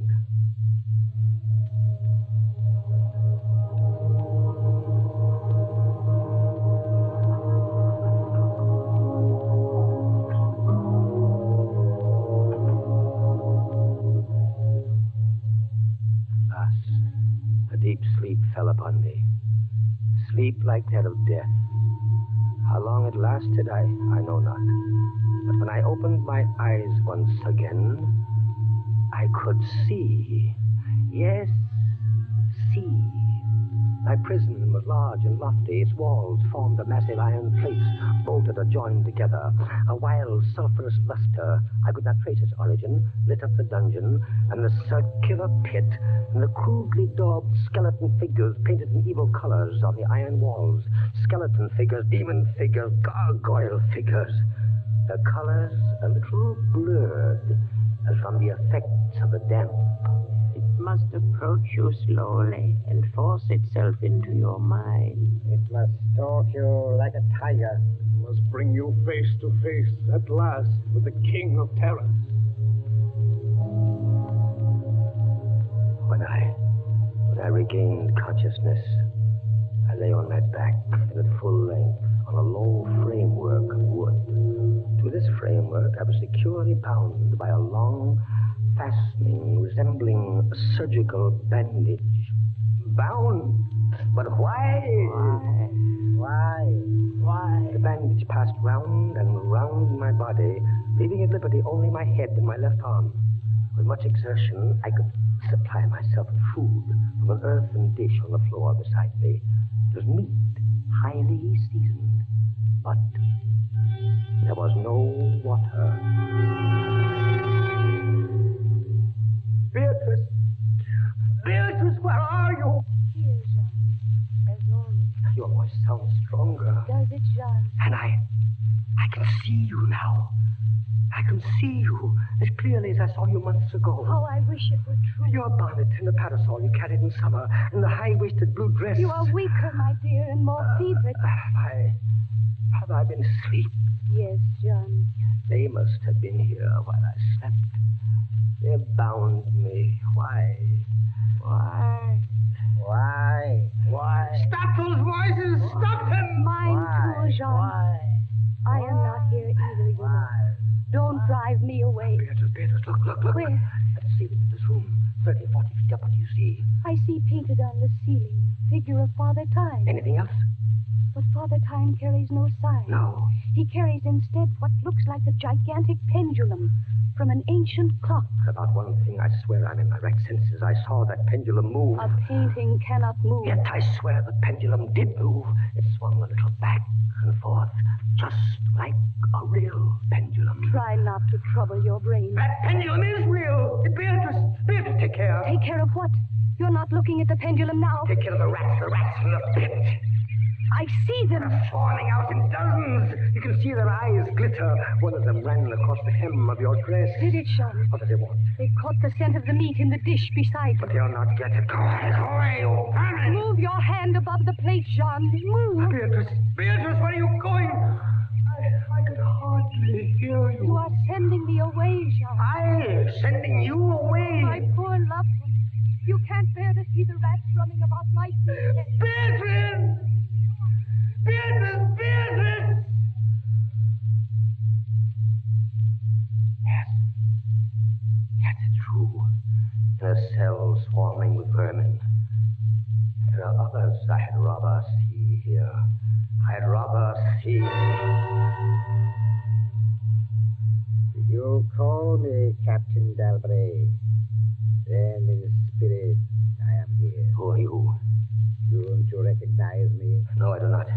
I am that second Inquisitor, Fra Antonio, whom you thought unfair at your trial. But we were not unfair. We administer the law, that is all. Go. I command you, go. Not until I have first told you what you already guess. Which is? There are two forms of death for such as you. One, death with its direst physical torture. The other, death with its direst mental torture. And I have been condemned to the second? Your guess is good. Listen. Do you hear anything? Yes, I do. I hear something. Turn your eyes upwards. Look at the ceiling. Pendulum. Aye, the pendulum. It's descended. Only a foot or so, as yet.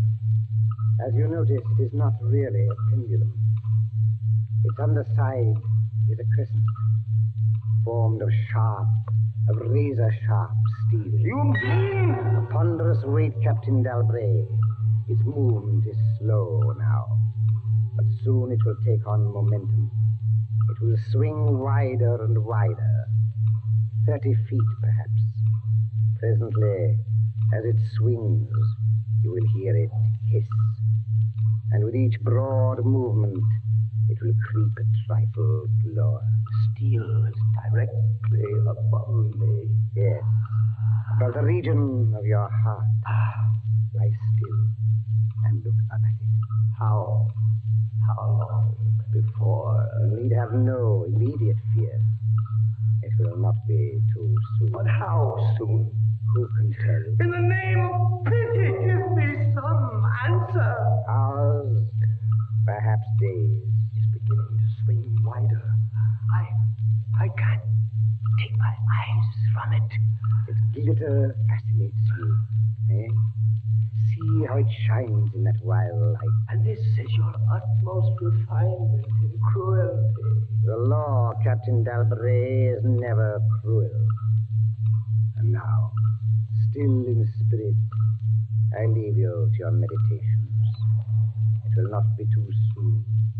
Minutes, hours, days.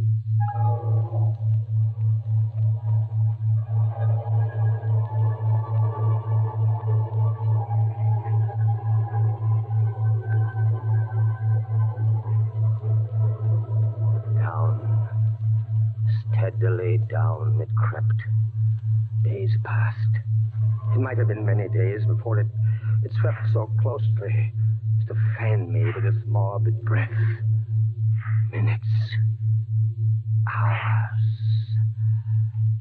Days. The odor of the sharp steel forced itself into my nostrils. To the right. To the left. Far and wide, the shriek of a damned spirit.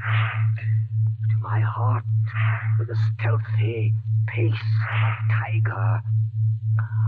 Down, certainly, relentlessly, down.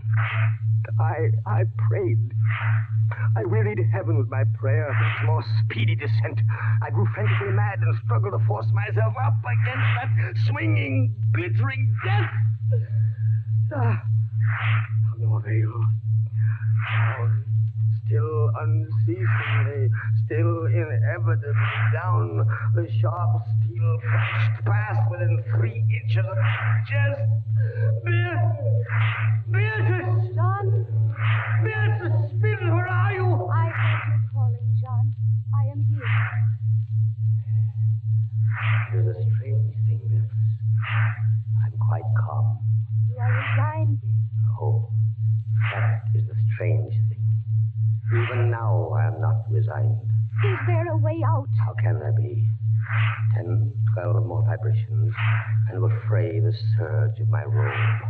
Only lightly as a razor in a delicate hand. There will be many sweeps before it bites deep. No, I can't escape it. You kept me away from you, John. You locked me out of your thoughts. If I am here only in your thoughts, why should I fear the rats? Rats! You open your eyes and your eyes blaze. What is it? Rats! Do they still swarm here? Across the floor and over the meat pot. They have taken nearly all your food. Yes, of course, they're ravenous, and they have sharp teeth. Well... The meat is oily and spiced. If I take what remains of it, scatter, you vermin, and rub that meat on the bandages that hold me here. Try it, John, try. It may be too late. If I leave my body attached to an inch up. Try it, I tell you, try. Ah, but look, they scatter as soon as I do try. But they are watching you. I can see their eyes glitter. They're creeping back. Can I stand the rats crawling across me? Can the flesh bear it? One of them has leaped on the wooden framework. Another follows. They're gnawing at the bandage. 7, 8 more sweeps of the pendulum. The bandage, give way. A little. Lie still, Jean, lie still. 10, 12, a dozen rats now. Is death, I wonder, worse than this disgust? A dozen sharp knives could do no better. The bandage is loosened to ribbons. Now, if you move sideways, carefully, and drop to the floor. Better, I can't move. My arms, my legs are numb. There is no power. The steel has frayed your robe. A minute more will be too late. Try. Then with all the strength that is in me, and all the hate that I bear my enemies. Free! A second time. Free! Jean. The pendulum stops. They are drawing it back up through the roof. Each move I make is watched. You never doubted. Yet with all they could do to you, they have failed twice. They will not fail. No more dallying with the king of terrors. What else can they do? I can't say. See how the rats gnaw in silence at that bandage. To what food, I wonder? But you escaped the pit. I escaped it once. Listen. What do you hear? A groaning. It's a grinding as of metal. It was only the cogwheels of the pendulum. I think not, Beatrice. Why not? It seemed to come from behind those iron-plated walls. It seems to shake the dungeon as a mill wheel might shake it. Stand up, my poor Jean. Get up off your knees. I can't, Beatrice. I can't endure anymore. The paintings on the walls of this dungeon, the skeletons and imps and devils, they seem different. They are different. The colors sharpen and grow bright. The demon's eyes glare. The skeleton hands outstretch. Don't you catch even yet the odor of heated iron? Heated iron? Beatrice, my darling, I have been much humbled. But I won't have you see me in tears. I order you to go. Jean, in the name of heaven. Beatrice. You're sending me away. Yes, in the name of heaven. Go.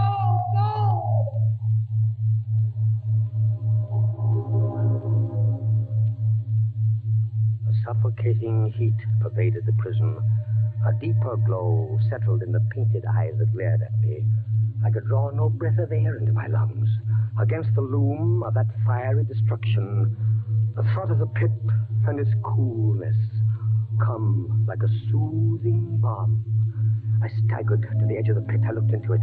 The enkindled walls and roof lighted it to its depths. Yet for one wild moment, even then, I refused to believe the horror of what I saw beneath me. Does the pit please you, Captain Dalbray? Not the pit! Merciful God, anything but that! And how shall you avoid it? Look. This dungeon has changed its shape. That is true. The walls are closing in. It was formerly a square, and now it is flattened slowly toward the center to force me into the pit. Of course. I'll force you along with me. Again, apparently you must be told, Captain Dalbray, that you are speaking only to your own sick fancy. I am not here at all. Farewell. And now closer and closer through the red burning walls, forcing me into the pit with a swiftness that left me no time for thought. I shrank back, but the closing walls pressed me relentlessly onward. At length, for my seared and writhing body, there was no longer an inch of foothold. I screamed once. I tottered on the edge of the pit.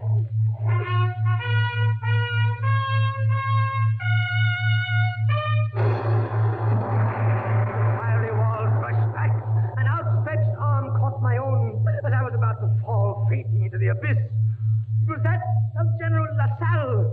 The French army had entered to the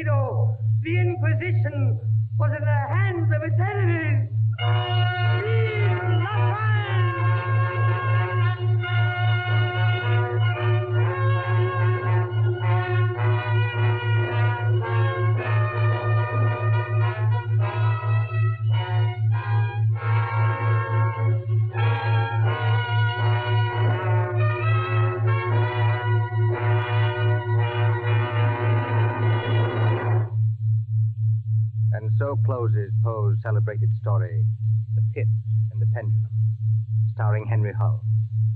We invite you to another adventure of suspense next Tuesday at the same hour. Until then, this is the Man in Black saying good night. William Spear, the producer, John Dietz, the director, Bernard Herrmann, the composer-conductor, and John Dixon Carr, the author, are collaborators on Suspense.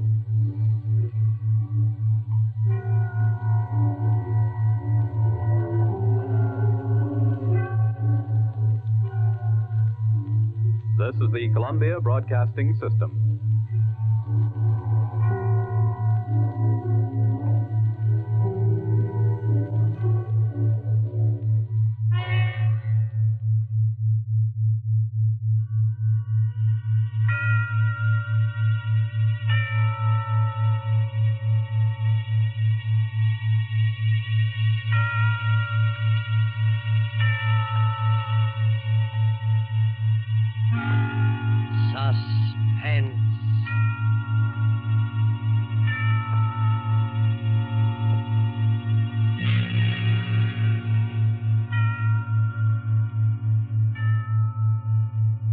This is the Man in Black, here again to introduce Columbia's program, Suspense.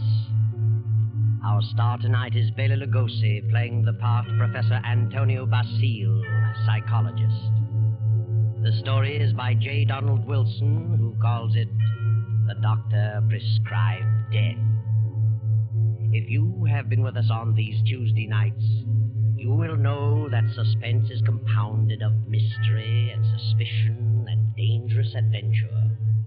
This series of tales is calculated to intrigue you, stir your nerves, to offer you a precarious situation, and then withhold the solution until the last possible moment. And so it is with the Doctor Prescribed Death and Bela Lugosi's performance. We again hope to keep you in suspense.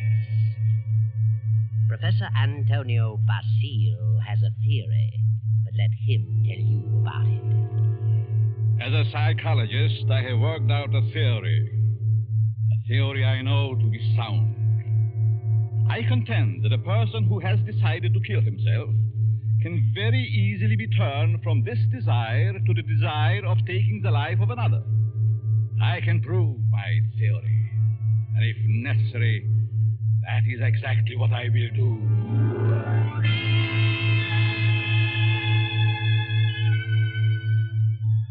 Yes, Professor Antonio Basile has a theory, but only a theory. And he's worried about what his publisher will say, so he visits the editor, whose name is Hellman. Hellman finishes the manuscript and tosses it on the desk. Professor Basile leans forward eagerly and... Well, Hellman, what do you think? Professor Basile, it's purely conjecture, simply a theory, and I wouldn't advise publishing it. I worked on that theory for a long time. I'm positive of it.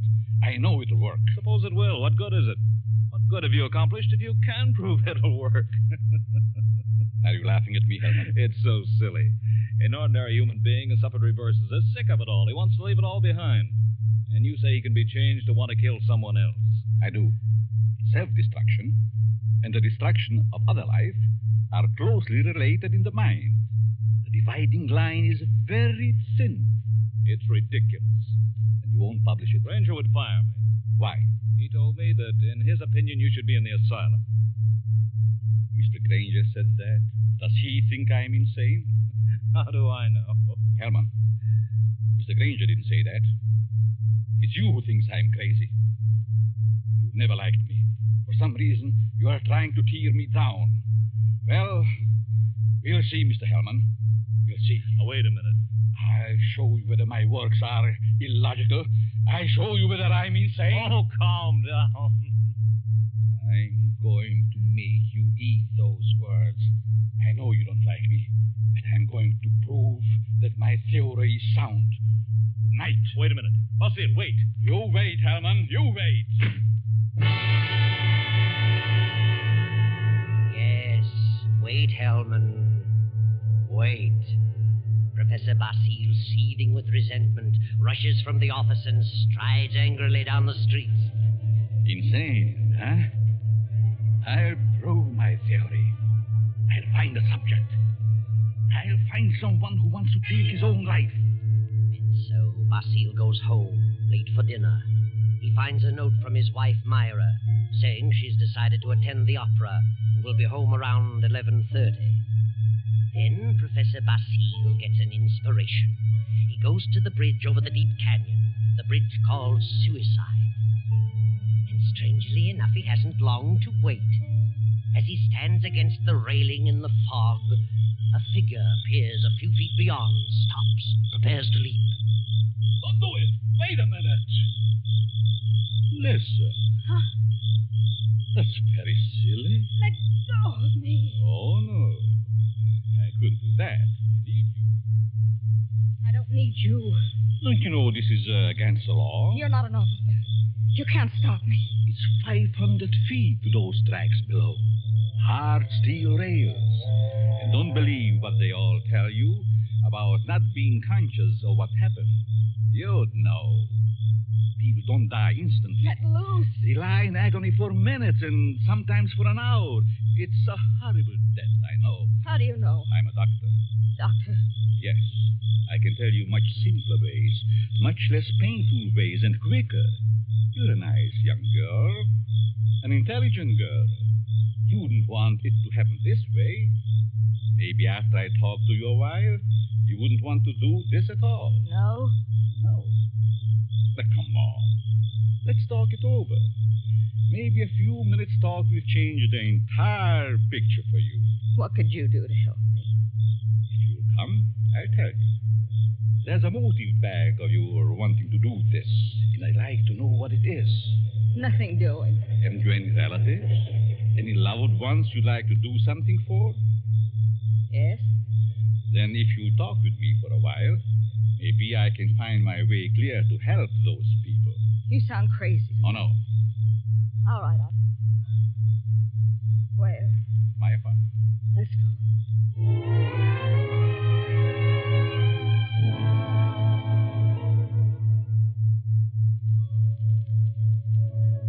Well, here we are. Come in, please. Well, what do you want to know? Sit down first. Are you hungry? No, I'm not that broke. It isn't poverty. I knew that. I could tell by your tone.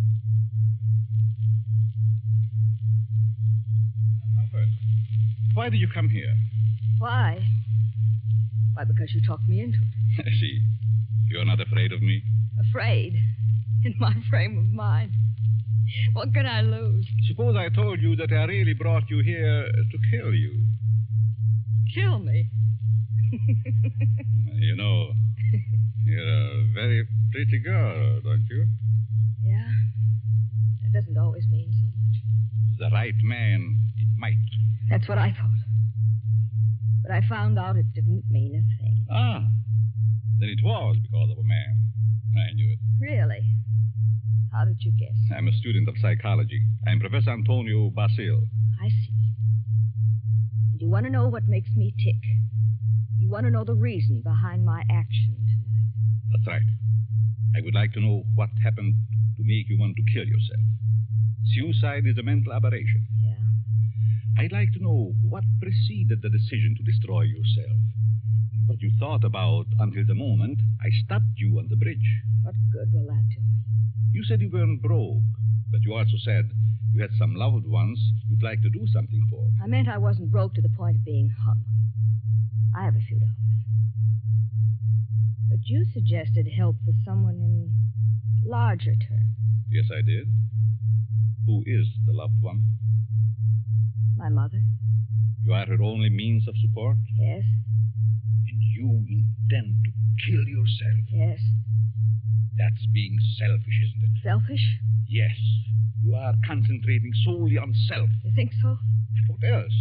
The first law of human nature is self-preservation, right? I suppose so. The second law is the preservation of family. Yeah? So you decide to deny the first law and destroy yourself. and as a consequence, deny the second and leave your mother alone and in need. You indicate a form of insanity. What would be normal? To destroy the other person, the one who has done you wrong.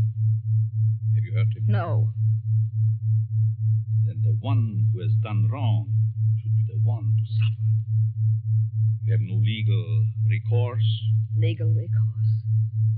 No, I haven't, I'm sorry to say. And you would kill yourself to let your poor mother suffer because of the wrong of another. Why shouldn't he be the one to suffer? I suppose you're right. Why shouldn't he? What happened after all? Why not tell me about it? Were you married? No. He never seemed to find time to get around to marriage. What's your name? Gladys. Gladys Tanner. How long had you known him? Almost 4 years. And you always thought he meant to marry you? Yes. Until 3 weeks ago. Yes? On July 1st, he had to leave town for a week on business. Said he was going to Kansas City. When he came back, he seemed to be too busy to see me. Then a week ago, I found a snapshot along with several others in his desk in his home. May I see it? Certainly. It's a picture of him and another woman. But the picture was not taken in Kansas City. It was? No. It was taken on the beach at Atlantic City. And it's dated by the finisher, July 3rd. Since he returned, he's refused to see me. Yesterday, he finally said he didn't care to see me anymore. That I'd better forget him. But it isn't so easy as that, is it? No. I figured I'd done something. And blame myself. Do you know this blonde woman in this snapshot? No. Then it must be a woman he has met recently. You've known him for 4 years. I don't think you are to blame. He's the one in the wrong, and he should be made to suffer. How? You were going to kill yourself. Why should you? Kill him instead. He double-crossed you. He deserves it. Now, let me go a little deeper into the situation. Whenever a person has reached the conclusion to take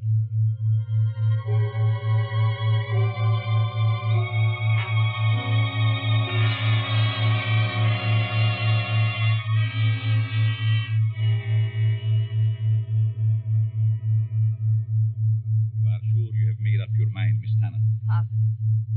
Now, if you're careful, you won't be caught. No. It's whether you are or not, I'm giving you this check for $1,000 made out to cash to be sent to your mother only after the man is dead. Write his name on this pad. There you are. I will know what has happened by the newspapers. And I will withhold payment until I learn that you have gone through with it. It'll happen tonight. Very well. You are sure? You are determined? Absolutely. Nothing could stop me. Very good. But just what would happen if I did get caught? You won't get caught if you follow my instructions. I know.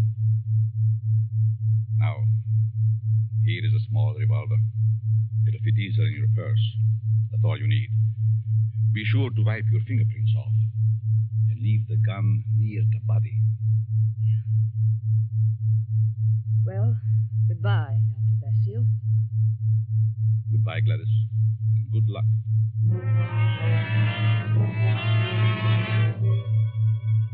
Professor Basile watches Gladys as she crosses the street to the dimly lighted bus stop. Then he rushes to his car and drives away. A few minutes later, he comes to a stop at Hellman's house. Hellman, the editor who ridiculed his theory. Just a minute. Oh. Hello, Basile. Good evening, Herman. Thought I'd drop out to have a little chat with you. Well, why this time of night? It's kind of late, isn't it? 11. Didn't think that was late for you. No? Come in. Thanks. Sit down. What's on your mind? I want to talk to you about my theory you ridicule so definitely. My theory about suicide. Oh. Well, I just don't believe it, that's all. And I said I'd prove it, didn't I? Yes, but what are you getting at? It's going to be proved. My theory is going to be proved tonight. Well, that's fine. Go right ahead and prove it. I don't like you, Hellman. I'd never liked you. And I know you don't like me. I can't help that, Basile. What are you staring at? Is there someone here with you? Certainly not. Why? That's a woman's purse on the davenport. Oh, my secretary dropped by earlier this evening with the manuscript. She must have forgotten it. She's not here now? Of course not. Then I'll continue. I found a subject. A girl who was ready to commit suicide because a man jilted her. In a few hours, I was successful in changing her thoughts from suicide to homicide, and she is going to kill the man tonight. What do you think of that? There may be a dozen murders tonight. Ah, but you'll know which one I mean. You'll know about this murder. What do you mean? Because I'm going to tell you who the victim is going to be. You know who the intended victim is? Why don't you stop it? But then I wouldn't have proved my theory. If you put this girl up to it, you're as guilty as she is. You're insane, Basile. Hopelessly insane. You think so, Herman? The whole idea is mad. Too utterly ridiculous for words. No sane man would ever think of such a useless, senseless idea. And for heaven's sake, stop laughing. I'm thinking about the victim. Then he learned. Who is the victim? Martin Hellman. Me? Yes, you. I don't believe you. You will this time. Who is this girl? I know no girl who'd want to kill me. This one does. Now. Oh, nonsense. However, I wouldn't put it past you to hire someone to do something like this. No, this girl is no fake. This girl is serious. Deadly serious. You probably hypnotized some poor woman, figuring she'd never remember what happened. Oh, Hellman, you underestimate me. Maybe I do underestimate your evil mind. But believe Put up your hands, Hellman. Get away from that desk. I'll just take care of that gun, Hellman. That's better. Well, since when did you start carrying a gun, Basile? A gun? Don't be silly. This isn't a gun in my pocket. It's just my pipe. See? Well, what do you hear, Herman? Nothing. Oh, yes, you do. I heard it, too. The sound on the porch. I leave now. The back way. I put your gun in the kitchen. And I'll be very careful to remove all my fingerprints. You insane fool. Oh, fancy you. You, Hellman, you are going to help prove my theory. Good night, Hellman.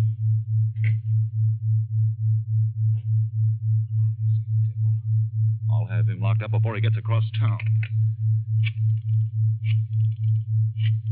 Good evening, Mr. Hellman. Huh? How did you get in here? Through the patio door. What do you want? I wanted to talk to you. Very strangely. You're just imagining things. And what are you doing here? I wanted to tell you something. Yeah? What? When you first indicated to me that you were through with me, I was terribly hurt. I thought all along that we were to be married. I couldn't understand. I tried and tried to think of something I'd done to cause our breakup. Then I happened to find this snapshot in your desk. Snapshot? Take a look at it. Kansas City. No, Atlantic City, New Jersey. You and a blonde.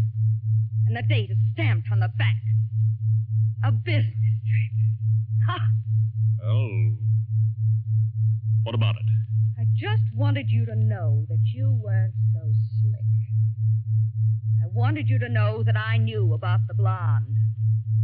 That I knew you'd lied. Now that you've told me, what good does it do you? A lot of good. First, I thought you came here for money. How could you think such a thing? Well, I think you'd better go now.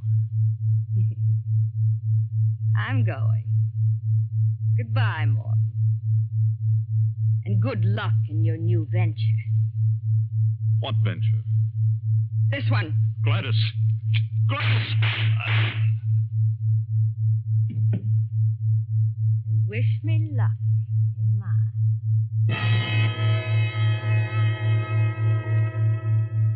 Gladys stands staring a moment at the body of Hellman, then wipes off the gun, drops it to the floor, takes the professor's check from her purse, steps to Hellman's desk and writes a note.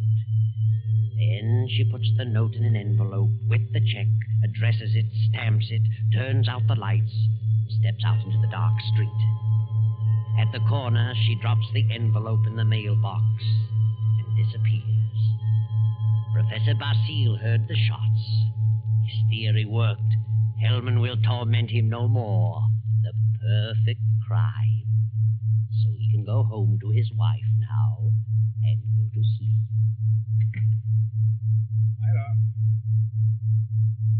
Myra. Huh? What? Oh, Antonio. What are you doing asleep on the Davenport? Do you know what time it is? It must be after midnight. I've been waiting for you. How was opera? Oh, fair. Nothing to brag about. Who sang the lead? Belchiati.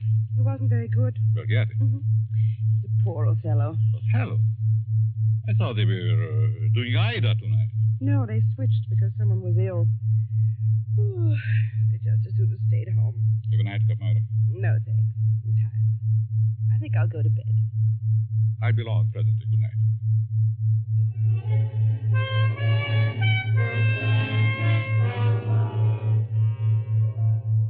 Then the night passes and the morning comes. The professor rises cheerfully and prepares for breakfast. Then... I'll get it, Myra. Yes? You Professor Basile? Yes. May we come in? We'd like to talk with you. Of course. What is it you want? Is your wife in? Yes. We'd like to see her, too. What? Oh, I'm Lieutenant Davis.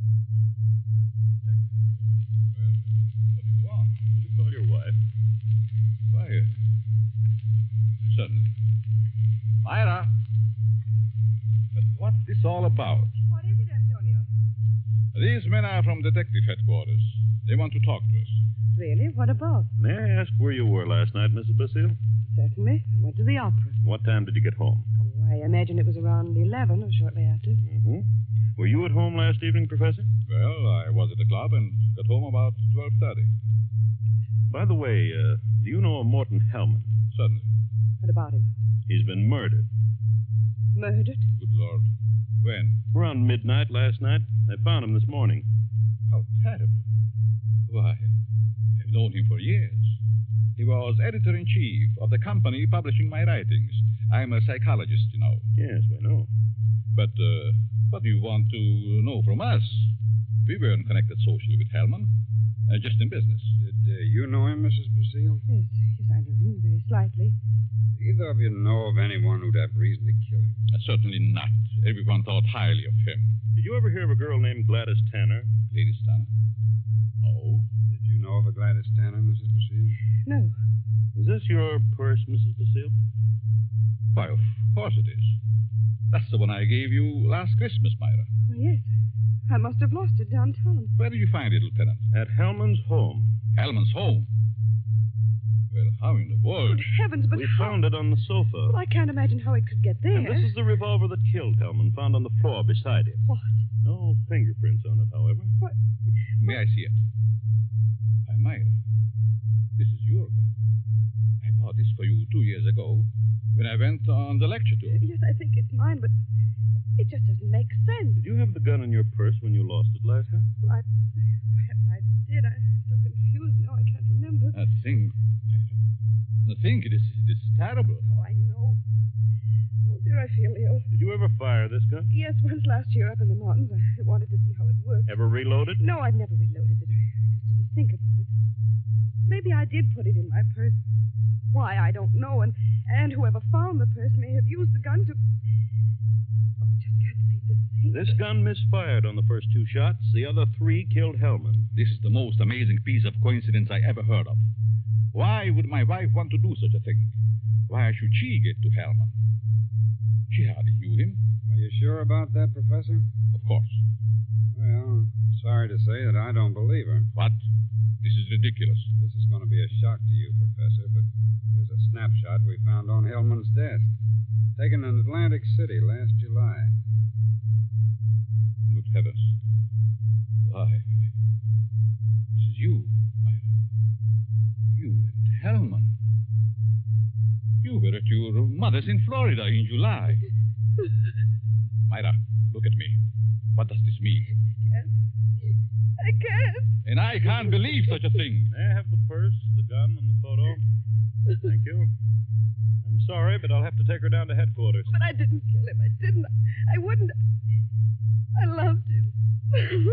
Myra. Better pull yourself together. You'll have to go back. You'll want photos and fingerprints. Yes. Better get ready, Myra. Certainly looks bad for her. Afraid it does. Looks like an open and shut case. Oh, will you come along too, Professor? Certainly. And so it all worked out beautifully. Not quite as the professor had planned. But then he changed his plan from the moment when Gladys Tanner showed him the snapshot taken in Atlantic City, and he realized that the girl's fiancé was Hellman, and the blonde was Myra, his wife. He had no intention of allowing Gladys Tanner to kill Hellman until he saw that snapshot. And when he recognized Myra's purse in Hellman's home, he decided to let Gladys kill him and the blame be placed on Myra. The perfect crime. But several hours later, after fingerprints and many questions, the professor is just about to be dismissed when Sergeant Rankin steps into the room and speaks quietly to Lieutenant Davis. What is it, Rankin? I stayed at Basile's place, as you said. Well? A few minutes ago, a special delivery letter came for the professor. This'll knock your eye out. Read it. Huh? Well, fits perfectly with the writing we were trying to make out on Helm's desk blotter. Professor, here's a letter sent special delivery to you a few minutes ago, postmarked last night. Read it. Dear Professor Basile, your theory worked a certain degree. You convinced me I should kill him. But when that gun you gave me misfired twice, I almost quit. Go ahead, Professor. Read on. Then as I looked at him on the floor, the feeling of self-destruction came back. I'm going ahead with my plan. Here's your check. I won't need it. Besides, I lied to you. I lost my mother long ago. Better luck next time. Gladys Tanner. A half hour ago, they found her body beneath Suicide's Bridge. Well, Professor, your perfect crime has failed. Failed? Yes, failed. Wonderful setup on paper, but your theory backfired and you're up for murder. But I didn't kill him. But you planned it, and you're as guilty as Gladys. She's paid her penalty, now it's your turn. No. I won't be hanged. Never! Rankin, grab it!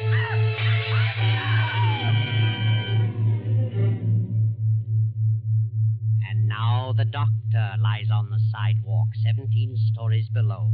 His entire theory worked in reverse.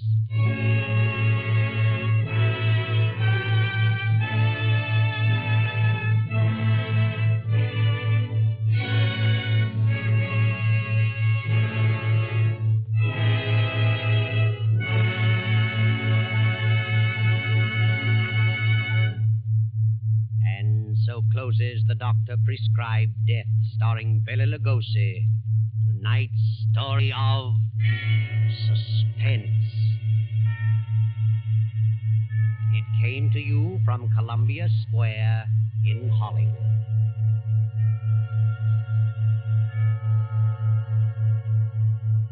This is the man in black who conveys to you Columbia's invitation to spend this half hour in suspense with us again next Tuesday when we present the noted actor, Mr. Sidney Greenstreet, in The Hangman Won't Wait.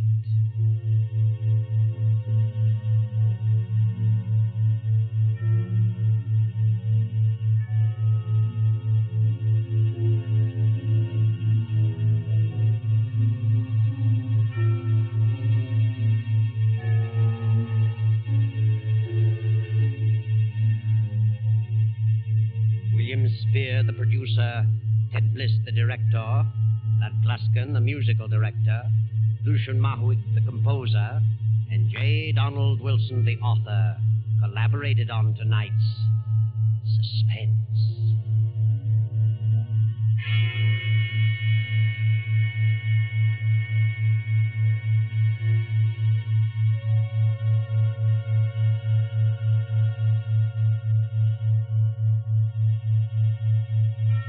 This is the Columbia Broadcasting System.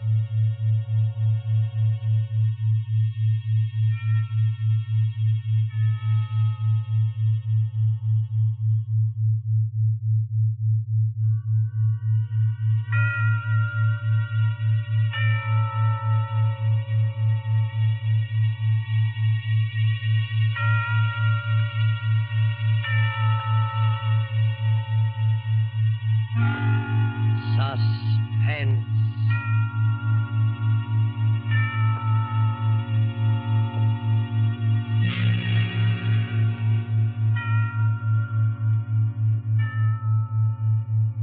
This is the Man in Black, here again to introduce Columbia's program, Suspense. Our star tonight is Bela Lugosi, playing the part of Professor Antonio Basile, psychologist. The story is by J. Donald Wilson, who calls it The Doctor Prescribed Death. If you have been with us on these Tuesday nights, you will know that suspense is compounded of mystery and suspicion and dangerous adventure. This series of tales is calculated to intrigue you, stir your nerves, to offer you a precarious situation, and then withhold the solution until the last possible moment. And so it is with the Doctor Prescribed Death and Bela Lugosi's performance. We again hope to keep you in suspense.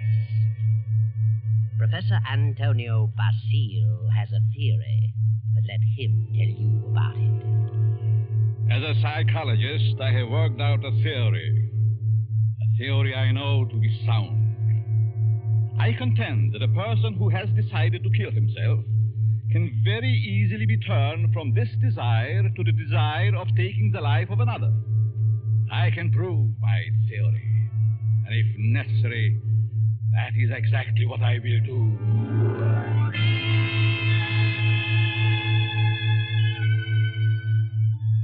Yes, Professor Antonio Basile has a theory, but only a theory. And he's worried about what his publisher will say, so he visits the editor, whose name is Hellman. Hellman finishes the manuscript and tosses it on the desk. Professor Basile leans forward eagerly and... Well, Hellman, what do you think? Professor Basile, it's purely conjecture, simply a theory, and I wouldn't advise publishing it. I worked on that theory for a long time. I'm positive of it. I know it'll work. Suppose it will. What good is it? What good have you accomplished if you can prove it'll work? Are you laughing at me, Hellman? It's so silly. An ordinary human being has suffered reverses, is sick of it all. He wants to leave it all behind. And you say he can be changed to want to kill someone else. I do. Self-destruction and the destruction of other life are closely related in the mind. The dividing line is very thin. It's ridiculous. And you won't publish it? Ranger would fire me. Why? He told me that, in his opinion, you should be in the asylum. Mr. Granger said that. Does he think I'm insane? How do I know? Hellman, Mr. Granger didn't say that. It's you who thinks I'm crazy. You've never liked me. For some reason, you are trying to tear me down. Well, we'll see, Mr. Hellman. We'll see. Now, wait a minute. I'll show you whether my works are illogical. I'll show you whether I'm insane. Oh, calm down. I'm going to make you eat those words. I know you don't like me, but I'm going to prove that my theory is sound. Good night. Wait a minute. Basile, wait. You wait, Hellman. You wait. Yes, wait, Hellman. Wait. Professor Basile, seething with resentment, rushes from the office and strides angrily down the street. Insane, huh? I'll prove my theory. I'll find a subject. I'll find someone who wants to take his own life. And so Basile goes home, late for dinner. He finds a note from his wife, Myra, saying she's decided to attend the opera and will be home around 11:30. Then Professor Basile gets an inspiration. He goes to the bridge over the deep canyon, the bridge called Suicide. And strangely enough, he hasn't long to wait. As he stands against the railing in the fog, a figure appears a few feet beyond, stops, prepares to leap. Don't do it. Wait a minute. Listen. Huh? That's very silly. Let go of me. Oh, no. I couldn't do that. I need you. I don't need you. Don't you know this is against the law? You're not an officer. You can't stop me. It's 500 feet to those tracks below. Hard steel rails. And don't believe what they all tell you about not being conscious of what happened. You'd know. People don't die instantly. Let loose. They lie in agony for minutes and sometimes for an hour. It's a horrible death, I know. How do you know? I'm a doctor. Doctor? Yes. I can tell you much simpler ways, much less painful ways, and quicker. You're a nice young girl. An intelligent girl.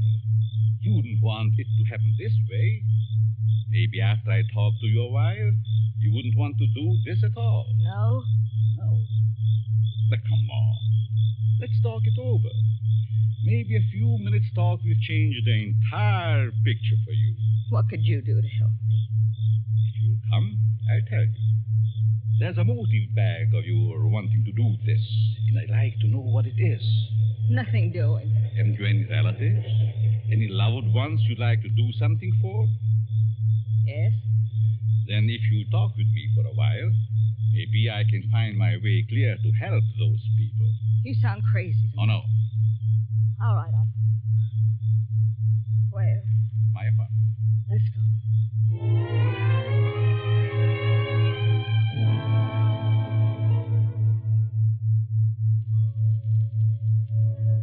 Well, here we are. Come in, please. Well, what do you want to know? Sit down first. Are you hungry? No, I'm not that broke. It isn't Pop. I knew that. I could tell by your tone.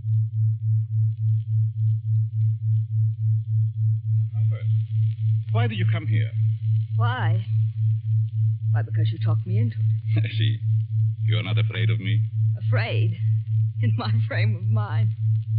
What can I lose? Suppose I told you that I really brought you here to kill you. Kill me? You know, you're a very pretty girl, don't you? Yeah. That doesn't always mean so much. The right man, it might. That's what I thought. But I found out it didn't mean a thing. Ah. Then it was because of a man. I knew it. Really? How did you guess? I'm a student of psychology. I'm Professor Antonio Basile. I see. And you want to know what makes me tick. You want to know the reason behind my action tonight. That's right. I would like to know what happened to make you want to kill yourself. Suicide is a mental aberration. Yeah? I'd like to know what preceded the decision to destroy yourself. What you thought about until the moment I stopped you on the bridge. What good will that do me? You said you weren't broke, but you also said you had some loved ones you'd like to do something for. I meant I wasn't broke to the point of being hungry. I have a few dollars. But you suggested help for someone in larger terms. Yes, I did. Who is the loved one? My mother. You are her only means of support? Yes. And you intend to kill yourself? Yes. That's being selfish, isn't it? Selfish? Yes. You are concentrating solely on self. You think so? What else? The first law of human nature is self-preservation, right? I suppose so. The second law is the preservation of family. Yeah? So you decide to deny the first law and destroy yourself. And as a consequence, deny the second and leave your mother alone and in need. You indicate a form of insanity. What would be normal? To destroy the other person. The one who has done you wrong. Have you hurt him? No. Then the one who has done wrong should be the one to suffer. You have no legal recourse? Legal recourse? No, I haven't, I'm sorry to say. And you would kill yourself to let your poor mother suffer because of the wrong of another. Why shouldn't he be the one to suffer? I suppose you're right. Why shouldn't he? What happened after all? Why not tell me about it? Were you married? No. He never seemed to find time to get around to marriage. What's your name? Gladys Tanner. How long had you known him? Almost 4 years. And you always thought he meant to marry you? Yes. Until 3 weeks ago. Yes? On July 1st, he had to leave town for a week on business. Said he was going to Kansas City. When he came back, he seemed to be too busy to see me. Then a week ago, I found a snapshot along with several others in his desk in his home. May I see it? Sir. It's a picture of him and another woman. But the picture was not taken in Kansas City. It was? No, it was taken on the beach at Atlantic City. And it's dated by the finisher, July 3rd. Since he returned, he's refused to see me. Yesterday, he finally said he didn't care to see me anymore. That I'd better forget him. But it isn't so easy as that, is it? No. I figured I'd done something. And blame myself. Do you know this blonde woman in this snapshot? No. Then it must be a woman he has met recently. You've known him for 4 years. I don't think you are to blame. He's the one in the wrong. And he should be made to suffer. How? You were going to kill yourself. Why should you? Kill him instead. He double-crossed you. He deserves it. Now, let me go a little deeper into the situation. Whenever a person has reached the conclusion,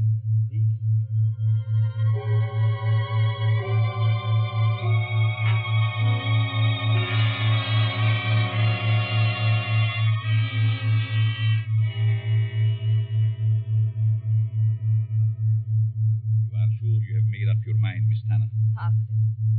Now, if you're careful, you won't be caught. No. It's whether you are or not, I'm giving you this check for $1,000 made out to cash to be sent to your mother only after the man is dead. Write his name on this pad.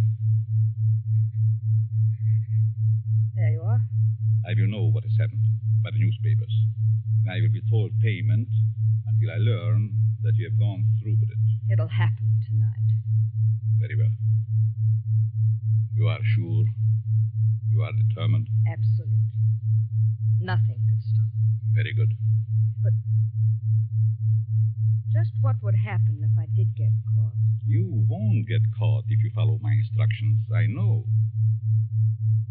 Now, here is a small revolver. It'll fit easily in your purse. That's all you need. Be sure to wipe your fingerprints off. And leave the gun near the body. Well, goodbye, Dr. Basile. Goodbye, Gladys. And good luck.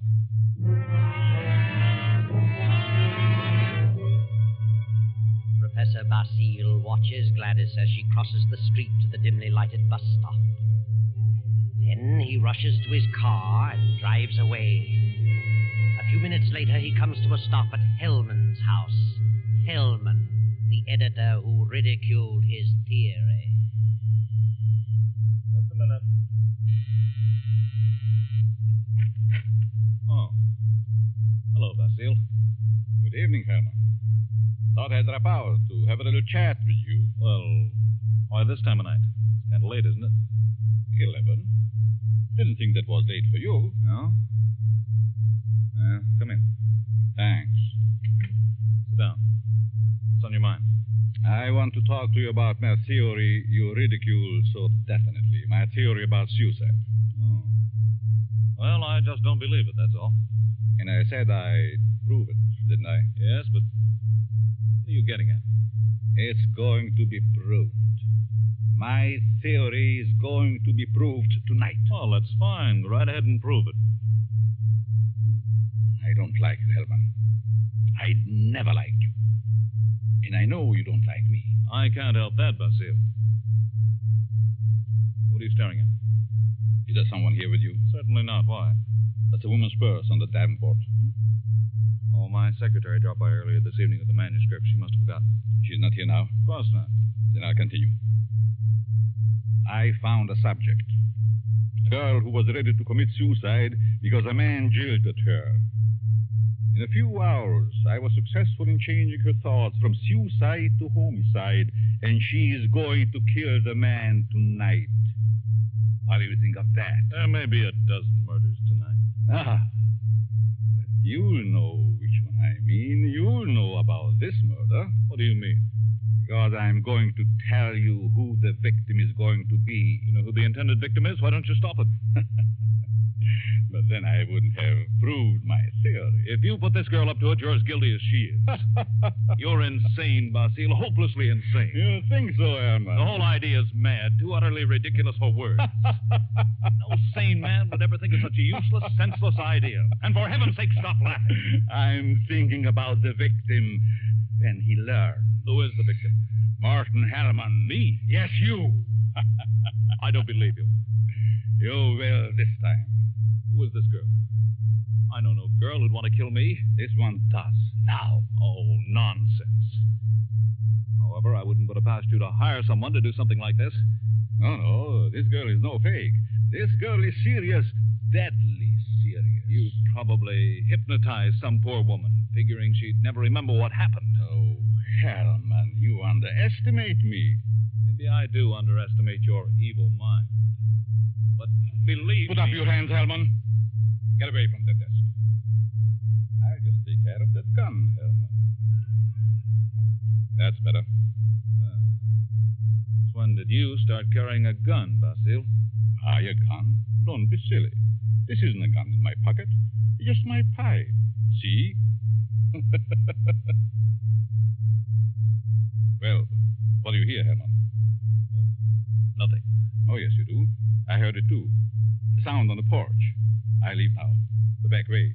I put your gun in the kitchen. And I'll be very careful to remove all my fingerprints. You insane fool. Oh, fancy you. You, Hellman, you are going to help prove my theory. Good night, Hellman.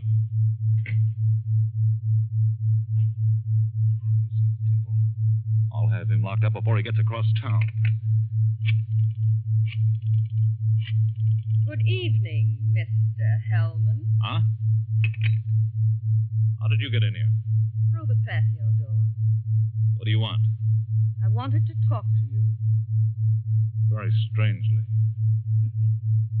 You're just imagining things. And what are you doing here? I wanted to tell you something. Yeah? What?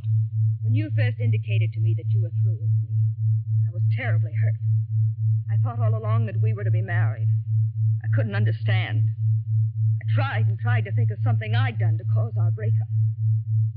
Then I happened to find this snapshot in your desk. Snapshot? Take a look at it. Kansas City. No, Atlantic City, New Jersey.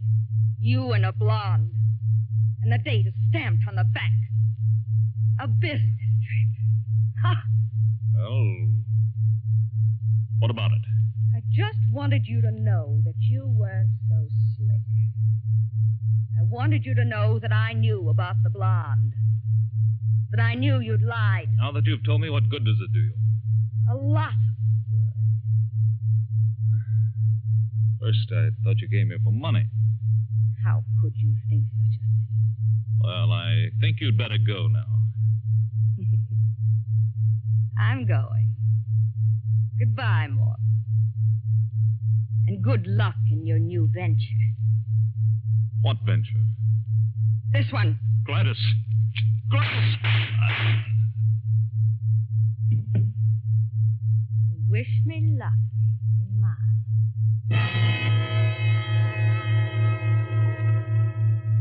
Gladys stands staring a moment at the body of Hellman, then wipes off the gun, drops it to the floor, takes the professor's check from her purse, steps to Hellman's desk and writes a note. Then she puts the note in an envelope with the check, addresses it, stamps it, turns out the lights, steps out into the dark street. At the corner, she drops the envelope in the mailbox and disappears. Professor Basile heard the shots. His theory worked. Hellman will torment him no more. The perfect crime. So he can go home to his wife now and go to sleep.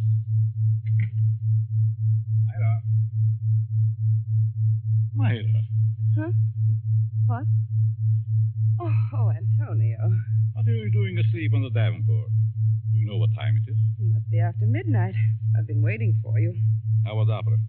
Fair. Nothing to brag about. Who sang the lead? Belchiati. He wasn't very good. Belchiati? Mm-hmm. He's a poor Othello. Othello? I thought they were doing Aida tonight. No, they switched because someone was ill. Oh, they just as soon have stayed home. Have a nightcap, Myra? No, thanks. I'm tired.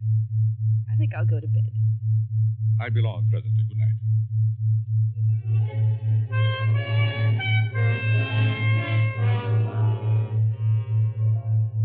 Then the night passes and the morning comes. The professor rises cheerfully and prepares for breakfast.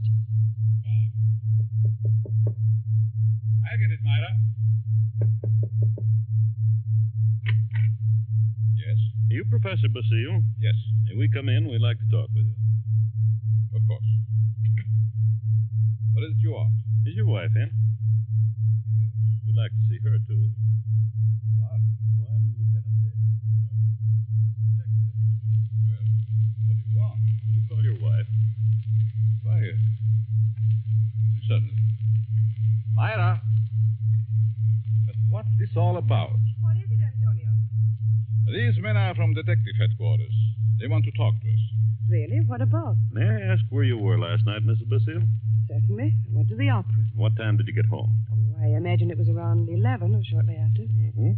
Were you at home last evening, Professor? Well, I was at the club and got home about 12:30. By the way, do you know a Morton Hellman? Certainly. What about him? He's been murdered. Murdered? Good Lord. When? Around midnight last night. I found him this morning. How terrible. Why, I've known him for years. He was editor-in-chief of the company publishing my writings. I'm a psychologist, you know. Yes, we know. But what do you want to know from us? We weren't connected socially with Hellman. Just in business. Did you know him, Mrs. Basile? Yes, I knew him very slightly. Either of you know of anyone who'd have reason to kill him? Certainly not. Everyone thought highly of him. Did you ever hear of a girl named Gladys Tanner? Gladys Tanner? No. Did you know of a Gladys Tanner, Mrs. Basile? No. Is this your purse, Mrs. Basile? Why, of course it is. That's the one I gave you last Christmas, Myra. Oh, yes. I must have lost it downtown. Where did you find it, Lieutenant? At Hellman's home. Hellman's home? Well, how in the world? Good heavens, but We found it on the sofa. Well, I can't imagine how it could get there. And this is the revolver that killed Hellman, found on the floor beside him. What? No fingerprints on it, however. What? May I see it? Why, Myra, this is your gun. I bought this for you 2 years ago when I went on the lecture tour. Yes, I think it's mine, but it just doesn't make sense. Did you have the gun in your purse when you lost it last time? Perhaps I did. I'm so confused now. I can't remember. That thing, Myra. The thing, it is terrible. Oh, I know. Oh, dear, I feel ill. Did you ever fire this gun? Yes, once last year up in the mountains. I wanted to see how it worked. Ever reload it? No, I've never reloaded it. I just didn't think about it. Maybe I did put it in my purse. Why, I don't know. And whoever found the purse may have used the gun to... Oh, I just can't seem to think. This gun misfired on the first 2 shots. The other 3 killed Hellman. This is the most amazing piece of coincidence I ever heard of. Why would my wife want to do such a thing? Why should she get to Hellman? She hardly knew him. Are you sure about that, Professor? Of course. Well, sorry to say that I don't believe her. What? This is ridiculous. This is going to be a shock to you, Professor, but here's a snapshot we found on Hellman's desk. Taken in Atlantic City last July. Good heavens. Why? This is you, Myra. You and Hellman. You were at your mother's in Florida in July. Myra, look at me. What does this mean? I can't. And I can't believe such a thing. May I have the purse, the gun, and the photo? Thank you. I'm sorry, but I'll have to take her down to headquarters. But I didn't kill him. I didn't. I wouldn't. I loved him. Myra. You better pull yourself together. You'll have to go back. You'll want photos and fingerprints. Yes. Better get it ready, Myra. Certainly looks bad for her. Afraid it does. Looks like an open and shut case. Oh, will you come along too, Professor? Certainly. And so it all worked out beautifully. Not quite as the professor had planned. But then he changed his plan from the moment when Gladys Tanner showed him the snapshot taken in Atlantic City, and he realized that the girl's fiancé was Hellman, and the blonde was Myra, his wife. He had no intention of allowing Gladys Tanner to kill Hellman until he saw that snapshot. And when he recognized Myra's purse in Hellman's home, he decided to let Gladys kill him and the blame be placed on Myra. The perfect crime. But several hours later, after fingerprints and many questions, the professor is just about to be dismissed when Sergeant Rankin steps into the room and speaks quietly to Lieutenant Davis. What is it, Rankin? I stayed at Basile's place, as you said. Well? A few minutes ago, a special delivery letter came for the professor. This'll knock your eye out. Read it. Huh? Well, this fits perfectly with the writing we were trying to make out on Helm's desk blotter. Professor, here's a letter sent special delivery to you a few minutes ago, postmarked last night. Read it. Dear Professor Basile, your theory worked a certain degree. You convinced me I should kill him. But when that gun you gave me misfired twice, I almost quit. Go ahead, Professor. Read on. Then as I looked at him on the floor, the feeling of self-destruction came back. I'm going ahead with my plan. Here's your check. I won't need it. Besides, I lied to you. I lost my mother long ago. Better luck next time. Gladys Tanner. A half hour ago, they found her body beneath Suicide Bridge. Well, Professor, your perfect crime has failed. Failed? Yes, failed. Wonderful setup on paper, but your theory backfired and you're up for murder. But I didn't kill him. But you planned it, and you're as guilty as Gladys. She's paid her penalty, now it's your turn.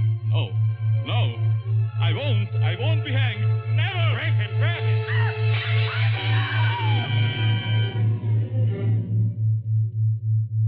And now the doctor lies on the sidewalk 17 stories below. His entire theory worked in reverse.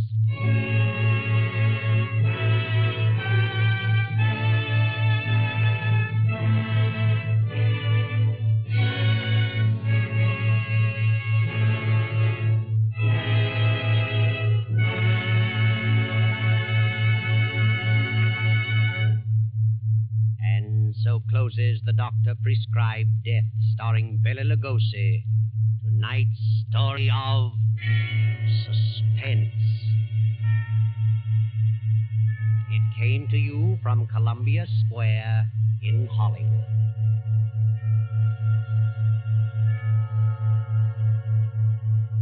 This is the man in black who conveys to you Columbia's invitation to spend this half hour in suspense with us again next Tuesday when we present the noted actor, Mr. Sidney Greenstreet, in The Hangman Won't Wait.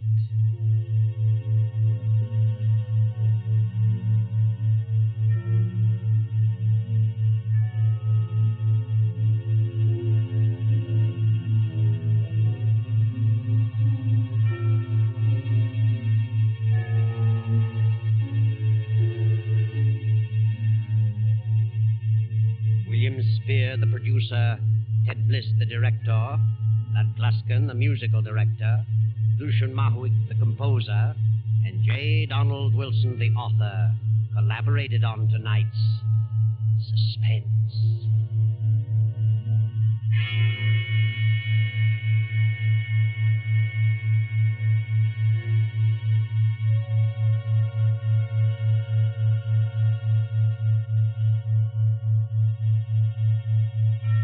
This is the Columbia Broadcasting System.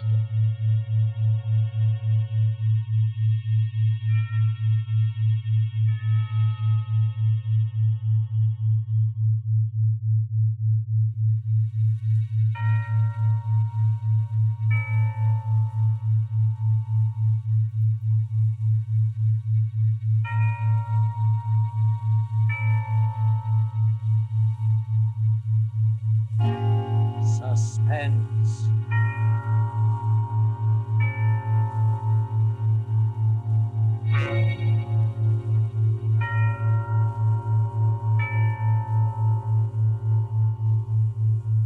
This is the Man in Black, here again to introduce Columbia's program, Suspense. Our star tonight is Miss Mary Astor, one of Hollywood's most charming and resourceful actresses, and a lady who is no stranger to the art of keeping audiences in suspense. Ask anyone who saw her in The Maltese Falcon or Across the Pacific. The story called In Fear and Trembling by J. Donald Wilson is tonight's tale of suspense. If you have been with us on these Tuesday nights, you will know that suspense is compounded of mystery and suspicion and dangerous adventure. In this series are tales calculated to intrigue you, to stir your nerves, to offer you a precarious situation, and then withhold the solution until the last possible moment. And so it is with In Fear and Trembling and Miss Mary Astor's performance, we again hope to keep you in suspense.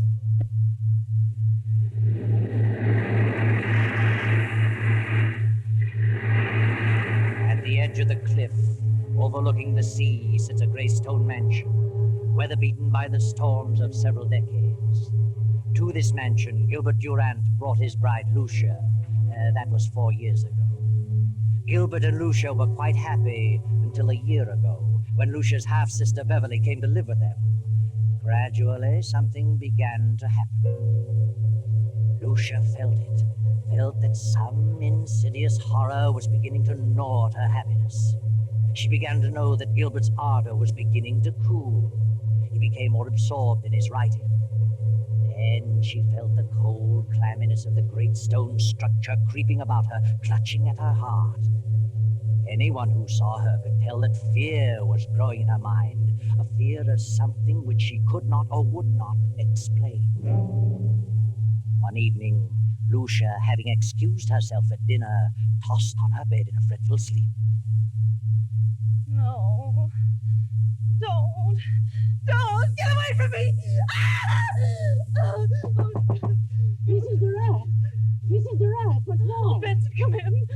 Oh. What on earth is wrong? Why were you screaming? Oh, Benson, I must have been dreaming. It was horrible. You're white as a ghost and shaking like a leaf. Yes, I know. Oh, Mrs. Benson, I can't stand it. It's driving me mad. That makes the 4th or 5th time I've dreamed the same thing, the same in every detail. I've never heard you scream before. No. Oh, that's probably because... What? Oh, it always comes a little closer to me.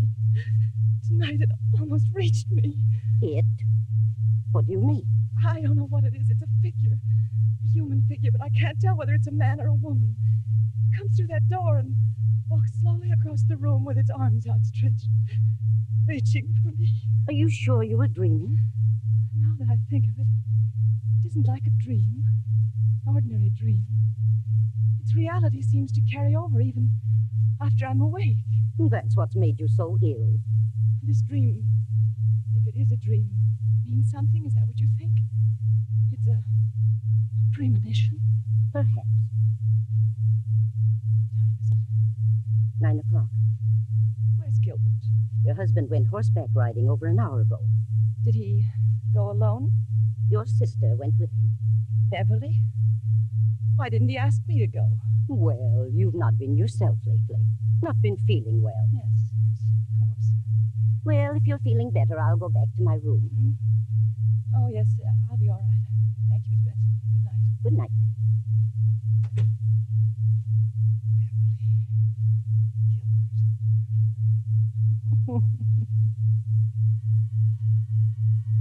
Lucia lay there for a while, staring wild-eyed at the patch of moonlight on the bedroom door, listening, waiting.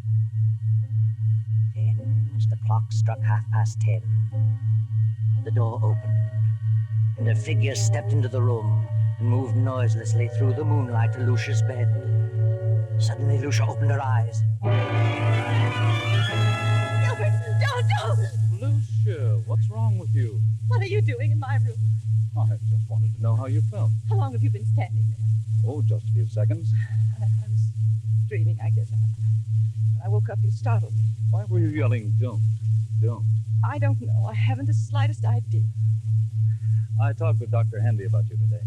I told him how run down you were, and he suggested that I get a tonic for you. I'll drop in at the drugstore on my way home tomorrow evening. A tonic? Yes.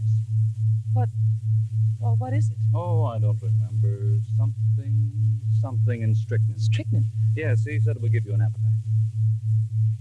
Where have you been, Gil? Oh, I've been riding. Nice moonlight night. Very pleasant. Did Beverly enjoy it? Yes, she's an excellent rider. I've decided to buy that filly from Thompson. Going over there tomorrow afternoon.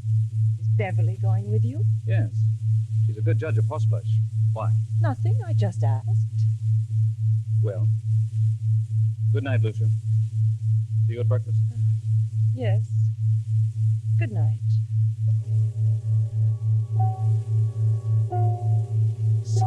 Something and strychnine. Something and strychnine.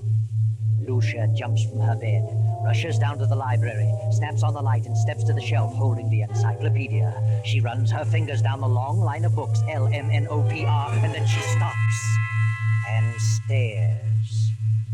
S to T is missing. Then she sees it on the desk, the missing volume. She rushes to the desk and stares down at the open page. Yes, that's it. Strychnine.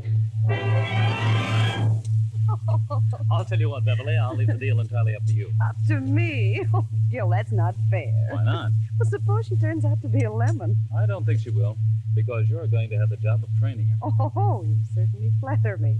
Not in the least. Oh, good morning, Lucia. I just realized what time it was. You'll be leaving in a few minutes. Yes, it's 9 this very minute. Step on it. More coffee, Beverly? No, thanks. How do you feel, Lucia? Better. Much better. You better eat something. No, I can't. At least some coffee. Yes, I'll have some coffee. I've got to run. See you later, Lucia. Yes, Gil. And I'll see you this afternoon at 2, Beverly. Yes, I'll meet you in town at 2. Oh, Gil, don't forget Lucia's medicine. No, I won't. Bye, Lucia. Are you meeting Gil in town, Beverly? Yes, he wants me to decide on that filly he's interested in. Where did you learn so much about horses? Oh, seems to be natural. Why don't you get interested in horses, Lucia? Why should I? What are you interested in? Well, I am interested in a few things. My husband in particular. You don't act interested in anything. Really? Well, if you'll take my advice, you'll snap out of this coma and get some pep. Does Gil like women with pep? No man cares about a woman who sits around and mopes. I think you're a hypochondriac. Do you?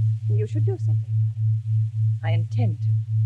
I intend to do something about it. I'm glad to hear it. Get out, do things. Play games, golf, tennis, swim, and ride. Maybe this medicine will fix you up. You know all about it, do you? What is it? Oh, I don't know. It's a tonic, a builder-upper. I wish I could believe that. But at least you can try it. Won't hurt you. No? I wonder.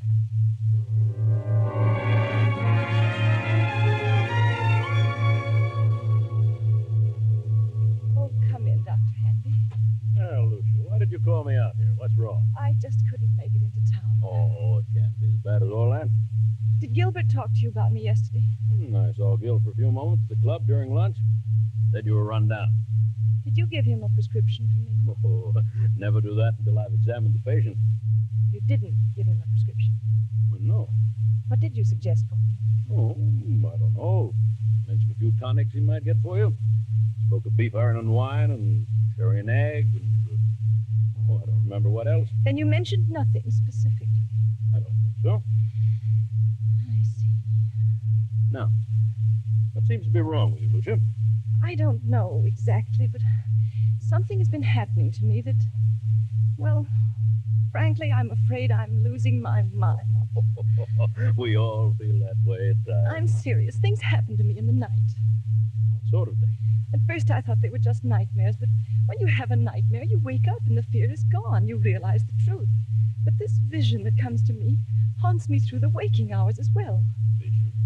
Something, I think it's a person, comes through my bedroom door, comes toward my bed with outstretched arms as though it intends to strangle me.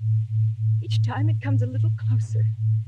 And my fear is that eventually it will get to me before I wake up. See. You always dream the same dream? If it is a dream, yes. And who is the person? I don't know. You don't think it's really a dream? No. I think it's a premonition. Have you any basis for such a fear in real life? Is there someone or something that you're afraid of? Doctor, I'm convinced they're not dreams, that I'm not asleep. Oh, nonsense. I'm positive they're not mere dreams. Well, I think it's all due to your rundown condition.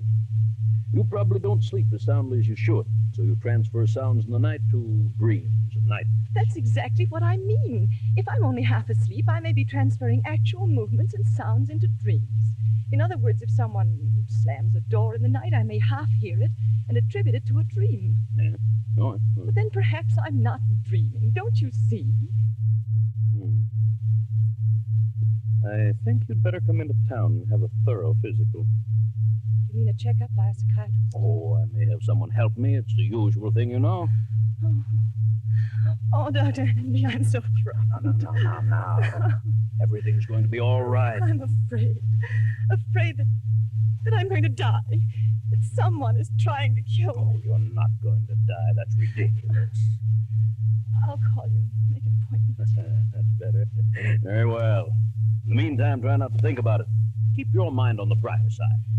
Yes. I'll try. All afternoon and on into the evening, that awful gnawing of jealousy and fear occupy every moment. Gil and Beverly. How could they do such a thing? And how far will they go to get you out of the way, Lucia? Will they stop even at murder?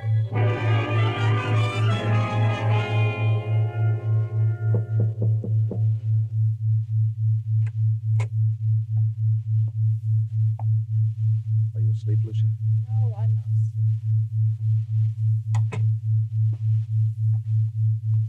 How are you feeling? I seem to have developed a headache. Have you eaten anything today? No, I didn't care for anything. Well, this will help you. Better take a dose now. I'll measure it for you. What is it? Why, it's the tonic. Did Dr. Hanby prescribe it? Yes. Yes, he did. Where's Beverly? Down in the library. Did you buy the horse? Yes, Beverly thought she was a fine animal. I didn't know Beverly knew so much about horses. She's a horsewoman after my own heart. Is she? Rides like the wind, too. She had intended to go home tomorrow. Is she staying on? She's got to. I wouldn't think of her leaving now. Why not? Well, for one thing, she's going to train the horse. And what else? Why, nothing else. Here, take this. It's a little bitter, but you'll get used to it. Gil! Go ahead, it won't hurt you. I don't want it. And why not? It has poison in it. I suppose it does have a little, yes. But only enough to act as a tonic. I don't want it. I won't take it. Are you going to act like a child? Take it and quit arguing. I won't. Take it, swallow it down. I can't take it. You're impossible, Lucia. I'm afraid. You need this medicine, but you're so confoundedly stubborn you'd rather sit around and mope all day. Very well, there it is. You can take it or not. I'm disgusted trying to help you pull out of this. Good night. No, wait, Gil. I'll take it. I don't care whether you do or not. There. I've taken it. Terribly bitter. Well, that's more like it. I'll take another dose around 11. Gil, where's Mrs. Benson? Why, I told her she could have the night off. But she might like to spend the evening in town. You let her off? Yes, she's been sticking pretty close lately. Yes, she has. Good night. Good night, Lucia.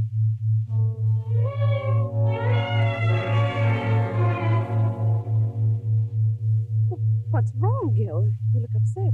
I am. Lucia didn't want to take it. No? Why not? She's afraid of medicine. What are you going to do? She finally took a dose of it. But if I know her, she'll never take another drop. She's got to take it, Gil. You've got to figure out a way to make her take it. It can't be disguised. It's too bitter. Try something else.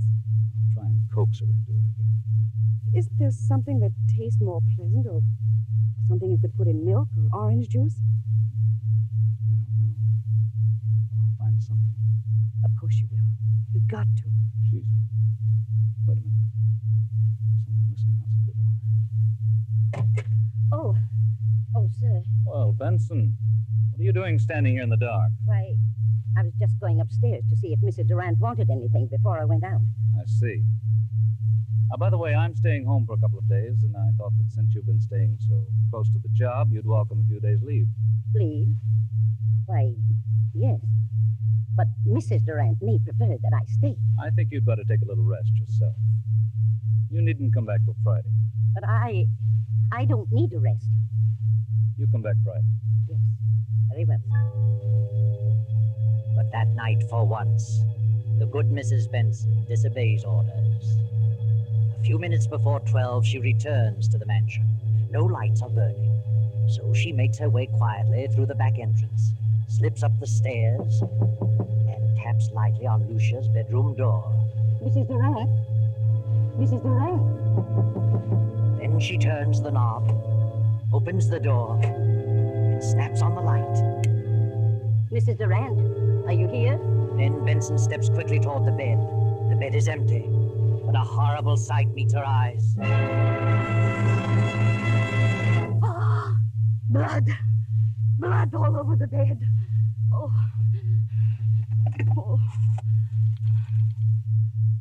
Get me the police department.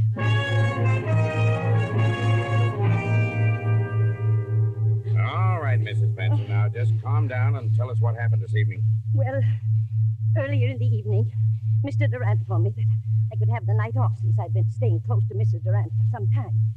And then later he said he decided to let me off until Friday. I didn't want to go, but he insisted. Was there anyone else in the house? Yes, Mrs. Durant's half-sister, Beverly. Did you leave the house? Yes, but I sneaked up the back stairs and told Mrs. Durant I'd be back about midnight. If you had till Friday, why did you come back at midnight? Because we were both frightened. Of what? Well, Mrs. Durant had been having premonitions that someone was trying to kill her. Who was trying to kill her? She didn't know, but she was terribly frightened. Is that all? No. Her husband tried to get her to take some medicine he had brought home. She refused, and he got angry. How do you know he was angry? I heard him talking about it to Beverly. They were in the library. And he told Beverly that Lucia was stubborn. Beverly said that he'd have to think of some other way. Did Mrs. Durant suspect her husband and Beverly of trying to do away with her? Yes. Yes, she did. She was convinced that Mr. Durant and Beverly were in love and wanted her out of the way. I see. Well, so you came back tonight because you anticipated that something was going to happen. Yes. House was dark, so I came up the back stairs, knocked on her door. When I got no answer, I came in, turned on the light, saw she was gone, and then I saw the bed all covered with blood. She wouldn't take the poison, so they did it another way. That's what they planned in the library. Where are they now? Any idea? Well, they didn't expect me back tonight, so they're probably gone to dispose of the body, intending to come back here and clean the place up later. I see. Anybody else know about Mrs. Durant's fears? Yes, she talked to Dr. Hanby. I called him right after phoning the police and told him about it. He knows. Dr. Hanby, Captain Blake. What in the world is the meaning of this? From all indications, Mrs. Durant has been murdered and the body disposed of. Doctor, I understand Mrs. Durant told you that she was afraid that something was going to happen to her, that she was going to die. Who told you that? Mrs. Benson here. I see. Well, she did call me in this morning. She'd been having strange dreams. Premonitions, she called them. I called them hallucinations. Who do you think it was? Well, she couldn't tell whether it was a man or a woman, but someone was always approaching her bed with outstretched arms, trying to choke her. Do you think it was more than a dream? She was a sort of hypochondriac. I asked her to come into town where I could give her a thorough examination. I didn't take her story too seriously, but this certainly puts a different slant on the entire picture. Yes. We haven't found the body, but I have men out looking now. We'll find it. Here's Mr. Durant and his sister-in-law. They found them about half-mile down the beach. Oh, how are you, Durant? What in the world goes on here? What's wrong, Doctor? Take a look at that bed. What happened? Lucia. Where is she? We thought you might enlighten us on that point. What do you mean? Where is she? Is Lucia dead? Oh, Gil, What happened? We think your wife has been murdered. Murdered? What are you doing here, Mrs. Benson? I thought you were gone till Friday. Why did you tell her to go until Friday? Why, I thought she needed a rest. She'd been having long hours. Where is Lucia? Where have you and your sister-in-law been? Why, I slipped upstairs and saw Lucia was asleep, so we decided to take a little ride down the beach. It was still early. Mm-hmm. Didn't take anything with you? Certainly not. what do you mean by that? What would we take? I don't know. I just asked. Did you two try to get Lucia to take some medicine? No. Wait a minute, Beverly. That won't do any good. Yes, we did. Lucia was run down and needed a tonic, but she refused to take medicine. Why did she refuse? I don't know. Maybe she was afraid of being poisoned. Poisoned? Why should I want to poison her? Lucia was my wife. How long has your sister-in-law Beverly been here with you? Well, I don't know. Quite some time. Just a minute. Are you inferring that Gil and I... I'm not inferring anything. I merely asked you a question. Oh, Gil, tell him that... Just a moment, Beverly. Mrs. Benson, what have you been saying? What did you tell them? I told them the truth. You think I planned to kill Lucia? Is that it? Yes, you and this woman. You're out of your mind. You tried to get her to take some medicine.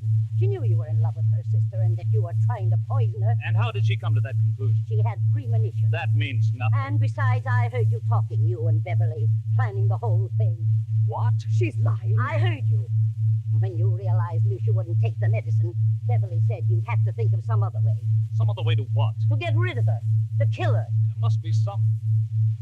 Dr. Hanby, you know better than this. Do you think I had a reason back of wanting to know about various medicines? Well, no, I didn't. Not at the time, but now... Now what? Well, I'm sorry to say it all adds up to something suspicious. Seems more than just coincidental. Do you think I killed Lucia? Look about you. Look at the room. What else am I to think? What was the tonic you tried to give your wife? It had strychnine in it. That right, Durant? Yes. It was one of the things Dr. Handy mentioned. It was iron, quinine, and strychnine. Did you mention that, Doctor? Well, suppose I did. It's a commonly known tonic. Did you add anything else to it, Durant? Certainly not. How about it, Sergeant? What's the report? The bottle contained iron, quinine, and strychnine, and a heavy content of arsenic. Arsenic? But that isn't possible. I put nothing in it. Where would I get arsenic? It was in there just the same. Good heavens. Doctor, this isn't true. You know it isn't. I hate to say it, Gil. But the evidence looks bad for you. Benson knows what this is all about. She's lying. She knows Gil wouldn't do such a thing. She's back of it all. Why? I don't know. But believe me, I'll find out if I have... That'll do. Under the circumstances, I think you'd all better come down to headquarters so we can keep you separated. Come on. And no more talking. After 48 hours of relentless grilling, endless questioning, Gil and Beverly are released on a writ of habeas corpus.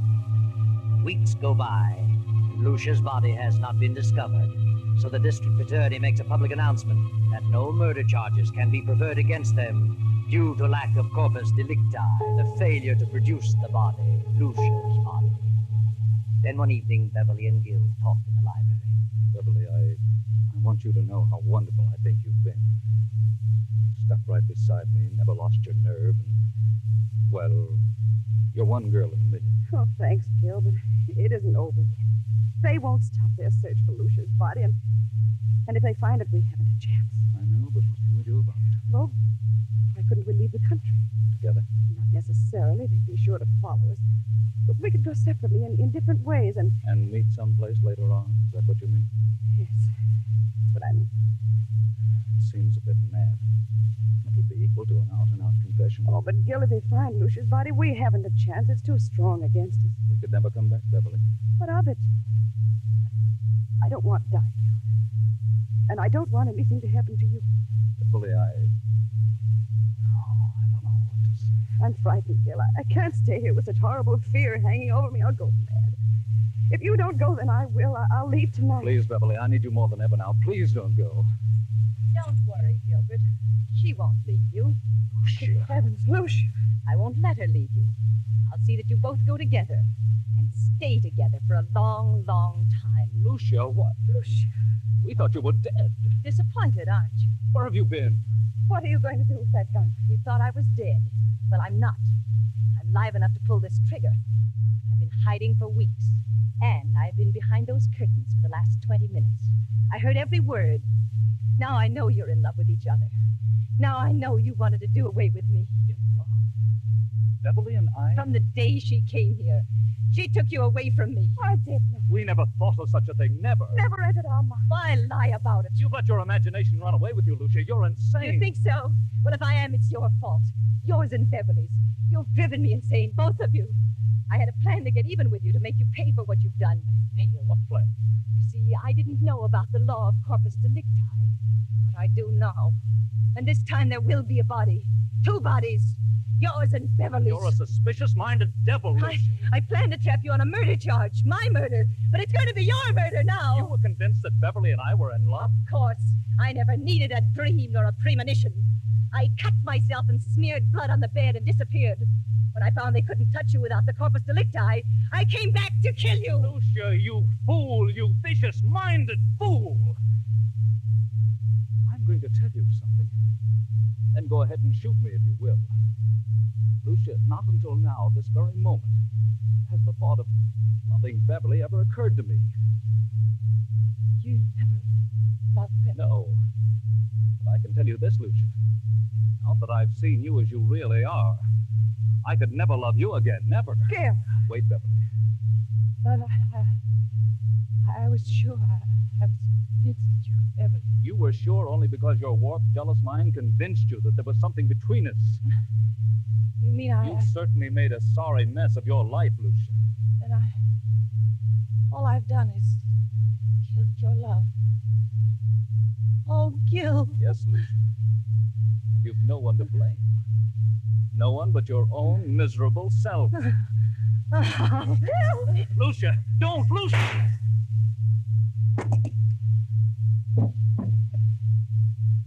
Oh, Gil. Gil! Yes, Beverly. But it's probably the best thing for her and for us.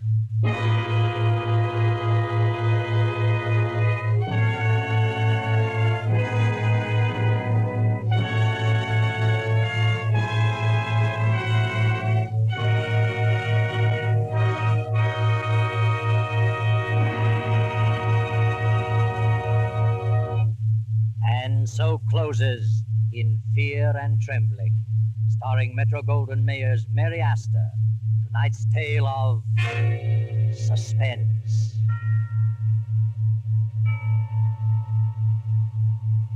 The broadcast originated in Columbia Square in Hollywood.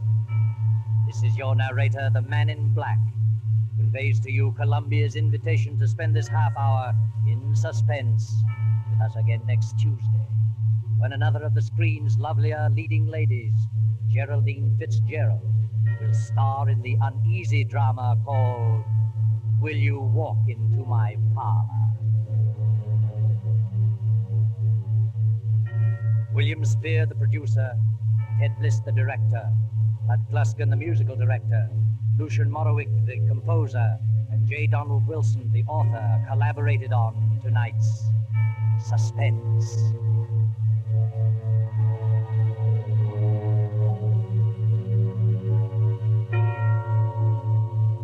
This is the Columbia Broadcasting System.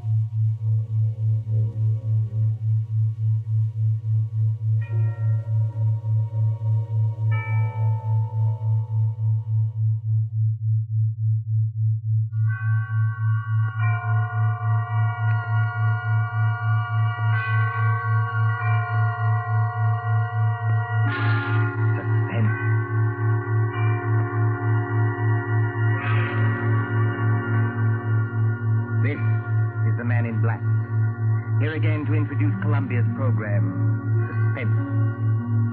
Our distinguished star this evening is that delightful gentleman, Mr. Roland Young, playing as author of detective novels, who invented his best plot when his life was at stake. With Mr. Young to play his long-suffering secretary is Miss Peggy Conklin.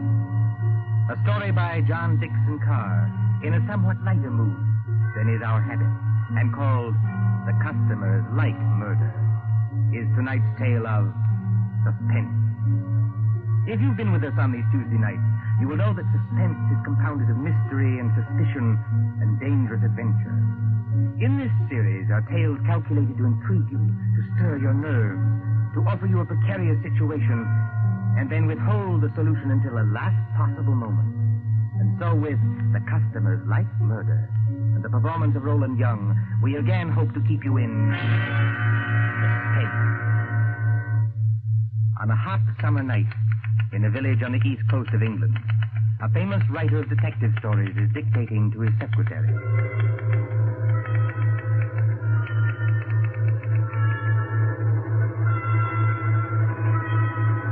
You have all heard of Mr. Gerald Hawkstone, celebrated author of Murder on the Woolsack, Aconite at the Admiralty, Who Shot the Prime Minister, and other thrillers which have held us past the midnight hour. You have followed the exploits of Pendleton King, diplomat detective. Gerald Hawkstone lives quietly at the field with his friend Dr. Roberts nearby in case he should need medical knowledge. And his pretty, if somewhat pert Canadian secretary, Miss Patricia Phillips. Gerald Hawkstone would be a happy man, even in wartime, if it were not. You got all that, Miss Phillips? Yes, Mr. Hawkstone. Good. New paragraph. Yes, Mr. Hawkstone. At the head of the great banqueting table, comma, the Lord Chief Justice staggered to his feet, full stop. His face was a ghastly whitish color, and his eyes had become glassy. Is he drunk, Mr. Hawkstone? No, Miss Phillips, the Lord Chief Justice is not drunk. Sounds pretty cockeyed to me. For your information, Miss Phillips, the Lord Chief Justice has just been poisoned with curare because he discovered the identity of the master criminal. Is that clear? Yes, Mr. Hawkstone. But I wish you wouldn't do it. Do what? Well, in the last 4 books, Mr. Hawkstone, you have shot the Prime Minister, killed the Lord Chancellor with an axe, poisoned the Home Secretary, and blown up the First Lord of the Admiralty. Why don't you stop picking on the poor government and murder somebody else for a change? The Lord Chancellor, Miss Phillips, was not murdered with an axe. No, Mr. Hawkstone? Definitely no. He was beamed with the Great Seal and found dead on the Woolsack. And there's another thing, Miss Phillips. Whether you talk like this because of a dense vacuum in what we will charitably call your mind... Really, Mr. Hawkstone? Or whether you are really making out what you might define as hot cracks, I don't know. But I don't want any more of it, do you hear? Just as you please, Mr. Hawkstone. Oh, Lord, where was I? His face was a ghastly whitish color, and his eyes had become glassy. Sounds like me. All right. A single choking cry escaped his lips, comma, and his body crumpled to the floor, full stop. New paragraph. With one swift stride, Pendleton King had reached the fallen man. He can't have done that, Mr. Hawkstone. Who can't have done what? Pendleton King. What about him? Well, on the last page, you had him sitting at the foot of the table. So he can't get there in one stride, unless you want him to sail across the room like a kangaroo. There are times, Miss Phillips, when I should like to poison you with curare and dance on your grave. I was only trying to help. All right, change it, strike it out. With hardly a second's delay, how's that? Comma. Pendleton King had reached the fallen man. Full stop. New paragraph. Quote. I feared it, comma. Close quote. He muttered. Full stop. Quote. Note the rigidity of the muscles. Exclamation point. Note the characteristic odor of curare, which... That won't do, Mr. Hawkstone. Why not? Curare hasn't got any odor. Now, there, Miss Phillips, you've really gone too far. But I can't help that. It's true. If you will permit the small vanity, I am noted for the correctness of my medical knowledge. Who is murdering the Lord Chief Justice, you or I? You are. But you might murder him properly. Curare hasn't got any odor. I say it has. And I say it hasn't. Listen, Miss Phillips. I propose to settle this rather childish dispute by going next door and asking Dr. Roberts. Will that convince you? Curare hasn't got any odor. Anyway, the Lord Chief Justice wouldn't be mixed up in any such silliness as this. Silliness, eh? Yes, I said silliness. Read your evening paper. The Lord Chief Justice is sentencing some American gangster who got involved in a robbery over here. That's the sort of thing he really does. You're very fond of these gangster reports, aren't you? Yes, I am, because they're real. Real? Ha! Don't you say fa to me. Merely remarking, Miss Phillips, that with your usual ingenuity, you sidetrack the argument. I am going to see Dr. Roberts. That's not necessary, of course. My own knowledge of poisons is as great as that of any doctor. Dr. Fa. And finally, kindly don't say fa to me, either. When I return, Miss Phillips, I hope to find you in a better frame of mind. Please observe that I, at least, have been able to keep my temper. Excuse me. All right. Go on. See if I care.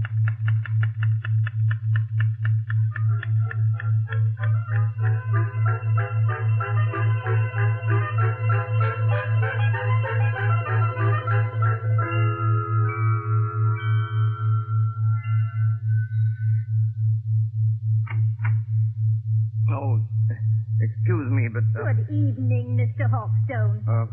Good evening, Mrs. Roberts. May I come in? Of course. Mind the blackout curtain.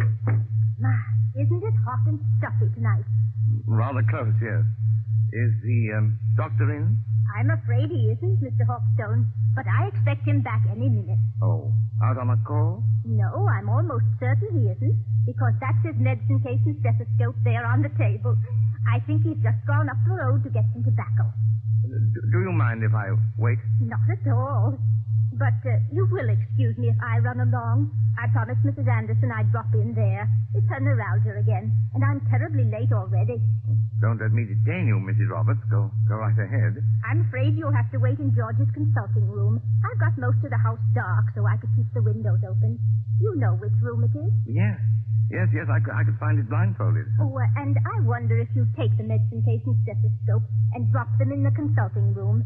George is so careless, he lets them lie about anywhere. Medicine case? Stethoscope, yes.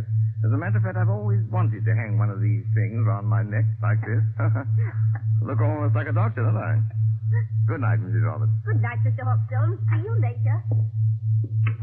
Oh, so what I write is silliness, eh? And I don't know anything about poison. And I call her Miss Phillips instead of Patricia. Ah, here we are. Where's that light switch? Good Lord. Come on in, Doc. Close the door. Who the deuce are you?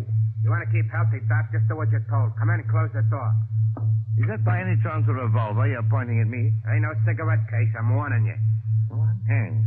I've done it 1,000 times in stories, but I never thought... Don't drop that junk you're carrying either. You're going to need it, Doc, when you come along with me.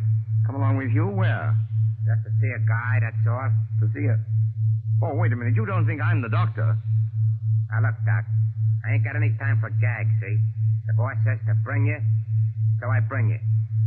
There'll be a very sick man out there if you don't go. Yes, there'll be a very dead man out there if I do go. I tell you, old man, you're making a terrible mistake. Now, look, Doc. My name is Hawkstone. I live next door. I'm not a medical man, and I never... Somebody's coming. Miss Phillips. Now then, Dr. Hawkstone, just look here in the encyclopedia. So you ain't the doctor, huh? That's done it. Just a real old-fashioned kidder, ain't you? Now, you keep quiet, lady. You know it's good for you. I know you. I've seen your picture. You're Big Louie Miller. Pretty smart I'm dame you sure got that's here, him. Doc. Listen, Mr. Hawkstone. Take it easy, Miss Phillips. Big Louie Miller and Flats Kelly. Flats Kelly is the gang leader. Well, we're supposed to be friends of this gangster who's on trial in London now. But I hadn't heard they were in England. No, lady. Neither is anybody else. No, well, for it. Who is this dame, Doc, your night? No, she's my secretary. She doesn't know anything about this. She seems to know too much about it, if you ask me. Come on, lady. You're going with us. Going? Where? Just for a little ride, lady. Just for a little ride.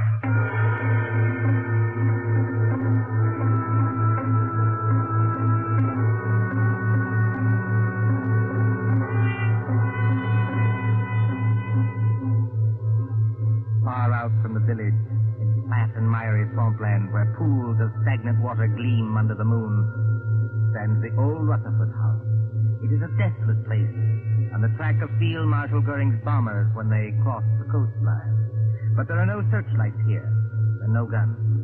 Only the heat on the glimmering marshes and the decaying, weather-boarded house as a motor car approaches. Drive straight ahead, Doc. Right around to the back of the house. Remember, I still got this rod against the back of your neck. As a matter of fact, Louis, I'm rather enjoying this. All except the murder. What murder? We ain't gonna bump anybody off. Maybe not you, old boy, but I am. Just wait till I get at your patient. I don't see how you can joke about this. I'm not joking, Miss Phillips. If Louis won't tell us what's wrong with the patient... Whenever you mind the patient, Doc, you just drive around here. Here, whoa. So? Right here. Oh. So this is the enchanted castle, eh? Climb out of here. Walk ahead of me over to that house. Come on, Miss Phillips. That's right, lady. You too. Come on. Hey, hold on, Doc. Grab a can of this cleaning fluid here. You can help me carry it in. Cleaning fluid? Yeah, there's 2 cans of it. If I can carry one, then I need my other hand for this ride. Come on. We ain't got all night. Get it out of the back seat. Professionally, this is a little out of my line of duty. What do you want with the cleaning fluid? The boss's suits get all messed up, so I clean them for him. I play nursemaid and everything around here. Come on now. Straight ahead. Stop asking questions. You got this place blacked out, Louis. If the police don't get you, the air raid warden will. Forget it, Doc. We got this place so sealed up, you can hardly breathe inside. In here? That's right, lady. Go ahead. I'll close the door. I can't see, old boy. Which way? Here. Set that can down and follow me. You too, lady. Right here, with the curtains hanging over the door. Now, I want you to meet the boss. So I open the curtain like this. Howdy, Doc. Come right in. Glad to see you. I've been expecting you. Glad to see you, old man. I imagine you're the celebrated Mr. Kelly. That's me, Doc. Flats Kelly to you. Glad to see you taking this nice and friendly. Louis, what's the idea of bringing in the dame? I couldn't help it, boy. How? She says nice. See, she was with him, and she knew who I was. She did, eh? I don't know anything. All I want to do is to go home. That's all right, sister. You'll go home all nice and friendly. As soon as I've had a little talk with the doctor. A talk about what? Well, we're not what you might call comfortable here, Doc. Well, we've got flashlights, canned food, plenty of liquor, portable radio that works on a battery. So we managed to get along. You know what I mean? I said a talk about what? Well, that's it. That's what I'm going to tell you. We pulled a snatch, see? You pulled a snatch? He means they kidnapped somebody. That's right, sister. You speak English. May I ask who was snatched? Well, I'll tell you, Doc, because it'll have you a big laugh. The guy we snatched was the big shot you call the Lord Chief Justice. You snatched the Lord Chief Justice? We sure did, Doc, and his clerk, too. They're in the room right over there. Shut your trap, Louis. I didn't mean nothing, Butch. I was only trying to... You hear me say shut your trap? Okay. But, look here, what was the idea behind this snatch? Well, I'll tell you, Doc. We got a pal, see? Well? Dominic Pirelli, his name is. He's up on a grand larceny rap, and Pirelli don't like Limey jail. He don't like him at all. Besides, the dirty little rat owes me 14 G's. So what do we do? Snatch the Lord Chief Justice, apparently, but why? Because the mouthpiece back home tells me long ago that a man can't be sentenced except for the judge that tried him. And the Lord Chief Justice is the judge who tried Dominic Pirelli, is that it? That's right, Doc. But it ain't the main thing.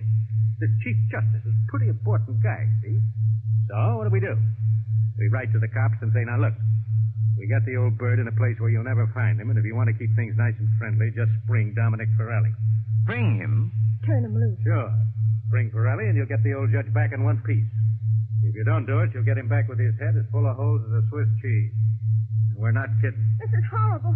I can't stand it. Take it easy, sister. Take it easy. You know, Slats, I admire you tremendously. You do, Doc. Why? Because you've invented a crazier idea than I ever did. Just what do you mean by that crack, Doc? You don't honestly think the government will make a bargain with you? I sort of think they will, Doc. I sort of think they will. But what if they don't? It'll be just too bad for a lot of people. You know what I mean? Well, wouldn't I like to give that judge a going over? Louis got a sort of a grudge against the old guy, Doc. Well, wouldn't you have? Louis' temperamental, see? He gets bored. So he says to the old guy and his clerk, he says, "Can you play poker?" Just says, "Sure." So they play poker from 6 in the evening to 5 in the morning. What do you know? If the old judge don't win all Louis' dough. They rung in a cold deck on me. That's how they done it. They're a couple of crooks. Are you accusing the Lord Chief Justice of playing poker with marked cards? He won my dough, didn't he? Shut up, Louis. Okay, boy. How did I blame Louis much? The things I've had to take from that judge. Well, that's where you come in, Doc. I was just wondering about that. Which of one of them is... Hurt? There's nobody hurt. Not yet. Then what the devil do you want with me? I want them kept quiet so they don't keep trying to escape. We can't get tough with them, not until I get Forelli and my 14 Gs. And I want you to give them a hypodermic or something that'll keep them out cold for 2 days. Can you do that? Why, yes, I don't know. I suppose I could. Mr. for heaven's sake, be careful. Now, what do you use to dope them? Well, under the circumstances and considering all the factors involved, I think I should use morphine. Have you got any morphine in that black satchel? Oh, yes. Plenty of morphine. I always go about equipped for these little emergencies. Well, then open the satchel. Come on, open it. Well, there you are. Dozens of little bottles, anyway. Now then, Doc, which one of them bottles is the one that has the morphine in it? The fact is, Slats... Come on. Which one is it? Listen, boss. Louis, how many times do I have to tell you to shut up? Yeah, but it's the midnight news. The news on the radio. You said you wanted to hear it. It's after midnight now. Why didn't you tell me? It's all right, boss. I switched the radio on. Well, then keep quiet, all of you. A couple of seconds now, you're going to hear some mighty sweet news. I wonder. So do I. Quiet. Lord Chief Justice. That's us, ain't it? The kidnappers, stated Superintendent Hadley of the CID, seem to entertain a belief that no sentence can be passed on a criminal except by the judge who tried him. Whatever may be the law in certain American states, this is not the case here. Dominic Forelli, alias Dominic Stevens, was today sentenced by Mr. Justice Stoneman to 14 years hard labor and this evening entered Dartmoor prison. Why, that... One moment, please. Cross law, you told me... Take it easy, boy. Take it easy. Kelly, he's as white as a ghost, and his mouth is twisting back as though... Here is a bulletin just received.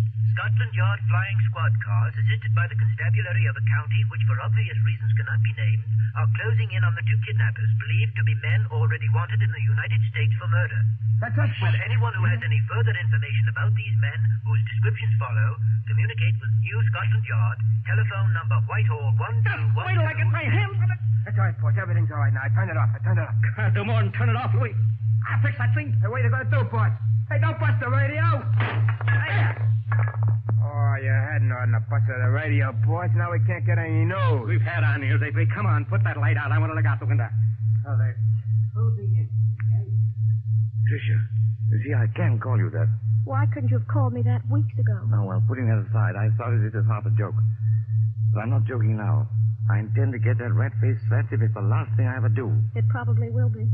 But how are you going to? First, Pendleton King, my dear. He's got out of worse scrapes than... 14,000 bucks gone. And the cops on our tail while we stand here yapping.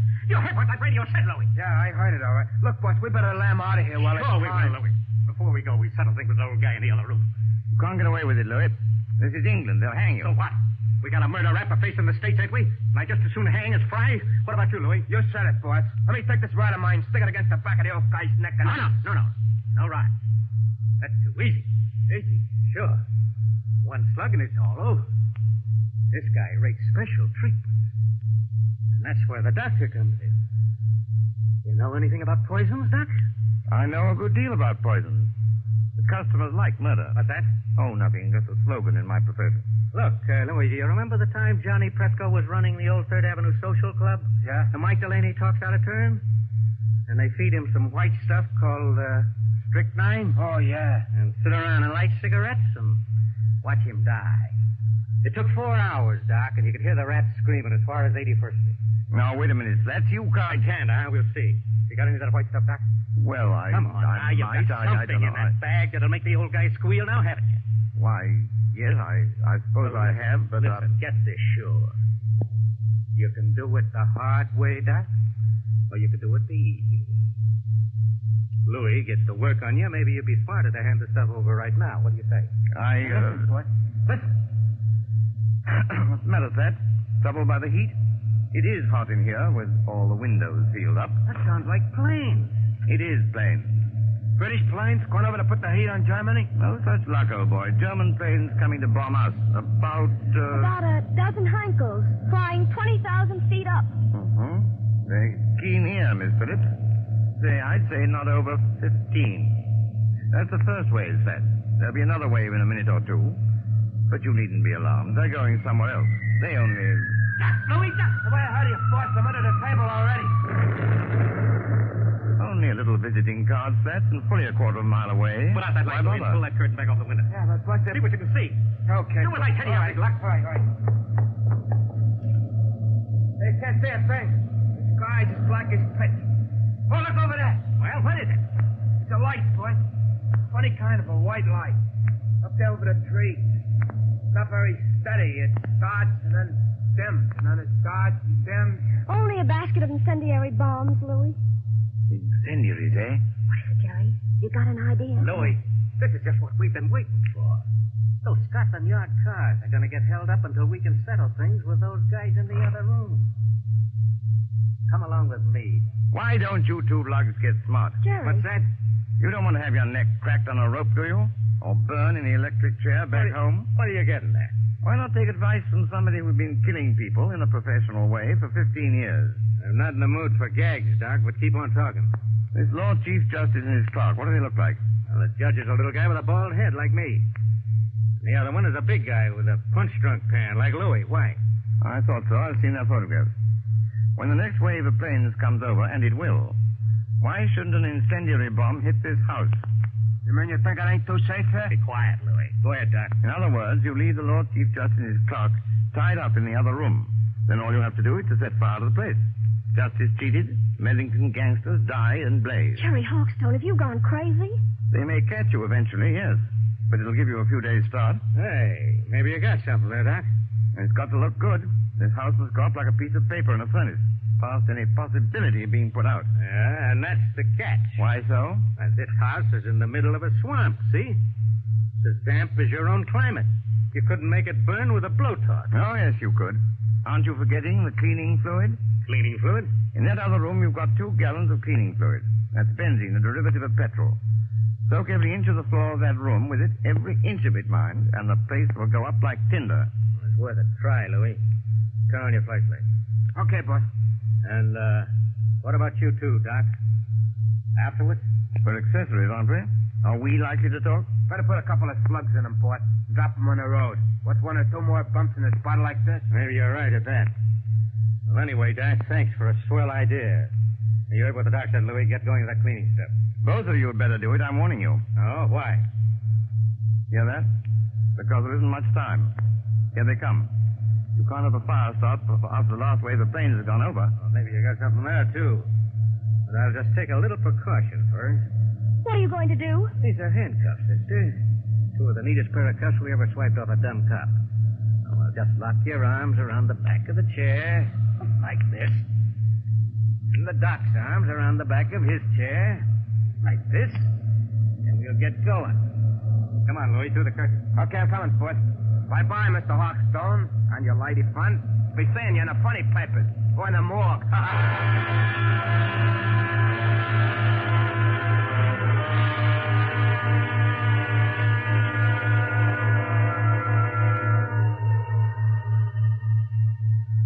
It won't be long now.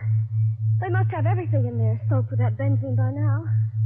Jerry, I know you can't be completely crazy. Many thanks, my dear, for the qualification. You're right. They have soaked the place with benzene.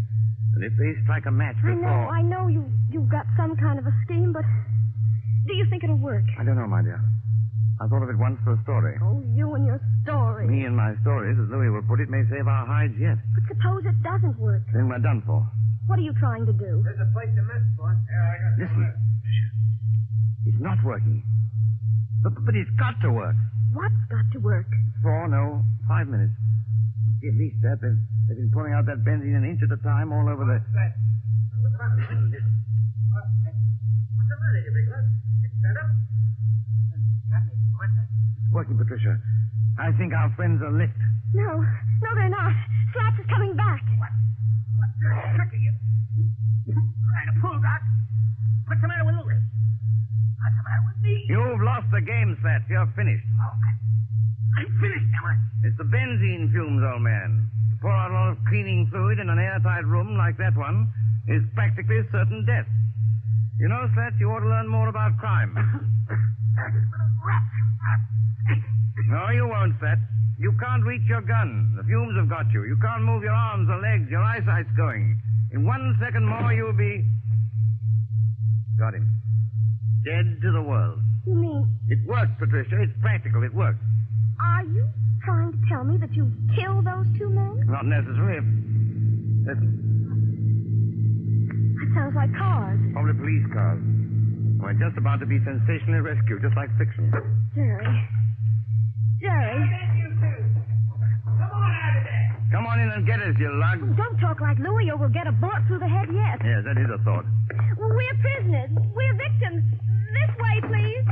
Mr. Sergeant, and I was never so glad to see a uniform in my life. Here now. What's going on in this place? Louis Miller knocked out in that room? And blimey, if it's not Slats Telly knocked out in this room. Just a couple of mugs I polished off, Sergeant, all in the day's work. You mean they're dead? They'll be all right if you drag them out in the open air. Oh, I recognize you. You're the writer who was kidnapped tonight. Yes, and you will find the other snatches in that room. But first of all, have you got a key that'll unlock regulation police handcuffs? I certainly have, sir, and I'll get you loose in a jiffy. Never mind me, Sergeant. Never mind my handcuffs. Get this lady free. She's the one I'm concerned about. You know, that's awfully kind of you. It's something practically chivalrous. Chivalry, my eye. There you are, young lady. Have you got your notebook and pencil in that handbag? You don't want me to take dictation now? The true artist, madam, takes no account of time or place. Are you ready? Yes, Mr. Hawkstone.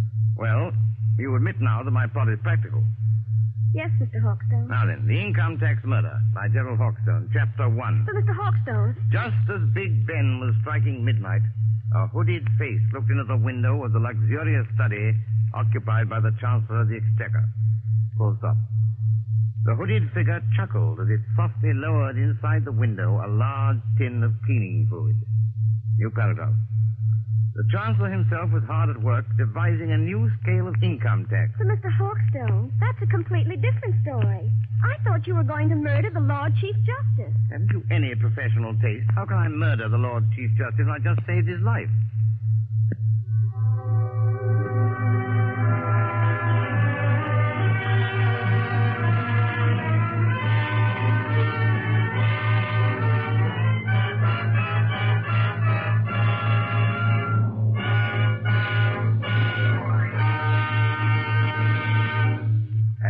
So ends The Customers Like Murder, starring Roland Young with Peggy Conklin.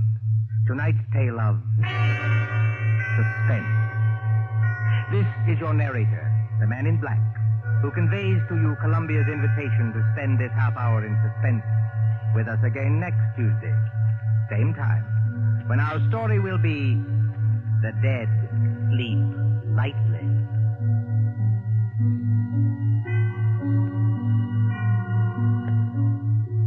William Spear, the producer, John Dietz, the director, Bernard Herrmann, the composer-conductor, and John Dixon Carr, the author, collaborated on tonight's Suspense.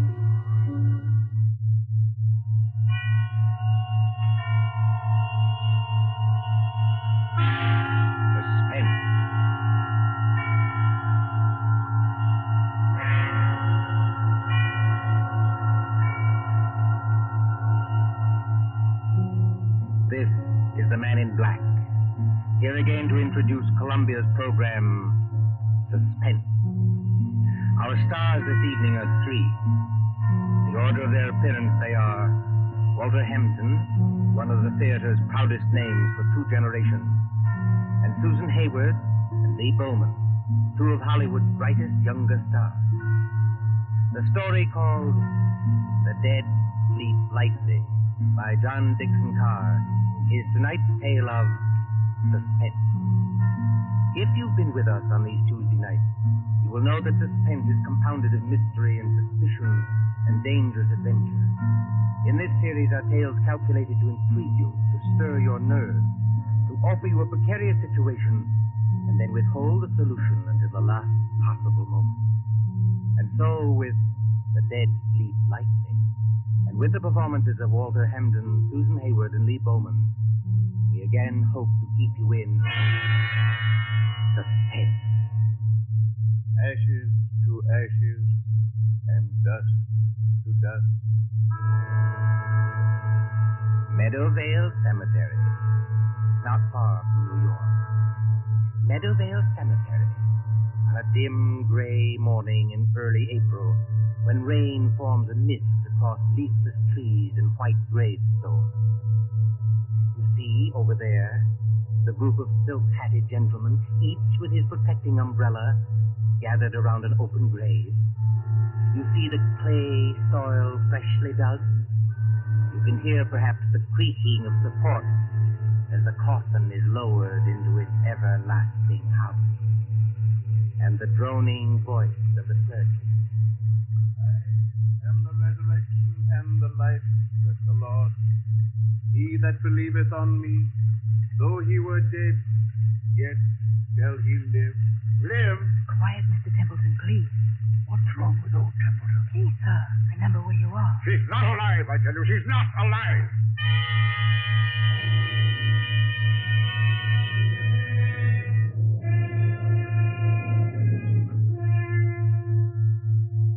It might seem a long distance, that, from the Cosmopolites Club in Gramercy Park on the following evening, when that same well-fed man, as hard and unemotional as the diamond pin in his tie, hurries up the steps into the club and... What? Yes, Mr. Templeton? Tell me, Mr. Wilmot in the club, do you know? Yes, sir. Don't you see him? See him? Where? In the lounge over there, sir. Sitting by the fire. Yes, of course. I'm a little upset. You're a good fellow, Henry. I won't forget you. Thank you, sir. Excuse me, sir, but aren't you going to take off your hat and overcoat? Never mind my hat and coat. Just tell me one other thing. When I came into the club, was there anybody following me? Following you, Mr. Templeton? Yes, a woman. A woman with a long skirt and a heavy black veil. There aren't many women who wear that kind of dress nowadays, sir. Look out into the street. Do you see anybody? No, sir. There's just, What's that? Oh, that's only the old street musician, sir.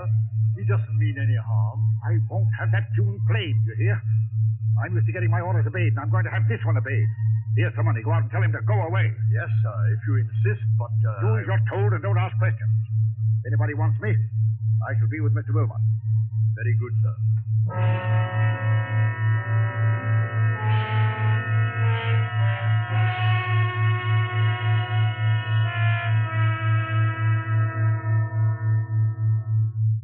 Good evening, Wilmot. Mind if I sit down for a minute? Oh, not at all. Pull up a chair. Want some coffee? No, thanks. I'll get down to brass tacks right away. Yes, you always do. I've noticed that. Well, I'm a pretty self-sufficient kind of a fellow, Wilmot. I made a name for myself, even if I do say it myself. But, well, the fact is, I need advice. Successful publisher asking advice from one of his own authors. That's something new, isn't it? Now, look here, Wilmot, I'm serious. All right. I take it back. What's on your mind? You've studied what we'll call the supernatural, haven't you? I've lectured and written books about it, yes. And did you ever meet a ghost? No, I can't say I ever did. Have you? It might only be my own imagination.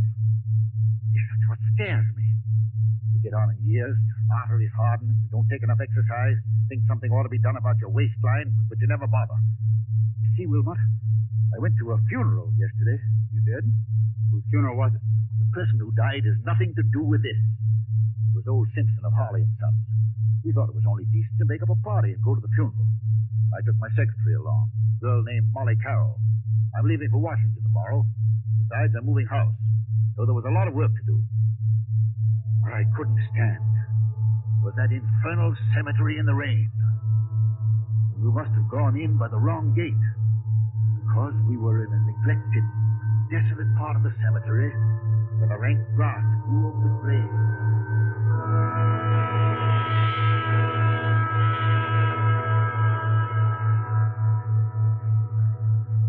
You'll oblige me, Miss Carroll, if you first find out the proper directions of our places. We've come in the wrong gate to the cemetery. Oh, I'm sorry, Mr. Templeton. I thought What you thought doesn't matter now. This is the wrong part of the cemetery. My shoes are absolutely ruined with wet clay. Well, it isn't doing my own shoes and stockings any good either, Mr. Templeton. If there's been any damage to them, Miss Carroll, I'll replace them. You never found me ungenerous, now have you? Well, not exactly ungenerous, no. I'll pay you the compliment, Miss Carroll, saying that you're the best secretary I ever had. Thank you. Yet you want to leave me. Yes, I want to get married. That's what Mr. Barnes is telling me. And who is this paragon of yours? What does he do? Does he make any money? Well, Frank's a radio technician. He's not very wealthy, I'll admit. Wealthy? A radio technician? I'll bet he doesn't make as much as I pay you. Yet you want to get married. Well, is there anything very strange about that? Yes, if it interferes with your career, if it... Good Lord. Look at that. Look at what, Mr. Templeton? Over there, where I'm pointing. You mean that? It's only an old gravestone covered with weeds and brambles. I haven't seen that grave in years. It looks rather neglected. It is neglected, isn't it? Will you go closer, please, and read the inscription? Mr. Templeton. Do as I tell you, please. It says... Let's see if I can get some of these weeds aside. It says... Sacred to the memory of Mary Ellen Cleaver, born September 5th, 1892. Departed this life March 25th, 1919.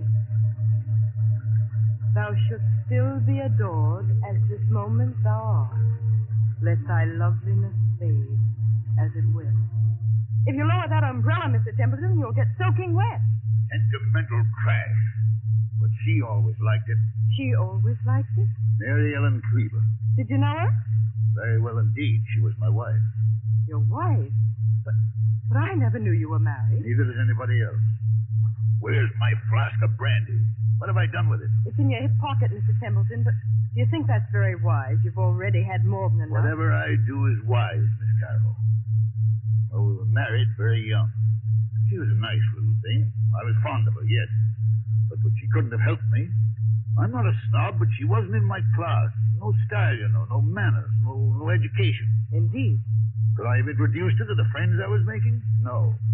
Wouldn't have been kind to her.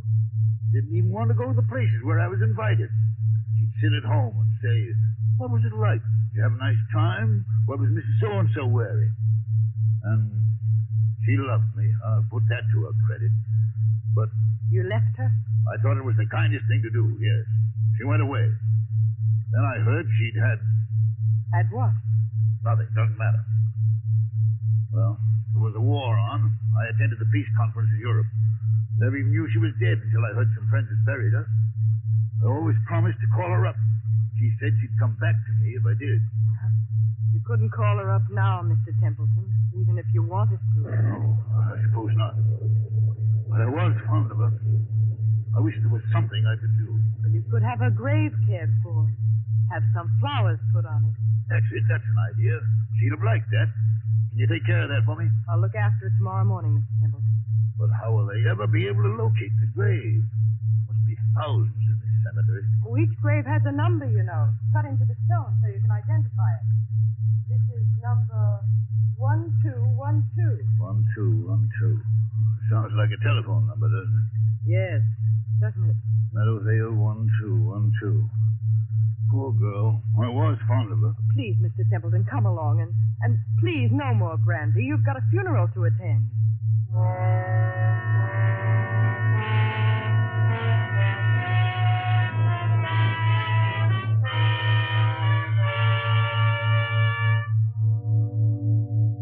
And then, Wilmot, the night came. And the horror. What horror? Take it easy, man. There's nothing to worry about. You're sitting here in the Cosmopolites Club. Yes, but I wasn't sitting in the club last night. I was on my way home. And why should that scare you? I don't know, but it did. I'd been jumpy all day. That infernal number kept running through my head. Meadowvale, 1212. Have you ever seen my house? Yes, it's that big sham Gothic place on Riverside Drive, isn't it? Yes, big and dark and drafty like a mausoleum. I told you it was moving house to an apartment downtown. But there were some papers there. I had to get out of the safe in the library to take with me to Washington tomorrow. I knew the servants would be gone, of course. But I hoped Mrs. Bloom, that's my housekeeper, would still be there. Then, when I went up the park, about 6:30... Meadowvale, 1212. Meadowvale, 1212. Meadowvale, 1212. Meadowvale, 1212.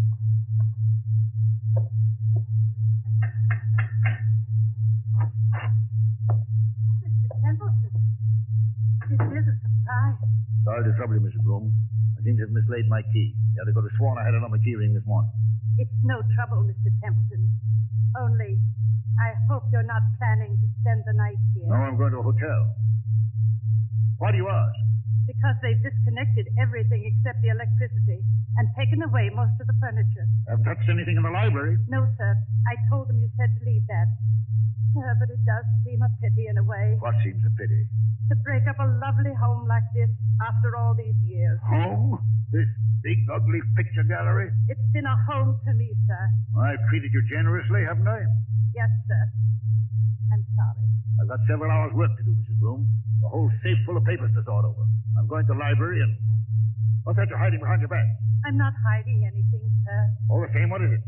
It's only a music box, sir. I found it in the attic when the moving men were here.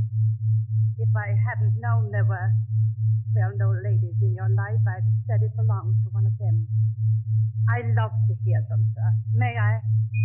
Miss Bloom. Yes, sir. If you don't want me to smash that music box, turn it off. Yes, sir, I'm sure I never... I'm going to the library. If you can find any sandwiches and coffee, bring them. Yes, sir. Excuse me.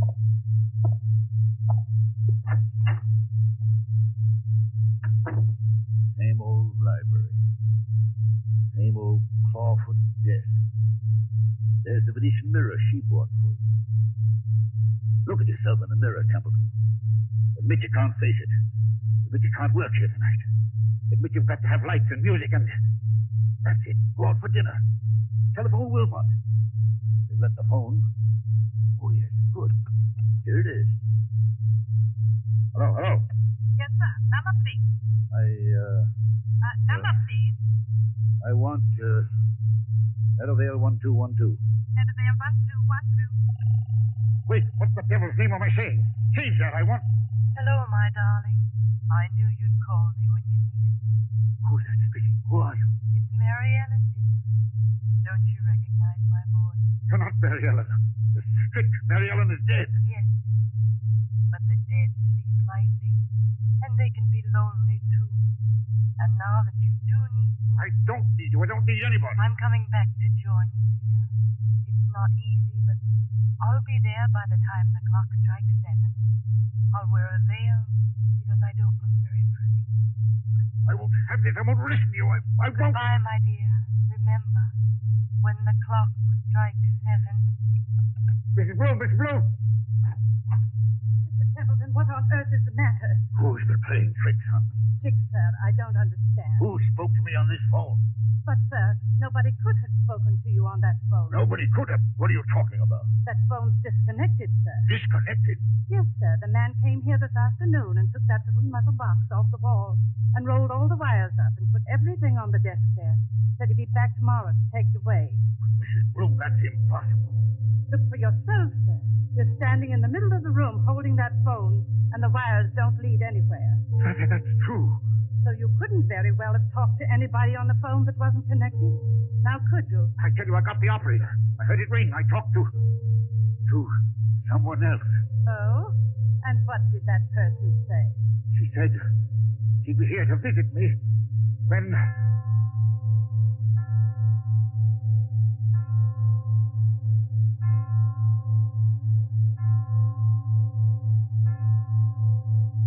Mr. Templeton, what's the matter?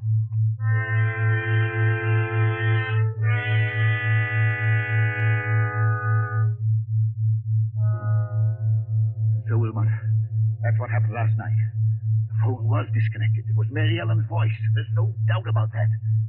Am I out of my mind or what?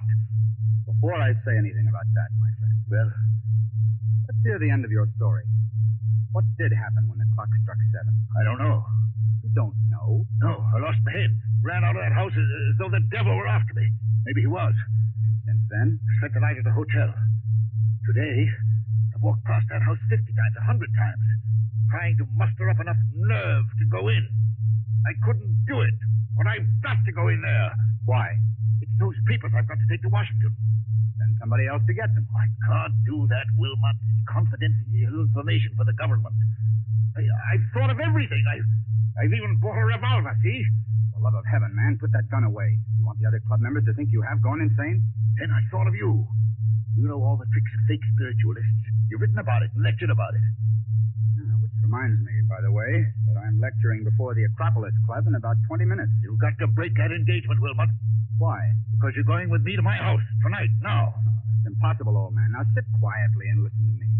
I'll go with you willingly, tomorrow morning. That's too late. I'm taking an early plane to Washington. Well, then wait until I can get away from the lecture. Say, around midnight. I'll tell you what I'll do. I'll take a taxi and join you as soon as I can. That won't do. I've got to know the answer now. You understand? Aren't you being a little unreasonable about this? Unreasonable or not, I usually get my own way, and I mean to have it now. Well, then I'm afraid you'll have to go to the house alone. Besides, you know, Wilmot, you worry me. You sit there puffing at that pipe, looking at me out of those queer eyes of yours, like a young Satan. I've often wondered what you were really thinking about. Since you flatter my intelligence so much, I was wondering whether you'd been quite frank with me. Frank with you how? About your late wife, Mary Ellen Cleaver. What about her? Well, after she left you, something happened that, you don't like to talk about. Was there, by any chance, a child, a son, for instance? Or... Did you say a son? Yes. I don't know what you're talking about. Well, then let's agree not to understand each other, shall we? Now, are you coming with me or aren't you? I tell you, man, I'll get there as soon as I can. All I can think about is the wet red clay in that cemetery, and the dismal grave in the rain, and what her face might look like if she raised the veil. And what am I going to see in that house? What am I going to see in that house?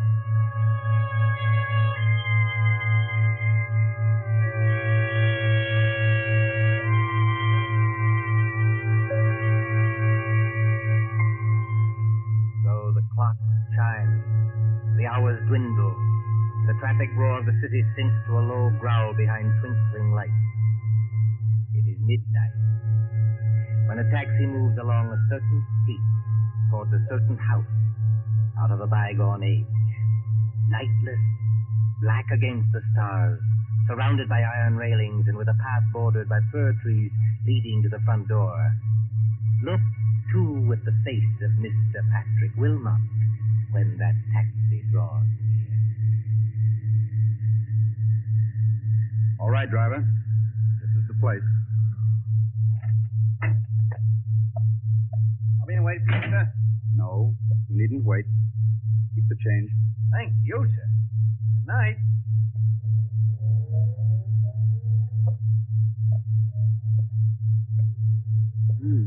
So the front gate is open. And he did go in. I beg your pardon. I didn't mean to bump into you. Mr. Wilmot. You know who I am. Oh, yes. I've seen you several times at our office. I'm Molly Carroll, Mr. Templeton's secretary. What are you doing here? Well, it's Mr. Templeton. What about him? Well, that's what I want to know. I was out with Frank, that's my fiancé, and when I got home, the girl I room with said that Mr. Templeton had been phoning and phoning all evening. She said he sounded drunk or something. He wanted somebody to go with him to this house. Evidently, I wasn't the only person he applied to. Shall we go in? Yes, but whole house is dark. Suppose he isn't there. He's there, all right. You don't know men like Bert Templeton. But I'll push the gate wider. Now, straight up the walk to the front door. I've got a flashlight. What are we going to find? Something rather unpleasant, I'd better warn you. How do you know? I have my ways of knowing, Miss Carroll. Oh, look. What is it? That French window to the left of the front door. Yes. It's partly open. Well, there's nothing in that, necessarily. Templeton said he'd lost his key. He might have had to open a window. Oh, that's true, but... So you see it too, do you? See what? There's a footprint across the sill of that French window. A footprint made in wet clay. It's like the clay of the cemetery. So I should imagine. Will you go in first, or shall I? Into that dark room? I will not. Well, then stay here, please, until I get some lights on. No, wait. I'll go.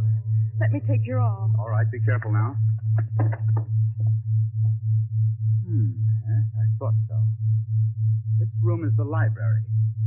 And there are more footprints of somebody or something walking in. They lead. Who's there? Who's there? It's only me, sir. Mrs. Bloom, the housekeeper. And what's the idea of standing in a dark room in the middle of the night with what sounds like... It's only a music box, sir. I left it behind along with some other things and came back to get them. I've got my own key. I thought I heard a noise in here. But why aren't there any lights? The electricity's cut off, sir. It was cut off today. I see. Templeton is here, or was here. He must have had some kind of light. If I turn this flashlight on the desk, maybe... Be quiet, Miss Carroll. What is it, sir? I'm as blind as a bat without my glasses. It's Mr. Templeton. He's lying on the floor beside the desk. Oh, he isn't...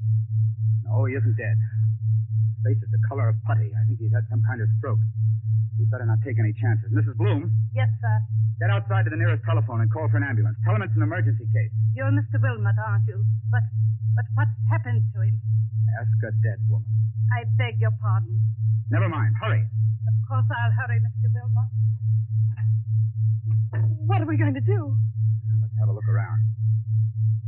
Templeton seems to have been working at his papers by the light of a couple of candles, which somebody's blown out. We'll relight them. There's the desk. There's all the papers scattered round Mr. him. Wilmot, please. What happened to him? I'll tell you. As he sat there in the dim light of two candles, a ghostly figure appeared at that French window. It wore a long, old-fashioned skirt and a heavy black veil to hide the face. It walked toward Templeton, tracking graveyard clay. It stretched its arms to him like this. Keep away from me, please. Templeton couldn't stand it. He collapsed. And now, before the old housekeeper returns, would you care to hear how the whole trick was worked? Trick? What trick? Have you heard about the ghost voice that talked on a disconnected telephone? Oh, yes. Yes, he said something about it this morning, but I thought he wasn't himself. He wasn't, but he heard it. Remember Mrs. Bloom's story about the telephone man? Yes. They don't send a man round to yank the whole apparatus off the wall, put it on the desk, and say he'll be back for it next day. This man from the telephone company was an imposter. The man from the telephone company was an imposter? Exactly. Oh, look, he's moving his hand. He's trying to open his eyes. Isn't there anything we can do for him? No, there's nothing we can do till the doctor arrives. In the meantime, listen to me. All right. What did this imposter do? He took away the real phone and substituted a spirit telephone. You don't know what a spirit telephone is? No, of course not. It's an old device used by fake mediums. You see a telephone without wires standing on a desk, like that one. You pick up the receiver and talk to the dead. Of course, you never really talk into the phone at all. But if you don't talk into the phone, then... Fixed underneath the desk is a tiny microphone with hidden wires leading to another room in the same house. That microphone picks up every word you think you are saying to the phone. Is that clear? I think so. Now, the dummy telephone is really a low-power radio receiving set. Somebody in another room can talk back to you after hearing what you say on the wired microphone. Then, Mr. Templeton... If Templeton hadn't rung Meadowvale 1212, then rest assured that same number would have rung him. Well, then the scheme couldn't fail either way. But, you see, there's one thing in this matter I haven't got quite clear even yet. And what's that? Tell me, Miss Carroll, just why did you work this whole trick? Why did you try to scare your father to death? My father? Templeton is your father, isn't he? That might be rather difficult to prove, Mr. Wilmot. By George, I admire you. Thanks very much. I'm flattered. Expressionless as ever. Eyes as hard and cold and blue and handsome as... Well, make your own comparison. But I knew you were guilty, of course, when I heard your fiancé was a radio ticket. You can leave Frank out of this. Oh, you have scruples. Have I touched you? Nothing can touch me. Not since my mother died. Your fiancé installed the ghost mechanism and took it away today. He probably thought it was only a joke. He did. I swear he did. And the rest of it was plain enough. Who led Templeton to the wrong gate in the cemetery, past that woman's grave? You did. Who was the only one who could have stolen the key to this house off that key ring he took to the office? You were. You needed that key to come and go as you liked and impersonate the two voices on the phone. Is there any need to go on with this? He killed her, you know. You mean Templeton killed your mother? Oh, not with a knife or a bullet or poison. All he did was break her heart. And that's no offense in law. Steady now. Well, I've done what I wanted to do. I've torn his whole rotten life to pieces. And there he is, gasping for breath on the floor. And I'm glad. Oh, God, forgive me. He is my father. Does he know you're his daughter? No, of course not. When I went to work for him as a secretary, he hadn't even seen me since I was a child. But I got near him. I worked for years to get near him. No, I wish I hadn't. Dear, you've got to pull yourself together. Why? Who cares? The ambulance coming and maybe the police. What do I care? Tell the police what you like. My dear girl, you don't think I'll tell them anything. I'm merely an onlooker, an amateur Satan who doesn't believe in ghost voices. Mary Ellen. What's that? Templeton, his eyes are open. He's trying to get up. Mary Ellen. It's as though he could see something that we can't. What's that he's got in his hand? It's a revolver. He had one at the club. He's putting it against his chest.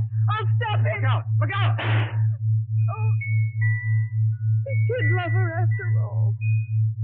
And now he's tried to join her. Oh, don't let him die. It's all right, Molly. You grabbed a gun just in time. If he doesn't die, I'll make it up to him.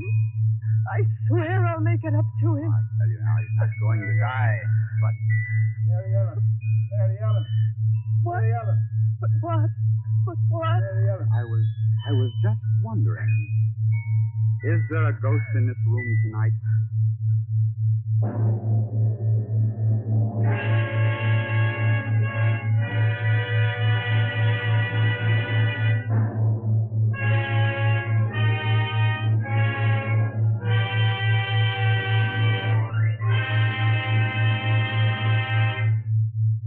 And so closes The Dead Sleep Lightly, starring Walter Hamden, Susan Hayward, and Lee Bowman. Tonight's tale of Suspense. This is your narrator, the man in black, who conveys to you Columbia's invitation to spend this half hour in suspense with us again next Tuesday. Miss Hayward appeared through the courtesy of Paramount Pictures, and Mr. Bowman appeared through the courtesy of Metro Goldwyn Mayer Studios. William Spear, the producer, John Dietz, the director, Bernard Herrmann, the composer-conductor, and John Dixon Carr, the author, collaborated on tonight's Suspense.